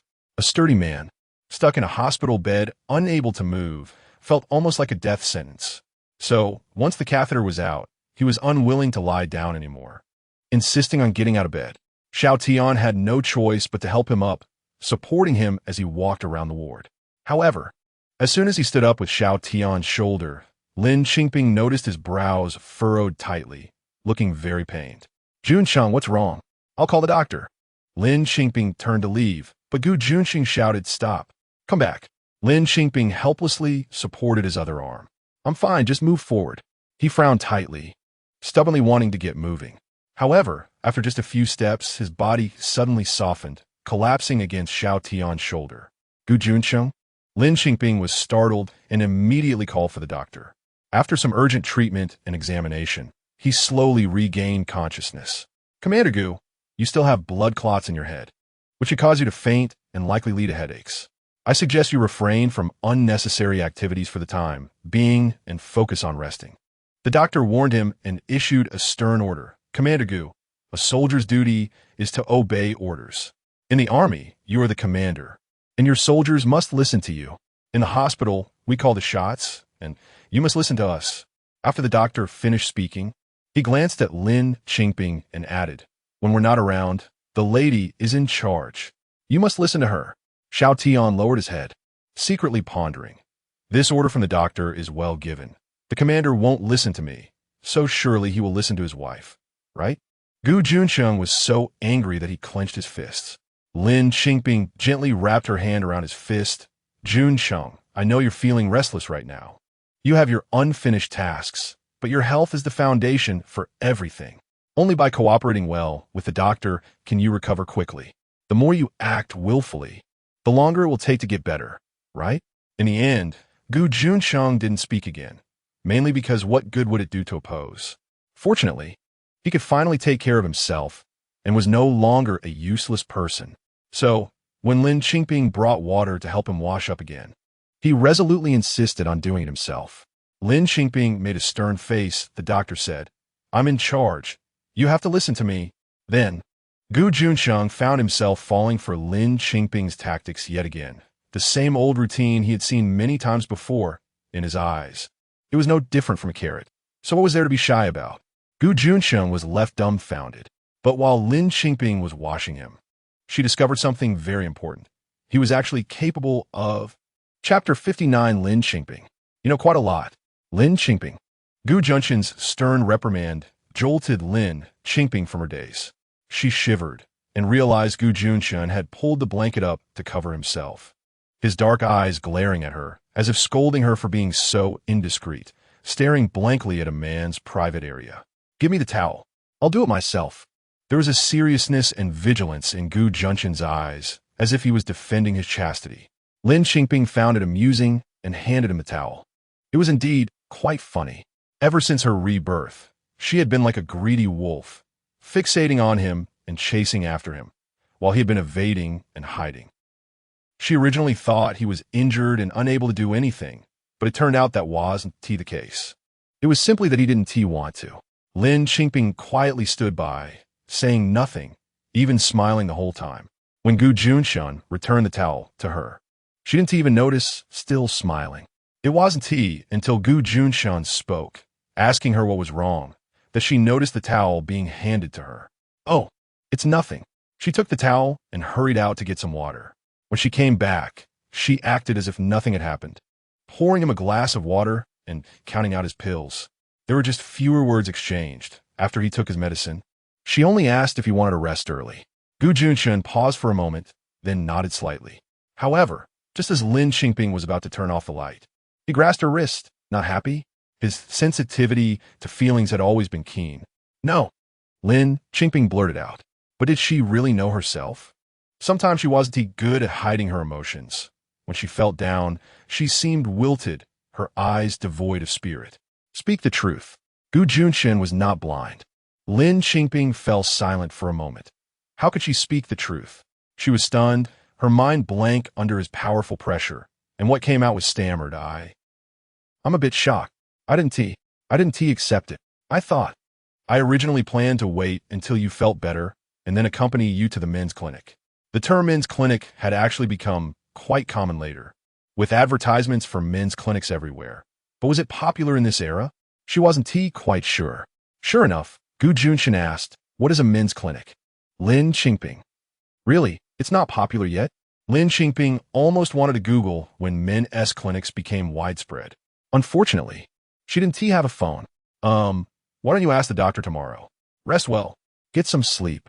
She stiffly turned around, intending to turn off the light. But the more she did this, the more Gu Junchen wanted to get to the bottom of it. "Lin Qingping, are you going to say it or not?" His tone was somewhat stern. Lin Qingping decided to go for it. It's a department that treats men's issues. Originally, she had said it with a bit of grievance and defiance, and the words came out quickly and explosively, silencing the ward for a few seconds. Then, Gu Junchen's angry shout rang out, "Lin Qingping, you know quite a lot. You asked for it yourself." Lin Qingping quickly turned off the light and crawled back in her bed, covering her head, just as she was hiding under the covers. She heard Gu Junchen's low voice again. Who's out there? Is someone outside? I'll go check." Lin Qingping got up again. She opened the ward door, but there was no one outside. After looking around, she saw that the door to Commander Wu's room had just closed. No one was there. Lin Qingping returned to her bed and lay down quietly. Still unable to sleep, she continued to brainstorm new designs. She didn't know how long she had been thinking when suddenly the sound of firecrackers erupted outside. The world outside the hospital was truly festive. How could it not be festive? This was an epic-making spring festival. From now on, the lunar calendar would also enter the 1980s. Listening to the sound of the firecrackers, the previously clear and firm thoughts began to waver. What would her future with Gu Junchen be like? She felt a little lost. Perhaps some things she dared not say aloud. At this moment, she would just say to herself, as if making a New Year wish for herself. Amidst the sound of firecrackers, she whispered, "I like you, Gu Junchen, you too." Her words abruptly halted, because the firecrackers suddenly stopped. Right at the moment she finished saying "I like you," the next 5 words Gu Junchen heard. "What's going on?" he asked in the dark. Lin Qingping mumbled. Her face slightly flushed and changed her words. "Gu Junchen, I want to say, I wish you a Happy New Year too." After a brief silence, he softly replied, Happy New Year. All right, no matter what, tomorrow would be a new day. The next morning, Lin Qingping got up very early, and someone next door, Wu Tianping, was even earlier. When he saw her coming in and out, he looked like he wanted to disturb her, but felt embarrassed to do so. until she finished her morning tasks and even drank the milk powder mint for Gu Junchen before Wu Tianping finally came over. As soon as he arrived, he smiled at Gu Junchen. Gu Junchen was baffled by his smile. If you have something to say, just say it. Wu Tianping glanced at Lin Qingping, shook his head, and held back his words. Lin Qingping felt that perhaps there was something he couldn't let her know. Anyway, she had just finished tidying up for Gu Junchen, and since there wasn't much to do for the time being, she made an excuse to go wash clothes and stepped out. As soon as Lin Qingping left, Wu Tianping quietly leaned over to Gu Junchen and said, "Do you want to see a men's clinic?" To be honest, before this, Wu Tianping didn't even know what a men's clinic was, and he had to thank the knowledge he overheard last night entered his ears in a strange way. As soon as Gu Junchen heard this, he understood what was going on. "I said there were mice outside last night." Gu Junchen's gaze was like a knife when he looked at him. Wu Tianping laughed so hard he couldn't straighten up, suppressing his laughter if you really need it. "I'll tell you, I heard there's a barefoot doctor in my hometown who is very skilled at treating this. Next time, you can come back with me, and I'll help you find him. They say it works wonders." Gu Junchen's gaze became even sharper. "Have you seen it?" Wu Tianping waved his hand, laughing so hard he couldn't speak. "Do you think it's easy for me?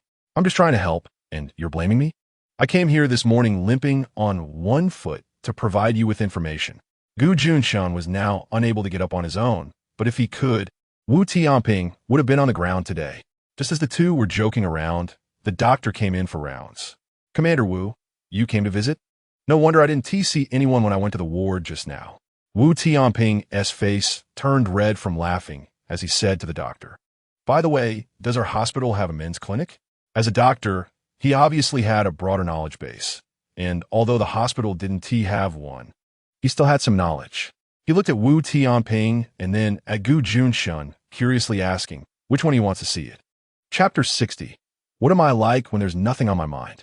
Wu Tianping laughed out loud, holding his stomach and pointing at Gu Junchen as he limped away. Gu Junchen. "Doctor." At this moment, Lin Qingping stepped outside to a small courtyard outside the hospital to allow the two of them to talk privately. In the small courtyard, there was a persimmon tree, bare after bearing fruit and shedding leaves. When Xiao Tian came to the hospital, she stood under the persimmon tree, blocking Xiao Tian from entering, saying, "Your Commander Gu is talking to Commander Wu." "Oh." Xiao Tian obediently stood with her under the persimmon tree. Lin Qingping chatted with Xiao Tian, and as they talked, Xiao Tian looked at her and said, "Sister-in-law, you're not like what they say." "How so? You've heard my legend?" Lin Qingping laughed. "Yes." Xiao Tian nodded. "Last time I returned to the village, I went back with the commander. After I sent the commander home, I went back to my own house." "Last time you went home?" Lin Qingping recalled that was when she had just been reborn. "Right, during the summer. That was when she had just returned." "Then why didn't you come for a meal?" Lin Qingping looked at him with a gaze of a senior to a junior. Xiao Tian hesitated to speak, saying he didn't dare to go to the commander's house because he had heard many bad things about her, like being lazy and fierce, not being good to the Gu family. Just think about it. If she's not good to the commander's family, how could she be good to him? He decided not to trouble the commander anymore. Who said that about me? This question was somewhat pointless. She feared that everyone in Gu family village would speak ill of her. Unexpectedly, Xiao Tian hesitated for a moment and refused to say. Lin Qingping immediately guessed that there was only one person who could not be named. Chun-Xia. "It's Chun-Xia, right?" she asked directly. Xiao Tian looked at her in surprise, as if to say, "How did you know?" Lin Qingping was not interested in how Chun-Xia evaluated her. But since the topic had come up, she was curious about another matter. "Xiao Tian, were you there when Chun-Xia broke off the engagement with your commander?" Xiao Tian nodded vigorously. "I was there. I was right next to the commander. At that time? When was that? Could it be when the engagement was canceled in the village?" These were things she had never paid attention to in her previous life. It was when the commander received a letter from home telling him the engagement was canceled. I was right beside him when he read the letter. Xiao Tian frowned, filled with pity for the commander. It was winter then. The commander burned the letter and stood on the mountain, letting the wind blow for half the night. Later, he continued to let the wind blow for several nights. Lin Qingping listened, smiling slightly. She didn't know what it felt like for him to stand in the wind on the mountain. She only knew that at this moment, The cold wind was blowing into her eyes, stinging them painfully, and that wind kept drilling into her heart, making a certain place in her chest feel sour. Letting go of youthful emotions is indeed not easy. What happened later? She asked again. Later? Xiao Tian recalled. Then it was the next winter, when the commander received another letter from home. I don't know what was written inside, but then the commander let the wind blow for several nights again. After that, he reported to the army that he wanted to get married. That is, he married you, sister-in-law. Lin Qingping nodded. Yes, she indeed married Gu Junchen in winter. It seems that a year after the engagement was canceled, the Gu family chose her and wrote to inform him. And he didn't even return to see what she was like, whether she was to his liking, and just reported to the army. She understood that feeling. In the many online novels that emerged in the following decades, this kind of marriage should belong to anyone but her. So after losing his youthful sweetheart, he complied with his family's choice and married a woman he had never even seen, who was the same as anyone else. As for why the Gu family would choose her, it was easy to understand. Before marriage, she had a good reputation, was considered outstanding in appearance in the area, worked efficiently at home, was filial to her parents, and cared for her younger brother. These were all good marriage labels for village girls. However, the Gu family never expected that once they brought her home, she would act like a different person. As for him, her objective assessment was that he was a good man and a responsible good man. Since he married her, he would inevitably take responsibility for her, which led to everything that followed. But where was his heart? She didn't know if she could ever have it.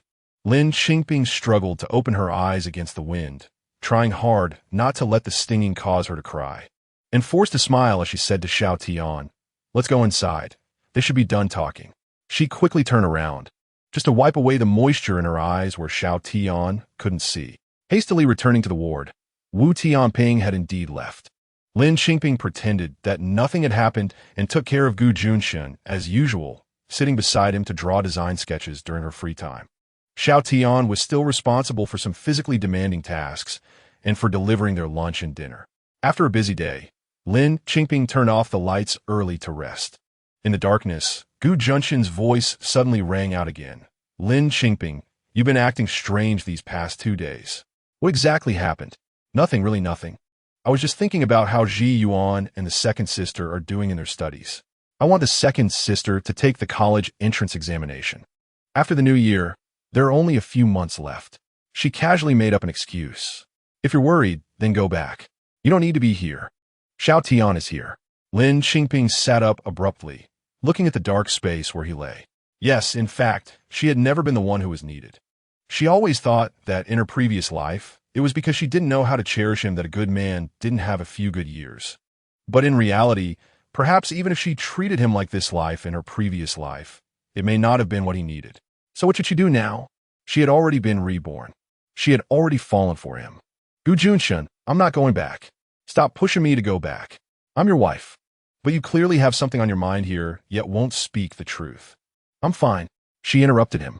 Gu Junchen paused. "You, who has nothing on your mind, are not like this." Lin Qingping's grievances suddenly surged like a tide. "Clearly, the instigator was you. Why are you still asking me what happened? How am I supposed to explain what the issue is?" She straightened up, suppressing her grievances. "You're injured now. You need to rest more and not talk so much."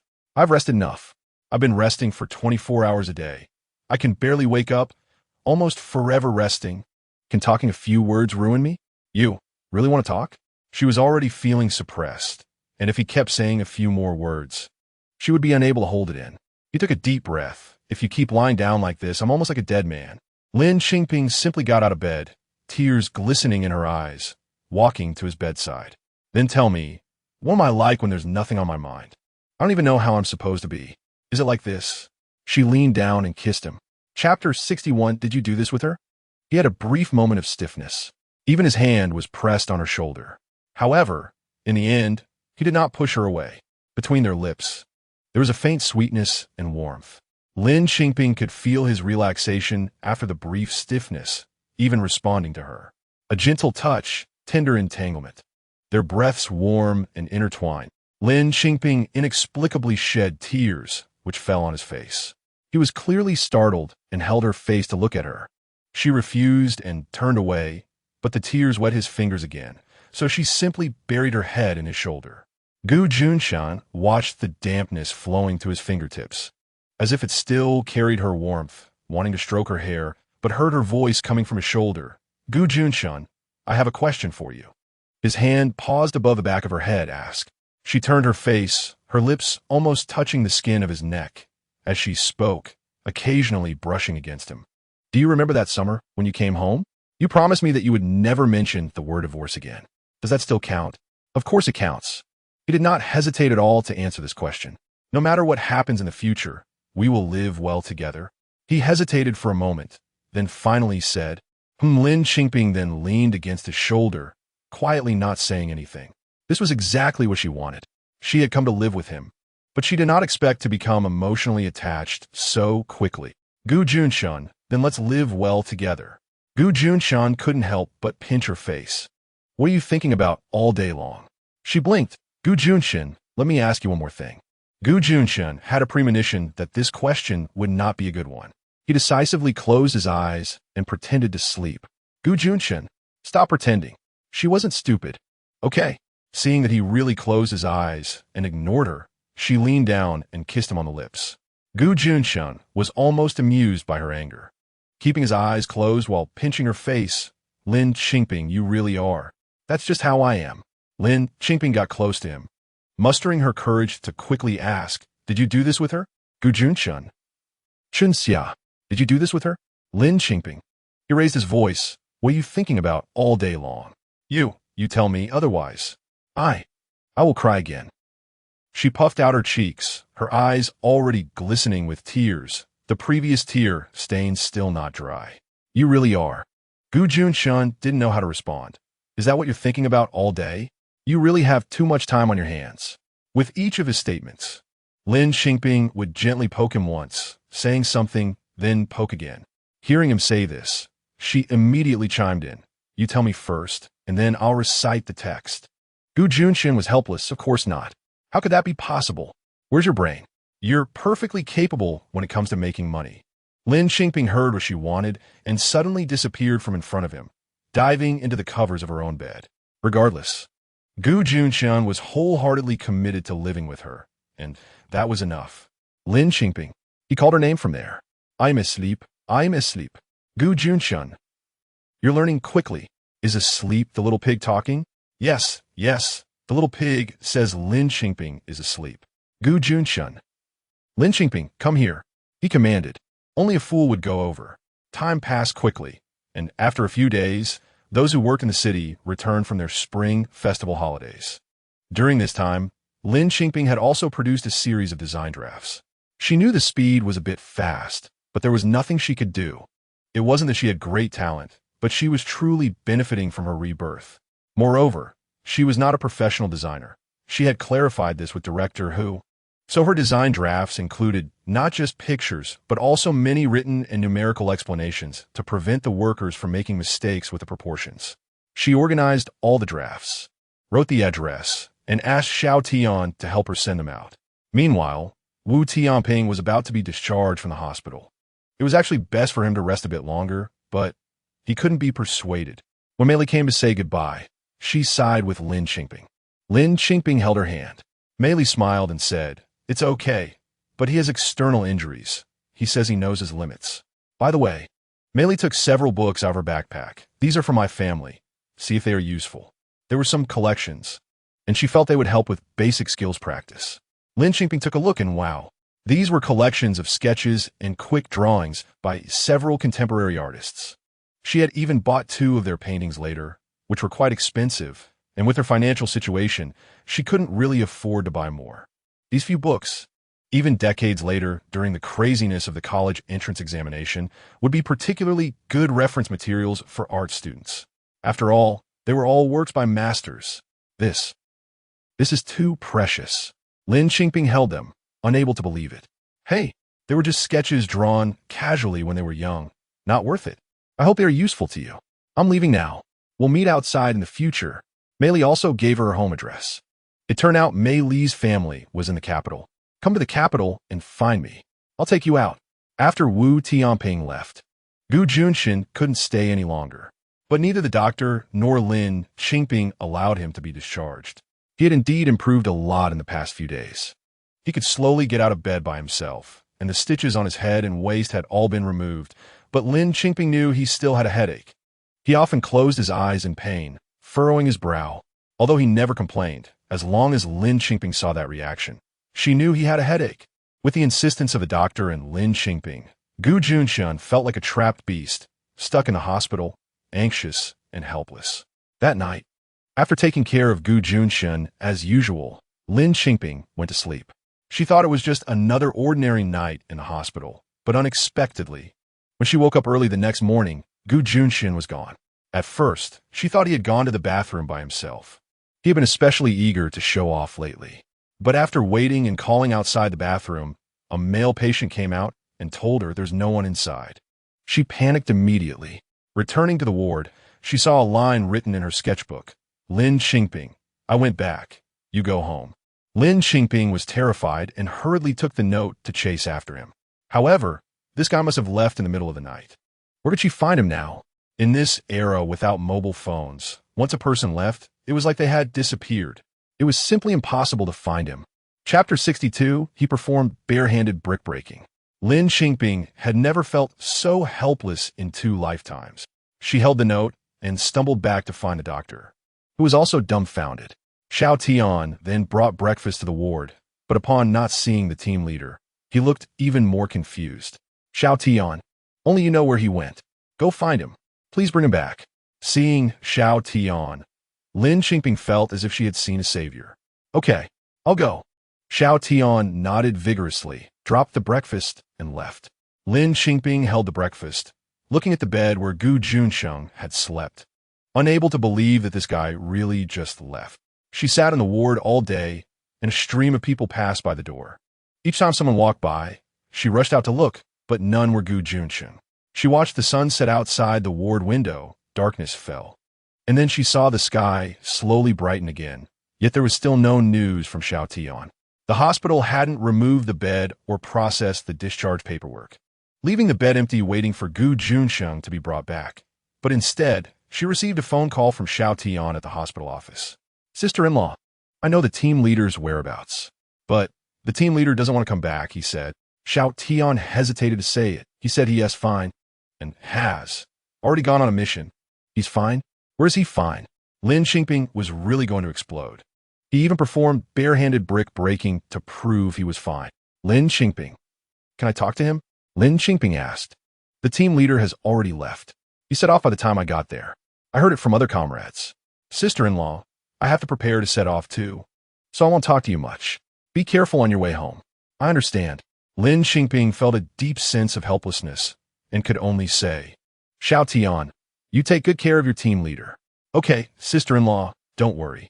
After the call with Xiao Tian ended, Lin Qingping held the hospital phone, feeling nothing but helplessness. There was no need to wait any longer. Lin Qingping packed her things and prepared to go home. While organizing her clothes, she opened the hospital cabinet and found that his casual clothes were missing the jacket, along with the sweater knitted by Chunxia. She hurriedly packed her clothes, closed the cabinet door, organized all her luggage, and set off on her way home.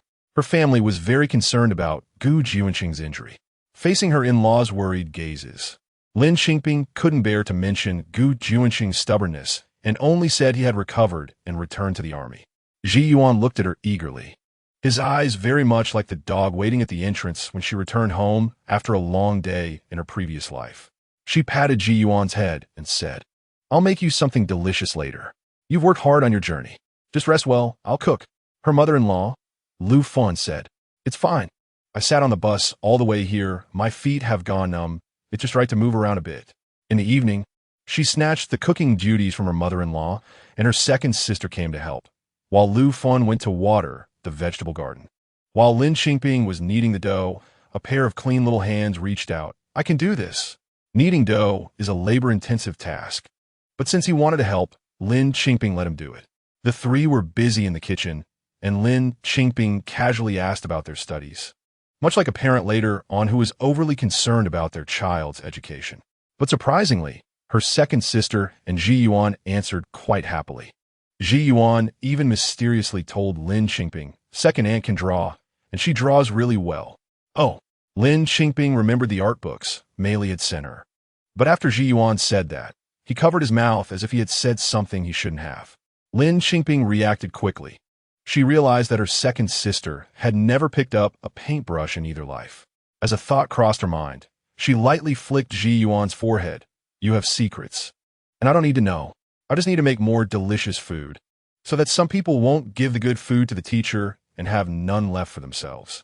Ji Yuan's eyes widened even more, you know? Lin Qingping smiled without answering. How did you know? Ji Yuan was about to jump up. That's right, Grandpa likes to eat sweets and good food. The pumpkin cakes and other things I made for Ji Yuan, if there was only one, he would give it all to Grandpa. If there were two, then he would keep one for himself. Grandpa knows a lot. He even understands airplanes. He can draw. He even taught second aunt how to draw. Does she really know all this? All right, is her dough kneaded yet? I'm ready to serve the meal. Lin Qingping pinched Ji Yuan's cheek. Was she first rebirthed? His little face was still yellow and thin. After half a year, he had finally become much rounder. However, at this moment, his face was covered in flour, looking just like a dough ball. Relying on Ji Yuan to knead the dough was definitely not enough. Most of it was kneaded by the second sister while listening to her and Ji Yuan chatting. After letting it rest, Lin Qingping prepared some thin batter and directly poured it into the pan to fry into round pancakes, then filled them with some red bean paste, making a simple version of dorayaki. Her nephew used to love this, and she was especially skilled at making it. By this time, her in-laws were almost back, and they brought a little one, Xiaomai. Xiaomai looked like he had been crying, and when he saw Lin Qingping, his eyes were red as he called out. Aunt, what happened? Lin Qingping asked. Ah, don't ask, just eat first. Lufun took Xiaomai to wash his face and hands. The evening's meal was very lavish.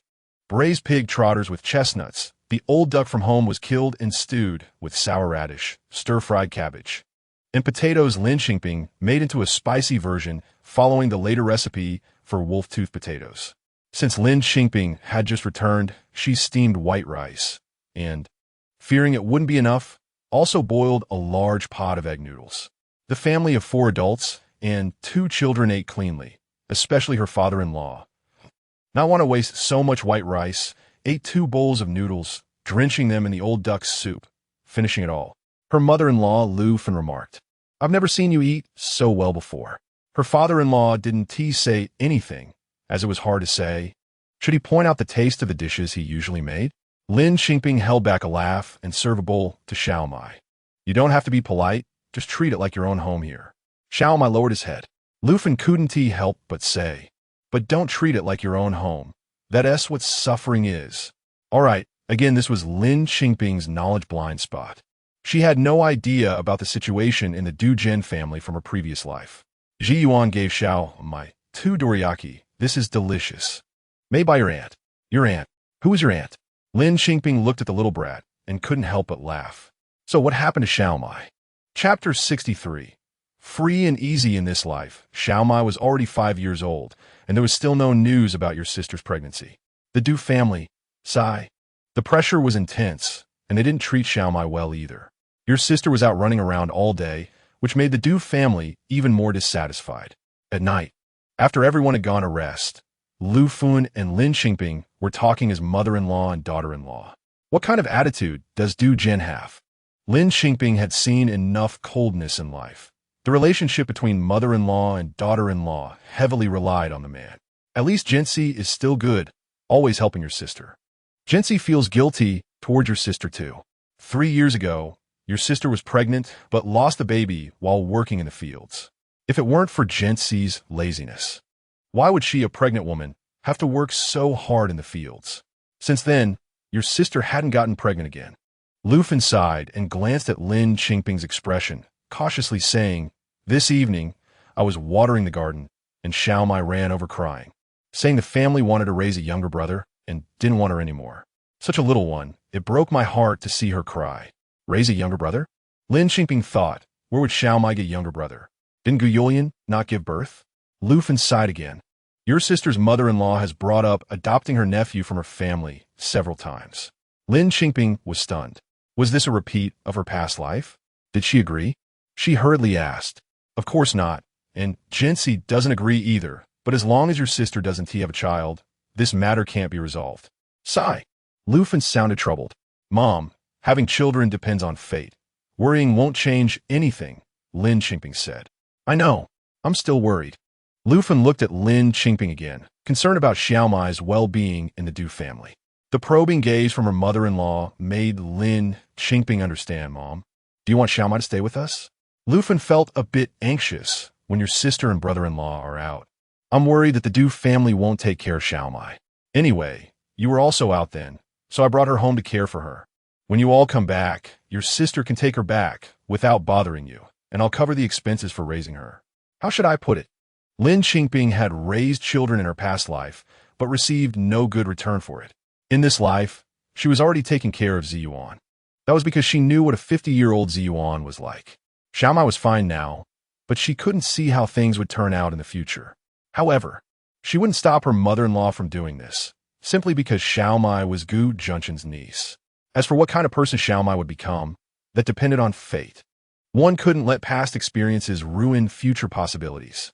If good bamboo shoots produced bad bamboo shoots, it was best to cut losses in time. No problem. It's just right that Ziyuan is learning. Let Xiaomai learn along with him. She agreed readily. Lufin was clearly shocked again. This daughter-in-law had changed so much since summer.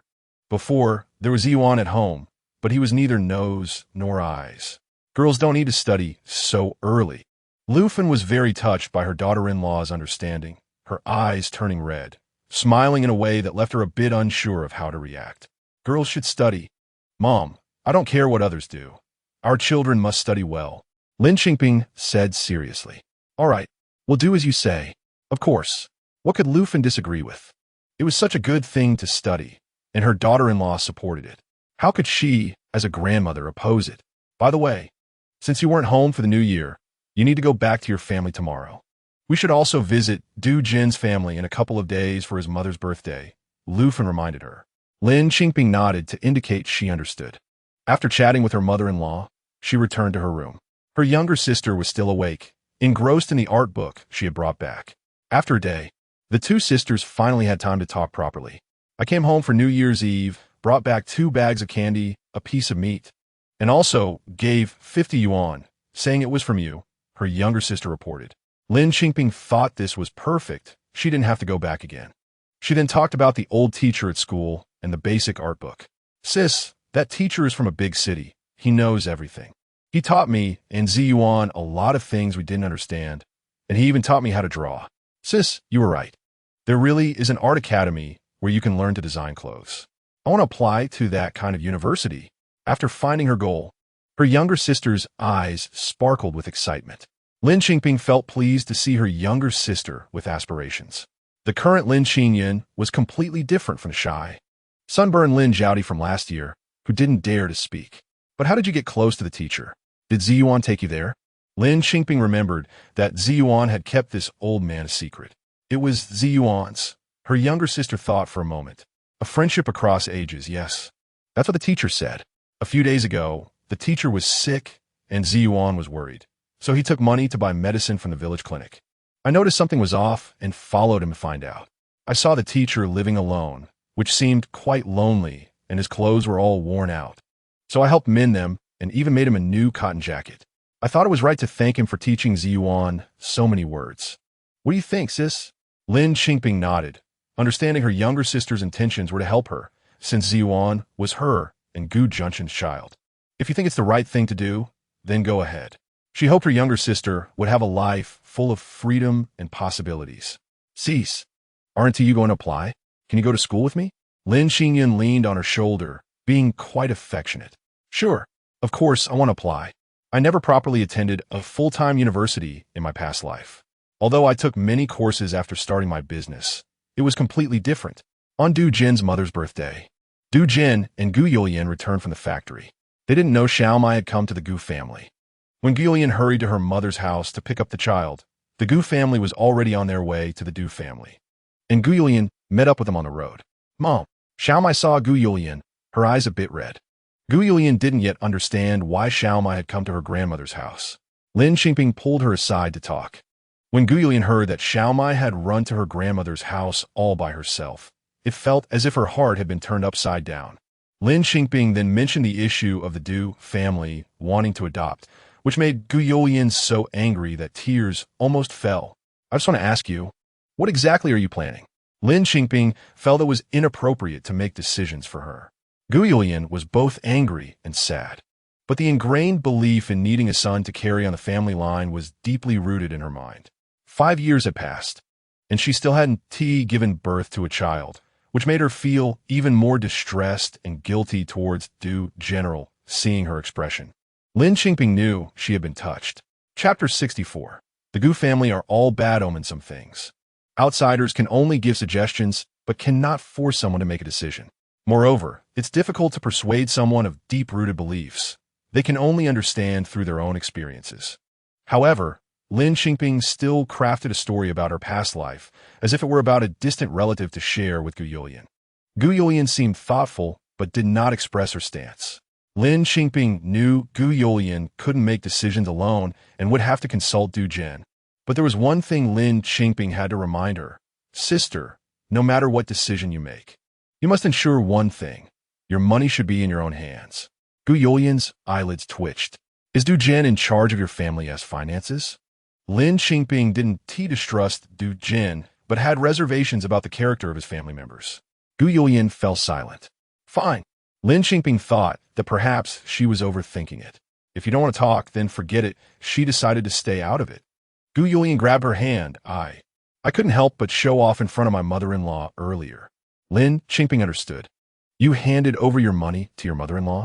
A part of it. Gu Yulian lowered her head to explain. My mother-in-law has always looked down on me, saying I'm a chicken that doesn't lay eggs. I wanted to show her that I could achieve something, so I told her about the money I earned, hoping to earn her respect. She insisted on managing our money, and Du Jin said he was the only one in the family, so it would eventually be ours anyway. So we gave her a portion, just to shut her up. Lin Qingping laughed. Sister, relationships between people aren't built on pleasing each other. They are based on mutual liking and appreciation.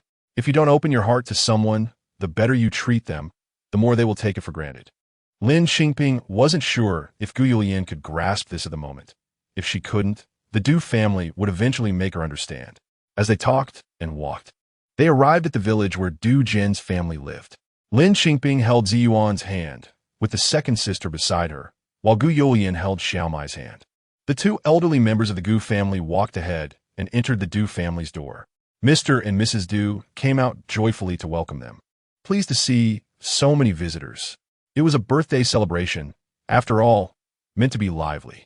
There were also relatives from Du Jin's maternal side, filling the house, with several children running around inside. As soon as the Gu family entered, the atmosphere became even more vibrant, with the elders greeting each other and complimenting the children. Without a doubt, Ziyuan and Xiaomai were the most outstanding among all the kids. Lin Qingping had dressed them up intentionally. Both wore bright red padded woolen coats, with white fur trim on their hats and cuffs, and their faces were smeared with children's cream, rosy and exceptionally cute. Mrs. Du looked at them with envy and smiled. No wonder Xiaomai loves going to her grandma's house. The in-laws truly dote on the kids. Then Mrs. Du sighed, what a pity. After these years, Yulian hasn't had any news about a baby. We feel for her and don't want to pressure her. Having a child is destined and can't be forced. Feel sorry? Not pressuring? The Gu family was all scoffing internally. Mrs. Du continued, but the family must have a son, otherwise in the future, Jin and Yulian won't even have someone to carry on the family name. Coincidentally, my brother in my maternal home has 3 sons, and I've managed to promise to adopt one for Jin, who will take the Du surname in the future. Jinbao, come here. A chubby boy of about 6 or 7 years old approached. Mrs. Du pointed at Du Jin and said, what should you call him from now on? Do you remember? Jinbao sniffled, Dad. Mrs. Du was overjoyed, that's right. Du Jin remained calm, neither overly happy nor unhappy. Then, Mrs. Du pointed at Gu Yulian, this is your mother. Jinbao must have been taught beforehand. After hesitating for a moment, he called out Mom, smoothly. Gu Yulian was at a loss, neither agreeing nor disagreeing, with tears welling up in her eyes. Mrs. Du didn't care about any of that and directly made Jinbao kneel to present tea to Du Jin and Gu Yulian. He first offered it to Du Jin, calling him dad, to which Du Jin accepted and took a sip. Seeing this, Gu Junchen could no longer hold back her tears, which began to fall. Lin Qingping couldn't bear to watch and was about to speak, but her mother-in-law, Lu Fun, firmly held her down. Meanwhile, Jinbao knelt on the ground, offering tea to Gu Junchen, calling her mom. Gu Junchen continued to stare at Du Jin, who held her hand, saying, "The child is called. Just drink it." Gu Yulian's eyes were filled with deep disappointment, but in the end, she accepted the tea. That was the formalities completed. Mrs. Du was overjoyed, leading Jinbao around to change how he addressed everyone, including pointing at Gu Dad and having him call him Grandpa, and pointing at Lu Fun for her to be called Grandma. According to local customs, such changes in address usually required giving red envelopes. The elderly members of the Gu family all complied. When it came to Lin Qingping, Mrs. Du smiled and said, "This is your aunt." Lin Qingping remained silent, feeling disgruntled while her mother-in-law Lu Fin kept pinching her leg. She understood her mother-in-law's intention.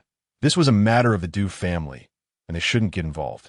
Moreover, for Gu Yulian's sake, they had to maintain appearances. What kind of ridiculous custom is this? She was furious. Lin Qingping took a penny out of her pocket and gave it to Jinbao. Jinbao, being clueless, was happy to receive any money. Mrs. Du's expression soured. Too little. She thought she had a reason. In her mind, she thought, "It's thanks to my son's ability to earn big money in the factory." And he even brought along the lazy daughter-in-law from the Gu family to earn a bit too. Truly ungrateful. Only giving a penny for such a big event in the Du family. No wonder they say her reputation is bad. Indeed, the Gu family has a bad omen. Everyone in the Gu family is a bad omen. Gu Yulian too. Otherwise, why would she be the cause of the Du family's lineage being cut off? Mrs. Du, proudly holding Jinbao, walked away without considering that it was Lin Qingping who led Du Jin to earn money. In her eyes, there was no possibility of that. Could that lazy daughter-in-law from the Gu family have any ability? Bah, she would rather believe a dung beetle would stop eating dung. It was her Du family's inherited business acumen that brought such insight and ability. After the adoption ceremony, it was time to eat. It was both a birthday banquet for Mrs. Du and a celebration for the Du family gaining a son. They sat at 2 tables, one for adults and one for children. Mrs. Du, in high spirits, was overjoyed, bragging throughout the meal. Jin is now working in a factory in the city and brought Yulian along. The couple is earning big money out there. Her maternal family had heard her boast about this many times but still played along, asking how much he earned in a month. Mrs. Du, glowing with pride, said, "I can't say that. But look, Lin Qingping is here. So I'll say it like this. Our Jin is warm-hearted. Not only does he want to get rich himself, but he also wants the whole family to prosper." And he even brought Lin Qingping along. After saying this, she proudly told the Gu family elders, although Lin Qingping isn't very capable and doesn't earn much, it's still better than doing nothing at home. At least she earns a little to help with household expenses. Lin Qingping, don't take it to heart. And don't compare yourself to our general. The truth is, in the city, money is made based on ability. Those with high skills earn a lot. In the future, let Jen take good care of you. Chapter 65. I'm your brother now. All your family's money is mine. Du Jin's mother was bragging endlessly, her mouth moving nonstop. How could she not boast? After all these years, she finally had a chance to show off.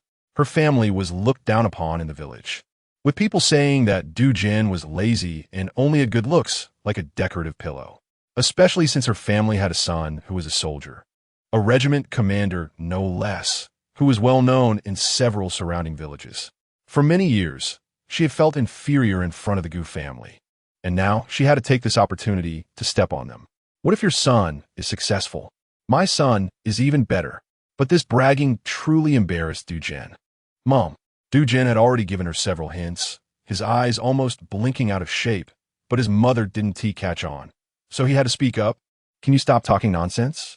After saying this, he looked at Lin Qingping with a very guilty expression. Lin Qingping smiled and gestured for him not to take it to heart. She didn't care about this. She really didn't care. Being low-key was the best protection. There was nothing wrong with making money quietly. Sure enough, Du Jin's cousin-in-law's eyes sparkled, and she started talking. Hey, Jinsi, if you're capable, why are you afraid of being praised? Are you worried we might take advantage of you? Then she glanced at Gu Junchen, speaking in a strange tone. Still being partial to your in-laws, looking down on us. How could Gu Jun's mother stand that? She immediately retorted, what do you mean? Our Gen-C is just humble. How can we look down on anyone? You're overthinking it. Our Gen-C is closest to his maternal family. You know that. Gu Jun's cousin-in-law then said, well, Gen-C, my brother is just about old enough. Do you think you can get him into the factory as a worker?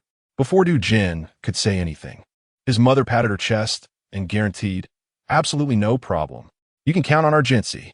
Let me tell you, our Gen-C gets along very well with their factory director. Like brothers, our Gen-C has had this talent since he was little. It's hereditary. He knows how to deal with people. Mom. Gu Jun finally slammed down his chopsticks, wondering if he should continue eating. I'm not as capable as you say. I rely on others too. Hey, Gen-C, if you don't want to help, then don't. Why get angry? We're relatives. What? You made 50,000 in just a few months. And you can't spare a few dozen for my cousin? Gu Jun's cousin-in-law was both sour and mocking. 50,000? Lin Qingping almost burst out laughing. This is really something. Gu Jun's face turned green. It wasn't appropriate to lose his temper at his mother's birthday banquet, and he looked at Lin Qingping, wishing he could disappear into the ground. Meanwhile, the children's table was also lively. Ji Yuan was eating slowly, while Xiaomai was overly sensible. The kids from Gu Jun's cousin's family were gobbling down their food, quickly finishing a plate of pork knuckles. When there was only one piece left, the three kids rushed to grab it, and it was snatched by Jin Bao's younger brother, Yin Bao. Wan Bao started crying, and Jin Bao was about to hit someone. Ji Yuan calmly interjected, why are you fighting over food? What's so good about it? His proud expression successfully provoked the other kids. You're only saying that because you didn't get any, right? Isn't pig s trotters good? Ji Yuan scoffed. We eat it every day, we're sick of it. You're just bragging. Jin Bao didn't believe him. Who eats pig s trotters every day? If you don't believe me, ask Xiaomai.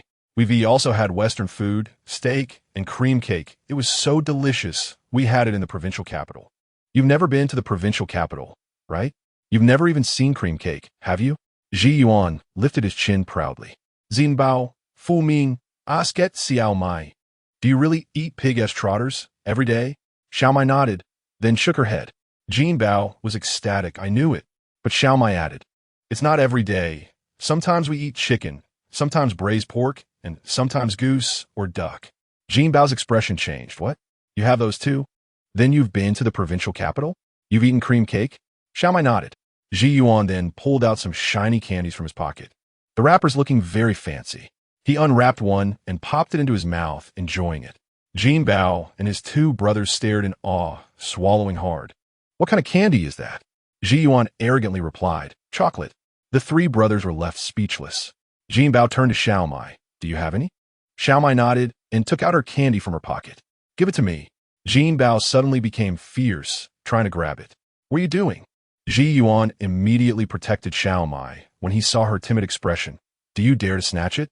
Jin Bao insisted on grabbing it, not caring about Ji Yuan, who was smaller, and rushed over to dig into Xiaomai's pocket. Ji Yuan kicked him, sending him sprawling on the ground, and Jin Bao immediately started crying loudly.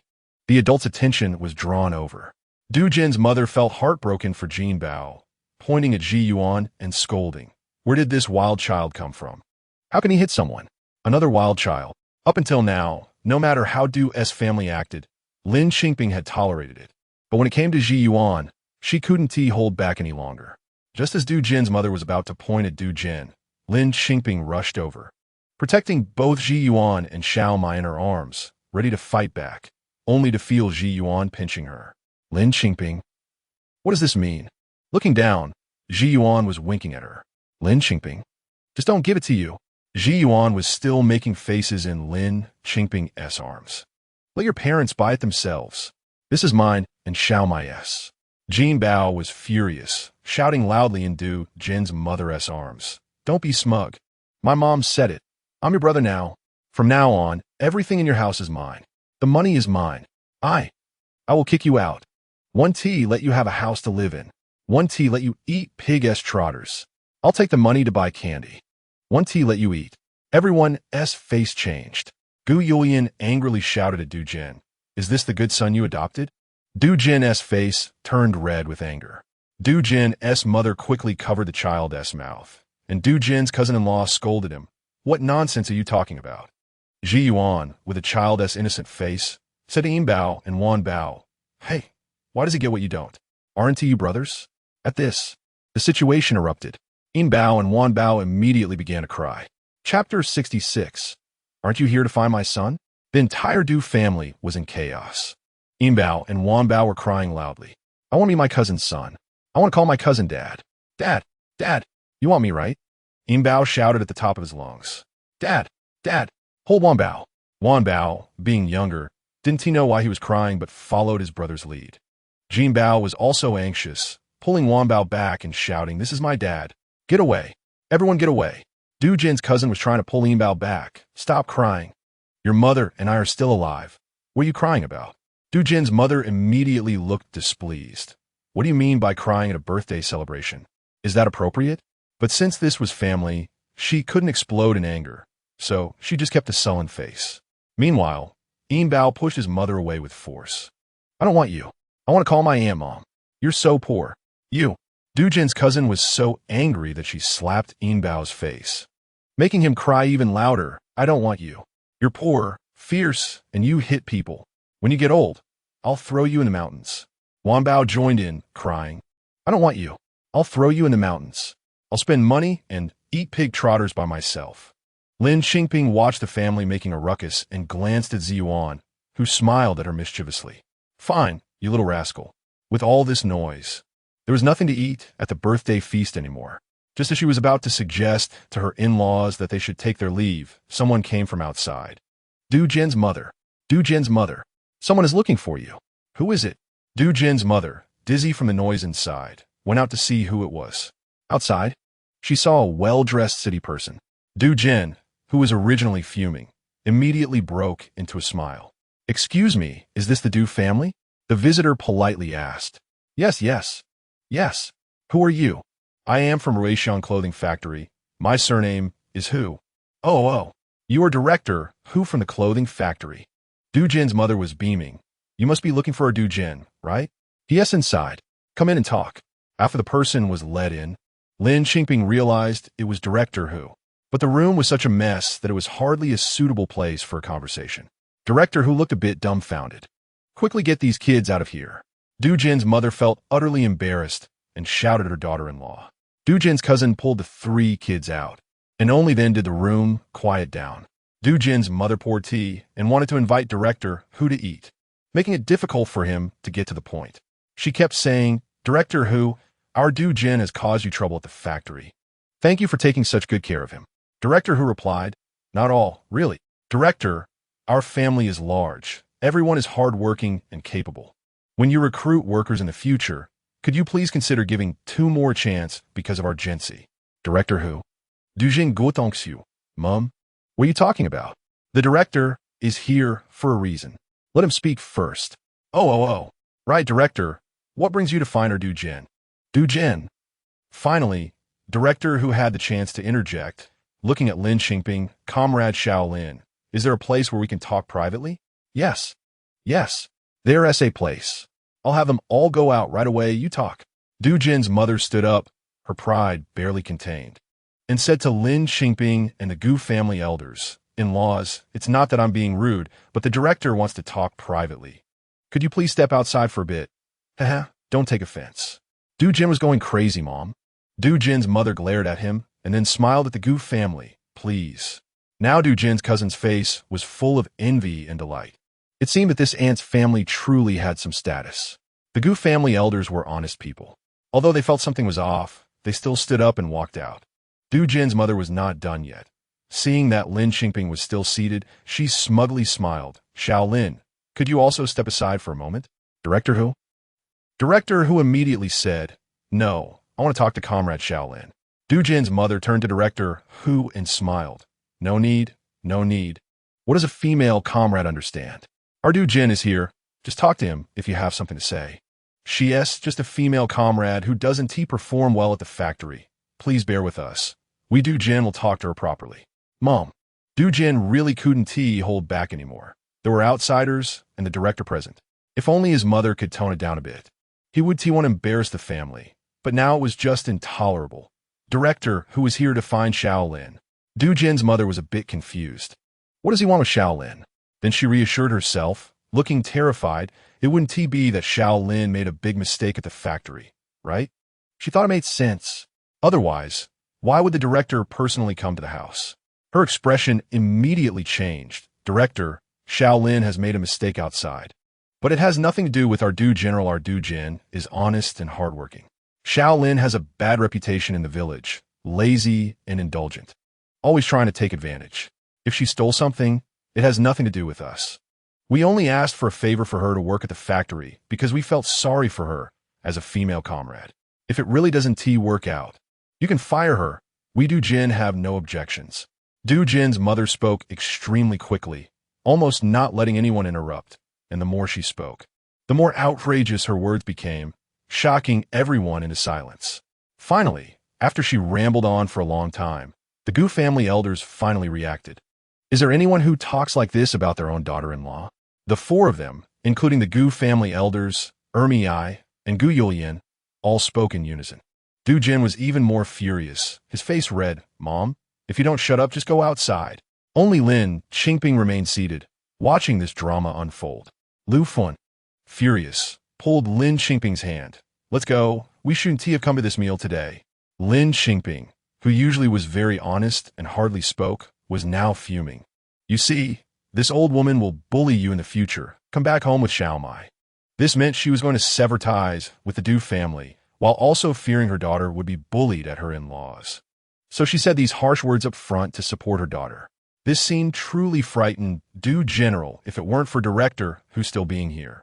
Du Jin would have knelt before his father-in-law. Du Jin was furious, his face pale. We're all going out. Let Director, who talk to Shaolin. After saying that, he shouted at his mother, Mom, get straight. The Director is here to find Shaolin. Shaolin is the one the factory values. I and Yulian are only getting the opportunity to work temporarily because of Shaolin. Du Jin's mother's face changed to a pale white WH. Why is it Shaolin? ISNT at you? You. How is it a temporary worker? Didn't the factory hire you at a high salary? Why is it a temporary worker?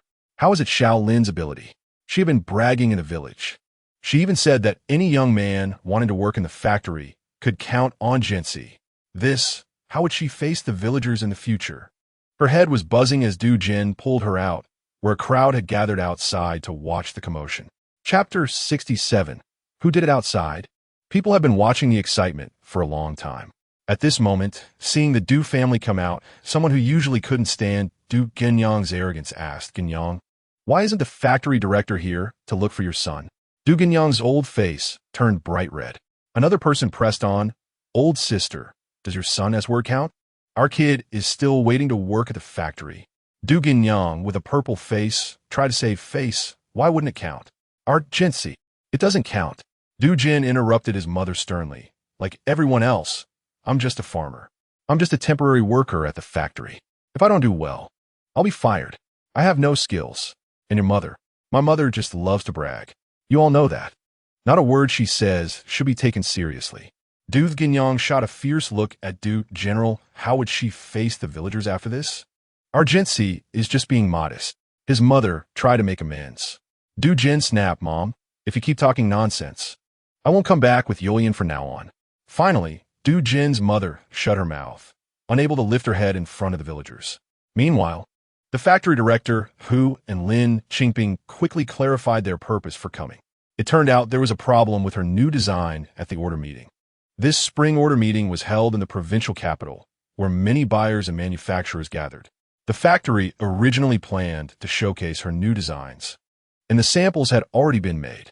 However, the clothes had all changed at the order meeting. Two names flashed through Lin Qingping's mind, Gao Dashan and Feng Debao.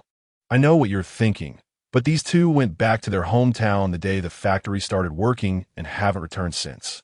The director said, right now, finding out who swapped all the samples can be put on hold.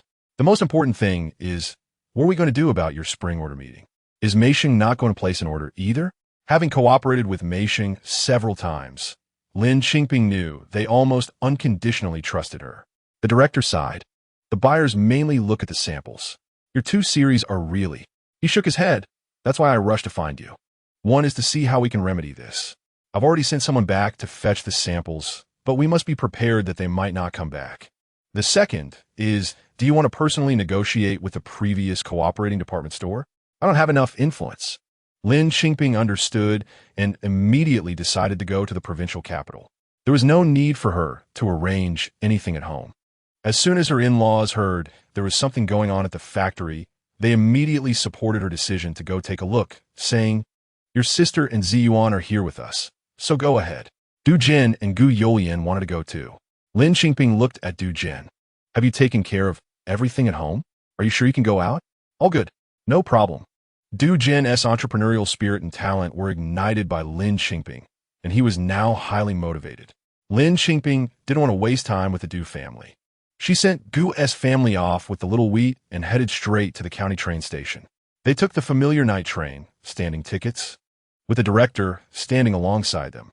On the way, Du Jin told her something. After the new year, when work resumes, Lin Qingping's mother, Wu Axi, came to the factory and wanted Lin Dongliang to join. "He is already in." "What?" Lin Qingping exclaimed. Lin Dongliang was her younger brother. "I agreed to this. Don't worry. Comrade Shaolin, you've created so much benefit for the factory. What's wrong with your brother coming in as a temporary worker? When there are recruitment quotas later, I'll find a way to make him permanent." The factory director said sincerely. "What? You even facilitated this?" Lin Qingping felt dizzy. She knew that in this era, especially in the countryside, people valued relationships and family ties. Du Jin's actions were actually for her benefit, taking care of her family, but she really didn't need it. Lin Qingping nodded. "Anyway, if he causes any problems or gets into any trouble in the future, you deal with it as you see fit. Don't let him off just because of my face. He's already in, and he definitely won't be easy to manage. Just wait for the mess." But now, the biggest mess was right ahead. The next morning, Lin Qingping and her group arrived in the provincial capital. They arrived at around the same time as those going back to fetch samples, who disappointedly reported, "The samples are gone, even the patterns are missing." This era was not like later generations with computers that could save everything. In this mechanical and manual age, when something was lost, it was truly lost. Lin Qingping smiled bitterly. "Today, I can only rely on my connections." Today was the last day of the order meeting, and the scene was bustling. Lin Qingping saw Gao Dashan, Feng Debao, and Section Chief Fu. Of course, she also saw her samples that had been completely altered. Gao Dashan was all smiles when he saw her, pretending to be casual. "Comrade Shaolin, you're here too? I heard your designs. Didn't he secure a single order this time?" Lin Qingping smiled. "So, Comrade Gao Dashan, S orders are good?" "Not bad, not bad. Just a small order. I rushed here from my hometown too." Section Chief Fu said, "It's barely acceptable." Gao Dashan smiled sweetly, but with hidden malice. Section Chief Fu looked at Lin Qingping with an apologetic expression. He held a thick stack of orders, all of which were indeed Gao Dashan's. As the sales chief of the factory, he had no reason to push away orders that came to him. Lin Qingping understood him, nodded with a smile, and decided to directly seek out Meishing S. Xiang Hongying for a private talk. In the early tea restaurant just outside the order meeting venue, Lin Qingping tried hard to explain her designs to Xiang Hongying. "It's not like what you saw." Gu Yulian was the most impatient, angrily insisting that someone in the factory was jealous of Lin Qingping and had switched the samples. Initially, Xiang Hongying felt a bit disappointed when she heard Section Chief Fu introduce Lin Qingping's new designs at the order site. She had been looking forward to Lin Qingping's spring collection, but the greater the hope, the greater the disappointment. At this point, seeing how hard Lin Qingping was trying to prove herself, Xiang Hongying smiled. "Comrade Shaolin, how about this? I believe you, but I also need to give my colleague an explanation. She saw your samples with her own eyes. With clothes like these, I can't place a big order. I can't convince her, or she'll think we have a personal relationship." "Personal relationship?" Lin Qingping countered. "Is it the kind of personal relationship you're thinking of?" Xiang Hongying nodded. "Exactly. At this order meeting, some people did this, treating to meals, giving red envelopes, signing orders." Lin Qingping nodded. "All right, Sister Xiang, thank you anyway. I'll look forward to working together next time." She had done her best. However, Xiang Hongying said, "Wait, what's next? I mean, I might not be able to place a big order, but I can still place a small one. Within my power, I will do my best. I also want to cooperate with you." Lin Qingping was overjoyed. Gu Junchen and Du Jin were also thrilled. Just then, a surprise voice rang out, "Huh? Lin Qingping?" Chapter 68, Visitors from the Capital, a familiar voice. Lin Qingping turned around, her face lighting up with joy. "It's Mei Li." It was indeed Mei Li. Accompanied by a tall and graceful woman who looked only a few years older than Mei Li, strikingly beautiful with a spirited appearance. Mei Li was particularly friendly, pulling the woman over to sit at the same table as Lin Qingping. "I was just wondering if I would run into you here, and here you are. Isn't this fate? Let me introduce you. This is Qingping's sister." "Sister, this is Lin Qingping, the one I told you about." The morning tea extended for over an hour due to Mei Li and Wu Tianjiao's presence. The women found common topics to discuss, chatting about clothing and makeup. Lin Qingping, with decades of experience, held her own in the conversation. Despite Mei Li and Wu Tianjiao coming from the capital, and she being just a rural woman, she was not at all inferior. Xiang Hongying, as the manager of a department store in the provincial capital, was also accustomed to big occasions and did not feel out of place. On the other hand, Gu Yulian seemed a loss for words, while Du Jin, being a man, had no inclination to speak at such a moment. After months of following Lin Qingping and running around the factory, he learned what to say and do in different situations and simply chose to serve the ladies. When a morning tea came to an end and everyone was departing, Gu Yulian, feeling weak in the legs, clung to Lin Qingping and exclaimed, "Bingzi, I really admire you.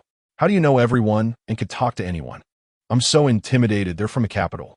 Lin Qingping laughed. "So what if they're from the capital? They don't have 4 eyes and 2 mouths. That said, Gu Yulian still found it hard to believe that she had actually dined at the same table with people from the capital.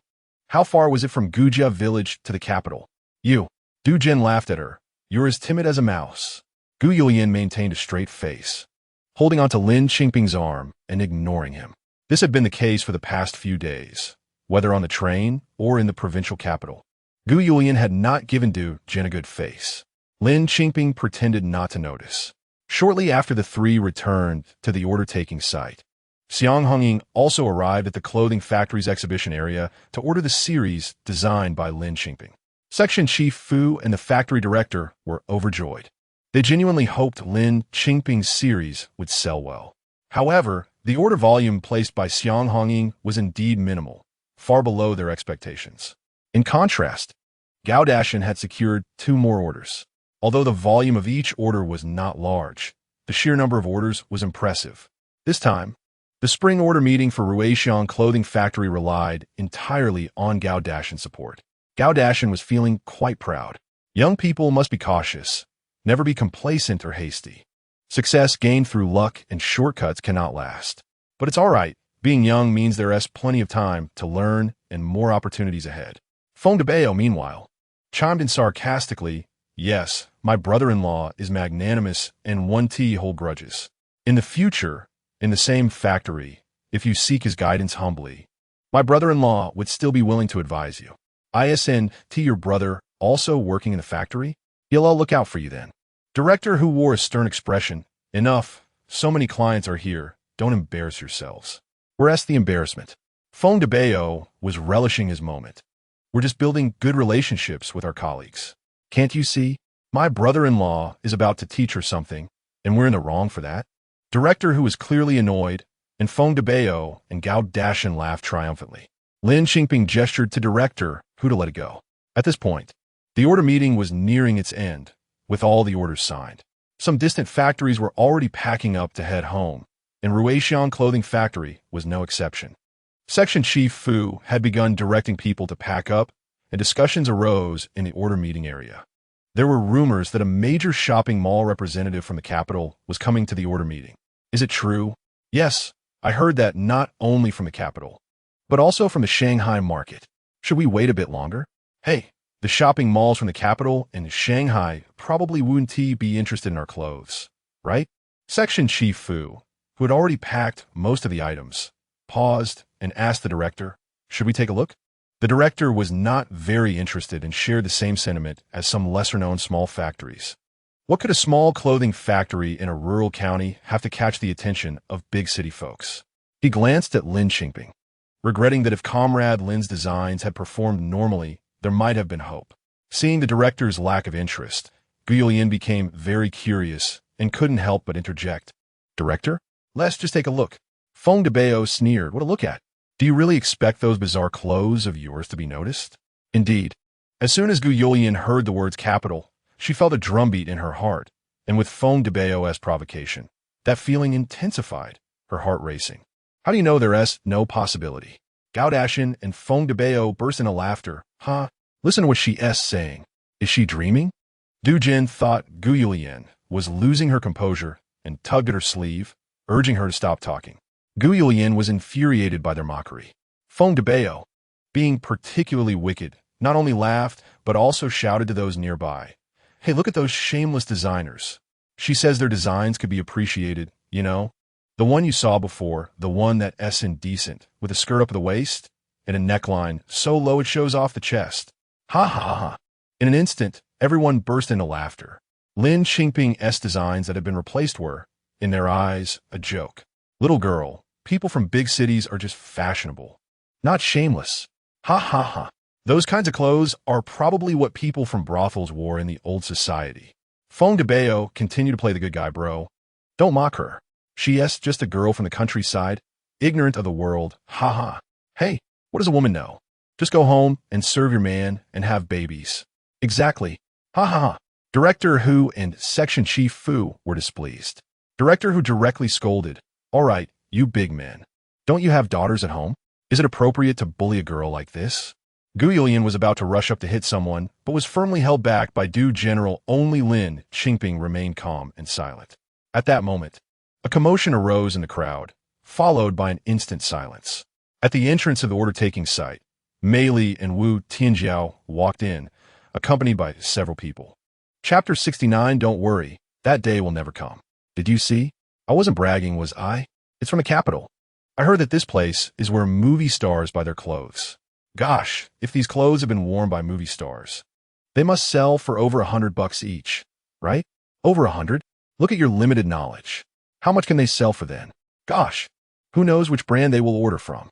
Various clothing factories were discussing among themselves, watching as Mei Li and Wu Tianjiao walked towards their respective positions, each showing hopeful and expectant expressions, yet in the end, they could only watch them walk away. Finally, they stopped at Ruixiang Clothing Factory. In astonishment, Gu Junchen could hardly believe his eyes. He couldn't contain his excitement and began to take out the sample clothes he had prepared for packing to show to Wu Tianjiao and Mei Li. However, Wu Tianjiao and Mei Li's gaze fell on Lin Qingping's swapped sample clothes. Gu Junchen quickly pushed those clothes aside, smiling, saying, "These are just our factory's defective products. Not worth looking at. No need to see them." Feng DeBeo was also adding fuel to the fire. Yeah, those few pieces are not presentable. Made by the Annies from the countryside in our factory. No one would want them. Look at these. These are our factory's premium items. The best-selling styles of this order meeting. Is that so? Wu Tianjiao laughed. So popular? Yes. Feng DeBeo patted the stack of orders. Look. You don't believe what we say, but the orders can't lie, right? Wu Tianjiao nodded. Indeed, quite a few. Gu Junchen was overjoyed, so, I don't want them, Wu Tianjiao said with a smile. What? Gu Junchen didn't understand this reasoning for a moment. Because they were so popular, she didn't want them? Is this market not interested in making money? Doesn't popularity mean more buyers? Yes, Wu Tianjiao smiled. I just want something different, so I want to see these. Wu Tianjiao was referring to Lin Qingping's sample clothes that had been thrown on the ground. This really won't do. These are simply unpresentable. Gu Junchen persistently blocked her. In fact, Factory Director Hu and Section Chief Fu wanted to help Lin Qingping. But neither had the courage to show those clothes to others because they were truly not good. Gu Junchen and Du Jin, however, had a sense of purpose, picking up the clothes from under the table and displaying them on the table. Gu Junchen and Feng DeBeo still wanted to stop them, but were silenced by Wu Tianjiao. Wait. Wu Tianjiao pressed down on these clothes, her smile very determined. I want to see these clothes. This. Gu Junchen wanted to stop her, but felt powerless. Wu Tianjiao unfolded each piece of clothing to examine it carefully, then frowned. Gu Junchen began to gloat again. See? I told you these clothes are unpresentable. No good at all. Simply inappropriate. Wu Tianjiao still laid the clothes out, her expression not good, asking, "Excuse me, who designed these?" At that time, the term designer didn't even exist. Even the word design was vague. When Wu Tianjiao asked this question, Gu Junchen and Feng Debao immediately pushed Lin Qingping forward. It's her. Didn't I say? She's just a rural woman, knows nothing. The factory just felt sorry for her and hired her as a temporary worker. But she had to make a fuss and insisted on making clothes. Don't laugh. Gu Junchen pretended to maintain Lin Qingping's dignity. Right. You all come from the capital, have seen the world. Don't hold it against us small-town folks, especially rural women. It's not easy, Feng Debao added. Factory director Hu and section chief Fu didn't know what was going on at the moment. Business ethics mattered more than making a deal. However, if this person really intended to make things difficult for Lin Qingping, they still had to intervene. After all, she was an employee of the factory and had brought considerable benefits to it. Wu Tianjiao looked at Lin Qingping, smiling. I want to hear your thoughts. Lin Qingping had finally stood at the forefront for the first time, looking at Wu Tianjiao and Mei Li smiling, especially that sly Mei Li. Lin Qingping faced Wu Tianjiao and explained the original intention of the clothing design. Wu Tianjiao looked at her for a long time, nodded, but then spoke to the other man and woman beside her. I plan to place an order. What about you two? The two clearly hesitated. I won't care about you.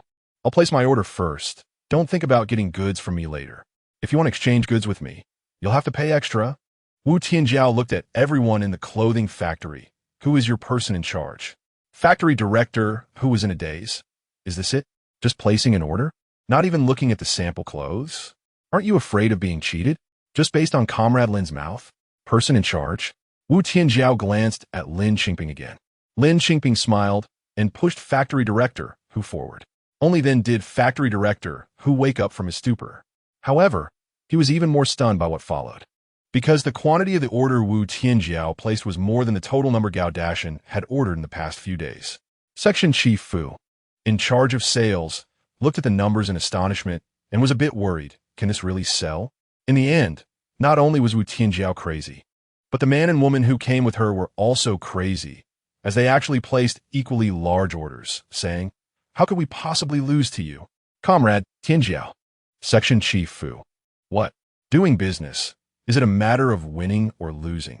If it doesn't sell, it's all money. During the formal contract signing, Factory Director Hu and Section Chief Fu saw their introduction letters and official seals, realizing one was from the capital and two were from the city of Shanghai. Factory Director, who was quite straightforward, and said, "We will be responsible for supplying the goods, but if the sales are poor, we can take back the returned items." Factory Director, who actually trusted Lin Qingping quite a bit. If this batch didn't sell well, they could take it back, make some changes, and sell it again. This time, the three parties from the capital and Shanghai had taken on a significant risk. Don't worry, that day will never come. Wu Tianjiao was very confident. After the contract was signed, Gu Junchen's face was extremely unpleasant. His entire face turned ashen, looking at Lin Qingping as if she had dug up his ancestral grave. Feng Debao shouted directly, "Something's not right. I suspect there's some improper dealings between you." Lin Qingping couldn't help but laugh, considering he was the one sitting on a pile of dung and accusing others of being stinky. Gu Junchen, prompted by Feng Debao, also shouted right. Otherwise, this doesn't make sense. How could you not even look at the sample clothes and just listen to her nonsense before placing such a large order? Wu Tianjiao was about to leave, but, hearing this, turned back with a smile. "What did you say?" Chapter 70. Open a factory? I said, "I suspect you were involved in improper dealings." Feng Debao jumped up high. "Lin Qingping, you tell me, did you give gifts? How much did you give?" This remark stirred up a storm. The ordering scene erupted. Is there really someone who operates like this? That's just too shameless. Some business personnel from various manufacturers shouted loudly, "Yes. I've truly heard that someone has used backdoor deals to give gifts. I don't know which factory it is, but how shameless. Get him out. Yes, get him out. Send him to the Public Security Bureau." Wu Tianjiao's gaze swept over Gu Junchen and Feng Debao's faces, smiling. Yet there was an inexplicable murderous intent. What a coincidence. I've also heard that someone is doing small tricks, engaging in unfair competition. To put it bluntly, it's bribery. I think, as business people, it's not easy for any of us. If someone is doing this, we should report to the police and see who is so shameless. Gu Junchen's face turned pale instantly. Wu Tianjiao smiled and turned to everyone. What do you all think? Am I right? I support calling the police and letting them investigate clearly. Feng Debao's face turned a deep red, and he wanted to say something but was firmly pulled back by Gu Junchen. What else was there to say? Slandering others shouldn't put oneself at risk. They really didn't know whether Lin Qingping had given gifts, but they themselves had indeed given gifts. By the way, Comrade Lin, I'm very interested in your talent. Now that the contract is signed, I wonder if you'd be interested in sitting down together to have a good chat about clothing? Wu Tianjiao said to Lin Qingping with a smile. Mei Li playfully winked at Lin Qingping. Lin Qingping chuckled and shook her head, agreeing to it. Lin Qingping went with Du Jin and Gu Junchen, while factory director Hu and section chief Fu actively said they wouldn't go. Moreover, the ordering meeting was indeed over now, and Director Hu and Section Chief Fu were happily holding a large pile of orders, preparing to go back and arrange production. That night, Director Hu, Section Chief Fu, and Gu Junchen took the night train back to the factory, while Lin Qingping planned to stay another night to catch up with Mei Li and leave the next day. What a loser! Coward! Wu Tianjiao pointed at Lin Qingping and said, "You've been bullied right to your nose, and you're just going to let it go." Wu Tianjiao was very decisive, with a bit of a military demeanor. Otherwise, she would place the order just by listening to Lin Qingping's persuasion without even seeing a sample garment. Lin Qingping just smiled. Wu Tianjiao hissed, "Did you know I would come and place an order with you? Why are you so calm?" "No," Lin Qingping said seriously, "I just have confidence in myself. Because I have the foundation, I'm not afraid of facing any obstacles." "Huh." Wu Tianjiao looked at Mei Li. "You didn't tell me she is such a formidable person. I thought she was a soft persimmon, just someone who would cry when bullied." Mei Li had seen Lin Qingping's design sketches for this series, so she knew better.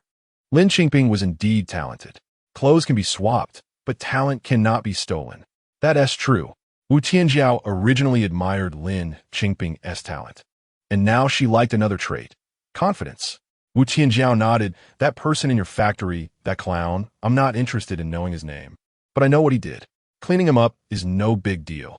But Wu Tianjiao's focus wasn't there. "By the way, doesn't it bother you that there's such a person in your factory?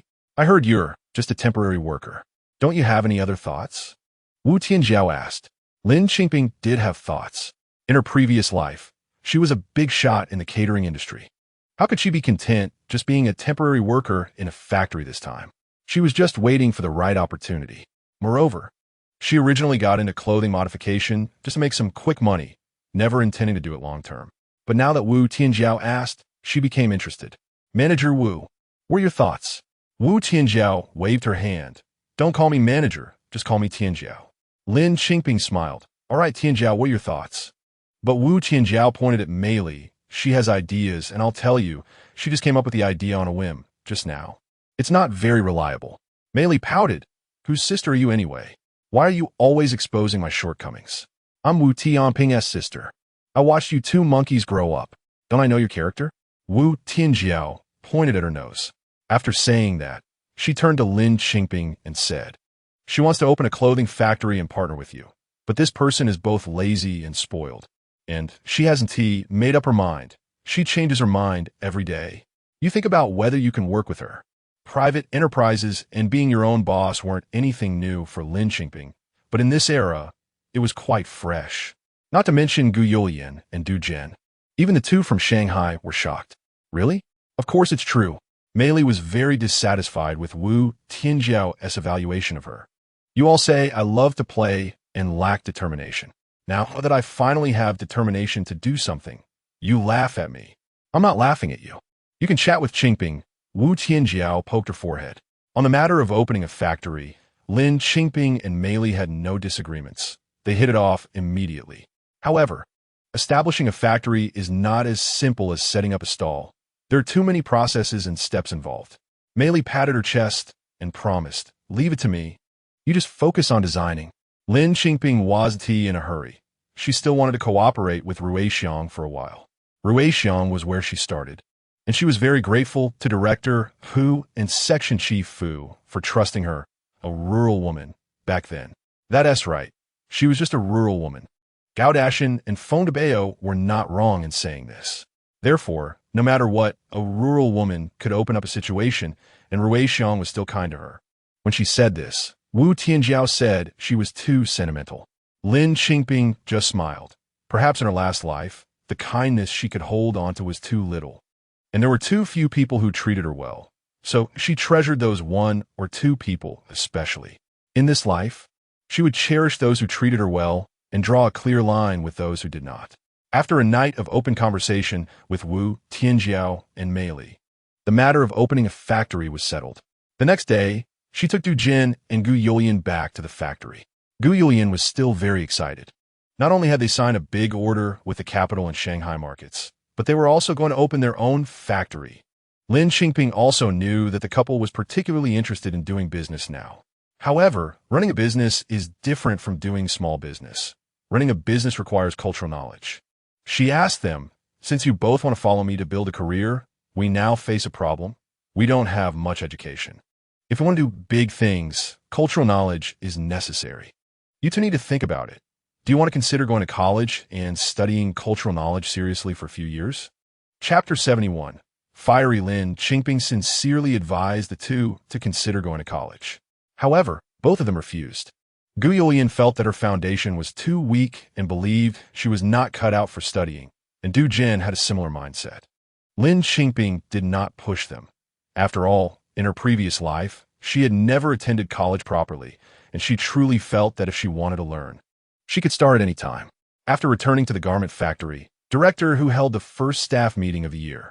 At the meeting, Director Hu invited Lin Qingping to speak on stage because she was the key contributor to the recent order, bringing in a large contract for the factory. It was the first time for a temporary worker to speak at such a meeting in Ruixiang Garment City. Standing on stage, Lin Qingping did not boast about her achievements or promote how capable she was and what she had brought to the factory.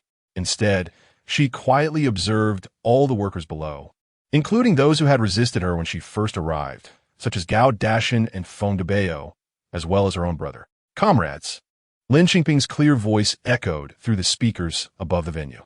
"Although we haven't known each other for long, the experiences we've shared together surpass those of others over 10 years. I want to ask, do you remember those days when we fought passionately to create profits for the factory?" "Remember," came a sparse response from the crowd, with Xiaoqin's voice being the loudest. "Tell me loudly." Lin Qingping's voice suddenly rose. The workers below, stirred by her shout, responded with enthusiasm. "Remember." "Good." Lin Qingping shouted again. "Do you remember those days when we earned bonuses for ourselves?" "Remember." "Now, we have the opportunity to create even more value than before. Are you willing to work hard?" "Willing." The back and forth resonated loudly, igniting passion. Lin Qingping looked at the crowd below, feeling satisfied while also being inspired herself. How difficult was it to start a business in her previous life? Was it not the same as overcoming obstacles one after another? She felt as if she were standing at the annual meeting of her previous company during its peak, full of vigor. "Comrades, we need to earn money, but we must also pay the price with our sweat. With effort comes reward. For the next few months, are you willing to continue to work hard?" She continued to shout. The response from below was still overwhelming. "Willing." "Good." Lin Qingping emphasized as the factory director just mentioned. "This time, our garments will go to the Shanghai market and the capital. The Ruixiang brand will be established, and soon, even movie stars will wear our clothes. Therefore, this time, we must succeed and not fail. Does everyone have confidence?" "Yes." The response was even more powerful. Lin Qingping gave a thumbs up to the crowd. "You are all amazing. So, are we not allowing any accidents in our production?" "No." "What if human-made accidents disrupt our production schedule?" A moment of pause. Xiaoqin's voice rang out first, sharp and loud. "Absolutely not forgiven." Then the crowd erupted in agreement, right? "Absolutely not forgiven." "Good. Let's work hard together. I believe that our hard-working and brave Ruixiang people can deliver a satisfactory answer. for the factory, and for ourselves. Lin Qingping did not say anything else, only scanning her gaze over Gu Junchen before stepping down. Gu Junchen's face was already as grim as a pot bottom. So what? She was implying him. The factory workers knew she was talking about him. No one said it outright, but everyone understood. What could Gu Junchen do? In the end, even the factory director spoke up. Everything must start from the overall situation and the collective. If anyone harms the factory's interests, regardless of who it is, they will be dealt with according to factory regulations. For serious cases, they will be handed over to the Public Security Bureau. Perhaps this meeting had a deterrent effect, as the subsequent production process went remarkably smoothly. Even Lin Qingping's brother, aside from being somewhat lazy at work and occasionally arriving late or leaving early, did not cause any other trouble. Soon, 2 months passed. During these 2 months, Wu Tianjiao and her 2 friends from Shanghai came to the factory twice to place additional orders, meaning that this season's clothes were sold out. Following the previous cooperation model, Lin Qingping still split profits with the factory 50-50. Lin Qingping's share was again used to pay Gu Junchen, Du Jin, and the temporary workers she had hired. Yes, that batch of temporary workers was still working in the factory. However, their wages came from Lin Qingping. This was a situation that hadn't appeared in other factories. But no one at Reborn said anything. After all, everyone was clear about how those temporary workers came about. There was no face to drive them away. Moreover, they did not take wages from the factory, and the employees' bonuses were increasing every month. At the end of this quarter, there would also be quarterly bonuses. With such good days, who would still cause trouble? That would be foolish. As for Gu Junchen's orders, they went out. But Lin Qingping did not care how well they sold, as no additional orders came in. During these 2 months, Lin Qingping not only focused on production, but also designed summer styles, mailing samples directly to the capital, Shanghai, and to Xianghongying. However, before the orders arrived, Wu Tianjiao and Mei Li personally came to the small county town of Reborn Garment Factory with a magazine, Everyone's Movies. On the cover of the magazine, the movie star was wearing the clothes she designed for spring. How about that? I wasn't bragging, right? Wu Tianjiao placed the magazine in front of her. Lin Qingping then placed the magazine in front of the factory director. That day, the magazine was posted in the factory's bulletin board where the honor list was usually displayed. The entire factory erupted in excitement. Everyone felt honored. These were their clothes. They came from their own hands, although they didn't know who it was. It could either be you or him, or her. It was very likely to be themselves. Didn't that make people excited? They were just a small county garment factory. Their clothes had actually made it into the big city and were worn by movie stars. Wasn't that thrilling? For a time, everyone in the factory was talking about how the movie stars wore their clothes, and everyone was talking about Master Lin. When Gu Junchen walked by, it was as if everyone ignored him. It should be noted that he had once been the master of this factory. Gu Junchen's face twisted in anger, and when he returned, he either smashed plates or broke bowls. The events that followed were even more exhilarating. Lin Qingping's summer collection received an explosion of orders. Chapter 72. What happened to Gu Junchen? It must be said that no matter the era, the influence of celebrities cannot be ignored. In this age, there were no endorsements or advertisements. Celebrities chose their outfits simply based on what looked good. Lin Qingping's designs being worn by a celebrity for a magazine cover was akin to advertising in major cities across the country. In no time, countless replicas appeared on the market. Some astute shopping malls began to inquire about which clothing factory produced these garments, as they wanted to place orders for summer styles. Yes, savvy businessmen would follow trends, replicating styles for magazines, while perceptive entrepreneurs would seek the next big opportunity. Upon learning that the garment came from Reborn Clothing Factory, they further investigated the factory situation and discovered that its clothes had already been selling well in the provincial capital.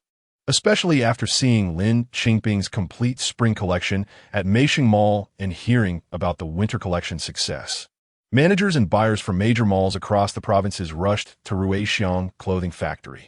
Waves of orders for summer styles flooded in, a scene that the people at Reborn had never witnessed before. Initially, Gu Junchen was excited to host them, wanting to introduce his clothing, but none were there for him. They all came for Lin Qingping.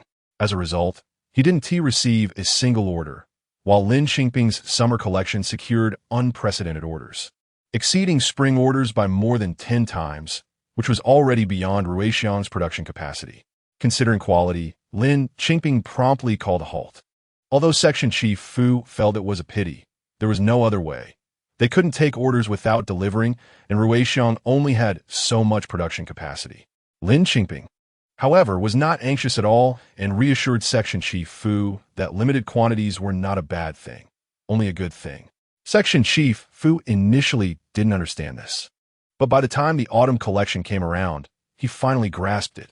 Because of the limited summer collection, when it was time for the autumn collection, even before orders began, the sales department's phone was already ringing off the hook, with many vendors showing up at the factory, all wanting to know about the summer collection they had missed out on.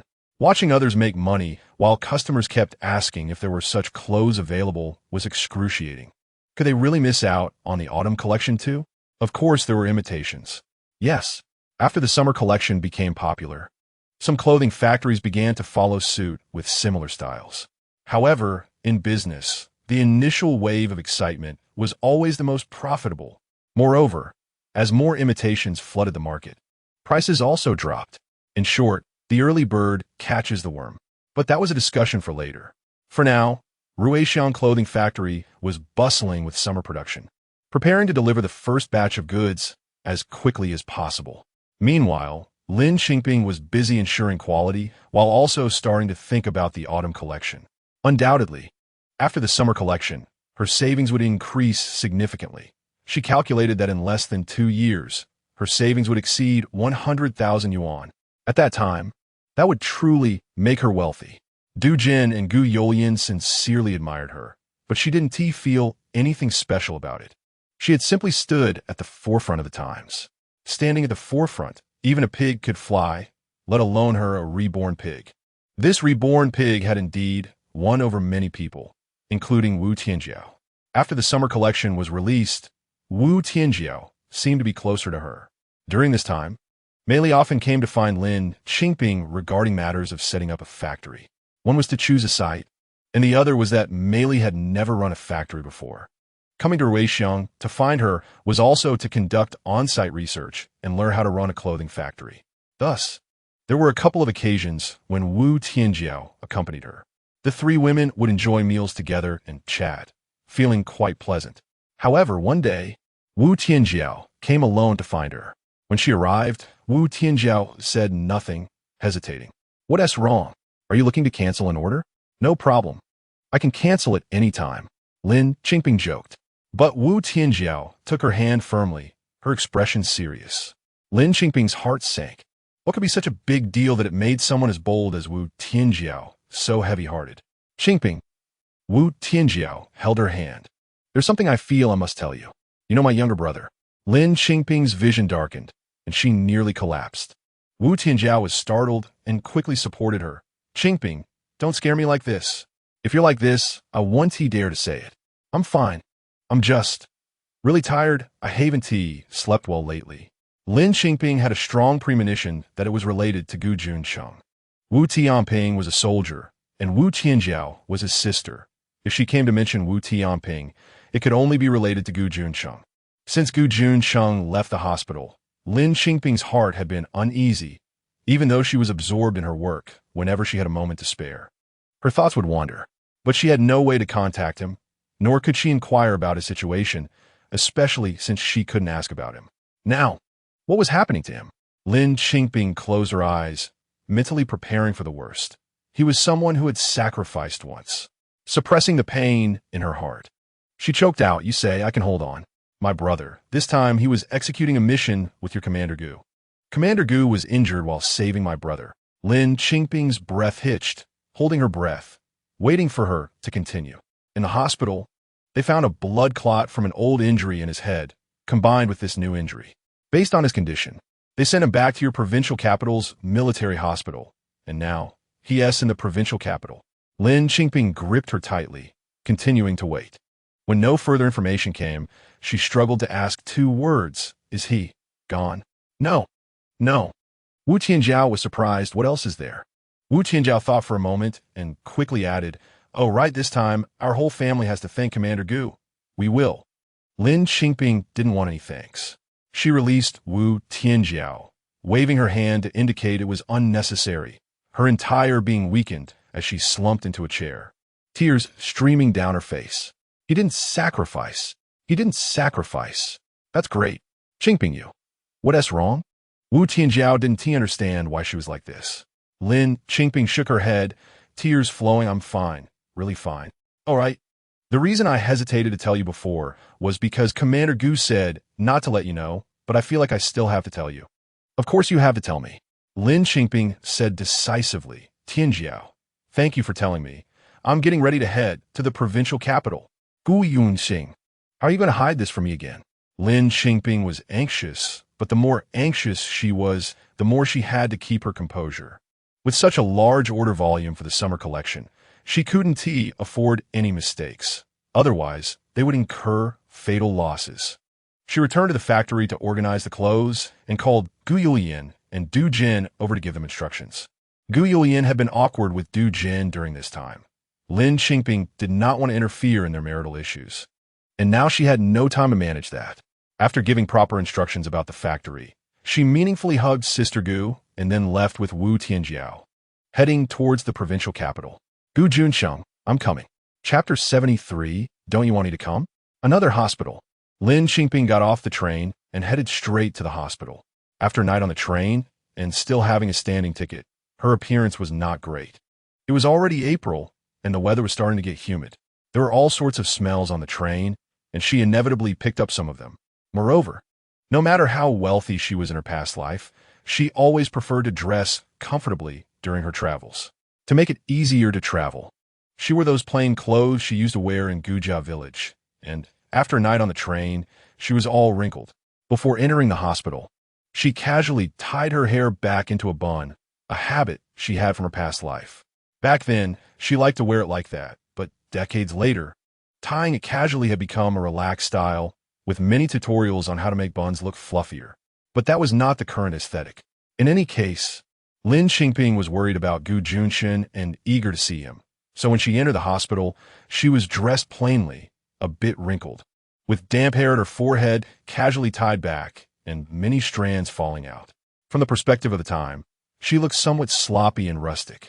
She was carrying the bag used by the Gu family, which contained her change of clothes, and bought a bowl of porridge, 2 eggs, and 2 meat buns at a small restaurant at the hospital entrance, then barged into the hospital.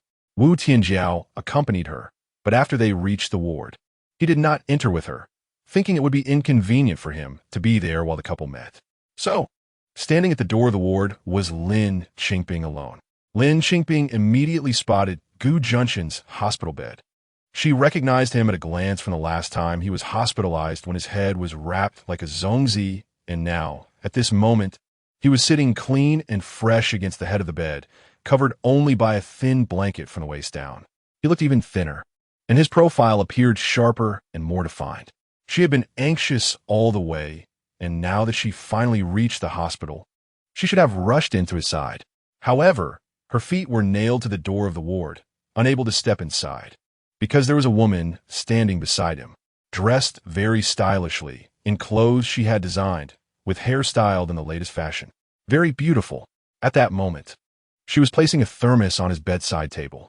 I made porridge this morning, paired with some pickles to whet your appetite. See if it's to your liking. The woman smiled brightly and gently. Oh, and I bought some fruit. It's in the cupboard, all washed. You can take it out if you want to eat. Gu Junchen, time for your injection. A nurse who had just finished giving an injection to a patient in the adjacent bed came over to give Gu Junchen a shot. The nurse's body blocked Lin Qingping's view of Gu Junchen entirely. Lin Qingping could only see the nurse bending down to give him the injection and the woman also leaning down to watch. Whether the woman helped press the cotton swab or did anything else, Lin Qingping couldn't see. But from her angle, it looked like the woman's head was almost touching his. The nurse finished the injection quickly, cleaned up, and left for the next patient. The woman then smiled at Gu Junchen and said, "All right, Gu, you rest well. I'll be leaving now." Lin Qingping heard Gu Junchen say, "Thank you. Gu, no need to be polite. I'll come back at noon," the woman said, waving to Gu Junchen with a smile as she left, even passing right in front of Lin Qingping without sparing her a glance. After that, Gu Junchen leaned against the head of the bed, seemingly lost in thought or resting. Lin Qingping slowly walked towards him, and, as she got in front of him, he suddenly realized it was her, looking very shocked. "What are you doing here?" Lin Qingping pouted slightly. "Don't you want me to come?" Gu Junchen looked helpless. "I told Wu Tianping not to notify the family, that guy. So you really don't want me to come?" Lin Qingping put down her bag and the breakfast she had bought on the table. "Do you want to eat breakfast?" The family member of the patient in the adjacent bed was just saying to their patient, "You just got the injection. I'm going to the cafeteria to buy some breakfast. Do you want porridge?" The patient nodded. Lin Qingping immediately shouted, "Annie, I happen to have 2 portions of breakfast here. You don't need to go out to buy it. It's all hot and untouched." Saying this, Lin Qingping handed the thermos left by the woman to the bed next door. "Is this okay?" The Annie from the adjacent bed felt a bit shy. "It's fine. It's a waste to let it go to waste." Lin Qingping directly placed the thermos on the bedside table.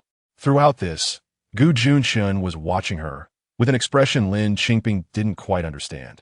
When Lin Qingping sat back down beside him, his gaze was still fixated on her. She lightly huffed. "What are you looking at? Do you miss me?" "What?"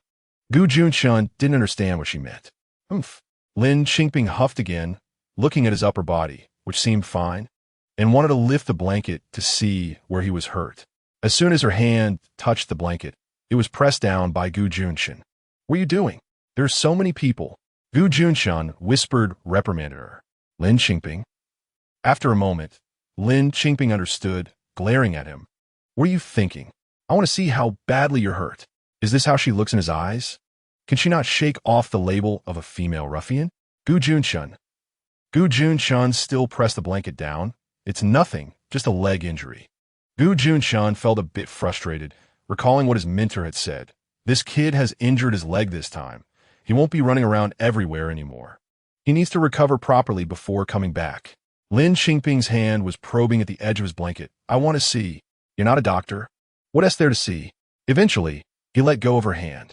Lin Qingping took a look and saw that his thigh was wrapped in bandages, his entire right leg in a cast, and the scar from the last abdominal injury was still there, causing her eyes to redden. She carefully touched it with her hand. "Does it hurt? See? I told you not to look. Now you're crying." Gu Junchen pulled the blanket back up over him. "I didn't cry." Lin Qingping wiped her eyes, showing him the back of her hand. "Look, where is there any?" Gu Junchen didn't even look, just tossed her 2 words. "Stubborn." "Do you want breakfast?" "You can eat anything, right?" Lin Qingping asked him. "MHM." Lin Qingping leaned in and whispered in his ear, "You're not allowed to eat from others. You can only eat mine." Gu Junchen. Gu Junchen glanced at her. "What nonsense are you talking about?" "Oomph." Lin Qingping huffed. "Am I talking nonsense? I saw it all. Chapter 74 good for you, Gu Junchen. What nonsense are you talking about?" Lin Qingping didn't want to argue with him over another outsider, especially while he was injured. She ignored him and opened the breakfast, laying everything out one by one. The woman in the next bed smiled and interjected, "The girl must be from her hometown, right?" "Yes." Lin Qingping smiled as she served the porridge. "People from my hometown are honest and kind." The woman praised her and asked where her hometown was. While chatting, Lin Qingping blew on the porridge to cool it down, smiling as she fed it to Gu Junchen. "I can do it myself," Gu Junchen said. His hand was fine and he could take care of himself. Lin Qingping refused, pouting her lips stubbornly, holding a spoon of porridge and offering it to his lips. Gu Junchen looked at her. "Open your mouth. It's not hot anymore." Lin Qingping's lips pouted even higher. Once again, she saw helplessness in his eyes. "You." He sighed and gave in to her. One spoonful after another, she finally finished feeding him the porridge. She also peeled an egg for him to eat, and he only ate 1 meat bun, while Lin Qingping had one herself. "Is 1 bun enough for you?" Gu Junchen pointed to the cabinet, which had fruit and milk powder inside. "It's enough, I won't eat." Lin Qingping glared at him. It wasn't that she was suspicious. It was a woman's intuition. There was definitely something wrong with that woman who came this morning. The fruit and milk powder were bought by that woman, right? She wouldn't eat any. Gu Junchen could tell what she was thinking just by looking at her, and he felt quite helpless. The milk powder was bought by Wu Tianping and her brother. "Oh," Lin Qingping exclaimed loudly, "I'll go wash the dishes." On her way to the washing room, Lin Qingping looked for the doctor to inquire about Gu Junchen's condition. The doctor and nurse realized she was Gu Juncheng's partner. Lin Qingping felt several nurses' eyes on her, staring at her like she was a monster, their curiosity evident. The doctor quickly explained the condition. Gu Juncheng's current external injuries were not serious. He had a leg injury along with a fracture, mainly needing rest. However, the old injury in his brain still had blood pooling that had not been absorbed, which was why he frequently had headaches. This time, he needed to fully recover before he could be discharged. Lin Qingping sighed in relief. It didn't sound serious. She thanked the doctor and continued to the washing room, vaguely hearing the nurses behind her starting to gossip. Why is the leader's partner like this? I thought the woman who comes to see the leader every day was his wife. Yeah, I thought so too. I remember someone said she was the leader's girlfriend. How come another one popped up? She looks like she came from the countryside. Lin Qingping didn't listen further, directly entering the washing room.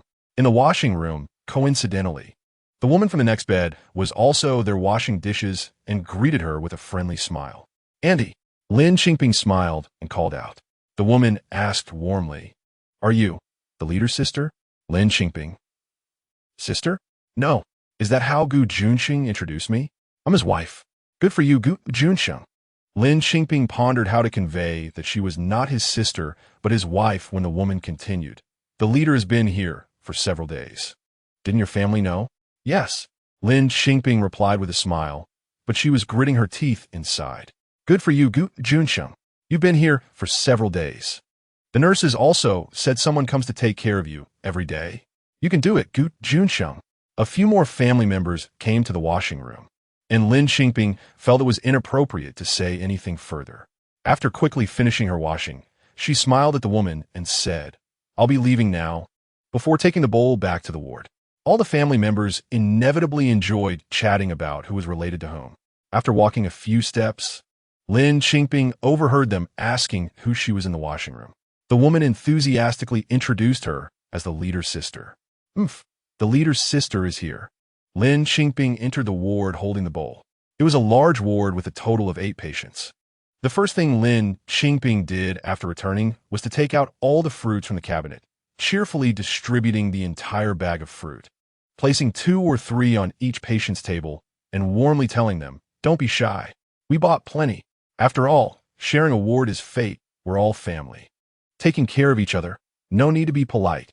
In any case, she fully played out her social butterfly nature and distributed all the fruits without leaving a single one behind. She returned empty-handed to sit next to Gu Junchen, who looked at her thoughtfully. Lin Qingping watched the 4 drip, the liquid slowly dripping down, her voice soft and a bit spoiled. What's wrong? Do you want to eat fruit? I can go buy some. I don't want to eat. Gu Junchen replied. Lin Qingping rolled her eyes. Then why are you staring at me? Are you unhappy? Are you reluctant to part with that little fruit? You're talking nonsense again. Gu Junchen quietly chided her. Lin Qingping rolled her eyes again, pinching her throat. Okay, I was wrong. I won't talk nonsense anymore. Big brother. She emphasized the words big brother particularly. Gu Junchen was stunned for a moment, then reached out to touch her forehead. Lin Qingping dodged, huffing. I'm not feverish. Gu Junchen sighed. Lin Qingping. I realize you should have become a movie star. You're such a good actress. Lin Qingping flashed him a charming smile. So what you mean is you think I'm pretty? Gu Junchen was amused. All right, now that I've given you a compliment, you're climbing higher. So I'm not pretty? Lin Qingping leaned in a bit between her and me. Who is prettier? Her? Gu Junchen was momentarily stunned, but quickly understood who she was referring to. Ever since Lin Qingping came this morning, she had been fixated on this matter. Don't overthink it. She's the daughter of our retired leader, and she's a college student, only 20 years old. So what if she's 20? I'm also 20. Lin Qingping was startled by that number herself. She knew she was 20 years old since she had been reborn. 20 years old, a tender and willful age. However, she often forgot that she was 20. She was busy with her career, shouldering responsibilities, worrying about many things, only allowing herself to be a bit willful and spoiled when she was in front of him. Gu Junchen was also stunned by her words. Yes, she was only 20. As Lin Qingping talked to him, she noticed him slightly frowning, knowing he must be having a headache. She stopped teasing him, helped him lie down, and let him rest. After a while, Wu Tianjiao and Mei Li arrived. They specifically bought fruit to see Gu Junchen, but seeing that he was resting, they didn't disturb him much and left after sitting for a while. After they left, Lin Qingping noticed a set of keys on the bed, which must have been dropped by one of them. She quickly picked up the keys to chase after them, but heard Wu Tianjiao and Mei Li talking at the stairway. Mei Li said, "We should have notified Qingping to come. Tianping is such a fool. Still try to hide it. If we keep hiding it, Gu Junchen might end up marrying someone else." Chapter 75, they really look like a family. Lin Qingping slowed down her footsteps. Wu Tianjiao's voice rang out again. "Men are simple when it comes to thinking. Sis, do you think Commander Gu will?" Mei Li's voice was filled with worry. "Who knows?" Wu Tianjiao replied. Qingping's family background is indeed a bit poor. After this, Commander Gu might face the issue of being transferred. If he has to transfer, then there's no doubt that Lu Meiji can help him have a better future. I see. So, Gu Junchen is actually facing a transfer? So her existence is actually delaying Gu Junchen's future? Sis, do you think Commander Gu would despise Qingping? Mei Li's tone sounded a bit angry. I have already decided that Qingping is my friend. If Commander Gu really doesn't want Qingping anymore, then Wu Tianping better not think he can have it easy. Wu Tianjiao was puzzled. What does this have to do with Tianping? Is he going to be implicated? Birds of a feather flock together. Who knows whether Wu Tianping is that kind of person? Mei Li's indignant tone carried a naive sense of entitlement. It was true innocence, a precious innocence, unlike her, who had a heart that had been worn down by the years. No matter what, she still thanked Mei Li for standing by her side so frankly and simply, not minding that she was a down-to-earth farmer's girl.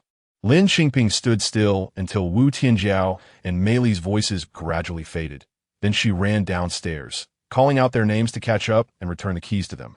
Mei Li looked at her with a pained expression, as if wanting to say something. She had looked at her like that before in the hospital room. However, at that time, Lin Qingping didn't understand. Lin Qingping smiled. I'm busy right now. Once Junchen is better, let's get together for tea. Mei Li's eyes seemed to say silly girl, but she smiled and took her hand, saying okay. At noon, Lin Qingping went to the cafeteria to get some food. After bringing the food back, she was still at the door of the hospital room when she heard voices that didn't belong to this room, among which was Gu Junchen's voice. She didn't go in, but hid outside, peeking inside. She saw that there were 3 people around Gu Junchen's bed, a young girl she recognized, and a middle-aged man and woman who looked like the girl's parents. The 4 of them were chatting and laughing together, and Gu Junchen was actively participating in the conversation, which was a stark contrast to his usual taciturnity. The middle-aged woman brought a thermos and poured a bowl of chicken soup, handing it to Gu Junchen. It's not hot anymore. Give it a try. Thank you, Auntie. Gu Junchen held the bowl and drank it sip by sip. What are you being polite for? The middle-aged woman smiled gently. You used to come over to our house for meals all the time. Are you treating us as outsiders now? No need to thank us. The middle-aged man chimed in. Yeah, when you were younger, you gave our 2 kids a lot of headaches. That's not true. I was very well-behaved as a child. It was all my brother's fault for being naughty. The girl pouted. You're even more mischievous than your brother.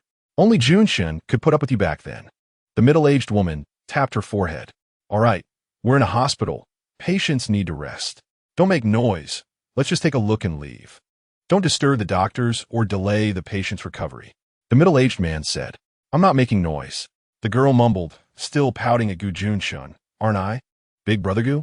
I'm the most well-behaved. A warm smile appeared on Gu Junchen's stern face. Yes, Xiaomei has always been very well-behaved. Ha! Lin Qingping recalled that Gu Junchen had never smiled at her like that. He had scolded her more often. The girl in front of her looked like she came from a well-off family, both well-behaved and pampered, a true 20-year-old girl. As a 68-year-old who had been reborn, she was fierce and domineering in her actions. How could she be so obedient and gentle? Even when she sometimes acted spoiled in front of Gu Junchen, didn't it seem very pretentious? The middle-aged woman looked at her daughter with loving eyes, scolding, You're so mischievous. What can Big Brother Gu do about it? Can he say you're not well-behaved? The 4 people inside were all laughing. That scene really looked like a family. Lin Qingping felt as if there were thorns in her eyes, and the image of the 4 people gradually blurred. It's fine. She didn't want to look anymore.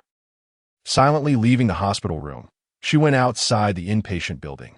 After all, with so many people inside, they didn't need her. After standing outside for a while, She finally saw 3 people coming out of the inpatient building.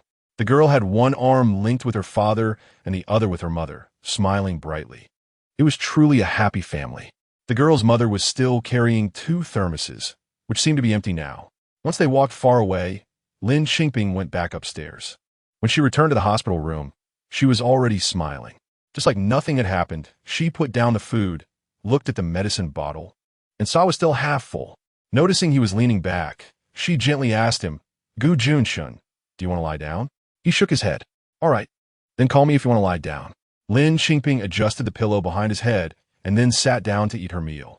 She had gotten 2 servings of food, but clearly he didn't need any. She definitely couldn't eat that much rice. So she only took half out and decided to save the other half for dinner. She had put a bit too much on the vegetable dish, and there was fatty meat in the stir-fried pork slices. She frowned, but she steeled herself to eat it. She couldn't just throw it away, right? In this day and age, waste was truly shameful. No, waste was shameful in any era. This time she came not only with a notebook for sketching autumn designs, but also brought a few books. It was already April, and the time for the college entrance examination was approaching. Although she was very confident, she still wanted to cram a bit, read some books to avoid getting rusty. It seemed that her method of healing was to distract herself by doing other things. Whether it was career or studies, as long as she focused on them, she could temporarily forget some things, right? Eating while reading, not in a hurry, she finished all the food and vegetables. She closed the book, covered the remaining half of the rice, quickly washed the dishes, and then sat down to read again. She didn't notice that Gu Junchen's gaze had been on her all along. Until now, he was still watching her.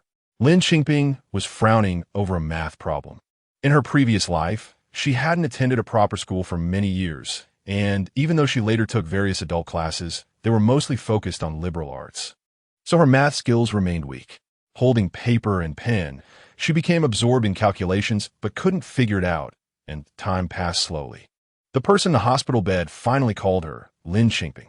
Chapter 76, A Home Belonging to Both of Them, ah? Lin Qingping's mind and eyes were still in the book. Hearing him call out, she quickly put down her pen and book, stood up to support him.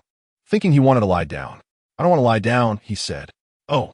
Lin Qingping hurriedly patted her head, realizing he needed something convenient. "Gu Junchen." "No." Then, Lin Qingping looked up at the eye drops, and there were still some. "What do you need that for?" She thought for a moment and added, "Do you need to take medicine?" "No need. There are 2 kinds of medicine that are taken morning and evening, and one is taken before meals. I gave you the medicine before I went to the cafeteria." Finally mentioned the cafeteria. He leaned against the head of the bed, staring at her. Lin Qingping was confused. "What's wrong with the cafeteria? You only got food for yourself at the cafeteria today?" Gu Junchen asked, glaring at her. Lin Qingping, confused, she really couldn't grasp the team leader's mind. "No, How could Lin Qingping explain? Should she say she got food for him, but since he had already eaten, she finished everything herself? He looked at her and chuckled. "No food for me?" "No." Lin Qingping stammered. "You already ate, didn't you?" Gu Junchen smiled. "Did you see me eat?" Lin Qingping touched her hair. "No. I saw them. That girl, their whole family, carrying 2 thermoses. So you ate 2 thermoses, of course you wouldn't need cafeteria food." "I ate 2 thermoses?" Gu Junchen countered her, his expression not looking good. Lin Qingping recalled how he had been smiling in front of that family and felt a bit sour at her heart. She smiled and said, "I don't know how much you ate. If you didn't eat enough, I can go get some more." "No need." Gu Junchen leaned against the wall and closed his eyes. Then Lin Qingping felt helpless. "Did you eat or not?" "I ate," he said lightly, still with his eyes closed. "Then that's settled. I'll make you a cup of milk." Lin Qingping tried to ask again, tried to soothe the prickly tiger fur. "No need." He still kept his eyes closed. Then, "What do you need me to do?" She felt like, what kind of fate was this? In online novels, the female leads who were reborn always met gods and killed them, met Buddhas and killed them, right?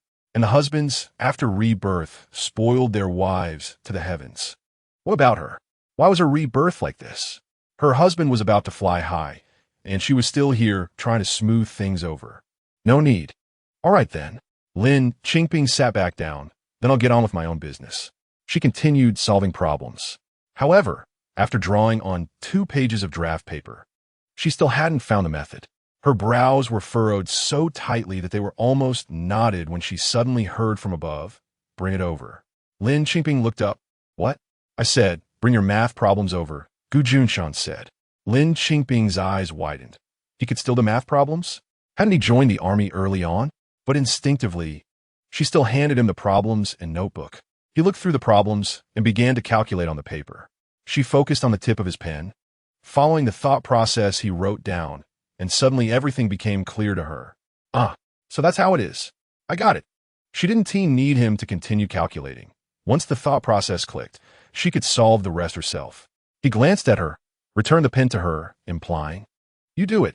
Lin Qingping took the pen and quickly wrote down the rest of the steps he had taken, successfully calculating the result and showing it to him. "Look, right?" He only glanced at it. It made him curious. Lin Qingping asked, "How did you know?" He shot her a sidelong glance. There are people in the army who study culture. Alex seemed to ask her, "Do you think I'm illiterate?" Lin Qingping shrugged, "Not illiterate, but I just didn't expect you to be that educated." "Sorry, I underestimated. Why did you suddenly want to do math problems?" He leaned back and asked her. After asking, he suddenly understood. "Are you planning to take the college entrance exam?" "Yeah." Lin Qingping nodded, having nothing to hide. He nodded in response. "That's good." Finally, he asked her, "How are you preparing?" "Fairly well." Lin Qingping was quite confident. She didn't dare to mention prestigious schools, but she could get into an ordinary university. Originally, she had thought about how things would be between her and him after she got into college. How would they meet? What about the factory? And what about Ji Yuan? She had really imagined it all. After all, they were a long-distance couple. She would apply for a visit every year during the winter and summer vacations to see him, and he could come to visit her at school during his leave. She even planned to rent a place near the school, bringing Ji Yuan along, to give him a better education in the big city. When he came to visit her, they would have a home to stay in. That would be a home belonging to both of them. She had even thought about how to decorate it. But now, it seemed like she was overthinking everything. Perhaps she wouldn't be needed anymore. He didn't need her anymore, and Ji Yuan wouldn't need her either. Well, only the factory was still hers. Besides, the home was also hers. She could still rent a place, decorate it comfortably according to her preferences, just her and her younger sister, no one else. That was nice too. Indeed, a career will never betray a person. She thought about it and smiled, her smile tinged with a hint of bitterness, but also a sense of release. "Lin Qingping?" He called her again, his eyes filled with inquiry and contemplation. She came back to her senses, showing him the book. "Can you help me check this problem again?" He looked at the notebook, then at her, unable to help but ask, "What are you daydreaming about? What are you thinking?" I'm not thinking about anything. I was just thinking about this problem. If I can't solve it myself, I'll ask you." Lin Qingping buried her head in solving problems again, no longer meeting his gaze. In fact, she had figured it all out. She was here to repay a debt of gratitude. He had a better future, a better prospect. Shouldn't she be happy for him? She certainly wouldn't hold him back. Of course, she wouldn't cause trouble when he was injured and hospitalized with blood clots in his brain. Whatever he said, she would just go along with it. He still needed her care right now, so she would take good care of him, even if he hired a special nurse. The money he gave her was enough for her to take care of him for a long time. Once he recovered this time, officially transitioned out of the army, and no longer needed her, she would just go back to continue her money-making career, take the college entrance exam, then study, and live well with her younger sister, making their lives splendid and fulfilling. Would it be sad? Would it be bittersweet? Of course there would be. But who hasn't experienced a few heartaches in their lifetime? It would all pass. That afternoon, aside from taking care of him, Lin Qingping wholeheartedly focused on solving problems, all done by herself, and she didn't ask him again. After all, she had to rely on herself. He couldn't always be her teacher, maybe just half a month, and when he recovered in half a month, she could go back. Would she ask then? She immersed herself in the problems until evening when the cafeteria opened for dinner, still deep in thought. And the person delivering dinner to Gu Junchen also arrived. Chapter 77. Lin Qingping, are you here to take care of me? This time, only Lu Meiji came. She was a lively girl, and her voice was heard before she even entered as she greeted the nurse. Lin Qingping casually stuffed her book away, grabbed a lunchbox with 2 liang of rice, and jumped up, exclaiming, "Oh no, it's time to eat." After saying that, She dashed out with the lunchbox. Gu Junchen leaned against the hospital bed, watching her back. On her way to the cafeteria, Lin Qingping ran into Meili, who was carrying a cloth bag full of review books for Lin Qingping. Wow, so many. Thank you for your hard work. Lin Qingping happily hugged the books to her chest. Meili looked at her and couldn't help but frown. You can still smile? Huh, why not smile? Lin Qingping pretended to be clueless. Meili hesitated, not wanting to express her worries, and said angrily, I've carried this huge stack of books for you. My shoulder's going to be crippled. How are you going to thank me? What else can I do? Lin Qingping thought for a moment. I'll treat you to a meal. Let's go eat at a restaurant. Meili hadn't considered saving money for her, knowing she was wealthy. The two of them ate at a small restaurant outside the hospital, where Meili ordered 2 dishes. Lin Qingping genuinely wanted to thank Meili, not only for bringing her the books, but also because Meili truly regarded her as a friend. So, feeling that 2 dishes were a bit stingy, she ordered 2 more. They ate 4 dishes, chatting and laughing, with Meili continuously encouraging her to apply to a university in the capital, saying they could chat every day. Really?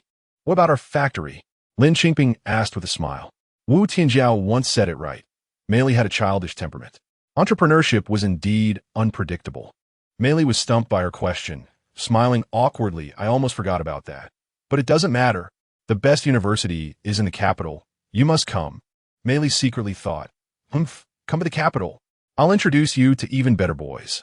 What are Gu Junchen and Lu Meiji? By then, you all will have to look up to Qingping. The two chatted about various topics, hardly touching their food, and by the end, each dish was left with at least half remaining. I can't eat anymore. My waist has gotten a bit bigger recently. At this time, there was no concept of dieting. But Meili was ahead of her time. If I eat more, I won't fit into my new summer dress. All right, then I'll pack it up to take back. Lin Qingping blurted out the word pack, only to remember there weren't even takeout boxes back then. She borrowed a big bowl from the owner and put all the dishes into one bowl. Recently, Meili had a lot of grievances against Gu Junchen and didn't want to see him.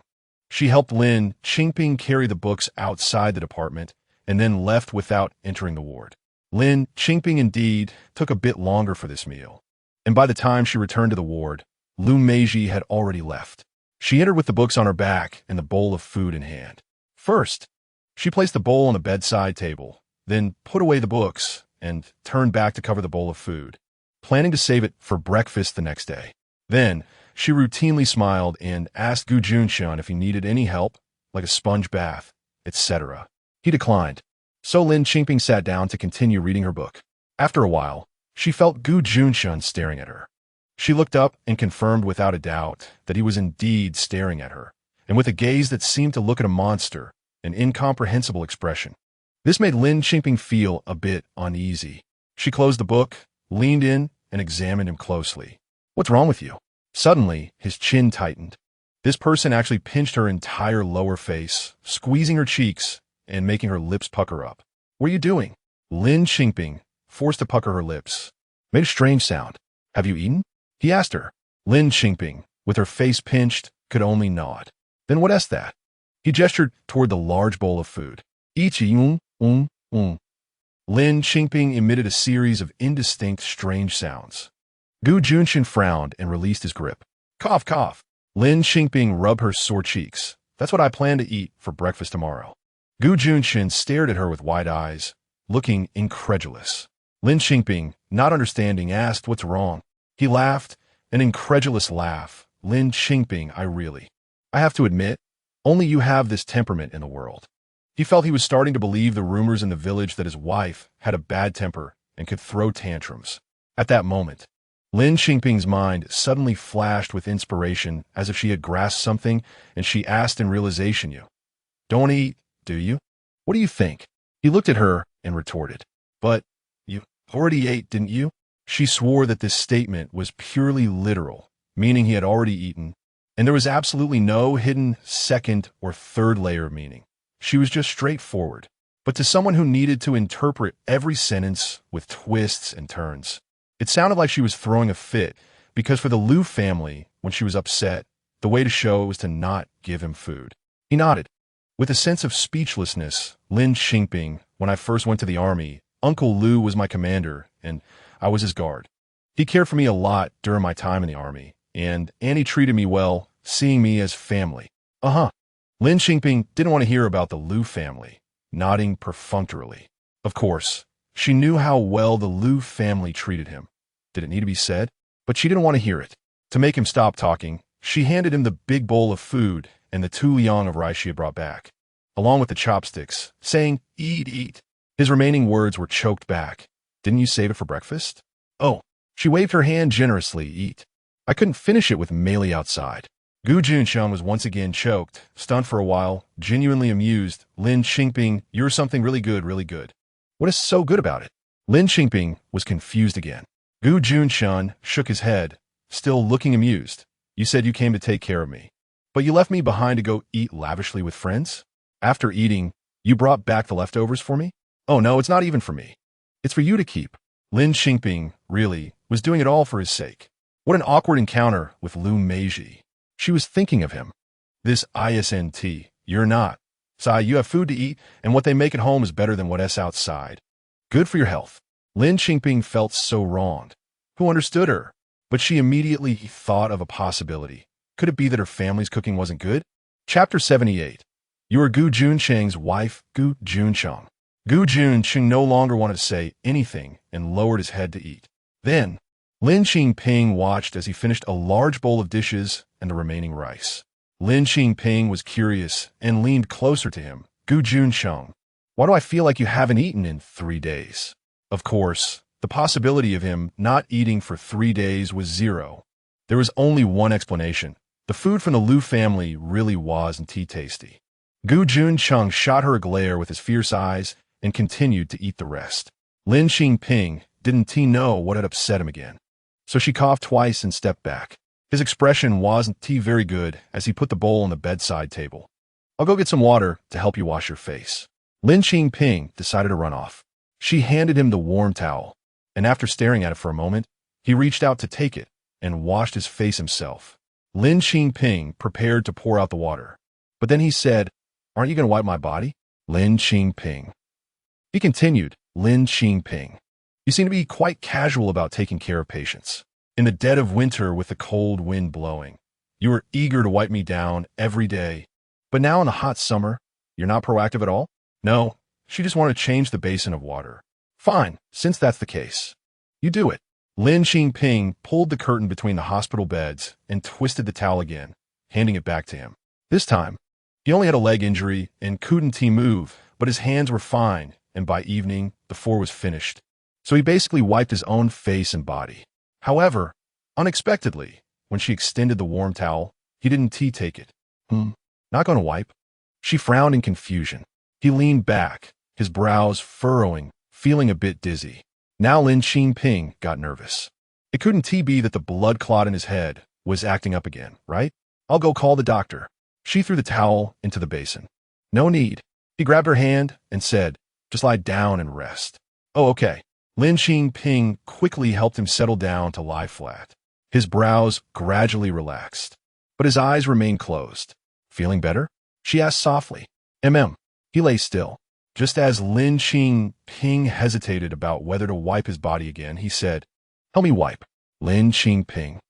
To be honest, this felt a bit inappropriate. The marital relationship between him and her might soon dissolve. So why was there still such intimate contact? "Do it quickly. Don't wait until I fall asleep and then wake me up," he urged. Lin Qingping closed her eyes. "Fine. Then let us wipe." It's not like she hadn't seen him before. Gathering her resolve, Lin Qingping twisted the towel and went to unbutton his shirt. He, on the other hand, was unusually obedient this time, allowing her to handle him. The last time she wiped him down, he was either covering his clothes or holding his waistband, acting awkwardly as if afraid she would take advantage of him. Lin Qingping was a bit worried. Could it be that he really fainted? "So good. Gu Junchen." She called out to him. No response. Lin Qingping got anxious and leaned in closer, calling again, "Gu Junchen." Still no response. Oh no. Lin Qingping prepared to call the doctor. Just as she was about to get up, a strong hand pressed down on the back of her neck. Then, her lips came into contact with something rough and warm. She didn't dare to move. He was an injured patient, and she was afraid that moving around would disturb his injury. She could only let him rub against her lips and even he pried her lips open and invaded. She could hear his increasingly heavy breathing. She felt a bit dizzy herself. After an unknown amount of time, she even felt his fingers lift the hem of her shirt, wandering on the skin of her waist. Slowly moving upward, she was completely enveloped in his aura, as if floating in the clouds, soft and unable to muster the strength to stop him, or rather, she didn't want to stop him, but he finally stopped. When he released her, she was still a bit dazed, breathing slightly heavier. He gently pinched her cheek. "All done, it's fine now." Only then did Lin Qingping snap out of her confusion. Her cheeks flushed, but she still remembered to say, "Gu Junchen. Don't do this next time, it's not good." In fact, she didn't really care. She was a 68-year-old woman, and he was still her husband in name at least, so what if they had relations? But people in this era were different. If he really wanted to be with a girl from the Liu family, it would be better for her and him not to have any relations. It seemed that she would have to let him wipe himself in the future. Otherwise, if she wiped him down a couple of times, it was inevitable he would get excited. After all, he was a normal man. She got up and pulled back the curtain that separated the hospital beds. This should be much safer, right? As she went to the water room to pour more water, her face was still hot. There was a mirror in the water room. She took a look and found her face was completely red. She hurried back to the hospital room, no longer wanting to be disturbed by him. She took out a book and ordered herself to enter a study mode. But today, this person seemed intent on not letting her have peace. She hadn't even finished one page of the book when he patted beside him. "Come here, I'll teach you." Her face was still hot, and she whispered, "I could do it myself. No need for you to teach. Then I'll test you. If you keep your head down studying, it's inefficient. Let me check on you." Lin Qingping. Lin Qingping had no choice but to hand him the book, but she sat far away from him. He hissed, "Why are you sitting so far away? Am I going to eat you?" Lin Qingping thought to herself. Hard to say, but he was seriously helping her review. That evening, they drew questions, recited, and quizzed each other. In such a serious study atmosphere, Lin Qingping's flushed face finally began to cool down. The next morning, the Liu family didn't come. At noon, Liu came. Moreover, when Lin Qingping went out to get food, the two met on the stairs. Lin Qingping didn't remember ever having a face-to-face introduction with her, so she planned to walk past as if she didn't recognize her. However, the other party called her out first. "Are you from Gu's family?" After brushing past each other, Liu asked from behind. Lin Qingping stopped and turned around. Liu smiled. "Are you Gu Junchen's wife?" Well, it seemed the other party was well prepared. Yes, Lin Qingping did not deny it. Liu smiled again, this time with a hint of arrogance. "You're his wife from the countryside?" The emphasis on the word countryside was particularly heavy and harsh. Lin Qingping replied again, "Yes. May I ask who you are?" "I'm a good friend of Gu. Liu said, "We've known each other for many years. I met him when I was very young. Back then, he often carried me to play." "Heh, Gu Junchen, you have so many good friends. Are you here to see him?" "He is in the hospital. I went to buy food." Lin Qingping didn't want to have too much interaction with her. "Can you leave him?" Chapter 79, $1,000. You leave him. Lin Qingping did not expect that there would be such bold people in this era. After a brief silence, the girl became even bolder and walked up to her. "Are you from the same village as Brother Gu?" the girl asked arrogantly. In fact, she wasn't, but it didn't matter. What the girl wanted to emphasize was the word village. Lin Qingping smiled and said, "Yes. Your family are all farmers. And you have a younger sister and a younger brother, right?" The girl's arrogance was mixed with pride, as if to say, "Look, I can easily figure out your family situation." Lin Qingping still answered yes. The girl then laughed. "You see, what good can your family situation do for Brother Gu? My family is different. I believe you know who my parents are, right?" Lin Qingping continued to smile. "I'm sorry, I don't know." She truly didn't know. The girl was surprised. "Brother Gu didn't tell you?" Gu Junchen mentioned a little, but he didn't say what the Liu family was doing now. And she wasn't interested in knowing. The girl said, "Then let me tell you, Brother Gu is transferring out. My dad can arrange for him to a good place as a leader. My dad can support his future. Can your family do that?" Lin Qingping shook her head. "No." So, she was prepared to let go. "So, you should leave him. If you really care about him, you would definitely want to see him live well, right? You wouldn't want to tie yourself to him, relying on him for a government job. would you? That would be too selfish. The girl scolded harshly. Let him come and talk to me, Lin Qingping said with a smile. Yes, she really planned to withdraw. Her idea of coming back to life was to repay kindness, not to possess. Originally, she wanted to spend her life happily with him because she thought they could manage a happy marriage together, but now it seemed otherwise. If he was transferring out, it meant that the trajectory of fate had truly changed after her rebirth. In her previous life, he never transferred. He stayed in the army until he sacrificed himself 5 years after they married. But in this life, since he was transferring, did that mean there wouldn't be any sacrifices? How wonderful would that be? Of course, she was willing to let go, willing for him to have a better and happier life, even if such letting go made her heart ache as if it were being cut. However, she didn't need anyone else to tell her that. Her marriage with him was only their own business. Both the beginning and the end should be resolved by the two of them, and she didn't want to see anyone else involved. But her words clearly dissatisfied Lu Meiji. Lu Meiji was very angry. Are you bullying Brother Gu because he's kind? If he wanted to say something, he would have said it long ago. He worries about this and that, afraid to let you down, and you have no idea how much he's suffering inside. If you really care about him, how can you bear to put him in such a difficult position? She couldn't bear it, but she didn't need to tell you. The drama of the original wife and the mistress tearing each other apart was something she had seen too many times, whether in reality, in dramas, or in the news. She never intended to tear apart this girl, because she wished Gu Junchen well. She smiled and prepared to turn to go to the cafeteria. But the girl wouldn't let her go, rushing in front of her and blocking her way. What will it take for you to leave, Brother Gu? The girl was both anxious and angry. I'll give you $1,000. $1,000? Lin Qingping frowned and repeated it. The girl became proud. Yes, $1,000. You country folk have never seen so much money, right? I'll give you $1,000, and I'll help you get a formal job in the factory, making you a legitimate worker, so you can eat city food with dignity. Lin Qingping smiled. Thank you, but no. She hadn't even asked what exactly she did in the clothing factory. The girl thought she was dissatisfied with the offer. Stamp her foot. I'll give you $2,000 and get you a formal job in the clothing factory. Think about it. Even if you become a formal worker in the factory, you'll only make about $30 a month, which adds up to just over $300 a year. You'd have to save for nearly 10 years to have that much. Is that so? Lin Qingping still wore a calm smile. I'm sorry, but I need to go to the cafeteria to get my meal. I'm hungry. You. The girl was so angry she stamped her foot. Look at you. Brother Gu is injured and in the hospital, and you're just thinking about yourself. You heartless woman. Lin Qingping didn't want to entangle with her any longer, quickened her pace, and headed straight to the cafeteria, to avoid running into her again. She sat in the cafeteria to eat her meal. Outside the cafeteria, the sun was blazing. She scooped spoonfuls of food into her mouth, but she couldn't taste anything. It felt like something was stuck in her heart, making her very uncomfortable. With every bite she swallowed, the food piled up in the stuck place, making it even more painful.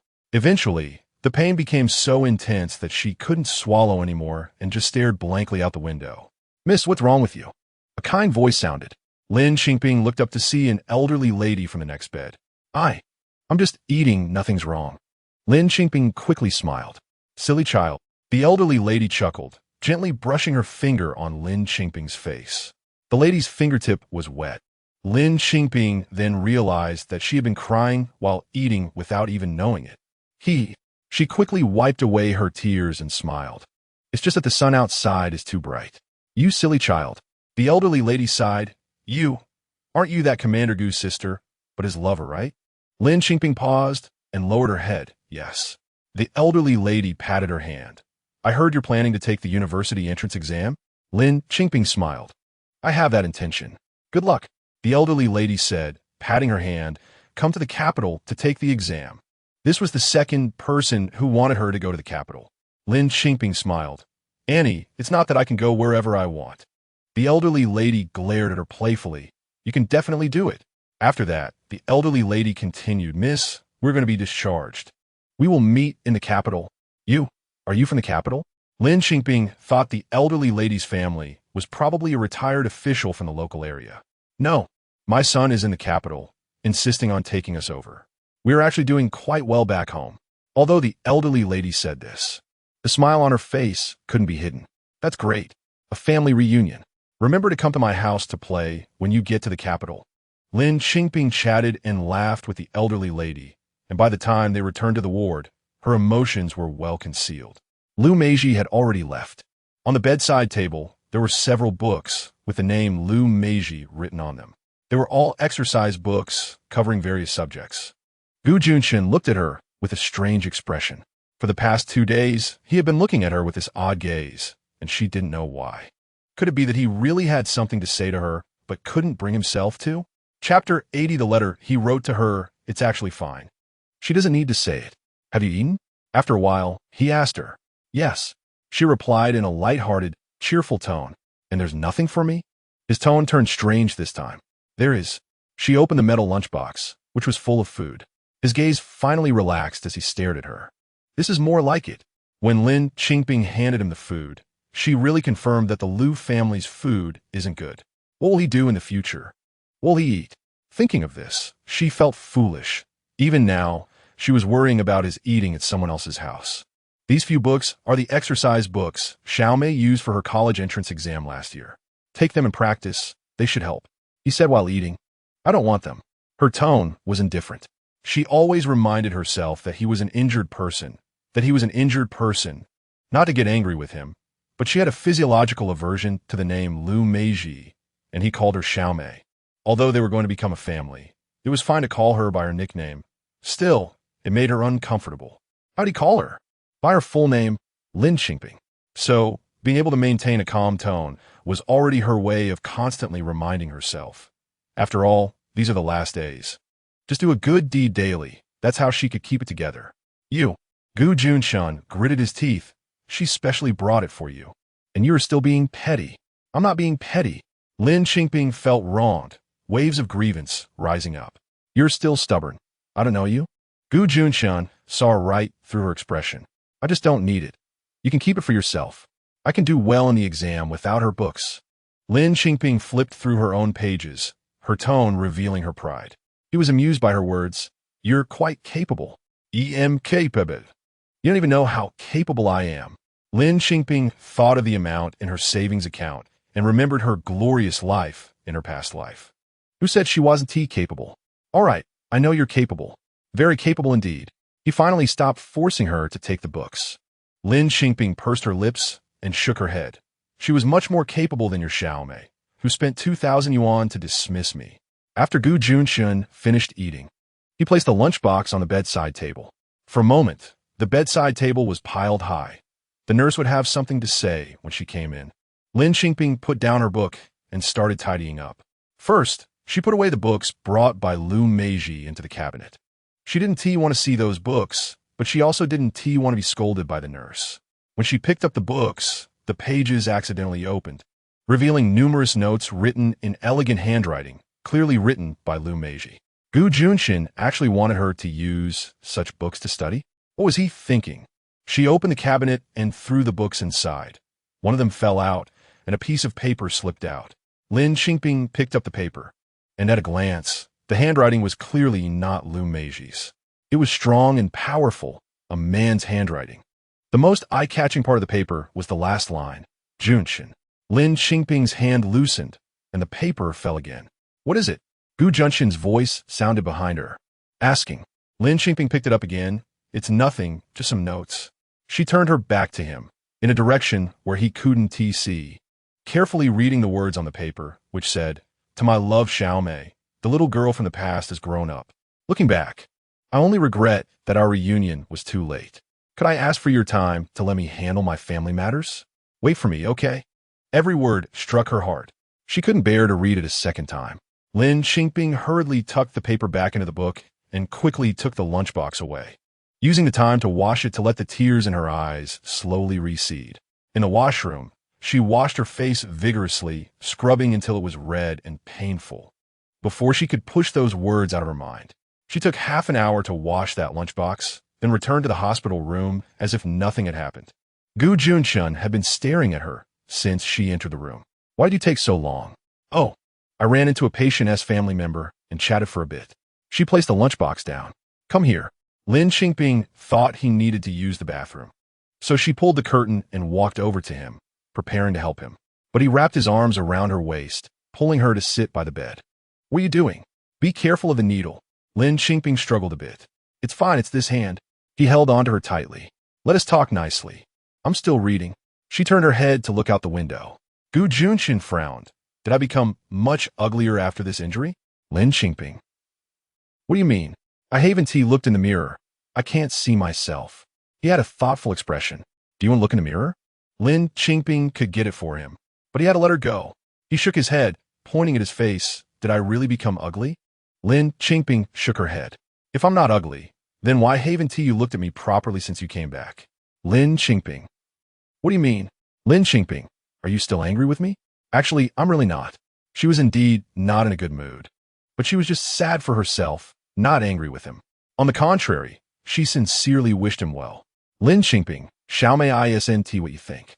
She is just a little girl who hasn't matured yet. Although she is 20, she is not as capable as you.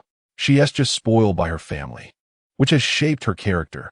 Lin Qingping listened to his words, her mind filled with question marks. So why say these things? Does he want her to like him.She too? How is that possible? Could it be that Gu Junchen wants to enjoy the blessings of both? I'm not interested in her or her family. I have a lot to do. I'm sitting back down. Lin Qingping quickly cut him off, really not wanting to hear it. Gu Junchen didn't let her go. They were at a standstill for a while, and suddenly Lin Qingping's face felt hot. He had kissed her. What was that for? Then Gu Junchen said, tomorrow is Aunt Lu's birthday. I can't go, can you help me? Huh, what a roundabout way to ask. You're waiting here. Just go. Wu Tianping should also arrange for Meili to go. You'll have company then. He continued to persuade her in her ear. Lin Qingping thought for a moment and agreed. Okay, just treat it as a good deed for the last days. After all, one good deed is enough. Let us do a few more. Once done, it would also be settled. The next day, him.She didn't come, and Lin Qingping took the address Gu Junchen gave her to go to the Liu family, since she came to the provincial capital to take care of a patient. She was really dressed very simply, all in comfortable clothes for taking care of someone, and once she entered the Liu family, she felt out of place with the attire and decor of the people inside. Chapter 81. Aren't you the Liu family's nanny? The Liu family doesn't have many guests, mostly ladies. Lin Qingping looked around and didn't recognize anyone. Meili hadn't arrived yet. Even him.She's mother was absent, leaving only a few young girls present. As soon as she entered, everyone stared at her, their gazes sizing her up with disdain. Hey, him.She, tell your nanny to clean up this table. Let's play some board games, said a girl closest to him.She. him.She looked around. Nanny? Is she referring to her? him.She also looked at her, showing an awkward expression, but she didn't explain that she wasn't a nanny, nor did she introduce who she was. Another girl chimed in, hey, why does your nanny have such an attitude? Can't you call her? The girl next to her pointed directly at Lin Qingping and said, what about you? What's your problem? Do you still want to work? him.She stepped in to stop them, looking like she wanted to say something, but then hesitated. Forget it, you all. But she didn't finish her sentence. Forget it? Is that how you show concern or explanation? One girl defended him.She. him.She, you're just too kind. Even a nanny can bully you. Exactly. If she's no good, just fire her. With money, you can hire anyone. Why put up with someone so lazy? Another girl scoffed. Yet at this moment, him.She still hadn't explained. Instead, she looked at Lin Qingping with a smug, spectator-like gaze. How childish. Lin Qingping really didn't want to confront this girl. After all, she would be Gu Junchen's wife. How could she oppose his future wife when she wished for Gu Junchen's well-being? However, the girl was just too foolish. Lin Qingping didn't shrink back from the disdainful stares. Instead, she smiled and walked up. Am I a nanny? Isn't that right? The girls immediately shot back without hesitation. Normally, when someone is asked, am I a nanny? They would understand that the person is definitely not a nanny, and there would be some shock. But these people insisted she was, showing they knew exactly who she was, having been incited by him.She to humiliate her intentionally. Lin Qingping faced him.She directly. Excuse me, am I your family's nanny? him.She's face turned red from the question. And no, not. The girl beside her immediately defended him.She, scolding Lin Qingping, if she is not. To say it clearly, Why are you being so aggressive? At an opportune moment, Lu Meizhi's eyes turned red, and she squeezed out a few tears of grievance. Lin Qingping found it amusing. High-level schemers only shed tears in front of the male lead. Gu Junchen wasn't even here. Who was she putting on this show for? Lin Qingping placed the gift box on the table and said loudly, "I'm here on Gu Junchen's behalf to deliver a congratulatory gift. Since you look down on me and him, this countryside person, I'll leave the gift here and take my leave. I must also tell him that you don't care for our countryside things, so he won't waste his time." "You, what are you talking about?" Lu Meizhi was anxious. Lin Qingping ignored her and turned to leave the Lu residence. But Lu Meizhi hurried out after her. "Stop." Lin Qingping turned around, smiling calmly. "What's wrong? Do you have anything to tell Gu Junchen? I could take it back with me." "You're talking nonsense. When did I ever look down on Brother Gu because he is from the countryside? He is not like you." Lu Meizhi was genuinely anxious now, her eyes turning red. "Is that so?" Lin Qingping smiled, rummaging through her pocket and pulling out a folded white paper. "Oh, I came here for another reason. Is this something you forgot tucked in your book?" When Lu Meizhi saw it, her expression changed. Then her face lit up with pride. "You saw it? That's right. It's a letter from Brother Gu to me." Lin Qingping smiled, putting the paper back in her pocket. "Great, I was just worried about not finding evidence. Now that it's conveniently in my hands, I'll send it to your school leaders. I want to ask them how they will handle a female college student who intervenes in someone else's family and disrupts a military marriage." Lu Meizhi's face turned pale at this. You dare? I'll tell Brother Gu to deal with you." Lin Qingping chuckled, pressing down on her pocket. "Once this letter is made public, he won't be able to protect himself. He'll have no bright future. Dream on. Even your father can't save him." Now Lu Meizhi was really on the verge of tears, trying to hold them back and acting tough. You woman, how can you be so cruel? Brother Gu treats you so well. How can you bear to harm him? Harm him? Am I harming him, or are you? Isn't it you who is ruining a military marriage and violating moral conscience, causing him to lose his future?" Lin Qingping sneered. I didn't Lu Meizhi looked behind Lin Qingping, suddenly stopping her tears, turning her face to call out, "Mom." The lady of the house is back." "What's wrong? Why are you standing here?" Lu's mother asked. Lu Meizhi immediately responded, "It's Sister Lin. She wants to leave, and I've been trying to keep her for dinner, but I can't hold her back. I'm almost crying from worry." She said this while looking at Lin Qingping with a guilty conscience. "This child, what is there cry about? She has still not grown up," Lu's mother said, her gaze landing on Lin Qingping, smiling. "Oh, it's little Lin. How can someone come and leave without eating? That would make our family seem unrefined. Come in. We're about to eat." Saying this, she reached out to take Lin Qingping's hand. Should Lin Qingping feel flattered? Along with Lu's mother were several middle-aged women. These people, including Lu Meizhi and a few of her friends in the house, were all dressed fashionably and appropriately, and all the clothes were designed by Lin Qingping. Once inside, the girl saw Lin Qingping walking side by side with Lu's mother and looked a bit evasive. Lin Qingping pretended not to notice and confidently took her seat as arranged by Lu's mother. At this moment, Mei Li finally arrived, still accompanied by Xiang Hongying. Mei Li was delighted to see her and immediately greeted her, sitting down beside her. Xiang Hongying also warmly greeted her and sat down across from her. "They didn't bully you, right?" Mei Li whispered in her ear. Lin Qingping shook her head. "They wanted to bully me, but they didn't gain any advantage." Chapter 82. Gu Junchen. "Goodbye, I originally didn't want to come, but my sister insisted I do, saying, 'You will come, and I'm afraid someone will bully you. So that's why I'm here.'" Mei Li leaned close to her ear and continued to whisper, completely disregarding the looks from others. Aunt Lu smiled and said, "Mei Li and Xiao Lin have a good relationship?" "Yes. Gu Junchen is a good brother to my brother Tianping, and I'm also good friends with Qingping." Mei Li intentionally mentioned Gu Junchen's name. Both Aunt Lu and Lu Meizhi's expressions changed slightly. It seems that the elders of the Lu family truly support their daughter interfering in someone else's marriage. Aunt Lu seemed reluctant to mention Gu Junchen's name again and changed the topic to clothes. What a coincidence today. Everyone is wearing this year's most popular and fashionable outfits. All designed by Lin Qingping. A few older daughters tease Xiang Hongying. "This year your department store is doing really well, right? Every piece of clothing is sold out." "Exactly. I had two pieces I liked, but didn't buy the time. And now seeing them all looking good in them, I want to buy them again, but they're gone. As soon as this was mentioned, many people present expressed their regret. I didn't get a winter coat. Xiang Hongying laughed. It's already summer. And you're still thinking about winter coats, isn't it? Aunt Xiang, I don't care. When autumn and winter clothes arrive this year, you have to call me to try them. If I can't buy them, I won't be happy for a whole year. Lu Meiji pouted. Xiang Hongying laughed and said, You all want the latest clothes, but don't look for the people who can provide them. Why come to me? I'm the one who needs to ask for help. When Mei Li heard this, she winked at Lin Qingping. Lin Qingping shot her a glare. She didn't want to deal with these people. But everyone at the table was curious.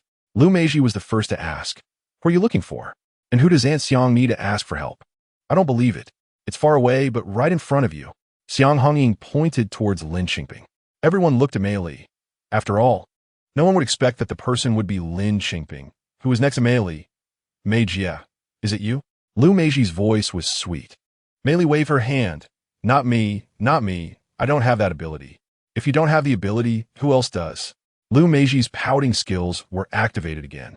You're from the capital. Xiang Hongying laughed and said, It's this one next to Mei Li, comrade Lin Qingping.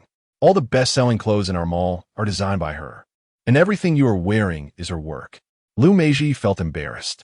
Everyone present had expressions of disbelief. The outspoken girl next to Lu Meiji exclaimed, How could it be her? That rural maid. Mei Li immediately became unhappy. Who are you calling a maid? The girl quickly covered her mouth. Besides, even if she is a maid, what's wrong with that? Labor doesn't differentiate between high and low, right? Should maids be looked down upon? Look down on them and take off the clothes you're wearing. Mei Li feinted. For a moment, the atmosphere became awkward. Xiang Hongying felt that her comment had sparked the issue, felt a bit guilty, and quickly changed the topic. Aunt Lu cooperated to ease the situation, and slowly, the atmosphere was smoothed out again. The meal was rather awkward, but it eventually ended. When the guests were leaving, Aunt Lu called Lin Qingping. Lin Qingping looked back. Aunt Lu stood there, hesitating, clearly wanting to say something to her. But Mei Li was right beside her. Aunt Lu felt helpless and said to Mei Li, I want to talk to Shaolin alone. Mei Li was falling for it, hugging Lin Qingping's waist and smiling. What could Aunt have to say that I can't hear? Does Aunt have a secret with Qingping? Qingping and I are the best of friends. We have no secrets. Just tell me, Aunt. Encountering someone like Mei Li, Aunt Lu had no choice but to laugh and say, Forget it. It's nothing. I just wanted to ask how Junchen is recovering. Oh, I know this. He's doing well. Aunt, don't worry. Mei Li said eagerly, seeing that nothing could be discussed today. Aunt Lu could only give up and see them off. Not good intentions. Mei Li said angrily after they left. All right. Thank you for today. Lin Qingping felt that the greatest unexpected gain from being reborn in this life was probably meeting a friend like Mei Li. The friendship between girls can sometimes be more enduring. When they returned to the hospital, Lin Qingping didn't mention what happened at the Lu family. When Gu Junchen asked, she only said everything was fine, the gifts were delivered, and the Lu family was very warm. As for the piece of paper in her pocket, it was just a blank sheet. She never intended to send it to anyone, nor did she think about ruining Gu Junchen and Lu Meiji. If Gu Junchen had spoken to her today, she would have immediately turned and left. However, Gu Junchen didn't say anything. Perhaps, as Lu Meiji said, he was hesitating, or perhaps he couldn't bring himself to speak. Then, it would have to be her to make the decision. Everything would wait until he recovered and was discharged from the hospital. However, unexpectedly, the next day, Xiao Tian came. Xiao Tian told her that he was supposed to be by the team leader's side, but he had another task, which delayed him until now. And he asked for her understanding. Lin Qingping had always understood their work, so how could she care about this? However, as soon as Xiao Tian arrived, it seemed to accelerate a decision she needed to make. That day, she explained Gu Junchen's condition to him in detail, saying, After all, you have experience in taking care of team leader Gu. This injury isn't as severe as the last one. The most important thing is that the blood clot in his brain must be completely absorbed to be considered recovered. Otherwise, he will always have headaches and dizziness. Yes, I know, sister-in-law. Xiao Tian nodded, not realizing that Lin Qingping was saying all this as a final explanation. The next morning, Lin Qingping packed her clothes and books. Just like when she arrived, putting them in her bag. She tore a page from the notebook she usually used as scrap paper and left a note. She originally wanted to write a lot, but in the end, it all crumpled into a ball of paper, leaving only one sentence. Gu Junchen, goodbye. Take care. At that moment, Gu Junchen was still asleep. In fact, he was quite alert while sleeping, but for some reason, his headache symptoms were more severe every morning. So he was a bit drowsier than usual. Lin Qingping had been getting up early every day to wash up and make breakfast, and Gu Junchen had grown accustomed to it. Thus, Gu Junchen thought she was just getting up to wash up again, even if he heard some noise. He didn't pay it much attention and continued to sleep lightly with his eyes closed. Lin Qingping, however, picked up her luggage and glanced back. The elderly couple in the bed next to him had already been discharged. She remembered when they left, the old man tightly held the old woman's hand. They had weathered the storms together for decades, never letting go of each other's hand. That kind of affection is what love is. Lin Qingping gazed at his profile on the bed, thinking that tomorrow, Lu Meiji would openly accompany him. Tears welled up in her eyes, and she turned and left. Chapter 83, Are You Not Going to Want Us Anymore? She knew that in half an hour, Xiao Tian would arrive at the hospital. That way, Gu Junchen would have someone to take care of him. Xiao Tian had said that he would take care of Commander Gu until he was discharged. Xiao Tian was a good kid, and she felt at ease knowing he was by Gu Junchen's side. As for her, she was already in a long line at the train station, buying a ticket to rush back as quickly as possible. Fortunately, she managed to get a ticket from someone who canceled, successfully boarded the train, and returned to Gujia village the next afternoon. The family was delighted by her sudden return. Her mother-in-law immediately wanted to kill a chicken, and Ziyuan, who was originally playing outside with Xiaomai, rushed back excitedly, holding a handful of wild fruit from the mountains to give her to eat. Lin Qingping looked at the small fruits in Ziyuan's tiny hands, her eyes feeling a bit warm. Aunt, it's delicious, not sour. Ziyuan thought she was afraid of sourness. Xiaomai also nodded beside him. Aunt, it's really not sour. Ziyuan picked one up and fed it to her. The small handful of fruits was warm in his hand, and when he put it in her mouth, it still carried the warmth of his palm. Lin Qingping tasted it, and her eyes finally became moist. Aunt, what's wrong? Is it sour? Ziyuan asked, feeling a bit anxious, as if he had done something wrong. No, it's very sweet. Aunt, I just came back from the provincial city, sat on the train for too long, and I'm tired. Lin Qingping hugged Ziyuan.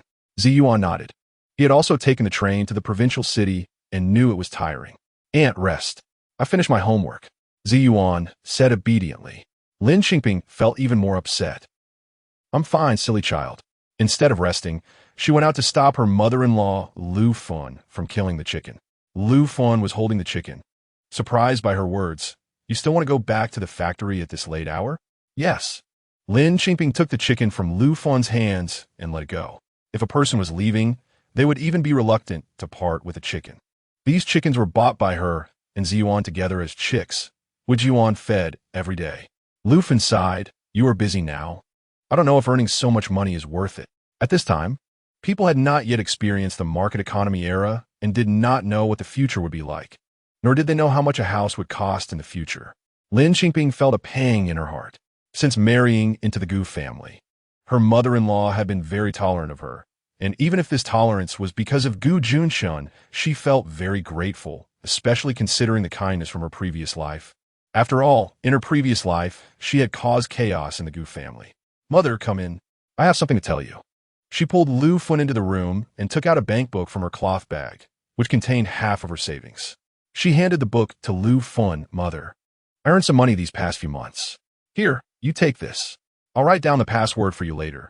You must keep it safe, don't let others know, and don't let others find out. Lu Fun had never had a bank book in her life. She couldn't understand this thing and didn't know how much money was in it. Mother, take this. With the password, you can go to the county bank and withdraw the money. Lin Qingping patiently taught her how to withdraw money step by step. Lu Fun frowned and pushed the bank book back to her. This is your money. You keep it. What I need it for? I'm just a country woman. I don't understand anything. What if I lose it? Lin Qingping smiled, feeling a strong pang in her heart. Then wait for Junchen to come back and give it to him. Afraid that her mother-in-law would still refuse, she had to say, I'm alone outside. It's not convenient to carry so much money. I worry about being stolen every day. Lu Fun thought about it and realized it made sense. So she finally accepted the book, but still said, "Then let me keep it for now. I'll lock it up. When you and Junchen need it, just come to me to get it." "Okay." Lin Qingping nodded, tears welling in her eyes. "This way, I can consider it settled, right? Gu Junchen, am I no longer in debt to you?" "Mother." Lin Qingping gazed at Lu Fen's kind face, choked up. "Oh." Lu Fen looked at her, waiting for her to say the next words. Lin Qingping held back her tears. "Mother, thank you. Thank you for treating such a terrible version of me as family." "What are you saying? What's wrong with you? The bottle?" Lu Fen stared at her, noticing that something was off. Lin Qingping quickly shook her head. "No, Mother. I want to thank you for taking in my second sister." "Silly child. We're all relatives. Why say such things?" Lu Fen said with a smile. "Bottle, are you really going back to the factory today? Why not wait until tomorrow morning?" "No, Mother. I have to go into the factory tomorrow morning. It's quite important." Since she had to leave, she didn't want to delay any longer. After all, she would no longer be a member of the Gu family. And every extra day was a day of reluctance. Her mother-in-law quickly made a decision. "Then you should hurry up and pack. Leave early. Don't wait until it's dark. It's not safe." "Okay." Lin Qingping choked. "Mother, this time I want to take my second sister with me." "What's wrong?" Her mother-in-law asked in surprise. "Aren't you going to have her take the college entrance exam? You're going to the factory now?" "I found a teacher for her in the county to give her some intensive teaching." Lin Qingping told a lie. "All right. The teachers in the county are definitely better than those in our village. You two will have company on the way, and I'll feel more at ease," her mother-in-law said, then went to the kitchen to pack things for Lin Qingping. After returning to her room, Lin Qingping told her second sister about her plan, asking her to go to the factory with her since the exam would also be in the county. Lin Qingyun had no doubts. Whatever her sister said was what it was, and she began to pack her things. Only Ziyuan, looking at his still innocent and clear eyes. Lin Qingping didn't know how to say it. "Ziyuan." She squatted down, holding Ziyuan's thin shoulders, not daring to meet the child's gaze. Ziyuan tilted his head to look at her, unsure of what she wanted to say. Lin Qingping, holding back her sorrow, forced a smile. "Ziyuan, in the future, you must listen to Uncle Gu and Grandpa and Grandma. Remember to study hard, okay? You need to take the college entrance exam and become a knowledgeable person." Ziyuan's expression suddenly changed. "Aunt, are you not going to want us anymore?" How could that be?" Lin Qingping was caught off guard by the child's words. Why was this child so sensitive? Ziyuan's eyes turned red when my mom left, she told me to listen. Listen to Dad.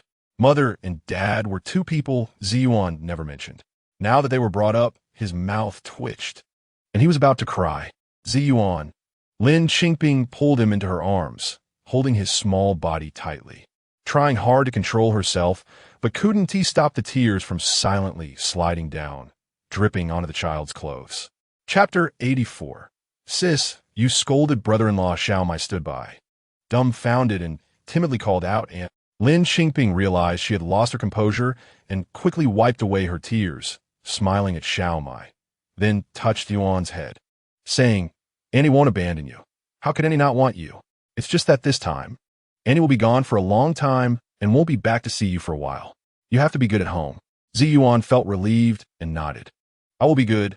Annie, I do my homework every day." Lin Qingping thought that after taking her second sister away, there would be no one to teach him. But it didn't matter much. After all, wasn't there an old man at the village elementary school? Besides, Ziyuan would soon be going to elementary school. Lin Qingping squeezed his little hand, trying to smile. "Well, if you miss Annie, you can ask Xiaomai's parents to bring you to find me. They can find me." Ziyuan's eyes lit up, and he nodded vigorously. Grandma Lu Fen came out of the kitchen, carrying jars of all sizes, and was surprised to see this. "What happened?"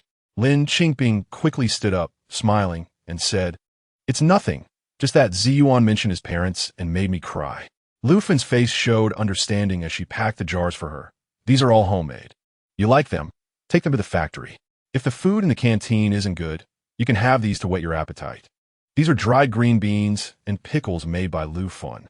In Gujia village, she didn't think much of these dishes, but decades later, Lin Qingping really craved them. At that time, life was good, and she had tasted all sorts of delicacies, but she found the pickled vegetables from her hometown refreshing. However, those bought from a market or made by herself couldn't replicate Grandma's flavor. So, after being reborn, she loved eating these. In the past, when she went out with Gu Junchen, Grandma would always bring them a few jars. At that time, she didn't think much of it. But now receiving these jars filled her heart with mixed emotions. "Thank you, Mama," Lin Qingping said softly, stroking the jars. "This child." Grandma laughed and patted her head. "Hurry up and go, or we'll be late." Thus, they had done what needed to be done, and everything that needed to be said had been said. Lin Qingping took her sister and set off for the county town.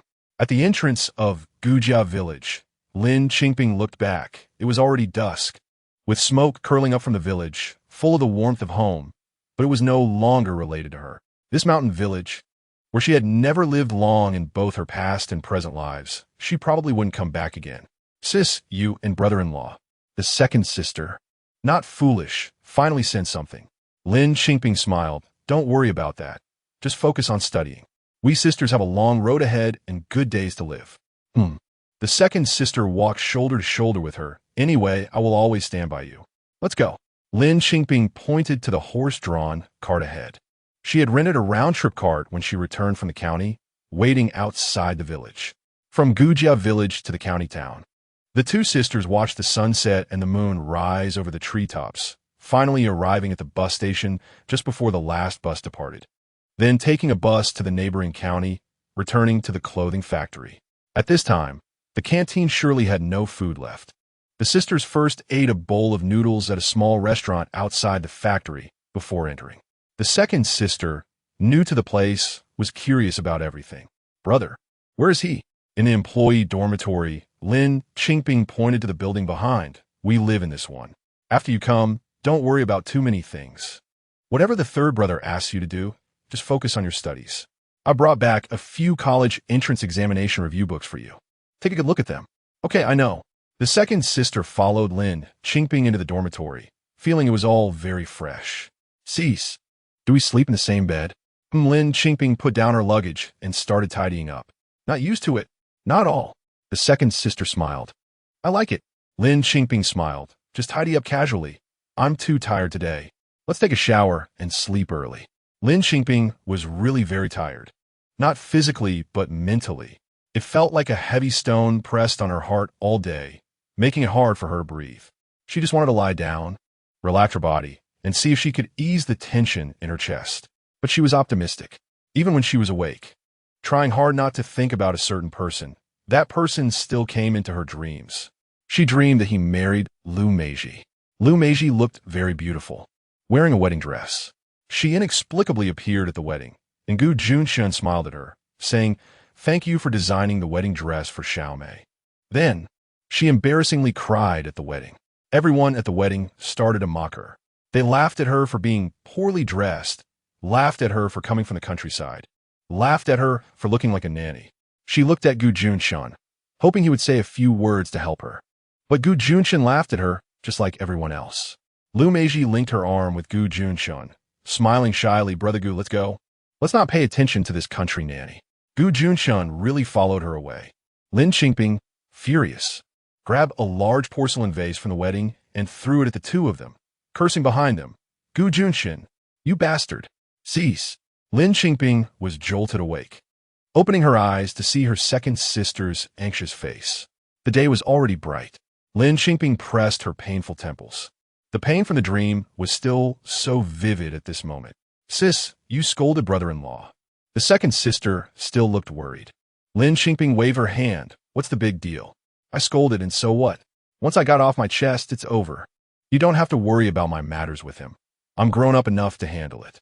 No need for you to fret." The second sister was left speechless by her words. Lin Qingping got up and, while washing up, ran into Gu Junchen. She quickly told Gu Junchen, "Gu Junchen is fine. He has almost recovered, and I'm back now." She didn't want to say much more or hear Gu Junchen's name.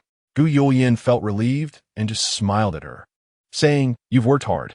Lin Qingping smiled back, ready to start working. Eldest sister. Separating from Gu Junchen was one thing, and her relationship with Gu Junchen was another. It was just like that. Every day was a new day. Lin Qingping was a workaholic. Once she immersed herself in her work, whether in pain or sadness, she had the ability to bury it deep in her heart.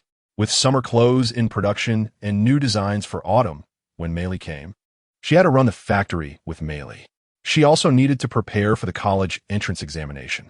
Time flew by quickly, and in the blink of an eye, another month passed, bringing the entrance exam closer. Meili never mentioned Gu Junchen in front of her, which was quite good. After all, Meili was just her friend. One day, as she returned to the dormitory after work like before, there was unusual commotion at the dormitory entrance. Chapter 85, Brother-in-Law. She could hear her mother's voice amidst the bustling crowd downstairs. How did her mother get here? She quickened her pace and rushed up. The dormitory corridor was crowded with onlookers. She squeezed in and saw her mother standing at the door, tugging at her younger sister, who was gripping the door with all her might, refusing to let go, while her mother was shouting angrily, "You ungrateful little wretch! I raised you with my own hands, and this is how you repay me. If I had known you both would turn out like this, I might as well have drowned you in a water tank." Damn it. Her mother had a way with words, capable of scolding for half an hour without repeating herself. Her younger sister was already crying uncontrollably, unable to lift her head. Lin Qingping couldn't wait for her mother to scold for half an hour. She rushed up and stood next to her sister, gripping her sister's wrist. Sister, sister. Lin Qingyun saw her savior and hugged Lin Qingping's waist, tears in her eyes. Sister, I don't want to get married. Please don't let me marry. Lin Qingping shielded her sister tightly behind her and turned to glare at her mother. What's going on? Didn't you say you wouldn't interfere with my sister's matters from now on? Her mother recoiled slightly at her glare, but quickly straightened her back. I am her mother. How could I harm her? Isn't your marriage something I decided? If I don't agree to this marriage, would you have the good life you have now? Gu Junchen and the Gu family were indeed good, but without that 100 yuan betrothal gift, could the marriage be established? Where did that 100 yuan betrothal gift end up? As for her sister, after such a tragic past life, was it really for her good? Lin Qingping stared at her mother with a cold smile. Oh yes, it's for my sister's good. Is it to exchange her for 500 yuan in betrothal gifts? To sell her to a cripple? What a good mother you are. Where can I find another one like you? Her mother's face changed, stammering that marriage wasn't already settled. The betrothal gift has been refunded. This time I really found a good family. Healthy and whole. How many girls in the village want to marry but can't? Really? How much betrothal gift did you get? Lin Qingping pressed. Have you forgotten that I spent 500 yuan to redeem my sister? At that moment, murmurs erupted from the crowd of onlookers. How can there still be such a thing as redeeming someone in this new era? This is too absurd. Lin Qingping sneered, yes. A mother wants to marry her youngest daughter off to a cripple for 500 yuan in betrothal gifts. And the eldest daughter has no choice but to spend 500 yuan to redeem her sister from her own mother. Isn't that rare? The discussions around them grew louder. What kind of mother is this? Is she really her biological mother? So she raised her daughters just to sell them? Amidst the murmurs, Lin Qingping's mother's face turned as red as a liver. So, mother, how much did you sell my younger sister for this time? I'll pay more. I want to see how many times you plan to sell your daughters. How much ransom do you want from me? Lin Qingping pressed each word tightly. Her mother finally had no response, anger and frustration overwhelming her. She waved her hand. Take them away. I don't believe a mother can't take her daughter away. Is there any justice left? Lin Qingping hadn't expected her mother to bring so many people. Besides her brother, there were several strong men. Her brother was just a coward, hiding behind their mother, not daring to breathe. The strong men stepped out from the crowd, all strangers to her. Lin Qingping could only protect her sister behind her, not letting go for a moment, but inside, she was still anxious. She could handle her mother's shouting and demands for money, but when it came to physical strength, neither she nor her sister stood a chance. Excuse me, everyone, go to the security department. Comrades, go to the security department, and then please call the police. But her mother was very arrogant. Now you know fear? Lin Qingping didn't know if anyone went to the security department. In a moment of panic, she kept looking for an escape route. However, the corridor was so narrow that it was completely blocked. The only way to run was to jump out the window, which would likely result in injury or worse. At a critical moment, Gu Junchen and Du Jin arrived, rushing to stand in front of Lin Qingping to protect the sisters. However, Du Jin was weak, and Gu Junchen was a woman. They were no match for the strong men and were quickly pushed aside. At the same time, One of the strong men reached to grab Lin Qingping's younger sister. Lin Qingping held on tightly, refusing to let go, so the man kicked her hard in the stomach. Lin Qingping fell to the ground, feeling a sharp pain. The most urgent matter was that her younger sister had been captured and was being dragged away. Her sister struggled with her last bit of strength, unwilling to go. Lin Qingping gritted her teeth and got back up, tightly hugging her sister once more. "You little wretch, dare to come back. I want to let you go." The man shouted arrogantly, and again, a big foot kicked towards her. Lin Qingping wanted to dodge, but she couldn't let go of her sister. As the kick was about to hit her, she closed her eyes, bracing for the impact, hoping the security personnel would arrive quickly. As long as she had breath in her body, she wouldn't let her sister be taken away. She could get hurt. She could forego college. She had studied enough in her past life, but her sister was different. Her sister could not follow the same old path again. With this obsession in her heart, she awaited the kick to land on her, preparing for the pain. However, all she heard was a scream. That kick never landed. With her back turned to them, she didn't know what had happened, but her sister did. She heard her sister exclaim, in surprise and joy, "Brother-in-law! Brother-in-law!" Lin Qingping felt a bit dazed and suddenly turned around. It was indeed him, Gu Junchen. The strong man who had attempted to kick her was now lying on the ground, holding his stomach and groaning in pain. Gu Junchen and Xiao Tian stood in front of her and her sister, separating them from those strong men. Two strong men were not satisfied and wanted to take advantage of their numbers to rush in and attack. With a wave of his hand and a shout, several people surged forward, attempting a group assault. As it turned out, Lin Qingping didn't even see how it happened. Those people were all sent flying, lying on the ground, unable to get up. Seeing this scene, Lin Qingping's mother panicked. Her brother was trembling behind her mother, continuously bowing to Gu Junchen. "Sister, brother-in-law, it's not my fault. I didn't know anything." Lin Qingping's mother was also trembling but managed to stand firm, relying on her status as a mother-in-law, mustering the courage to point at Gu Junchen. "Well, are you going to hit me, the mother too?" Gu Junchen stood at the dormitory door, blocking it tightly, exuding the aura of someone who could hold the gate alone. He was already serious by nature, and now, with anger suppressed, his expression was even more intimidating. Chapter 86. You are my wife. His voice was firm. "My surname is Gu. Lin Qingping's surname is Lin. In my eyes, people are divided into two categories. Those who are good to Lin Qingping and those who are not." Upon hearing this, Lin Qingping's mother couldn't help but step back. I am Lin Qingping's mother," she said, her voice lacking confidence. Gu Junchen replied, "Those who are good to Lin Qingping are my family. Others are nothing. I just want to take my younger sister away. Even if you are a soldier, you can't be so unreasonable." Lin Qingping's mother mustered her courage to say, "I am standing here today only as Lin Qingping's husband, nothing else." Gu Junchen said coldly, "If I hadn't come today, do you know what would have happened to Lin Qingping? You should be grateful you are her mother. Otherwise, the few of you, including you, wouldn't just be lying here so simply. I would have thrown you all downstairs." When the burly men lying on the ground heard this, they scrambled to escape, shouting, "It's not my business. I was just following her orders. Yeah. She promised us $10 to kidnap her. We haven't even received our money." As they ran away, one person gathered his courage and shouted from downstairs, "Old woman from the Lin family. You didn't pay us and we got hurt. You owe us medical expenses." Once those people left, Lin Qingping's mother lost her support and dared not act further. She knew that with Gu Junchen, this formidable presence here, it was completely impossible to take her younger sister away. She began to smile and make excuses. Why say such heartless things? We are all family, no matter what. You are still a son-in-law of the Lin family. I really just came today to take my daughter home for a blind date. They're good people. If she doesn't like it, then so be it. Next time you come home, you can come over to sit."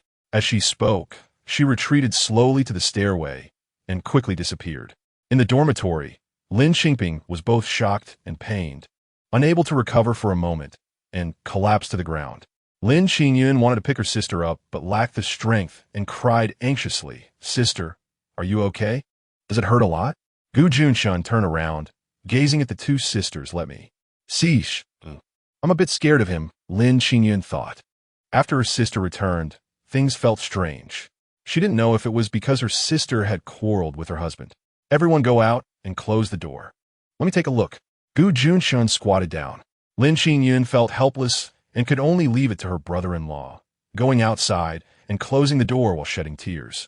Xiao Tian stood with her, guarding the door, standing straight. Inside the dormitory, only Lin Qingping and Gu Junchen remained. Gu Junchen squatting down made Lin Qingping feel pressured. She pressed her palm against the ground, preparing to get up, but suddenly felt weightless as Gu Junchen picked her up. Instinctively, she reached out to support herself against his chest. Don't move. I can't guarantee I can hold you steady. If you fall again, you'll be the one in pain. His serious tone seemed to carry a hint of anger. Lin Qingping suddenly remembered his injury and didn't dare to move much. But why was he here instead of with his little beauty in the provincial city? Thinking about it made her heart feel sour. You bastard Gu Junchen. I finally managed to stop thinking about you. Why do you have to show up again? Gu Junchen held her and placed her on the bed. Then he started to unbutton her clothes. Lin Qingping hurriedly covered herself, pressing down on his hand. His clearly defined fingers, warm and moist, transmitted heat through the thin fabric to her skin. Yet she still dared not move, holding on tightly. His dark eyes, sharp and focused, were fixed on her. Let me see how badly you're hurt.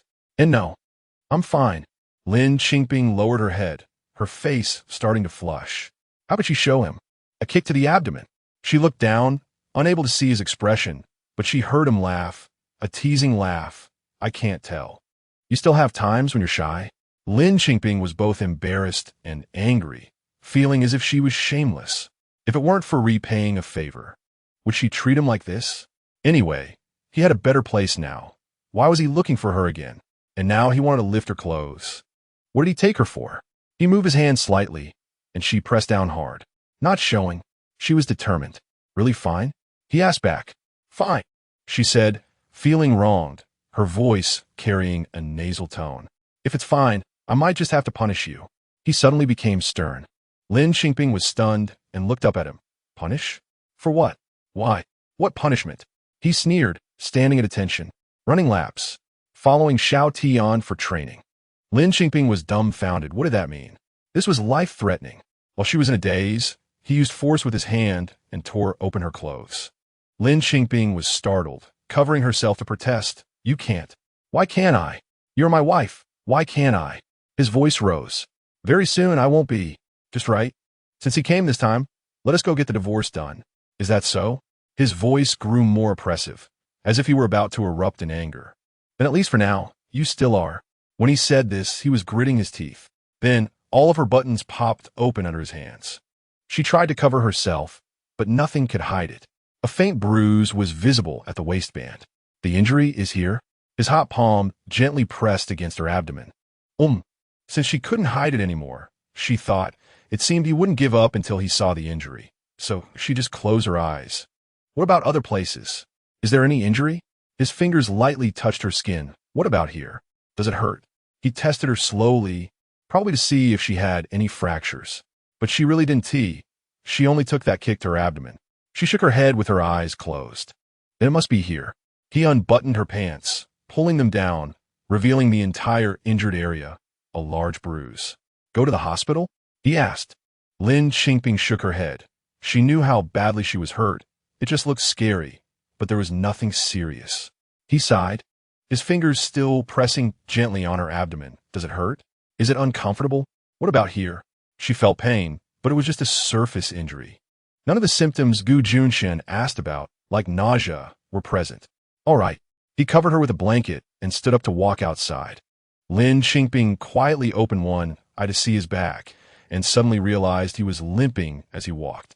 Chapter 87. Can't let you keep acting spoiled. He is disabled? No way. Gu Junchen walked to the door, opened it, and called out to Xiao Tian, giving a few instructions. Then, he heard his second sister asking how his sister was doing from outside. Gu Junchen replied that there was nothing wrong and closed the door. Lin Qingping watched him walk back, limping, and couldn't help but ask, your leg. He sat down on the bed, hissed, and pretended to be in pain. He must have injured himself again while fighting earlier. You. Lin Qingping couldn't help but sit up, but when she exerted force in her lower abdomen, it hurt. Call Xiao Tian back. Let's go to the hospital. Why are you here instead of resting properly at the hospital? He looked at her and snorted coldly. What do you mean by why? Lin Qingping fell silent. Was he here to discuss divorce? Was he that eager? She nodded. Fine. Fine? He retorted. What do you mean by fine? Just as you wish. Lin Qingping lay back down your leg. There was a knock on the door. Gu Junchen shot her a glare and went to open the door. Xiao Tian was outside, handing something in. All right, you can all disperse. There's no need to stay here, Gu Junchen said as he took the items and was about to close the door, which left his second sister momentarily stunned. Second sister. Where can I go? I live here. Xiao Tian was more clever and scratched his head. How about we go eat first and bring some food for the captain and sister-in-law? Second sister thought about it and realized that was the only option. She and Xiao Tian walked downstairs together. With the relationship between Lin Qingping and Gu Junchen, second sister couldn't help but worry. It was Xiao Tian's first time meeting second sister, and he introduced himself. I'm the captain's bodyguard, just call me Xiao Tian. Second sister then asked, what happened between your captain and my sister? Xiao Tian was confused by the question. Aren't they doing fine? Second sister sighed, thinking, forget it. What about your captain's leg? Why is he limping? Mentioning this made Xiao Tian feel frustrated. He's still in the hospital. He just got off the crutches and was eager to come here. The doctor said he shouldn't. After that, he added, but luckily he came in time. Otherwise, sister-in-law, and you would be in big trouble. In the room, Lin Qingping didn't feel like she was in big trouble at all. Gu Junchen had a serious expression as if she owed him millions, holding medicine oil, and if one knew him, they would know he was going to massage her abdomen. If one didn't know, they might think he was going to fry her. Lin Qingping clutched the blanket. I can do it myself. You better hurry up. Don't make me do it. Lin Qingping, you owe me a lot here. I was about to settle the accounts with you. His face was filled with anger.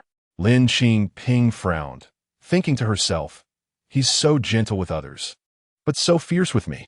In frustration, she threw off the blanket and let him do as he pleased. But how could she endure this by playing dead? What kind of medicine oil was this? He was using so much force to rub. The moment his hand touched her abdomen, she cried out in pain after just one rub. He didn't dare to move anymore. Once she calmed down, he started rubbing again. After a couple of rubs, she cried out again, I can't take it anymore. Stop. Get away. Just endure it. The more you fear the pain, the less I dare to rub. If we keep this up, it won't get better. He frowned and said, fine, if I don't rub, it will heal on its own. No need for you to rub. Lin Qingping really was scared of him. Are you using iron sand palms? Why does it hurt so much? Gu Junchen was almost amused by her anger. Lin Qingping, weren't you very brave? Can't even handle this little pain? With a sorrowful expression, Lin Qingping replied, is it wrong to be afraid of pain? The doctor said everyone has different pain thresholds. Who's as tough as you? I'm not afraid of anything, just afraid of pain. She indeed had a sensitive pain threshold. Afraid of pain. In her last life, she would take medicine instead of injections, and even feared blood tests. All right, I understand. He complied. I'll be gentler. Really be gentler? Lin Qingping didn't believe him anymore. If you don't lighten up, I really won't let you rub anymore. I can have someone else do it. His expression darkened immediately. Who do you want to change to rub? Change to my eldest sister or my second sister. Lin Qingping thought this person was strange. How did he change his expression so quickly? At worst, I could do it myself. Stop talking nonsense. Get ready, he shouted. Lin Qingping stopped moving.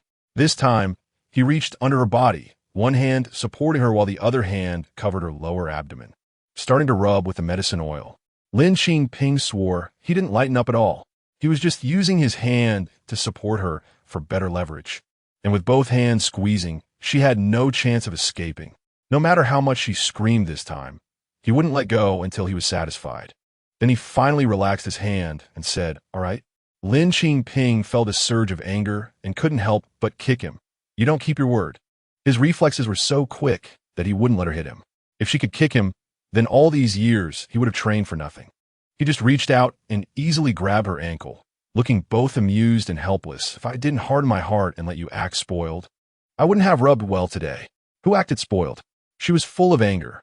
Which of his eyes saw her acting spoiled? No acting spoiled. He still looked amused. Who was just shouting, afraid of pain, to be gentler. Is this acting spoiled? I'm really furious. She mentally cursed 1,000 times. Go listen to your little May act spoiled.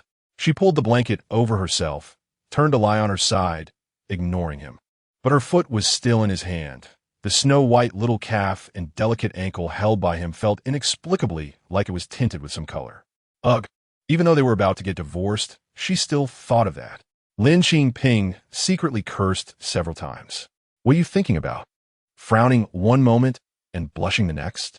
Gu Junchen looked at her, his eyes still filled with amusement. I'm not thinking what you think. Lin Qingping thought to herself, people can have a past, having taken advantage of him so many times before. Now, whatever she casually thinks would seem improper in his eyes. How do you know what I'm thinking? He genuinely couldn't help but laugh this time. Lin Qingping glared at him. I don't know. She tried to pull her foot back with all her might, but he held it tightly, and she couldn't succeed, causing her abdomen to hurt again. Let go of me. You're hurting my stomach. Gu Junchen actually felt a bit innocent. He was just holding her foot, not touching her abdomen. Chapter 88. Lin Qingping. I can't help but finally I still let go. Lin Qingping pulled her feet back under the thin blanket and turned around. Are you really angry? His voice asked. Lin Qingping closed her eyes and said, if you don't want to talk, then don't. The dormitory fell into silence. After a while, there was no sound. Then, Lin Qingping felt the blanket being lifted, and someone lay down behind her. Hey, you! Lin Qingping turned around suddenly and saw that he had already lain down halfway, his outerwear removed, only wearing a vest. She reached out to push him. What are you doing? Oh my God! Are his arms made of iron? Why are they so hard? Let us rest for a while. I'm tired too. He leaned against the head of the bed, pushing her to the inside. Gu Junchen. She glared at him. Knock, knock, knock. The knocking sound came again. He leaned there, watching her, not going to open the door, nor moving. Team leader. Xiao Tian's voice sounded from outside. You should go open the door. Lin Qingping couldn't hold it in anymore and pushed him. Gu Junchen lazily glanced at her and got up. When the door opened, Xiao Tian saw that he was only wearing a vest and didn't dare to look inside. After handing him the food, he quickly ran away. Gu Junchen. Not that old, but thinks quite a bit. Gu Junchen brought the food in, and Lin Qingping started asking, where is Xiao Tian? Where did he go? Where is my second sister? Gu Junchen didn't answer her. Lin Qingping was so angry that she wanted to kick him again. Say something, with Xiao Tian around. No one could take my second sister away. He uncovered the food box and handed her the chopsticks together. Where is Xiao Tian staying tonight? She didn't take the food, but had many questions. Gu Junchen frowned. You care a lot. Huh? You don't care where I'm staying, but care about him? No, it's not. What she meant was, why didn't he leave with Xiao Tian? Aren't they supposed to stay wherever Xiao Tian stays? Gu Junchen, you're getting married to another girl. You wouldn't be so shameless, right? Eat. Gu Junchen directly took a spoon and brought it to her mouth. Upholding the principle that a qualified ex should act as if they are dead, she had already shown him her injury under various threats. And she absolutely could not let Gu Junchen feed her. That was just too intimate. She turned her head away, avoiding his spoon, under his displeased gaze. She took the bowl and ate by herself. After all this fuss, after eating, it was already dark outside. Lin Qingping was worried about her second sister, enduring the pain in her abdomen, and got up to look for her. She found her in the dormitory next door with Gu Yulian and instantly felt relieved. Xiao Tian also came at this time to ask the team leader about accommodation. They had officer certificates and could book a room in the county without a letter of introduction. Book a room, stay at the inn, Gu Junchen said. Lin Qingping finally breathed a sigh of relief, greeted Gu Yulian, and took her second sister away. Lin Qingping wasn't a cleanliness freak, but after a day of tossing around and rolling on the ground in dirty clothes, she had to change the sheets and blankets. So she told her second sister to take a shower first while she changed the bedding. By the time her second sister finished showering and came back, she had already laid the sheets, but she didn't have the strength to sew the quilt. Luckily, the weather was hot, so just a blanket would do. Qingyun, you sleep first. I'll go take a shower and be back, she instructed and went to shower. But she never expected that when she came back from her shower, the person in the dormitory had changed. Gu Junchen was there. Moreover, he had already showered dressed in casual clothes, and his hair was still wet. To be honest, just wearing a vest, his muscles were really dazzling. Can't he wear short sleeve? But now wasn't he the time to discuss clothes. She just wanted to ask, where's my second sister? Why are you here? She asked, sleeping next door with the eldest sister. Xiao Tian went to the inn. He answered as if such an arrangement were normal. Lin Qingping turned to leave. But how could she move faster than him? He stepped in front of her in a flash, closed the door behind him. Lin Qingping. Is it fun to make a scene? So now, is she the one making a scene? Lin Qingping nodded. Fine, then let us not make a scene. Let us just clarify things. Sooner or later, this day would come. It's better to clarify it early. Wasn't that his purpose for coming here? I also want to understand. Even if I die, I want to die clearly. Gu Junchen was serious too, pointing to the edge of the bed, asking her to sit down. He moved a chair and sat opposite her. Lin Qingping was thinking about how to start, but he threw a piece of paper in front of her. Lin Qingping, you tell me, what does this mean? Lin Qingping glanced at it. It was the message she left for him in the hospital at the end. It's just the literal meaning, she said lightly. I don't quite understand. Gu Junchen pointed at the note. Goodbye? What do you mean by goodbye? Is it forever goodbye? Or see you later? If it's see you later, are you planning to sneak away? 2 months without any news? Lin Qingping, tell me, what do you mean? Lin Qingping paused. It means what you think it means. What does that mean? Be honest with me. He started to get angry. Lin Qingping was also angry. You caused this mess. And you're yelling at me? What right do you have to yell at me? So what do you want? Do you still want to enjoy the company of 2 women? Lin Qingping blurted out. Gu Junchen was stunned by her words for a moment, but immediately, his face turned terrifyingly dark, his hand gripping her chin. Lin Qingping, what are you talking about? Say it again.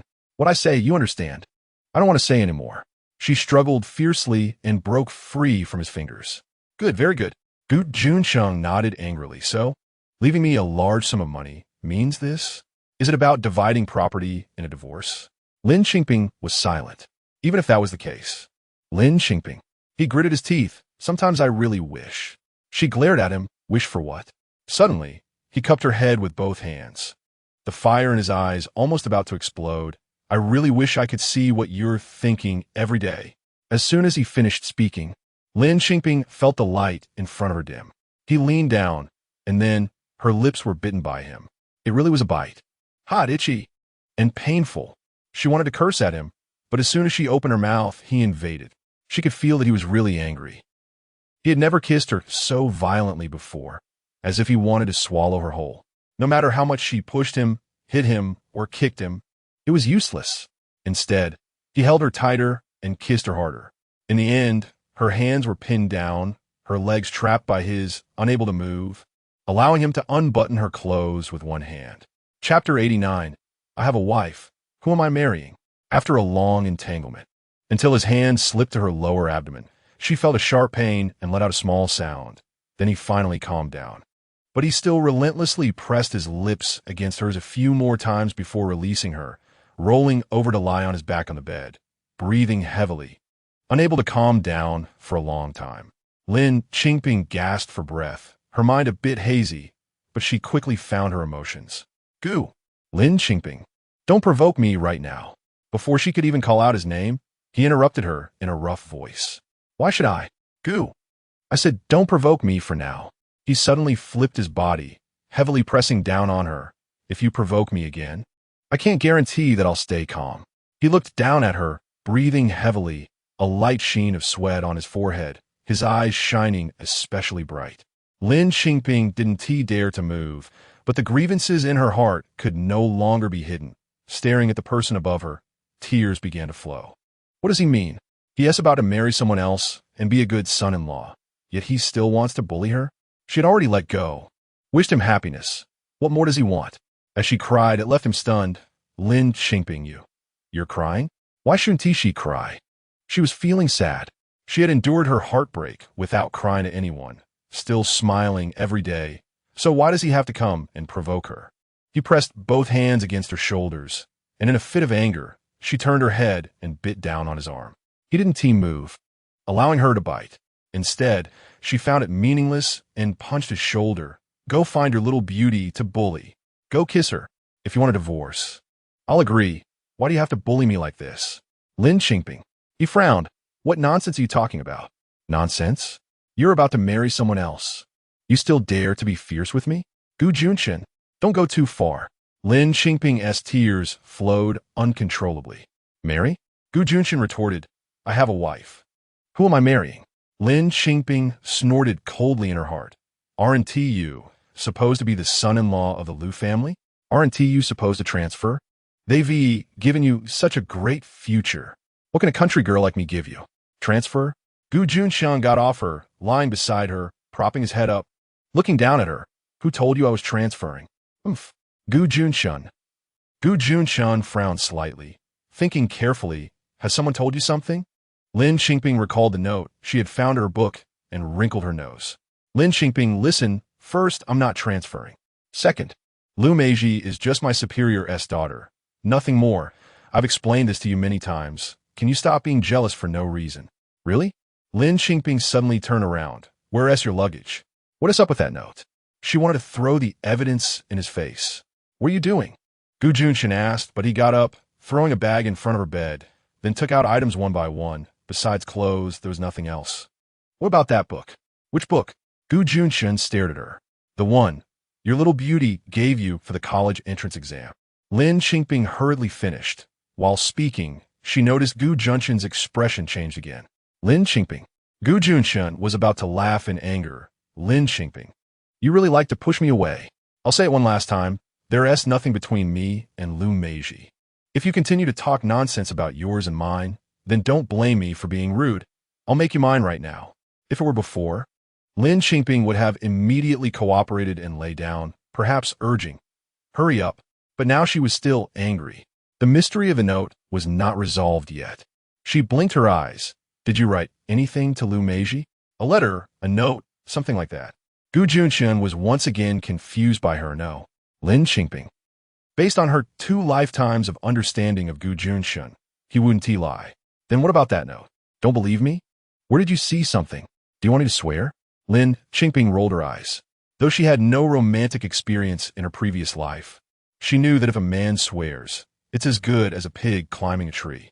Whether a man is trustworthy has nothing to do with oaths, only with character. However, she thought of something and stretched her foot to touch him in a certain place. Swear, you swear, if you deceive Lin Qingping, you'll be impotent for life. Gu Junchen grabbed her foot, laughing, repeating her name, Lin Qingping, Lin Qingping. His voice was actually very pleasant, especially when he spoke in a low tone. It sounded like a bass speaker, each word striking her heart, every word echoing back. She was a bit unable to resist this voice. She really felt her heart flutter. She didn't know what had stirred him. He held her foot, starting from her ankle all the way up. Lin Qingping felt a bit flustered. She somewhat believed Gu Junchen, but the matter with him.She was still stuck in her heart. She and T completely sorted it out. If Gu Junchen continued like this tonight, she was a bit worried that her already weak willpower would easily be destroyed by him. When she heard herself let out a soft hum, alarm bells went off in her mind. It couldn't continue like this. Gu Junchen, she suddenly said, let's review our studies. I have a few questions I don't understand, just in time for you to teach me. Gu Junchen. But that hand that had been going up stopped. Let us go. He took a chair, sitting at the edge of the bed, even a bit far from her. At first, Lin Qingping's mind was really a mess. She felt that Gu Junchen had changed a bit this time. In the past, she had clung to him wanting to be close, and he had variously resisted. This time, he seemed a bit proactive. Could it be because she was leaving and he was stimulated? Possessiveness? Otherwise, Lin Qingping didn't feel that he loved her much, more of a sense of responsibility. Lin Qingping, are you listening carefully?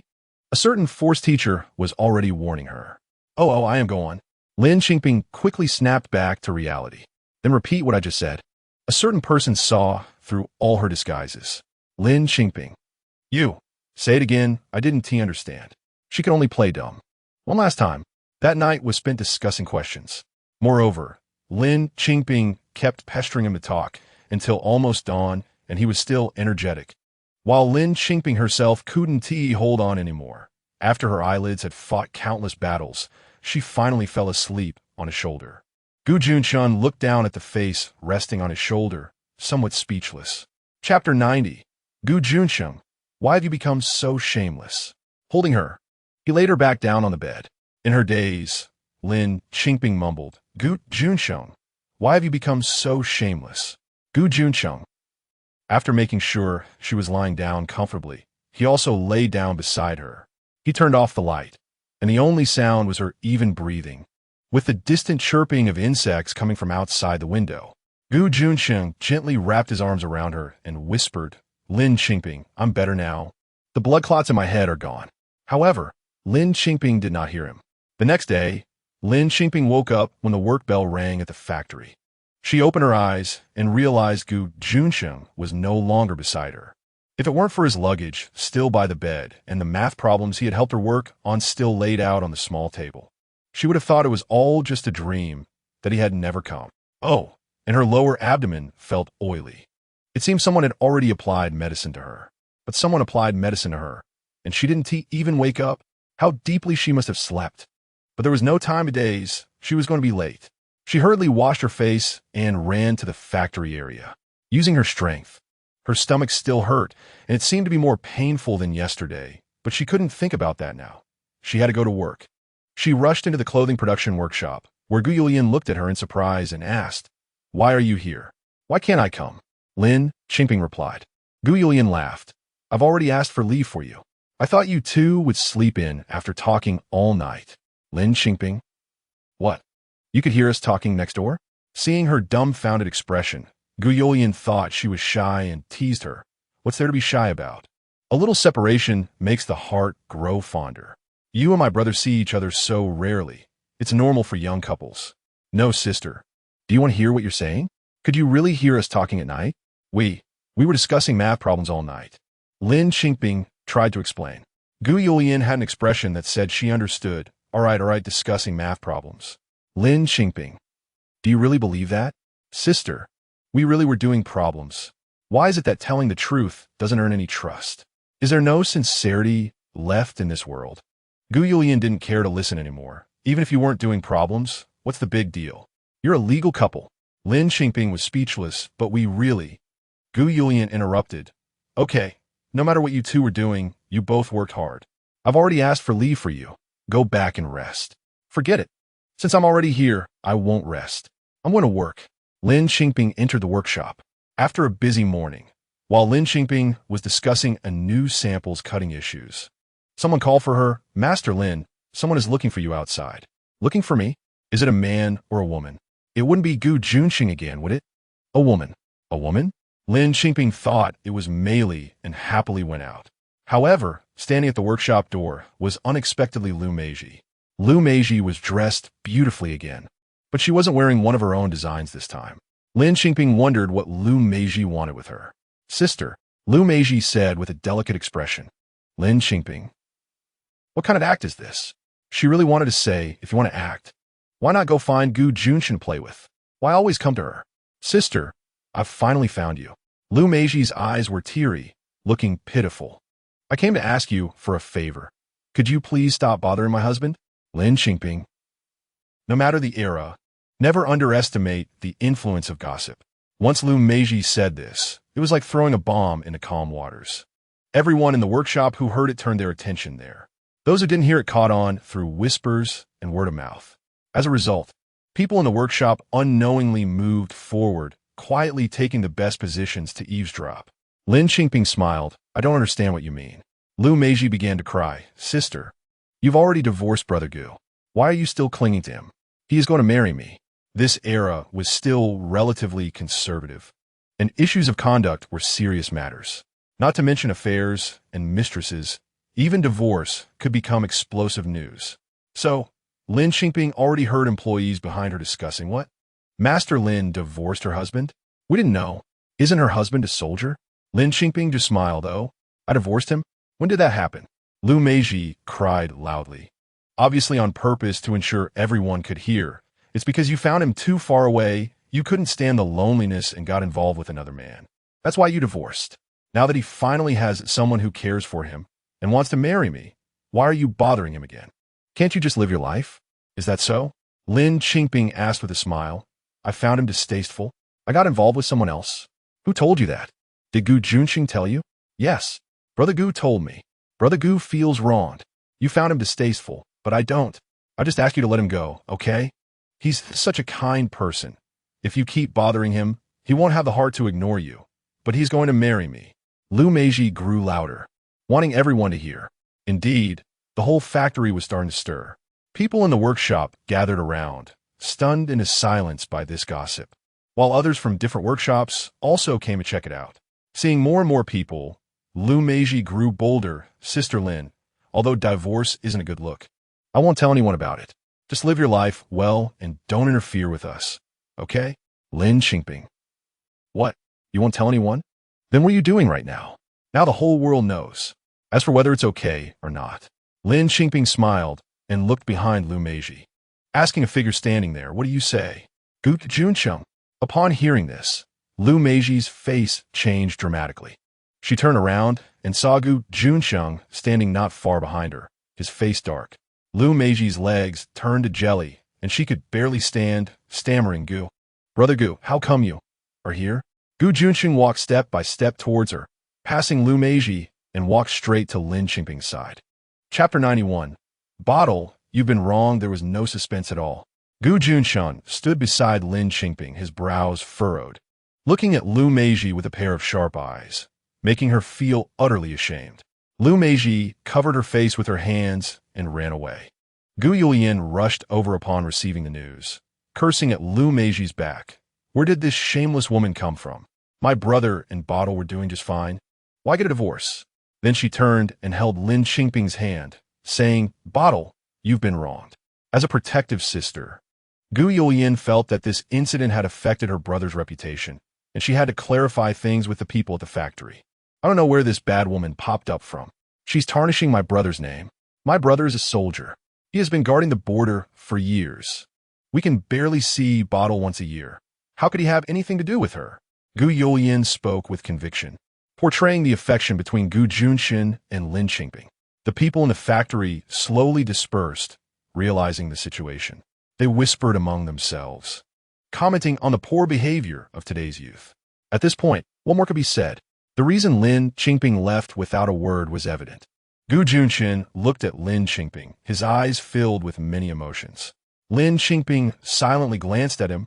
I'm going back to work. She turned to leave, but her wrist was suddenly gripped by him. People were still coming and going around them, and everyone was staring at the two of them. At that moment, people were still relatively conservative. Individuals like Liu Meiji were truly rare, as couples seldom pulled and tugged at each other in public. Lin Qingping looked at her wrist, and Gu Junchen awkwardly let go first. Clearing his throat, he said, Comrade Lin Qingping. He rarely stumbled over his words and used such a formal address. I. Gu Junchen hesitated, glancing at the people passing by, unable to express himself. Forget it. I'm going in. Lin Qingping took out her keys from her pocket. If you want to go to the dormitory, just go by yourself. She glanced at his leg and couldn't bear to say anything to him. I'll bring you lunch later. He was still limping, so he shouldn't be walking back and forth. Gu Junchen held the keys in his hand, watching her return to the workshop. Lin Qingping was actually a bit tired. She had spent all night solving math problems. How could she not be tired? As a result, she looked listless. However, Gu Junchen stood in place, watching her figure for a long time. When the lunch bell rang, Lin Qingping and Gu Yulian walked out of the workshop side by side, inviting each other to lunch, only to see Xiao Tian waiting for her at the door. Sister-in-law. Xiao Tian smiled at her. The commander said not to prepare lunch for him today. Where's he eating? Lin Qingping felt the sun was glaring and was exhausted. He went to handle some business and told you not to wait for him. All right. Lin Qingping was used to his style, nodding. What about you? Are you eating in the cafeteria? I'm going to find the commander. Xiao Tian chuckled. Okay, we're leaving then. Lin Qingping and Gu Yulian headed to the cafeteria. Actually, Lin Qingping felt that Gu Yulian had been acting strangely lately, always looking for her to eat together. Why wasn't she with Du Jin? Sister, where's Du Jin? She couldn't help but ask. Gu Yulian's expression darkened. I don't know. Did you two have a fight?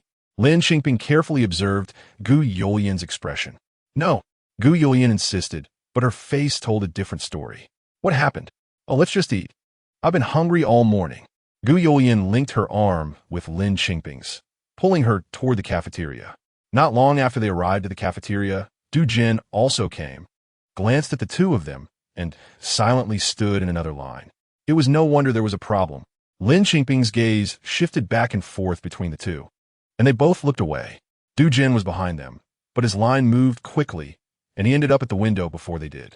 Today, the cafeteria was serving spicy braised pig knuckles, which Gu Junchen loved to munch on, and she had been planning to buy a portion. However, when it got to Gu Jin, it was the last serving. Then, Gu Jin took the last portion for himself. When it was Gu Yulian's turn, she was stunned and couldn't help but complain to Lin Qingping. Look, who does this kind of thing? Lin Qingping secretly found it amusing. The two of them got their meals and were about to head back to the dormitory when they saw Gu Jin waiting for them ahead. Gu Yulian rolled her eyes and was about to walk over when Gu Jin blocked her way, smiling at the two of them. His lunchbox had 2 bright pieces of pig knuckle meat, which was almost dazzling. Lin Qingping pursed her lips and smiled. I'm really tired today. I'm going back to the dormitory to sleep. No. At this moment, the two of them spoke in unison. Lin Qingping looked at the two of them with a smile. Gu Yulian said, wait for me. I'll go with you.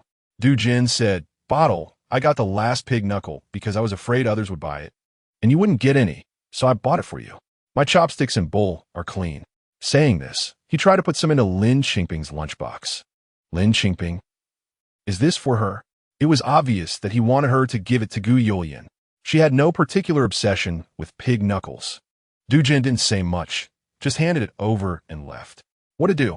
Lin Qingping extended her lunchbox. I don't really like it. Gu Yulian shot her a glare. Who told you to talk to him? You take it and eat it yourself. Of course, in the end, the pig knuckle still ended up in Gu Yulian's bowl. Lin Qingping carried her meal and went up to the dormitory with her, unable to help but feel curious. By the way, sister, you and brother-in-law aren't talking, but you both live in the same dormitory, right?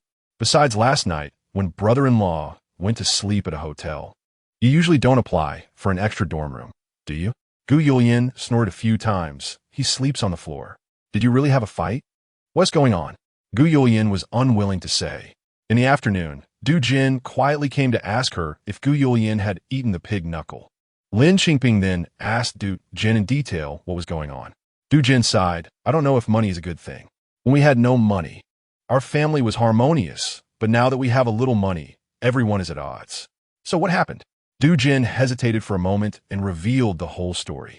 It turned out that Gu Jin's mother took all the money that he and his wife earned during this period and gave it to her brothers and younger siblings, saying that they had agreed to recognize her son, had bowed down, and now were backing out. They had also agreed to bring some young people from her side to the factory to work, but that was no longer happening. What should she do? She felt very hurt. Gu Jin was a filial son. When his mother cried and complained, he had no choice but to hand over all the money. Gu Jin was still saying at that moment, anyway, I'm the only one in my family. My mother manages it, so it's still mine. The money from my relatives is just a loan. They'll pay it back later.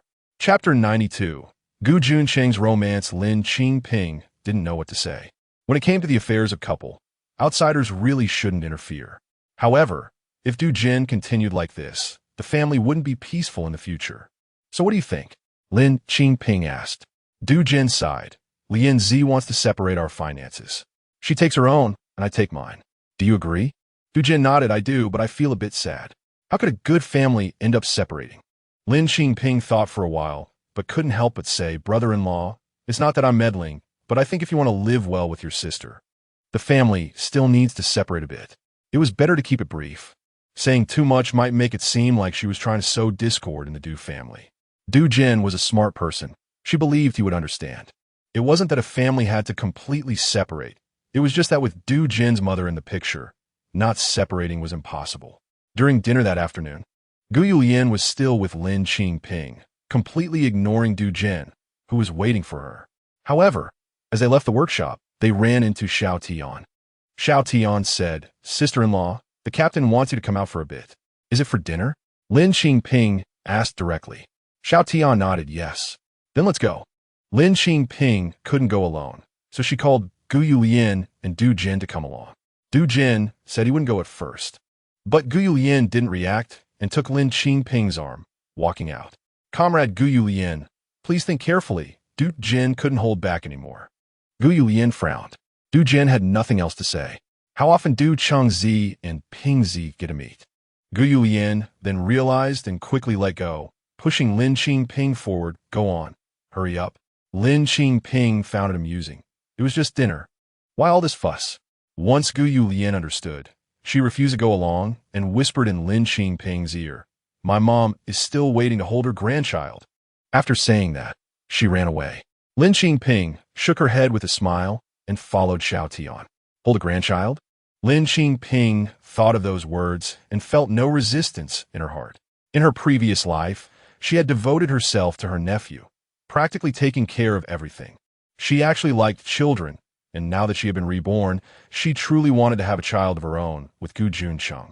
However, after a year, things had been constantly changing, and even the initial project couldn't be completed. Following Xiao Tian, Lin Qingping noticed that they were neither heading to a restaurant nor an inn, but were going further off the beaten path. Where are we going, Xiao Tian? Lin Qingping asked, confused.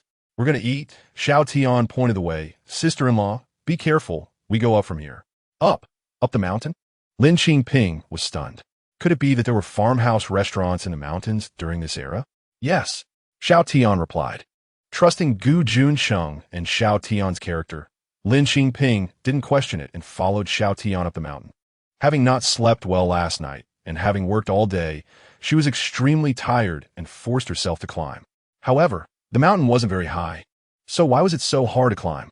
Halfway up, she could barely lift her legs. Xiao Tian, are we almost there? She felt embarrassed to admit she couldn't go on. After all, what would the little soldier do? Almost there, almost there. Xiao Tian kept saying, just 5 more minutes. We'll be there. 5 minutes? But 5 minutes after another passed. Xiao Tian, Lin Qingping gasped. Those 5 minutes are really long. Xiao Tian scratched his head, feeling a bit embarrassed, but he genuinely believed it would only take 5 minutes for him to climb. Who knew sister-in-law would be so slow? As it gradually got darker, Lin Qingping looked back at the path she had climbed and thought it was better to move forward than to turn back. She could only grit her teeth and keep up with Xiao Tian's pace. When she finally reached the top of the mountain, her legs were almost too weak to stand. What she saw was Gu Junchen had made 2 piles of fire on the dark mountain, and the smell of food wafted through the air. He was actually cooking at the top of the mountain. He can cook. The key was, why did he come up here? His leg is still limping. Gu Junchen heard the noise and turned around. He didn't smile, maintaining his usual serious expression, and said, "It'll be ready soon. We can eat shortly." Then he immediately buried himself back into cooking. Lin Qingping gasped for breath and looked at Xiao Tian. What's going on with your captain? Xiao Tian also looked confused, his eyes blank and dazed. All right, it's ready. Gu Junchen called, come over. Lin Qingping slowly walked over and saw that on the ground. 2 earthen stoves were built with bricks, each with a pot on top. 1 pot was already finished cooking, and there were 3 dishes and a soup. Gu Junchen lifted the lid of another pot, revealing a pot of rice. The rice smelled quite good. Wait, Gu Junchen, can you tell me what you're doing? Lin Qingping really didn't understand. Gu Junchen served her rice. Eat. Are you hungry? Okay. Lin Qingping held the bowl and cooperatively ate small bites of rice. However, after climbing such a high mountain, she felt nauseous and had no appetite. Seeing her like this, Gu Junchen asked, not hungry? Is the food not good? Lin Qingping didn't know if it was the food that was bad or if she just didn't have an appetite. She simply couldn't understand. Gu Junchen noticed her expression wasn't enjoying the meal and became a bit insecure, asking Xiao Tian, is the taste bad? Are you kidding? I am starving. At this time, I could eat anything. Xiao Tian exclaimed, it's delicious. Really delicious. He nodded vigorously and ate with big bites. Suddenly, Xiao Tian remembered to help the captain save face in front of sister-in-law and said, sister-in-law, our captain is a good cook. When we were doing field training in the wild, our captain even cooked for us. Oh, Lin Qingping's acknowledgement was quite perfunctory. Really, when we were in the wild, we even ate insects. The insects our captain cooked were super delicious. It's his specialty, Xiao Tian said earnestly. At that moment, Lin Qingping happened to put a piece of white meat in her mouth, and upon hearing that, immediately spat it out. Gu Junchen clicked his tongue and tapped Xiao Tian on the head. What are you saying? Gu Junchen picked up vegetables for Lin Qingping. Eat this. It's summer. Eat greens to cool down. Lin Qingping truly couldn't eat anymore. She put down her bowl and shook her head. I'm not hungry. What to do now? Gu Junchen frowned. Then Lin Qingping suddenly felt itchy on her leg. When she scratched it, there was a big bump. There were mosquitoes. In an instant, she felt itchy all over her body. With Xiao Tian present, she didn't want to speak up. She couldn't just lift her clothes to check, so she could only scratch quietly. Lin Qingping felt that every part of her body was itching. She could no longer scratch, and with a wrinkled face, she asked Gu Junchen, "When are we going down the mountain?" "Down the mountain?" Gu Junchen seriously piled the food into Lin Qingping's bowl and said, "Just wait a bit longer." "All right." Lin Qingping had no choice but to endure the itchiness on her body, sitting stiffly and continuing to wait. She didn't know what exactly they were waiting for. The three of them were just sitting there in silence, which was quite awkward. Moreover, during the quiet moments, all her attention was focused on the itchiness, making it truly unbearable. "Gu Junchen, what are you waiting for?" she whispered, scratching herself in various places. Gu Junchen, however, replied seriously, "You'll know when the time comes. How long do we have to wait?" If she had known, she would have brought a deck of cards with her. They could have played Do Di Ju. Oh, would they know how to play? Lin Qingping looked at Gu Junchen, whose face resembled the bottom of two iron pots, and his usual taciturn nature made her feel that she probably couldn't expect him to say anything meaningful. She turned her hopes to Xiao Tian. "Xiao Tian, tell us about some funny things you encountered during your training." Chatting would help distract her. Otherwise, how could she endure this unbearable itch? Xiao Tian, with a look that said, "If you want to talk about this, I won't be sleepy anymore," immediately began animatedly, "Sister-in-law, you know, when we're out in the wild and we catch the big caterpillars at their most delicious time, it's our luck. We can catch a whole bag full in no time. Then we put a tile on the fire and roast the caterpillars on the tile." Lin Qingping felt her head buzzing, imagining countless big caterpillars crawling on her body. "Let's change the topic. Xiao Tian." Her voice was trembling. "Okay." Xiao Tian immediately switched topics. "Sister-in-law, you know, when you're out in the wild, you encounter all kinds of wild animals, right? There are bears, wild boars, and the most common are snakes. One day, a snake crawled into our comrade's tent and slept there all night without him knowing. In the morning, the snake crawled over his feet." Lin Qingping stiffened. At that moment, she felt something crawling over her foot. She screamed, and her previously exhausted body suddenly surged with boundless energy, jumping right onto Gu Junchen. Fortunately, Gu Junchen was quick and caught her in his arms, holding her securely. Lin Qingping was held horizontally, her arms wrapped around his neck, while her feet were sticking up in the air, determined not to let any part of her body touch the ground, all the while screaming in terror, "Snake! Snake!" In the bushes, there was a rustling sound, then silence. Xiao Tian took a closer look and said, "Sister-in-law, it's just a four-legged lizard, oh, a lizard." Gu Junchen also patted her. "It's okay, it's just a lizard." He signaled for her to get down. But Lin Qingping was unwilling to get off him. Instead, she hugged him tighter, her arms squeezing his neck as she began to cry. "I don't want to stay here. Gu Junchen, how much longer do we have to wait to go down the mountain?" Gu Junchen patiently comforted her. "Don't be afraid. I'm here. What is there to be afraid of, even if there really is a snake?" But Lin Qingping could not bear to hear the word snake. The moment she heard it, she felt a chill run down her spine, and all her hair stood on end. Although she was from the countryside, her greatest fear was snakes. "No, I want to go back." "Gu Junchen, what are you waiting for?" Gu Junchen held her and seriously answered her question. "Waiting for the sunrise." "What? The sunrise? That means we have to wait all night." Lin Qingping couldn't take it anymore. The itchiness all over her body, combined with the unknown fears lurking in the dark grass, the terrifying thought of some crawling creature popping out at any moment, made her feel that she couldn't endure even one more second. "I don't want to see the sunrise. If you really want to see it, let Xiao Tian accompany me back, and you can stay here to watch. Or, I'll go back and bring my sister and brother-in-law to accompany you." "I." "Woo, woo, woo." Lin Qingping cried so hard she was out of breath. It could be said that since Gu Junchen met Lin Qingping, he had never seen her cry like this. But He looked at the pink and white flowers in the surrounding bushes and the pots and bowls used for cooking on the ground. What kind of idea had Wu Tianping given him? No, but please, Gu Junchen, let me go down the mountain. I'll bring my sister and brother-in-law instead. Okay? Woo, woo, woo. Lin Qingping cried even more miserably and pleaded. Gu Junchen had no words left to say. Then let us go back. Hearing that, Lin Qingping exclaimed, good. She immediately jumped down from his arms, not daring stay in place for even a moment, crying as she ran down the mountain path. The mountain path was dark all the way down. Gu Junchen didn't dare to delay any longer. He pointed to the ground, Xiao Tian, pack up. After saying that, he quickly followed Lin Qingping. Lin Qingping really ran fast, stumbling in the darkness, crying all the while. No matter the itchiness all over her body, the slight pain in her lower abdomen, or the fatigue, none of it could compare to her fear of snakes. She just wanted to get down the mountain quickly and go home. Although Gu Junchen's one foot hadn't fully recovered, he was physically strong and could rely on his other foot for support, allowing him to catch up to her quickly. Lin Qingping. He called out to her, stop crying. I'll carry you down the mountain. Lin Qingping paused. She was really scared and didn't want her feet to touch the ground, but she looked at Gu Junchen's foot, which was injured. How could she let him carry her? She sobbed, tears streaming down her face, and asked him, or should I carry you? Gu Junchen. Then what should we do?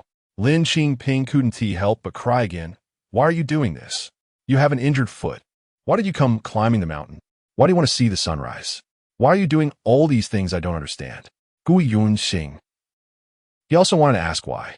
Lin Qingping cried and held onto his hand. Let me help you walk. Let us go slow.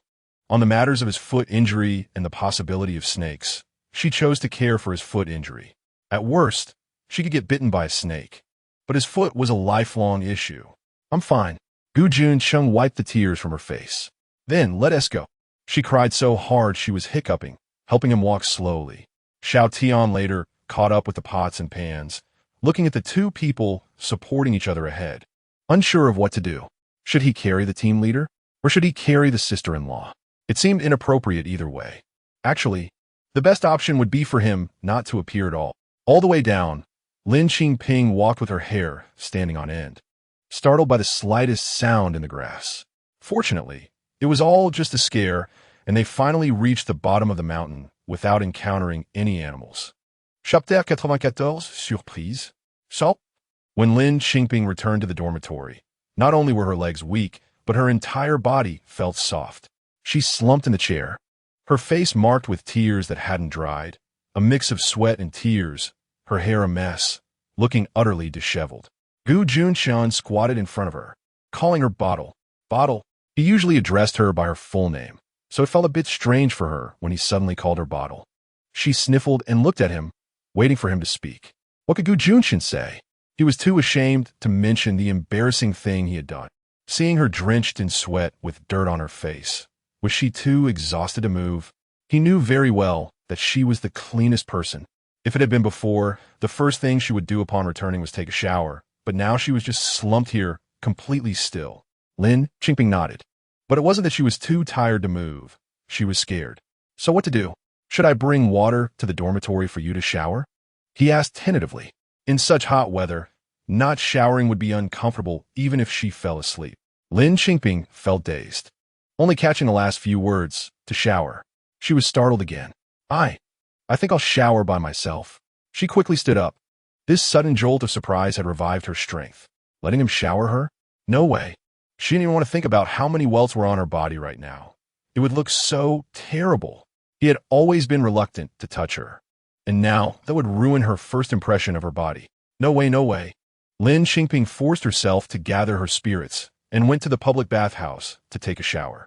The moment she took off her clothes, she was stunned. She couldn't see her back, but in front of her on her arms, legs, chest, there were at least dozens of welts. Some had merged into large patches because she had scratched them hard. The itching on her back was no less intense than on the front. She imagined it must be a big patch as well. While showering, the hot water made it even itchier. Moreover, her face was also itchy. It was unbearable.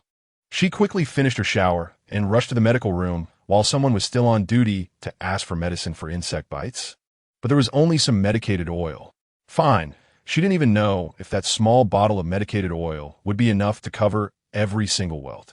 Unable to endure the itching any longer, she first applied the medicated oil to the places she could reach in the injection room. And the instant coolness made her feel much better. After thanking the doctor, she returned to the dormitory. Gu Junchen had also finished his shower and returned, looking fresh and clean.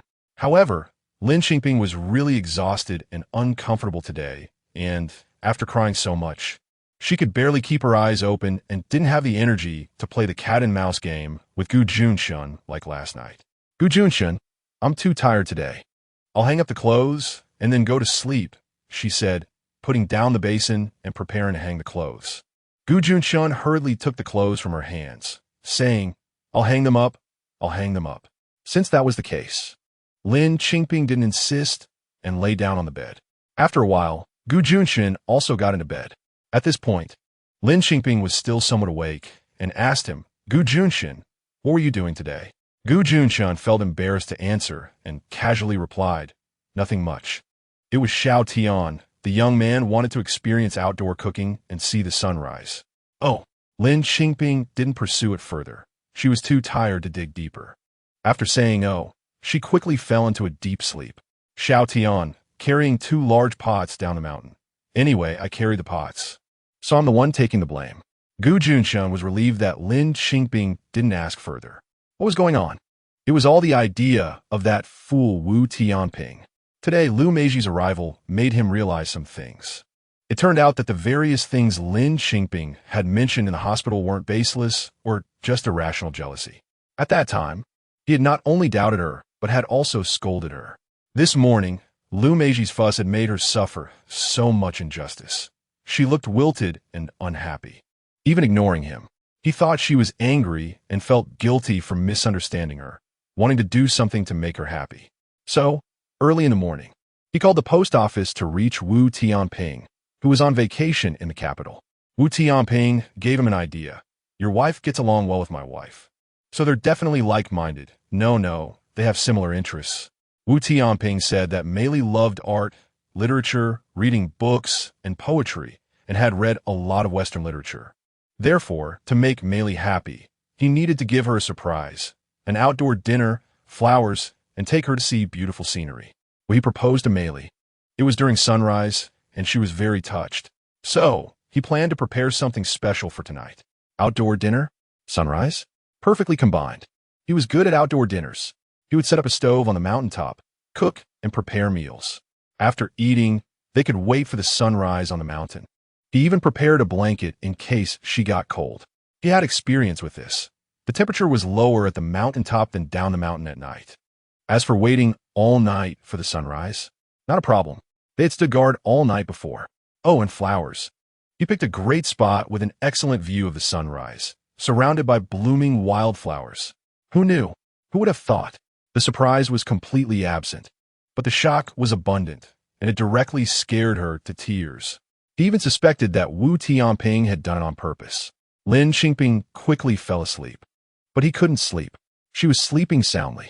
When a person sleeps, they're the most relaxed. At this moment, she was facing away from him, her whole body pressed against him, and her warmth slowly transferred to him. It was too hot. Lin Qingping felt hot too, and the heat made the welts itch even more. She had been peacefully asleep, but the itching made it impossible for her to be at ease. Though she didn't wake up, she instinctively started to scratch everywhere, rubbing her back against anything she could reach. In her dazed state, she discovered that there seemed to be a wall behind her that she could rub against, which felt quite relieving, and she rubbed even more vigorously. Gu Junchen. What is this furnace-like person in his arms doing? Lin Qingping? He called out softly, and in the dim light, he saw her face contorted in pain. Lin Qingping? Are you having a nightmare? He gently patted her face. Lin Qingping mumbled a few sounds and squirmed even more in his arms. Lin Qingping? He kept calling her while pushing her gently. He was sweating, but his palms were cool. When he touched Lin Qingping's bare arm, she suddenly felt a wave of coolness and comfort, wishing this coolness could relieve her itching. So in her dazed state, she grabbed his hand and tried to pull under her clothes. Chapter 95, I accept the punishment. Gu Junchen's fingers touched her skin, feeling the heat at his fingertips. Lin Qingping. He thought she was sick again and reached out with his other hand to touch her forehead. She was drowsy and annoyed. Pressing his hand that was inside her clothes, "It itches, scratch it for me." Her voice was sticky and sweet, like syrup. Gu Junchen had no choice but to scratch for her. However, she kept saying one moment that it itched here, the next moment that it itched there. After scratching all over, she still couldn't pinpoint where it was itchy. Gu Junchen had to turn on the light, wanting to pull up her clothes to take a look. But at that moment, she woke up. Seeing Gu Junchen's actions, she immediately pressed her clothes down tightly, looking at him defensively. Gu Junchen. He recalled how she would lie on him every night back when they were in the army. What was going on now? Gu Junchen said seriously, "I didn't mean that. I just want to see why you're so itchy." Lin Qingping glared at him and mumbled dejectedly, "You might as well just say you do mean that. After being married for so long, my husband has never had that intention towards me. Is that something to be proud of?" Gu Junchen. But Lin Qingping was indeed itchy, and she couldn't help but scratch herself again. Gu Junchen decided not to indulge her anymore and stepped forward to pull her close. She was not as strong as him, couldn't resist, and started to act spoiled, tears welling up. "No, I won't let you see. What's this about?" Gu Junchen really didn't understand her. Lin Qingping looked at him pitifully. "I've seen it myself while showering. It's very ugly, very ugly. It could cause me to have a phobia of patterns." Gu Junchen. What is a phobia of patterns? This was a new term for Gu Junchen. Lin Qingping glanced at a certain part of him and blurted out, "It's that you might not hold up well after seeing it." Gu Junchen. Lin Qingping. "You better think before you speak." Gu Junchen glared at her, a sense of oppressive gloom hanging in the air. Lin Qingping fell silent. "I'm going to count to 3. Take your hand away." After much persuasion, Gu Junchen's tone grew commanding. 1. Lin Qingping let go. Gu Junchen. "Isn't that just 1? I haven't finished counting yet." However, when he actually pulled up her clothes and took a look, he was stunned by the numerous bumps of various sizes all over her body. "To the hospital," he said without hesitation. "It's just mosquito bites. This is no longer just mosquito bites. It might be an allergic reaction." Lin Qingping, "Stop being lazy. Get up." Gu Junchen pulled her up. It really was an allergy. The doctor prescribed her anti-allergy medication. Gu Junchen borrowed water from the doctor at the hospital and had her take the medication. The two of them slowly walked back. On a summer night, it finally cooled down. On the street, a vendor selling mung bean soup was preparing to pack up and go home. Lin Qingping glanced over, feeling a bit nostalgic for the taste of mung bean soup from this era. She didn't know if it was a childhood filter, but many years later, when reminiscing about the food eaten in childhood and adolescence, she always felt that the flavors back then were pure, even though she, as someone in the food industry, couldn't replicate the exact same taste. Mung bean soup was one of those things. No matter how she cooked it later, it never tasted the same as it did at that time. "Do you want a bowl?" Gu Junchen asked her. She nodded. So, Gu Junchen bought 2 bowls, and they stood on the road eating. At that time, there were still no disposable bowls and chopsticks. After finishing, they had to return the bowls to the vendor. Lin Qingping quietly drank, feeling the coolness refreshing her, and she felt much more comfortable overall. On the street, clusters of night-blooming jasmine were blooming vibrantly. However, Gu Junchen's mood didn't seem very good. He ate quickly, finishing in just a few bites, returned the bowl to the elderly vendor, and stood in front of a large cluster of night-blooming jasmine in a daze. "What's wrong with you?" Lin Qingping asked, holding her bowl. He turned to gaze at her for a moment. "Today, it was my fault. I accept the punishment." "You think of how to punish me." "Punish?" Lin Qingping didn't understand why he needed to be punished. But Gu Junchen looked at the faint red spots on her exposed wrist. "If it weren't for me wanting to take you to the mountain, you wouldn't be like this." Speaking of this, Lin Qingping was curious. "Why do you want to go to the mountain?" Gu Junchen stared at the cluster of night-blooming jasmine without speaking, but his ears gradually turned red. Even with his dark complexion, the blush was visible to the naked eye. Lin Qingping looked at the night-blooming jasmine, then thought about the mountain, and suddenly realized, "You don't want to take me to see the sunrise, do you?" Gu Junchen turned his head, his face turning even redder. Lin Qingping finished the last sip, returned the bowl to the old man, and suppressed a laugh. "Gu Junchen, let's go back." Gu Junchen remained silent. walking shoulder to shoulder with her on the way back to the factory. Gu Junchen, what were you thinking? Wanted to take me to see the sunrise?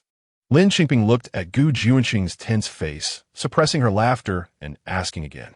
Sure enough, Gu Junchen's ears turned red again. Weren't you saying you accept the punishment? Then I punish you to tell me what you were thinking. Lin Qingping teased. It's such a rare opportunity to get this tight-lipped Gu Junchen to open up.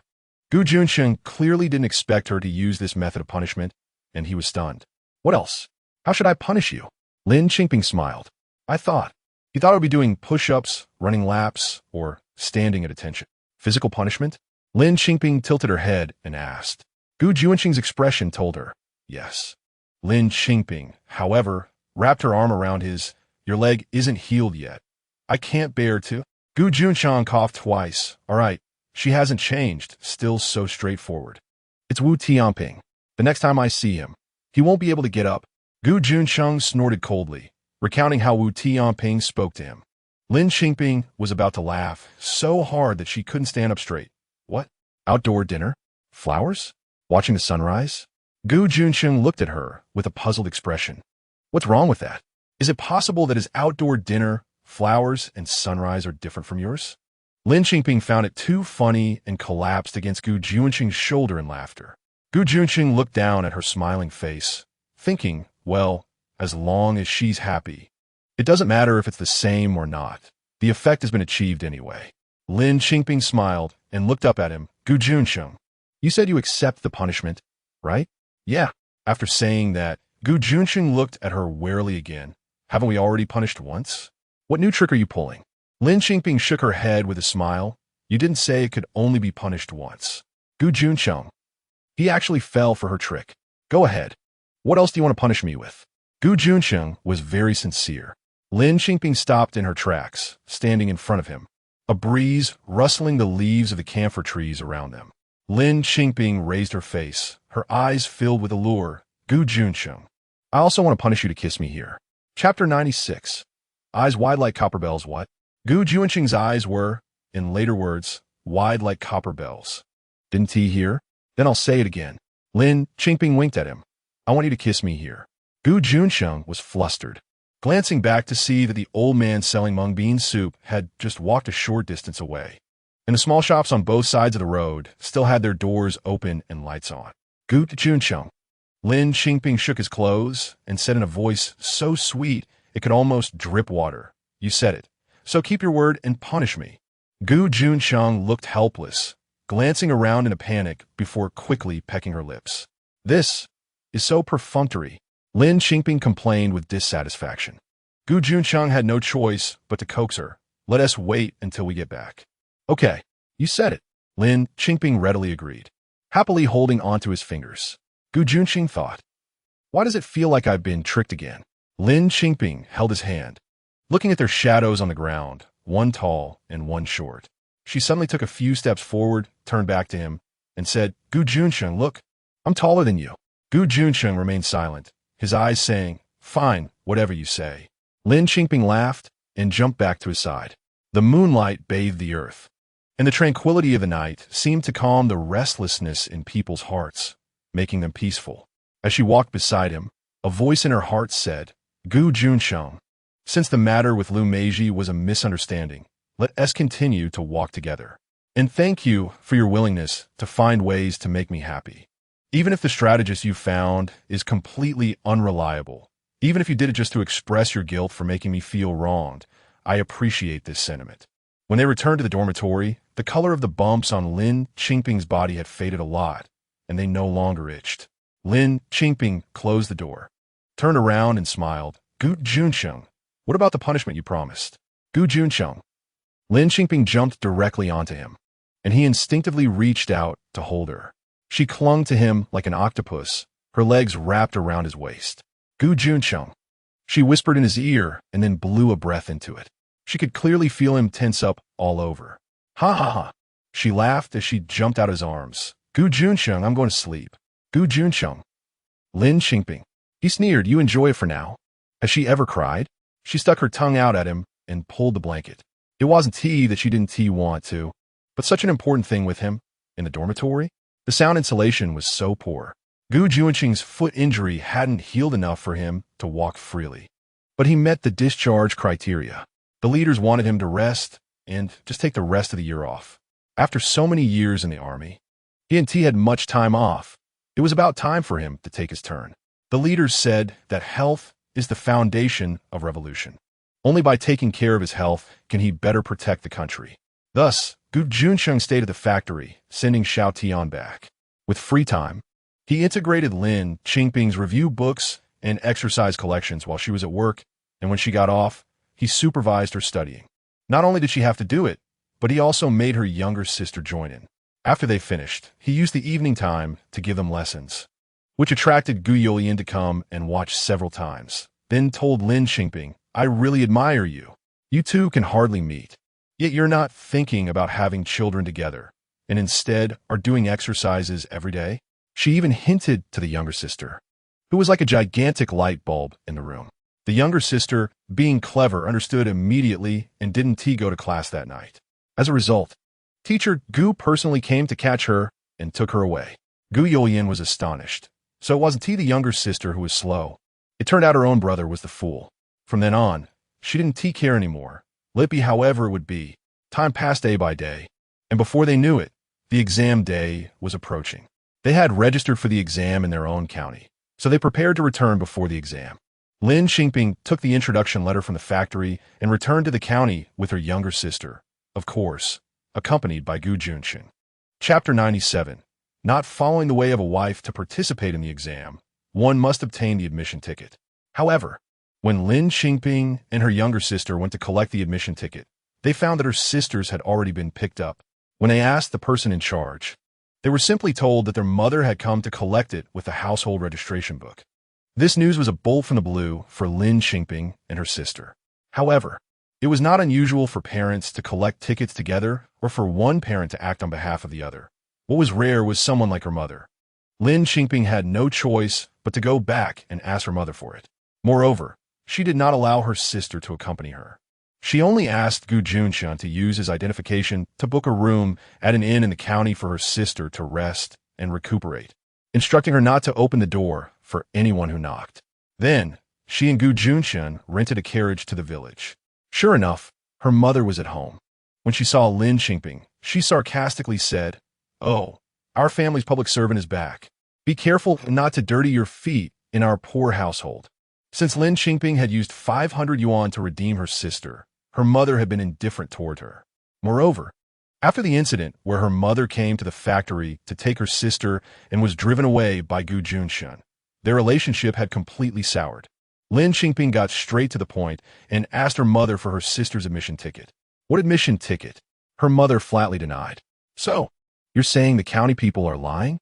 Lin Qingping turned to leave, saying, "Then I will go settle accounts with those people in the county. If they lost the admission ticket, I will sue them and have the police arrest them." Her mother's expression changed in panic. "Wait, is that really something to get someone arrested for?" Lin Qingping scoffed. "You'll see if they get arrested." She pulled Gu Junchen and was about to leave when her mother called her back. "Wait." Turning around, her mother, looking guilty, said, "So what if I took it? Can a mother collect it for her child? Are you going to have me arrested for that? Then give it to me." Lin Qingping extended her hand without courtesy. "It's gone." Her mother started to play the rogue. Lin Qingping truly could not comprehend why her mother was so indifferent to the fate of her and her sister. Why a mother wouldn't wish for her children to do well? "Mother," she couldn't help but ask, "Isn't it good if my sister can get into college? Isn't it good if children succeed?" Her mother replied, "Girl, why does she need to study so much? Getting a good marriage is what matters. As a mother, finding you a good husband is my way of being good to you. Marrying you off to the Gu family, isn't that good? Would I arrange a bad marriage for you? Who knew I would raise such an ungrateful child who gets married and no longer recognizes me as her mother? I've raised you all this way for nothing." As she spoke, her mother even started to cry. If she hadn't experienced the previous life, if her mother hadn't planned to marry her sister off to a cripple, Lin Qingping might have been touched by her mother's tears. In her past life, her mother often lamented how hard it was to raise the 3 siblings, and back then, she was soft-hearted. Whenever her mother cried, she would agree to anything.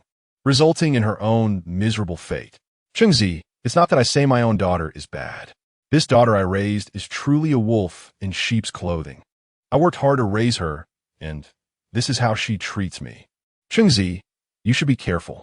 Someone who is unkind to their parents can't be good to their in-laws or their husband. Don't be fooled by her. Her mother cried with tears in her eyes. Lin Qingping. Her mother was even trying to sow discord between her and Gu Junchen since she entered the house. She had been dealing with her mother herself, and Gu Junchen had tried to speak several times but was held back by her. Now her mother had turned her attention to Gu Junchen. Her mother continued to cry, Chengzi, my daughter is so carefree. Thinking she can go to college? She is just a rural girl who has only been to school for a few days. How can she get into college? She is not following the path of a proper wife. Lin Qingping internally scoffed. Her mother could even say such things about her own daughter not following the way of a wife. Suddenly, Lin Qingping didn't want to argue with her mother anymore. She wanted to see how Gu Junchen would respond to the slander against her. After all, the person slandering her was her own mother. She glanced at Gu Junchen, who maintained his usual stern expression, showing no sign of emotion. Don't let her take the exam. Lin Qingping's grandmother also came in from outside, rolling her eyes. What is the point of a good girl going to school? Why go out of town? It's better to find someone to marry early. Seeing her mother had found an ally, her mother adopted a tone of heartfelt persuasion, urging Gu Junchen, Chengzi, you need to keep an eye on your wife. If she has that kind of luck and really gets into college, she'll look down on you and kick you aside. Gu Junchen finally spoke, simply stating, bring out the admission ticket for my sister. It was concise and powerful. The sound of her mother's crying abruptly stopped, her expression changing as if it were a magic trick. No, I tore it up. Gu Junchen nodded and took a step forward. Lin Qingping's mother was scared by Gu Junchen's previous threats. Seeing him move made her panic, and she jumped back. You dare hit me? Be careful of thunder striking you. I'm your mother. Gu Junchen indeed should call her mother, but he had no intention of hitting her. He simply said to Lin Qingping, go call the village chief. All right. Lin Qingping immediately went out. Her mother became vigilant and cautiously asked him, what do you need the village chief for?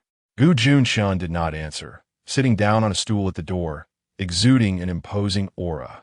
He remained silent, which made Lin Qingping's mother increasingly anxious, fidgeting until Lin Qingping returned with the village chief. Gu Junchen stood up, shook hands with the village chief, explained why he had invited him, and then turned to Lin Qingping's mother-in-law, you just said with your own mouth that you tore up the admission ticket, right? Lin Qingping's mother, unsure of his intentions, stammered and insisted it wasn't intentional, it was an accident. Gu Junchen nodded, village chief. You've heard it with your own ears. Tearing up someone else's college admission ticket is illegal. Even though she is my mother-in-law, I will not cover for her. Please take her to the relevant authorities and let them handle it as they see fit. Wow, what? Lin Qingping's mother's mouth dropped open. Isn't this illegal? Hearing this, the village chief was also angry. Why would you do such a thing? Children should be supported in their pursuit of education. The country is now focusing on cultivating talent. Why are you hindering them? Come with me. At this moment, Lin Qingping's mother truly began to cry. I want to go. Where's the head of the household? Mother, I want to go. Save me. I didn't tear it up. Didn't tear it up. That doesn't count as illegal, right? This time, she was genuinely scared. Chapter 98. Freedom of marriage, then bring it out. The village chief said angrily. Lin Qingping's mother timidly glanced at Lin Qingping and then at Gu Junchen. And no, it's not with me. It's at old Ma's house at the east end of the village. How did you get involved with them again? Lin Qingping couldn't remain calm. She knew the Ma family at the east end of the village. Their situation was similar to hers. They had 2 daughters, an elder sister, and a younger son named Ma Wenwu, who was about the same age as her second younger sister. This younger son was quite spoiled like her brother. The whole family indulged him, and he spent his days wandering from the village to the county. It was largely related to how Ji Yuan later got involved in society. If she guessed correctly, her mother must have received some benefits from the Ma family to betroth her second sister to them. Sure enough, under the pressure from the village chief and Gu Junchen, her mother stammered and revealed that the reason was to betroth her second sister to the Ma family. Her mother had already accepted a bride price, which this time was not 500 but 200, effectively selling her second sister a second time. Moreover, when accepting the bride price, she directly handed over the examination permit as collateral, using it as leverage to threaten her second sister to return and agree to the marriage before returning the permit. Her mother even said that Ma Wenwu was such a good child. Lin Qingping felt cold inside. Good? Just as good as your son. What a great match. Ma Wenwu even planned to take the college entrance examination, and it would be nice for him to study with her second sister and support each other, right? Her mother was speaking as if it were a fantastic arrangement. Lin Qingping only asked the village chief, isn't marriage freedom encouraged now? Of course. The village chief replied. Then my sister doesn't want this marriage now. Can my mother or the Ma family force her to marry? Of course not. All right. Then we're going to the Ma family now. Lin Qingping asked the village chief to go ahead. When Lin Qingping's mother saw that they were really going to the Ma family, she nearly fainted and sought help from her mother-in-law. Mom, what should we do?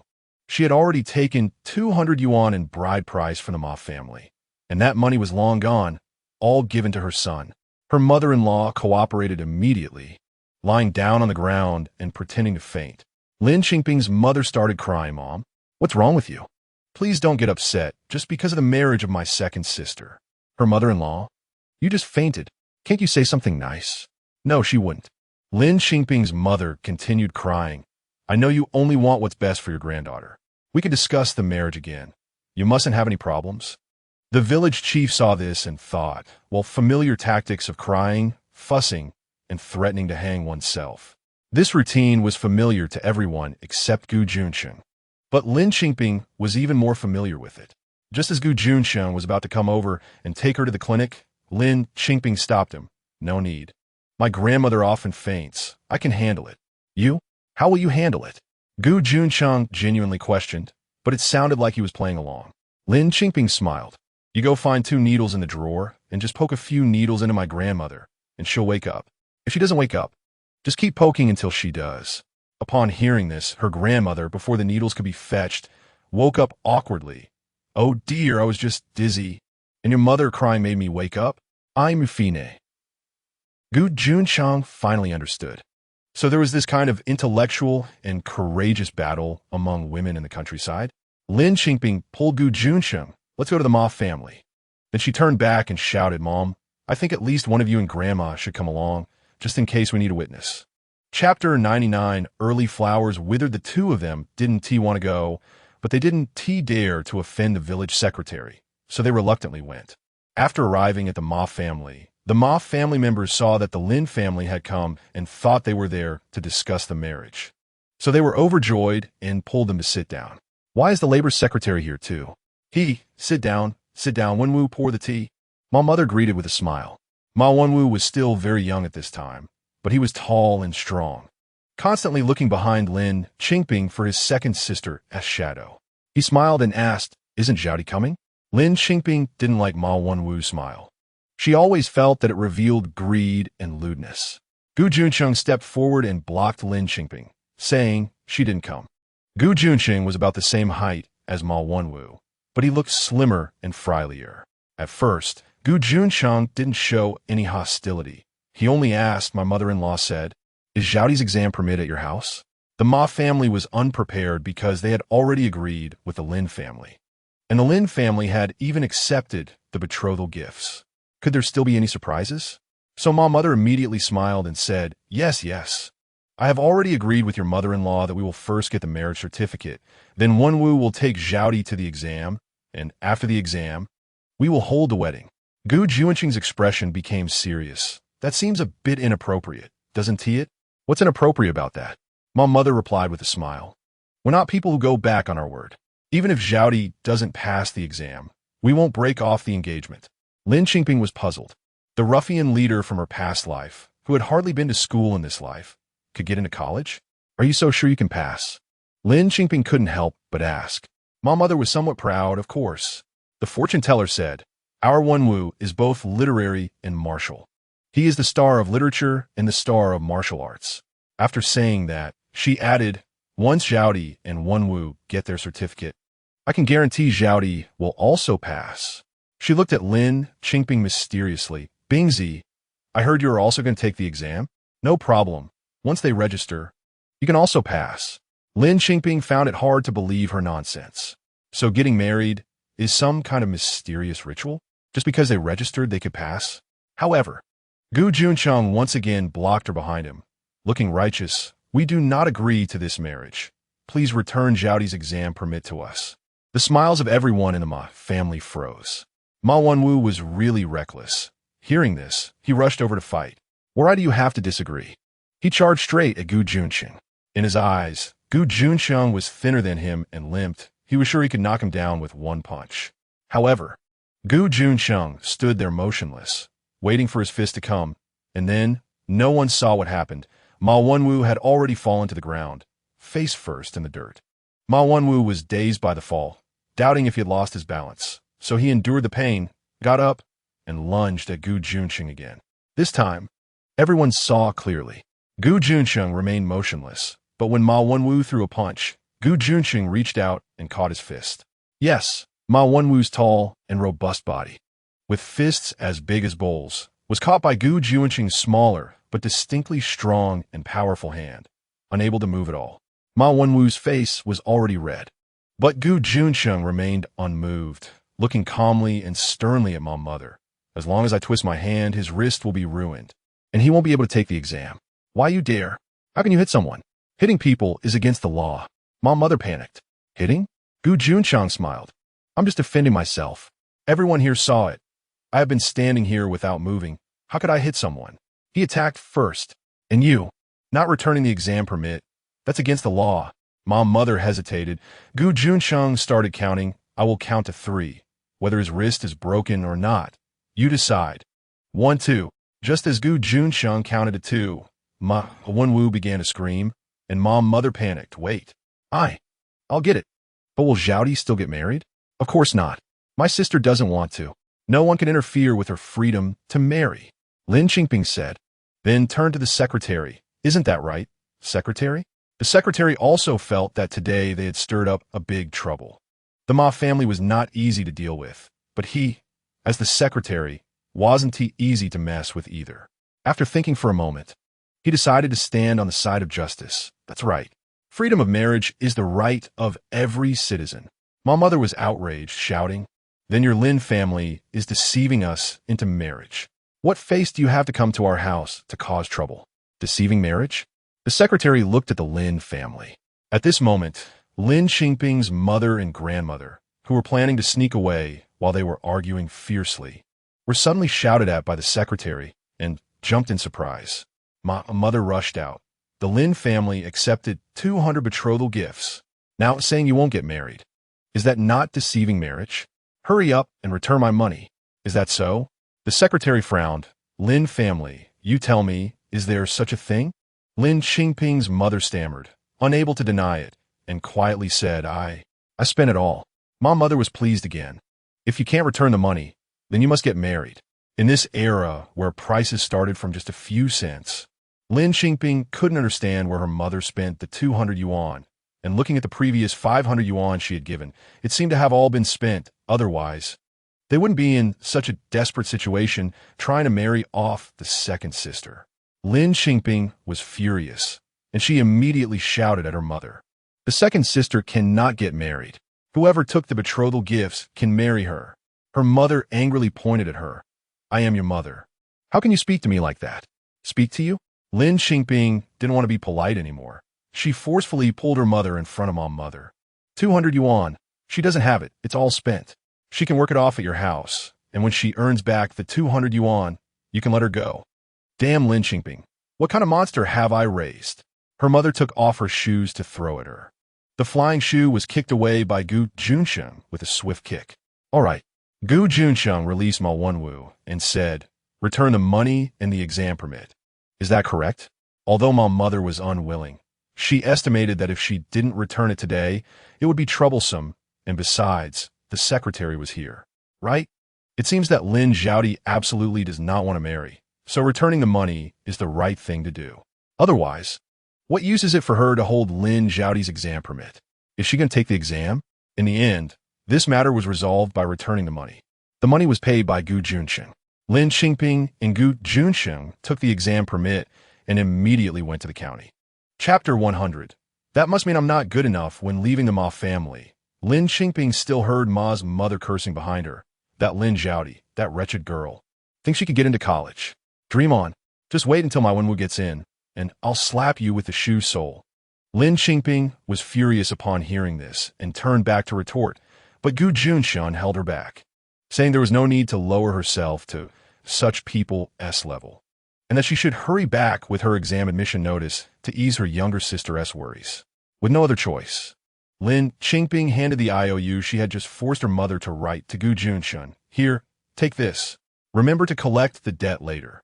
Yes, she had forced her mother to write an IOU for 200 yuan, and her mother had cried out in anguish, lamenting that she had raised an ingrate. She reminded Gu Junchen that her daughter, Lin Qingping, was ungrateful and would definitely abandon him once she got into college, so he should be cautious. Gu Junchen helplessly accepted the IOU. What? Do you think I'm heartless enough to make my own mother write an IOU? Lin Qingping huffed at him. Not really. It's just, he started. Just what? Do you think my mother is right, that I'm indeed heartless? Do you think that once I get into college, I'll ditch you? Gu Junchen was at a loss for words, wondering how they had ended up here. Lin Qingping suddenly had a thought. What if I really do get into college and dump you? You wouldn't believe my mom, would you? Gu Junchen was exasperated. If you said that, I would believe you, but that would mean underestimating you, and underestimating myself. Lin Qingping pouted, so full of yourself. Narcissistic. But then she pressed on. But what if it's true? What if I really did dump you? She was determined to get to the bottom of it. Gu Junchen chuckled helplessly and shook his head. Then it must mean I'm not good enough. Lin Qingping suddenly had nothing to say. Why was he always looking for reasons within himself? In modern terms, this could be called internal conflict. Lin Qingping huffed. Since you gave such a standard answer, I won't hold you accountable for the 200 yuan today. Upon hearing her mention accountability, Gu Junchen immediately reached into his pocket to give her money. This is for my salary and allowances over the past few months. Take it. Lin Qingping was taken aback. This is too self-aware, right? What she meant by accountability wasn't to count his private money. Initially, Lin Qingping didn't plan to take it. She wasn't short on money now. But after thinking it over, she accepted it. Reflecting on the time when she had just been reborn, he had given her over 1,000 yuan, which had felt like a fortune at the time. Yet, in just a short period, she had accumulated many times that amount. He never asked how much she earned and still handed over all his monthly salary to her. This was a stark contrast to those who only knew how to take. So, it could be said that some people remained the same even after a second chance. They rode back to the county town in a horse-drawn carriage that afternoon, having skipped lunch. The first thing they did was hand the exam admission notice to her younger sister, ensuring she kept it safe. The second thing was to go out for a meal and check out the exam venue to familiarize themselves with the surroundings. Her younger sister, worried all day, asked them, "Sister, brother-in-law, were you both smooth sailing? Did anyone make things difficult for you?" Lin Qingping shook her head. "I'm not afraid of difficulties. I just find it strange." Gu Junchen, why do you think the Ma family is so confident that Wenwu can get into college? Her younger sister was surprised. He going to college? But he can't even recognize many characters. Thus, Lin Qingping also found it puzzling. Where did the Ma family's confidence come from? Chapter 101. Everything is with me. Gu Junchen had been quietly eating his meal, completely oblivious to what his sisters were discussing. Upon hearing this, he said, "You just focus on your exams and don't worry about outside matters." After a pause, he added, "But do be careful. Check to make sure you have everything before the exam. One important thing, your water bottle should not leave your sight. If it does, you won't be able to drink the water inside." The second sister didn't understand what her brother-in-law meant by this reminder, but Lin Qingping understood and nodded seriously. July's weather was really hot. Lin Qingping missed the air conditioning from her previous life immensely. However, at this time, they only had fans, and Lin Qingping and her second sister slept with the fan on all night. During the exam days, Gu Junchen stayed in a separate room, not wanting to let his sisters stay together, as he was concerned about the second sister being alone at night. "That guy from the Ma family has a sinister look in his eyes," Gu Junchen said. Because of this, the second sister, while sleeping with her sister at night. Told her sister, brother-in-law is really nice. Lin Qingping understood at once and gave her sister a glare, wanting to say something but holding back. The second sister chuckled. Sister, which university are you planning to take the exam for? Lin Qingping actually didn't have any particular thoughts. She hadn't taken a college entrance examination in her previous life, so she wasn't very confident about how many points she could score. But she figured it should be fine to aim for a vocational school, right? Just do your best. I believe in our strength. Lin Qingping couldn't say anything that would demoralize her sister, thinking that even if this time didn't go well, they could always try again next year. The second sister moved a bit closer and whispered, Sister, if you get into a university in a big city, what will brother-in-law do? He's still your brother-in-law. What else can he do? Lin Qingping poked her. Are you just going to think about useless things? The second sister beamed. I'm just daydreaming. Sister, I think brother-in-law is great, his family is great, and the people in his family are all great. Lin Qingping smiled, of course. Get to bed early. No more chatting. We have an exam tomorrow. Lin Qingping turned off the light and went to sleep, perhaps due to nerves or an unsettled heart. Lin Qingping didn't sleep soundly. She woke up at the slightest noise, and later, when she finally managed to sleep deeply, she was startled awake by a sudden sound from the next room. After waking up, she heard more noises from next door. Gu Junchen was sleeping next door. She gently lifted the blanket, went barefoot, and tiptoed out. The door to the next room was closed, and it was completely silent inside. Even though Gu Junchen was remarkably capable, he hadn't fully recovered from his leg injury yet. The sudden silence made Lin Qingping worry. Could something have happened? She lightly knocked on the door. Gu Junchen? Gu Junchen? After a few calls, the door opened from the inside. Gu Junchen was unharmed. Lin Qingping breathed a sigh of relief and lowered her voice. What happened? She peeked inside and saw a man lying on the floor, tied up, with something stuffed in his mouth, struggling. It's fine, Gu Junchen whispered. Quickly go back to sleep. We have an exam tomorrow. But you didn't say. Gu Junchen suddenly leaned in, wrapped his arm around her, and patted her. You still don't trust me? It's just a small matter. Go sleep. Everything is with me. With his assurance of everything is with me, Lin Qingping felt much more at ease, leaning against his shoulder. Okay, but you need to be careful. Gu Junchen patted her head. Go on. Only then did Lin Qingping return her room. After that, the inn was quiet again, and she slept soundly until dawn. The first thing she wanted to do upon waking was to check on the next room, but before she could step out, there was a knock on the door. Gu Junchen was outside calling for them. Lin Qingping? It's time to get up. She quickly opened the door. Only Gu Junchen stood outside. Where's the man? She looked around. Gu Junchen smiled and, in a very low voice, said he was taken to the police station. Lin Qingping finally relaxed, and the two of them speaking like this made them seem particularly close, as if they were sharing a secret, causing the second sister to awkwardly turn away. Ahem. Gu Junchen also realized this and felt embarrassed, raising his voice. Have you packed your things? Let me help you check. Lin Qingping glanced at his reddened ears and couldn't help but smile. Gu Junchen indeed helped them carefully check their exam supplies, then accompanied them for breakfast and saw them off to the exam venue. When they reached the exam venue, they unexpectedly saw Ma Wenwu, who looked quite arrogant from a distance. The second sister didn't want to run into him, so she moved behind Lin Qingping and Gu Junchen. Gu Junchen was tall, and Lin Qingping was also a bit taller than the second sister, making the smaller second sister completely hidden behind them. That Ma Wenwu even had the audacity to come up and call out, Sister, brother-in-law, where's Zhaodi? Lin Qingping maintained a stern face. Who asked your sister? Ma Wenwu, completely shameless, continued to grin. Why isn't the second sister here? Can't she make it? Lin Qingping was taken aback. Ma Wenwu laughed. Sister, don't worry. Even if the second sister doesn't get into college, I won't look down on her. Just wait for our wedding feast.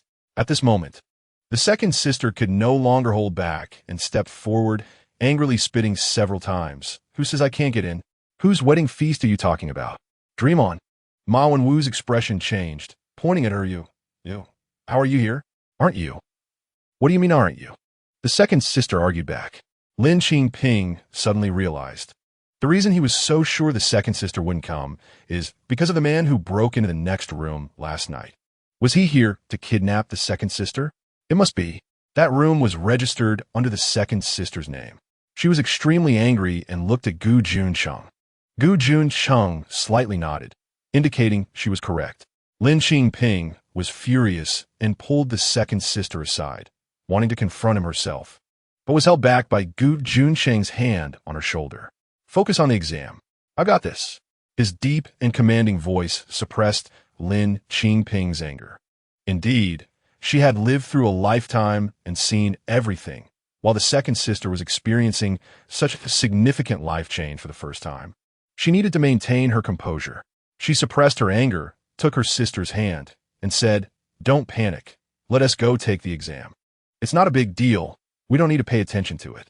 The second sister, reassured by her sister, also recognized that the exam was the top priority at that moment and couldn't afford to be distracted. She nodded and, hand in hand with her sister, entered the exam venue. Behind them, Ma Wenwu and his mother could be heard laughing. A girl born and raised in the countryside thinks she can get into university. It's like a toad wishing to eat swan meat. Not likely. She hasn't even drunk a few liters of ink, raised on dirt. Ha ha, but I don't mind. If my son gets in, his standards need to be high. As it was peak time for entering the exam room, parents and students were all at the door. Upon hearing her words, many began to tease. "Your kid will definitely get in?" Ma Wenwu's mother rolled her eyes and said, spitting as she spoke, "Of course. When the results are out, I'll treat everyone in the county to a banquet. My son will definitely get into high school." Her voice was so loud that even students who had already entered the exam venue could hear it. Some familiar students turned to Lin Qingping and asked, "Isn't this person from your village? Is her son really that impressive?" "I don't know. We're not familiar," Lin Qingping chuckled. Chapter 102, What the Heck, 3 days of exams. There were no fans in the exam room, and Lin Qingping and her younger sister came out every day drenched in sweat. As soon as they stepped out of the school gate, they could see Gu Junchen waiting outside with 2 jugs of water. The moment they appeared, he would rush over to stand beside them, as if afraid that Ma Wenwu would come to harass them. In addition, Gu Junchen was also responsible for Lin Qingping and her sister's meals, personally bringing them to their room to prevent them from eating junk food. During these 3 days, Lin Qingping was on edge, not because of the exams, but out of worry that something might go wrong. Finally, after finishing the last exam on the 3rd day, Lin Qingping went outside to wait for her sister. The moment her sister walked out, they exchanged a smile. "Sister, I feel like I can still go on," her sister whispered in her ear. Lin Qingping smiled and linked arms with her as they walked out. Gu Junchen was standing in the most conspicuous spot outside the school gate, just like the previous 2 days, and at that moment, Lin Qingping finally felt a sense of relief. Ma Wenwu also came out of the exam room, and his mother was waiting outside for him. As soon as she saw him, she immediately asked, "How did it go?" Ma Wenwu glanced over at Lin Qingping and her sister, standing tall and proud. "I wrote everything down." His mother was overjoyed. "My son, you really bring me honor." After saying that, she shot a glare at the Lin sisters. Unlike some people who can't even recognize a few characters and still want to take the college entrance exam. Can people like you even get into college? Back in the day, that would have been a top scholar. Ma Wenwu pushed his mother. "Mom, let us go home. I'm exhausted." His mother immediately supported him. "My son, you've worked hard. You're destined to be a top scholar. When I gave birth to you, the fortune teller said you were the reincarnation of the god of literature." It was the last exam, and outside the exam room were students who had just finished and parents waiting to pick them up. Ma Wenwu's mother was practically telling everyone she met, "How did your child do this time? My son must be the top scholar this time. Your daughter probably didn't do so well, right? No witties. Come back next year. What about your family? I can tell by your expression that it didn't go well. It's okay, don't worry. Not everyone can be a top scholar." The people around didn't know what to say, and Ma Wenwu urged his mother to hurry up, but she shouted to everyone, "My son is definitely first place this time. Top scholar. I said it. A banquet will be held. All of you who passed and didn't pass, come." Ma Wenwu's mother then looked at Lin Qingping and her sister, shaking her head and rolling her eyes. "Some people really don't know how to be grateful. But it's fine, my son is a top scholar. As the saying goes, a prime minister's belly can hold a boat. Maybe when the time comes, he'll share some of his good fortune with you." and perhaps next year you'll get in too. Lin Qingping snorted. What the heck? Sister, let us go. Her sister didn't want to look at the mother and son any longer. Let us go. Gu Junchen gave the mother and son a meaningful look and protected the sisters as they left the crowd. Finally, the exams were over. Her sister returned to their room and collapsed onto the bed. These 3 days had been incredibly tense, and now, lying down, she felt her whole body go soft. Not wanting to get up at all, not even wanting to eat. Lin Qingping closed the door to let her rest well and went next door to find Gu Junchen. She knocked on the door and directly pushed it open. Gu Junchen turned around and saw her. I was just about to call you to eat. Today we can go out and have a good meal. Lin Qingping looked at him, pursing her lips and smiling. Chapter 103 Promise me 3 things. Gu Junchen saw her smiling oddly and thought something was wrong. So he walked closer and asked her, what's the matter? Lin Qingping suddenly stood on her tiptoes and unexpectedly kissed him on the cheek. Gu Junchen was taken aback. And then he heard Lin Qingping softly say in his ear, thank you. This made Gu Junchen feel embarrassed. I didn't do anything. How could you say that? You supported me and my sister during the college entrance exam, taking care of everything with great caution and consideration. Moreover, she knew one thing. I know. She wrapped her arms around his neck and whispered in his ear, you him.She slept for the past 3 nights, standing guard for us. What happened the night before the exams was something that no one could underestimate. Although he lived next door, he had remained vigilant and hadn't closed his eyes, knowing that he was there, which allowed her to sleep soundly during the following nights of the exams. He dismissed it, saying, what's the big deal? It's nothing to us. Lin Qingping certainly knew that it was not a difficult matter for them, but for her, it was a sense of protection and reassurance when she needed it. After the exams, life suddenly became relaxed. Lin Qingping's summer clothing line was in high demand, and due to the limited production capacity of the factory, many stores did not place orders for this batch of summer clothes. Thus, her autumn collection orders also began to be scheduled. Time was tight, but she managed to find some time to finish her design drafts, just waiting for her exams to be over so she could enter the sample-making stage. It occurred to her that she was just a novice in the fashion design world, relying entirely on memories from her previous life. Initially, she didn't even know what a pattern was and had to explore on her own. In the past 6 months at the factory, following those skilled workers, she had learned a lot. There were people she disliked in the factory, but there were also some she liked. Xiaoqin was one of them. Since she returned to the factory after her exams, Xiaoqin looked at her strangely, as if there was suddenly some distance between them. One day, as she entered the workshop, Xiaoqin shyly called out Master Lin, then tried to hide. But Lin Qingping called her back. What's going on? Did I offend you? Lin Qingping knew Xiaoqin's personality and said it deliberately. Xiaoqin panicked upon hearing this. No? Master Lin. Lin Qingping smiled teasingly at her, keeping her gaze on Xiaoqin until she turned red. Then she leaned closer and asked, Master Lin, will you still remember us when you go to college? Of course I will. How could I forget? Lin Qingping held her hand and walked into the workshop. Xiaoqin was very happy to hear this, but soon became melancholy again. What's wrong? Is there something you can't tell me? Xiaoqin hesitated, but ultimately gathered her courage to say, Master Lin, if I say that I envy you and Lin Qingyun, would you think less of me? What are you envious for? Lin Qingping vaguely guessed something. Going to college. When Xiaoqin mentioned college, her face was full of longing. Then you should take the exam too. Xiaoqin was stunned, hesitating for a long time before stammering, Can I? Her eyes were filled with disbelief. Why can't you? Lin Qingping smiled. Lin Qingyun and I came from the countryside. You're studying in the city. Isn't that better than us? But what if I don't get in? Xiaoqin's eyes were filled with confusion. Lin Qingyun and I can't guarantee that we'll get in this time either. Qingyun said if it doesn't work this time, she will try again. After all, we are still young. What about my job? Xiaoqin hesitated for a moment. My mom said, I've already become a worker. It's a stable job. Even if I go to college, I would still be eating from the state, and I would lose a few years of work experience, which isn't worth it. Lin Qingping, however, knew that being a worker in a clothing factory was not a stable job. Years later, many state-owned small and medium-sized enterprises would close down, leading to mass layoffs. Xiaoqin.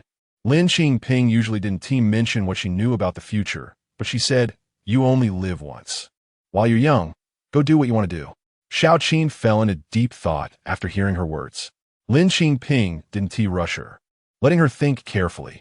The next day, Xiao Qin ran over to tell her, Master Lin, I want to take the exam. Great. Lin Qingping was very happy for her, genuinely pleased for the hard-working girl. Xiao Qin didn't know why, but she admired Lin Qingping immensely, almost like a fan. Once she made the decision to take the college entrance exam, she even thought about what school to apply to. I want to study design. I heard there are schools specifically for that. Master Lin, I want to be as amazing as you. Xiao Qin's eyes sparkled with enthusiasm. Lin Qingping laughed. If you get into such a school, you'll be much better than me. What am I? Studying design actually meant going to an art school. Originally, her younger sister had this plan, but in the end, she didn't pursue this path. Lin Qingping thought it was good and respected her sister's choice. So her sister's art materials could be given to Xiao Qin. After the college entrance exam, they were waiting for the scores, and her sister was living at the factory. So she started teaching Xiao Qin how to draw and also helped her with her studies. Meanwhile, Gu Junchen had to return to the army. Lin Qingping looked at his leg, which still hadn't fully recovered. The leader said there are important matters, but it might not be a mission. I'll know when I get back, Gu Junchen said, patting her head. Lin Qingping nestled into his arms, holding onto his waist tightly. She thought he would be able to stay with her until August, but it seemed she had already gotten used to it.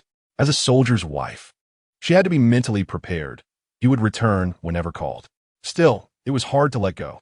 Gu Junchen hugged her and tried to pull her away from his embrace. But Lin Qingping burrowed deeper in his arms, pleading, just hold me for a little longer, just a little bit. Gu Junchen hilpelessly kissed her for it. Gu Junchen, she whispered, the next time we meet, you have to promise me 3 things. You say, first, give me a romantic date. Just not like the last time when we were bitten by mosquitoes on the mountain. Gu Junchen. Speaking of which, he should settle the score with Wu Tianping when he returns. Do you agree? She pinched his waist. Okay, how we be romantic? This is giving me a headache. Secondly, Lin Qingping quietly raised her head, looked at his expression, and in a very small voice said, I want you. Gu Junchen. Lin Qingping didn't elaborate. Gu Junchen was still waiting, looking serious, almost like he was taking notes. What do you want? Lin Qingping's face turned red.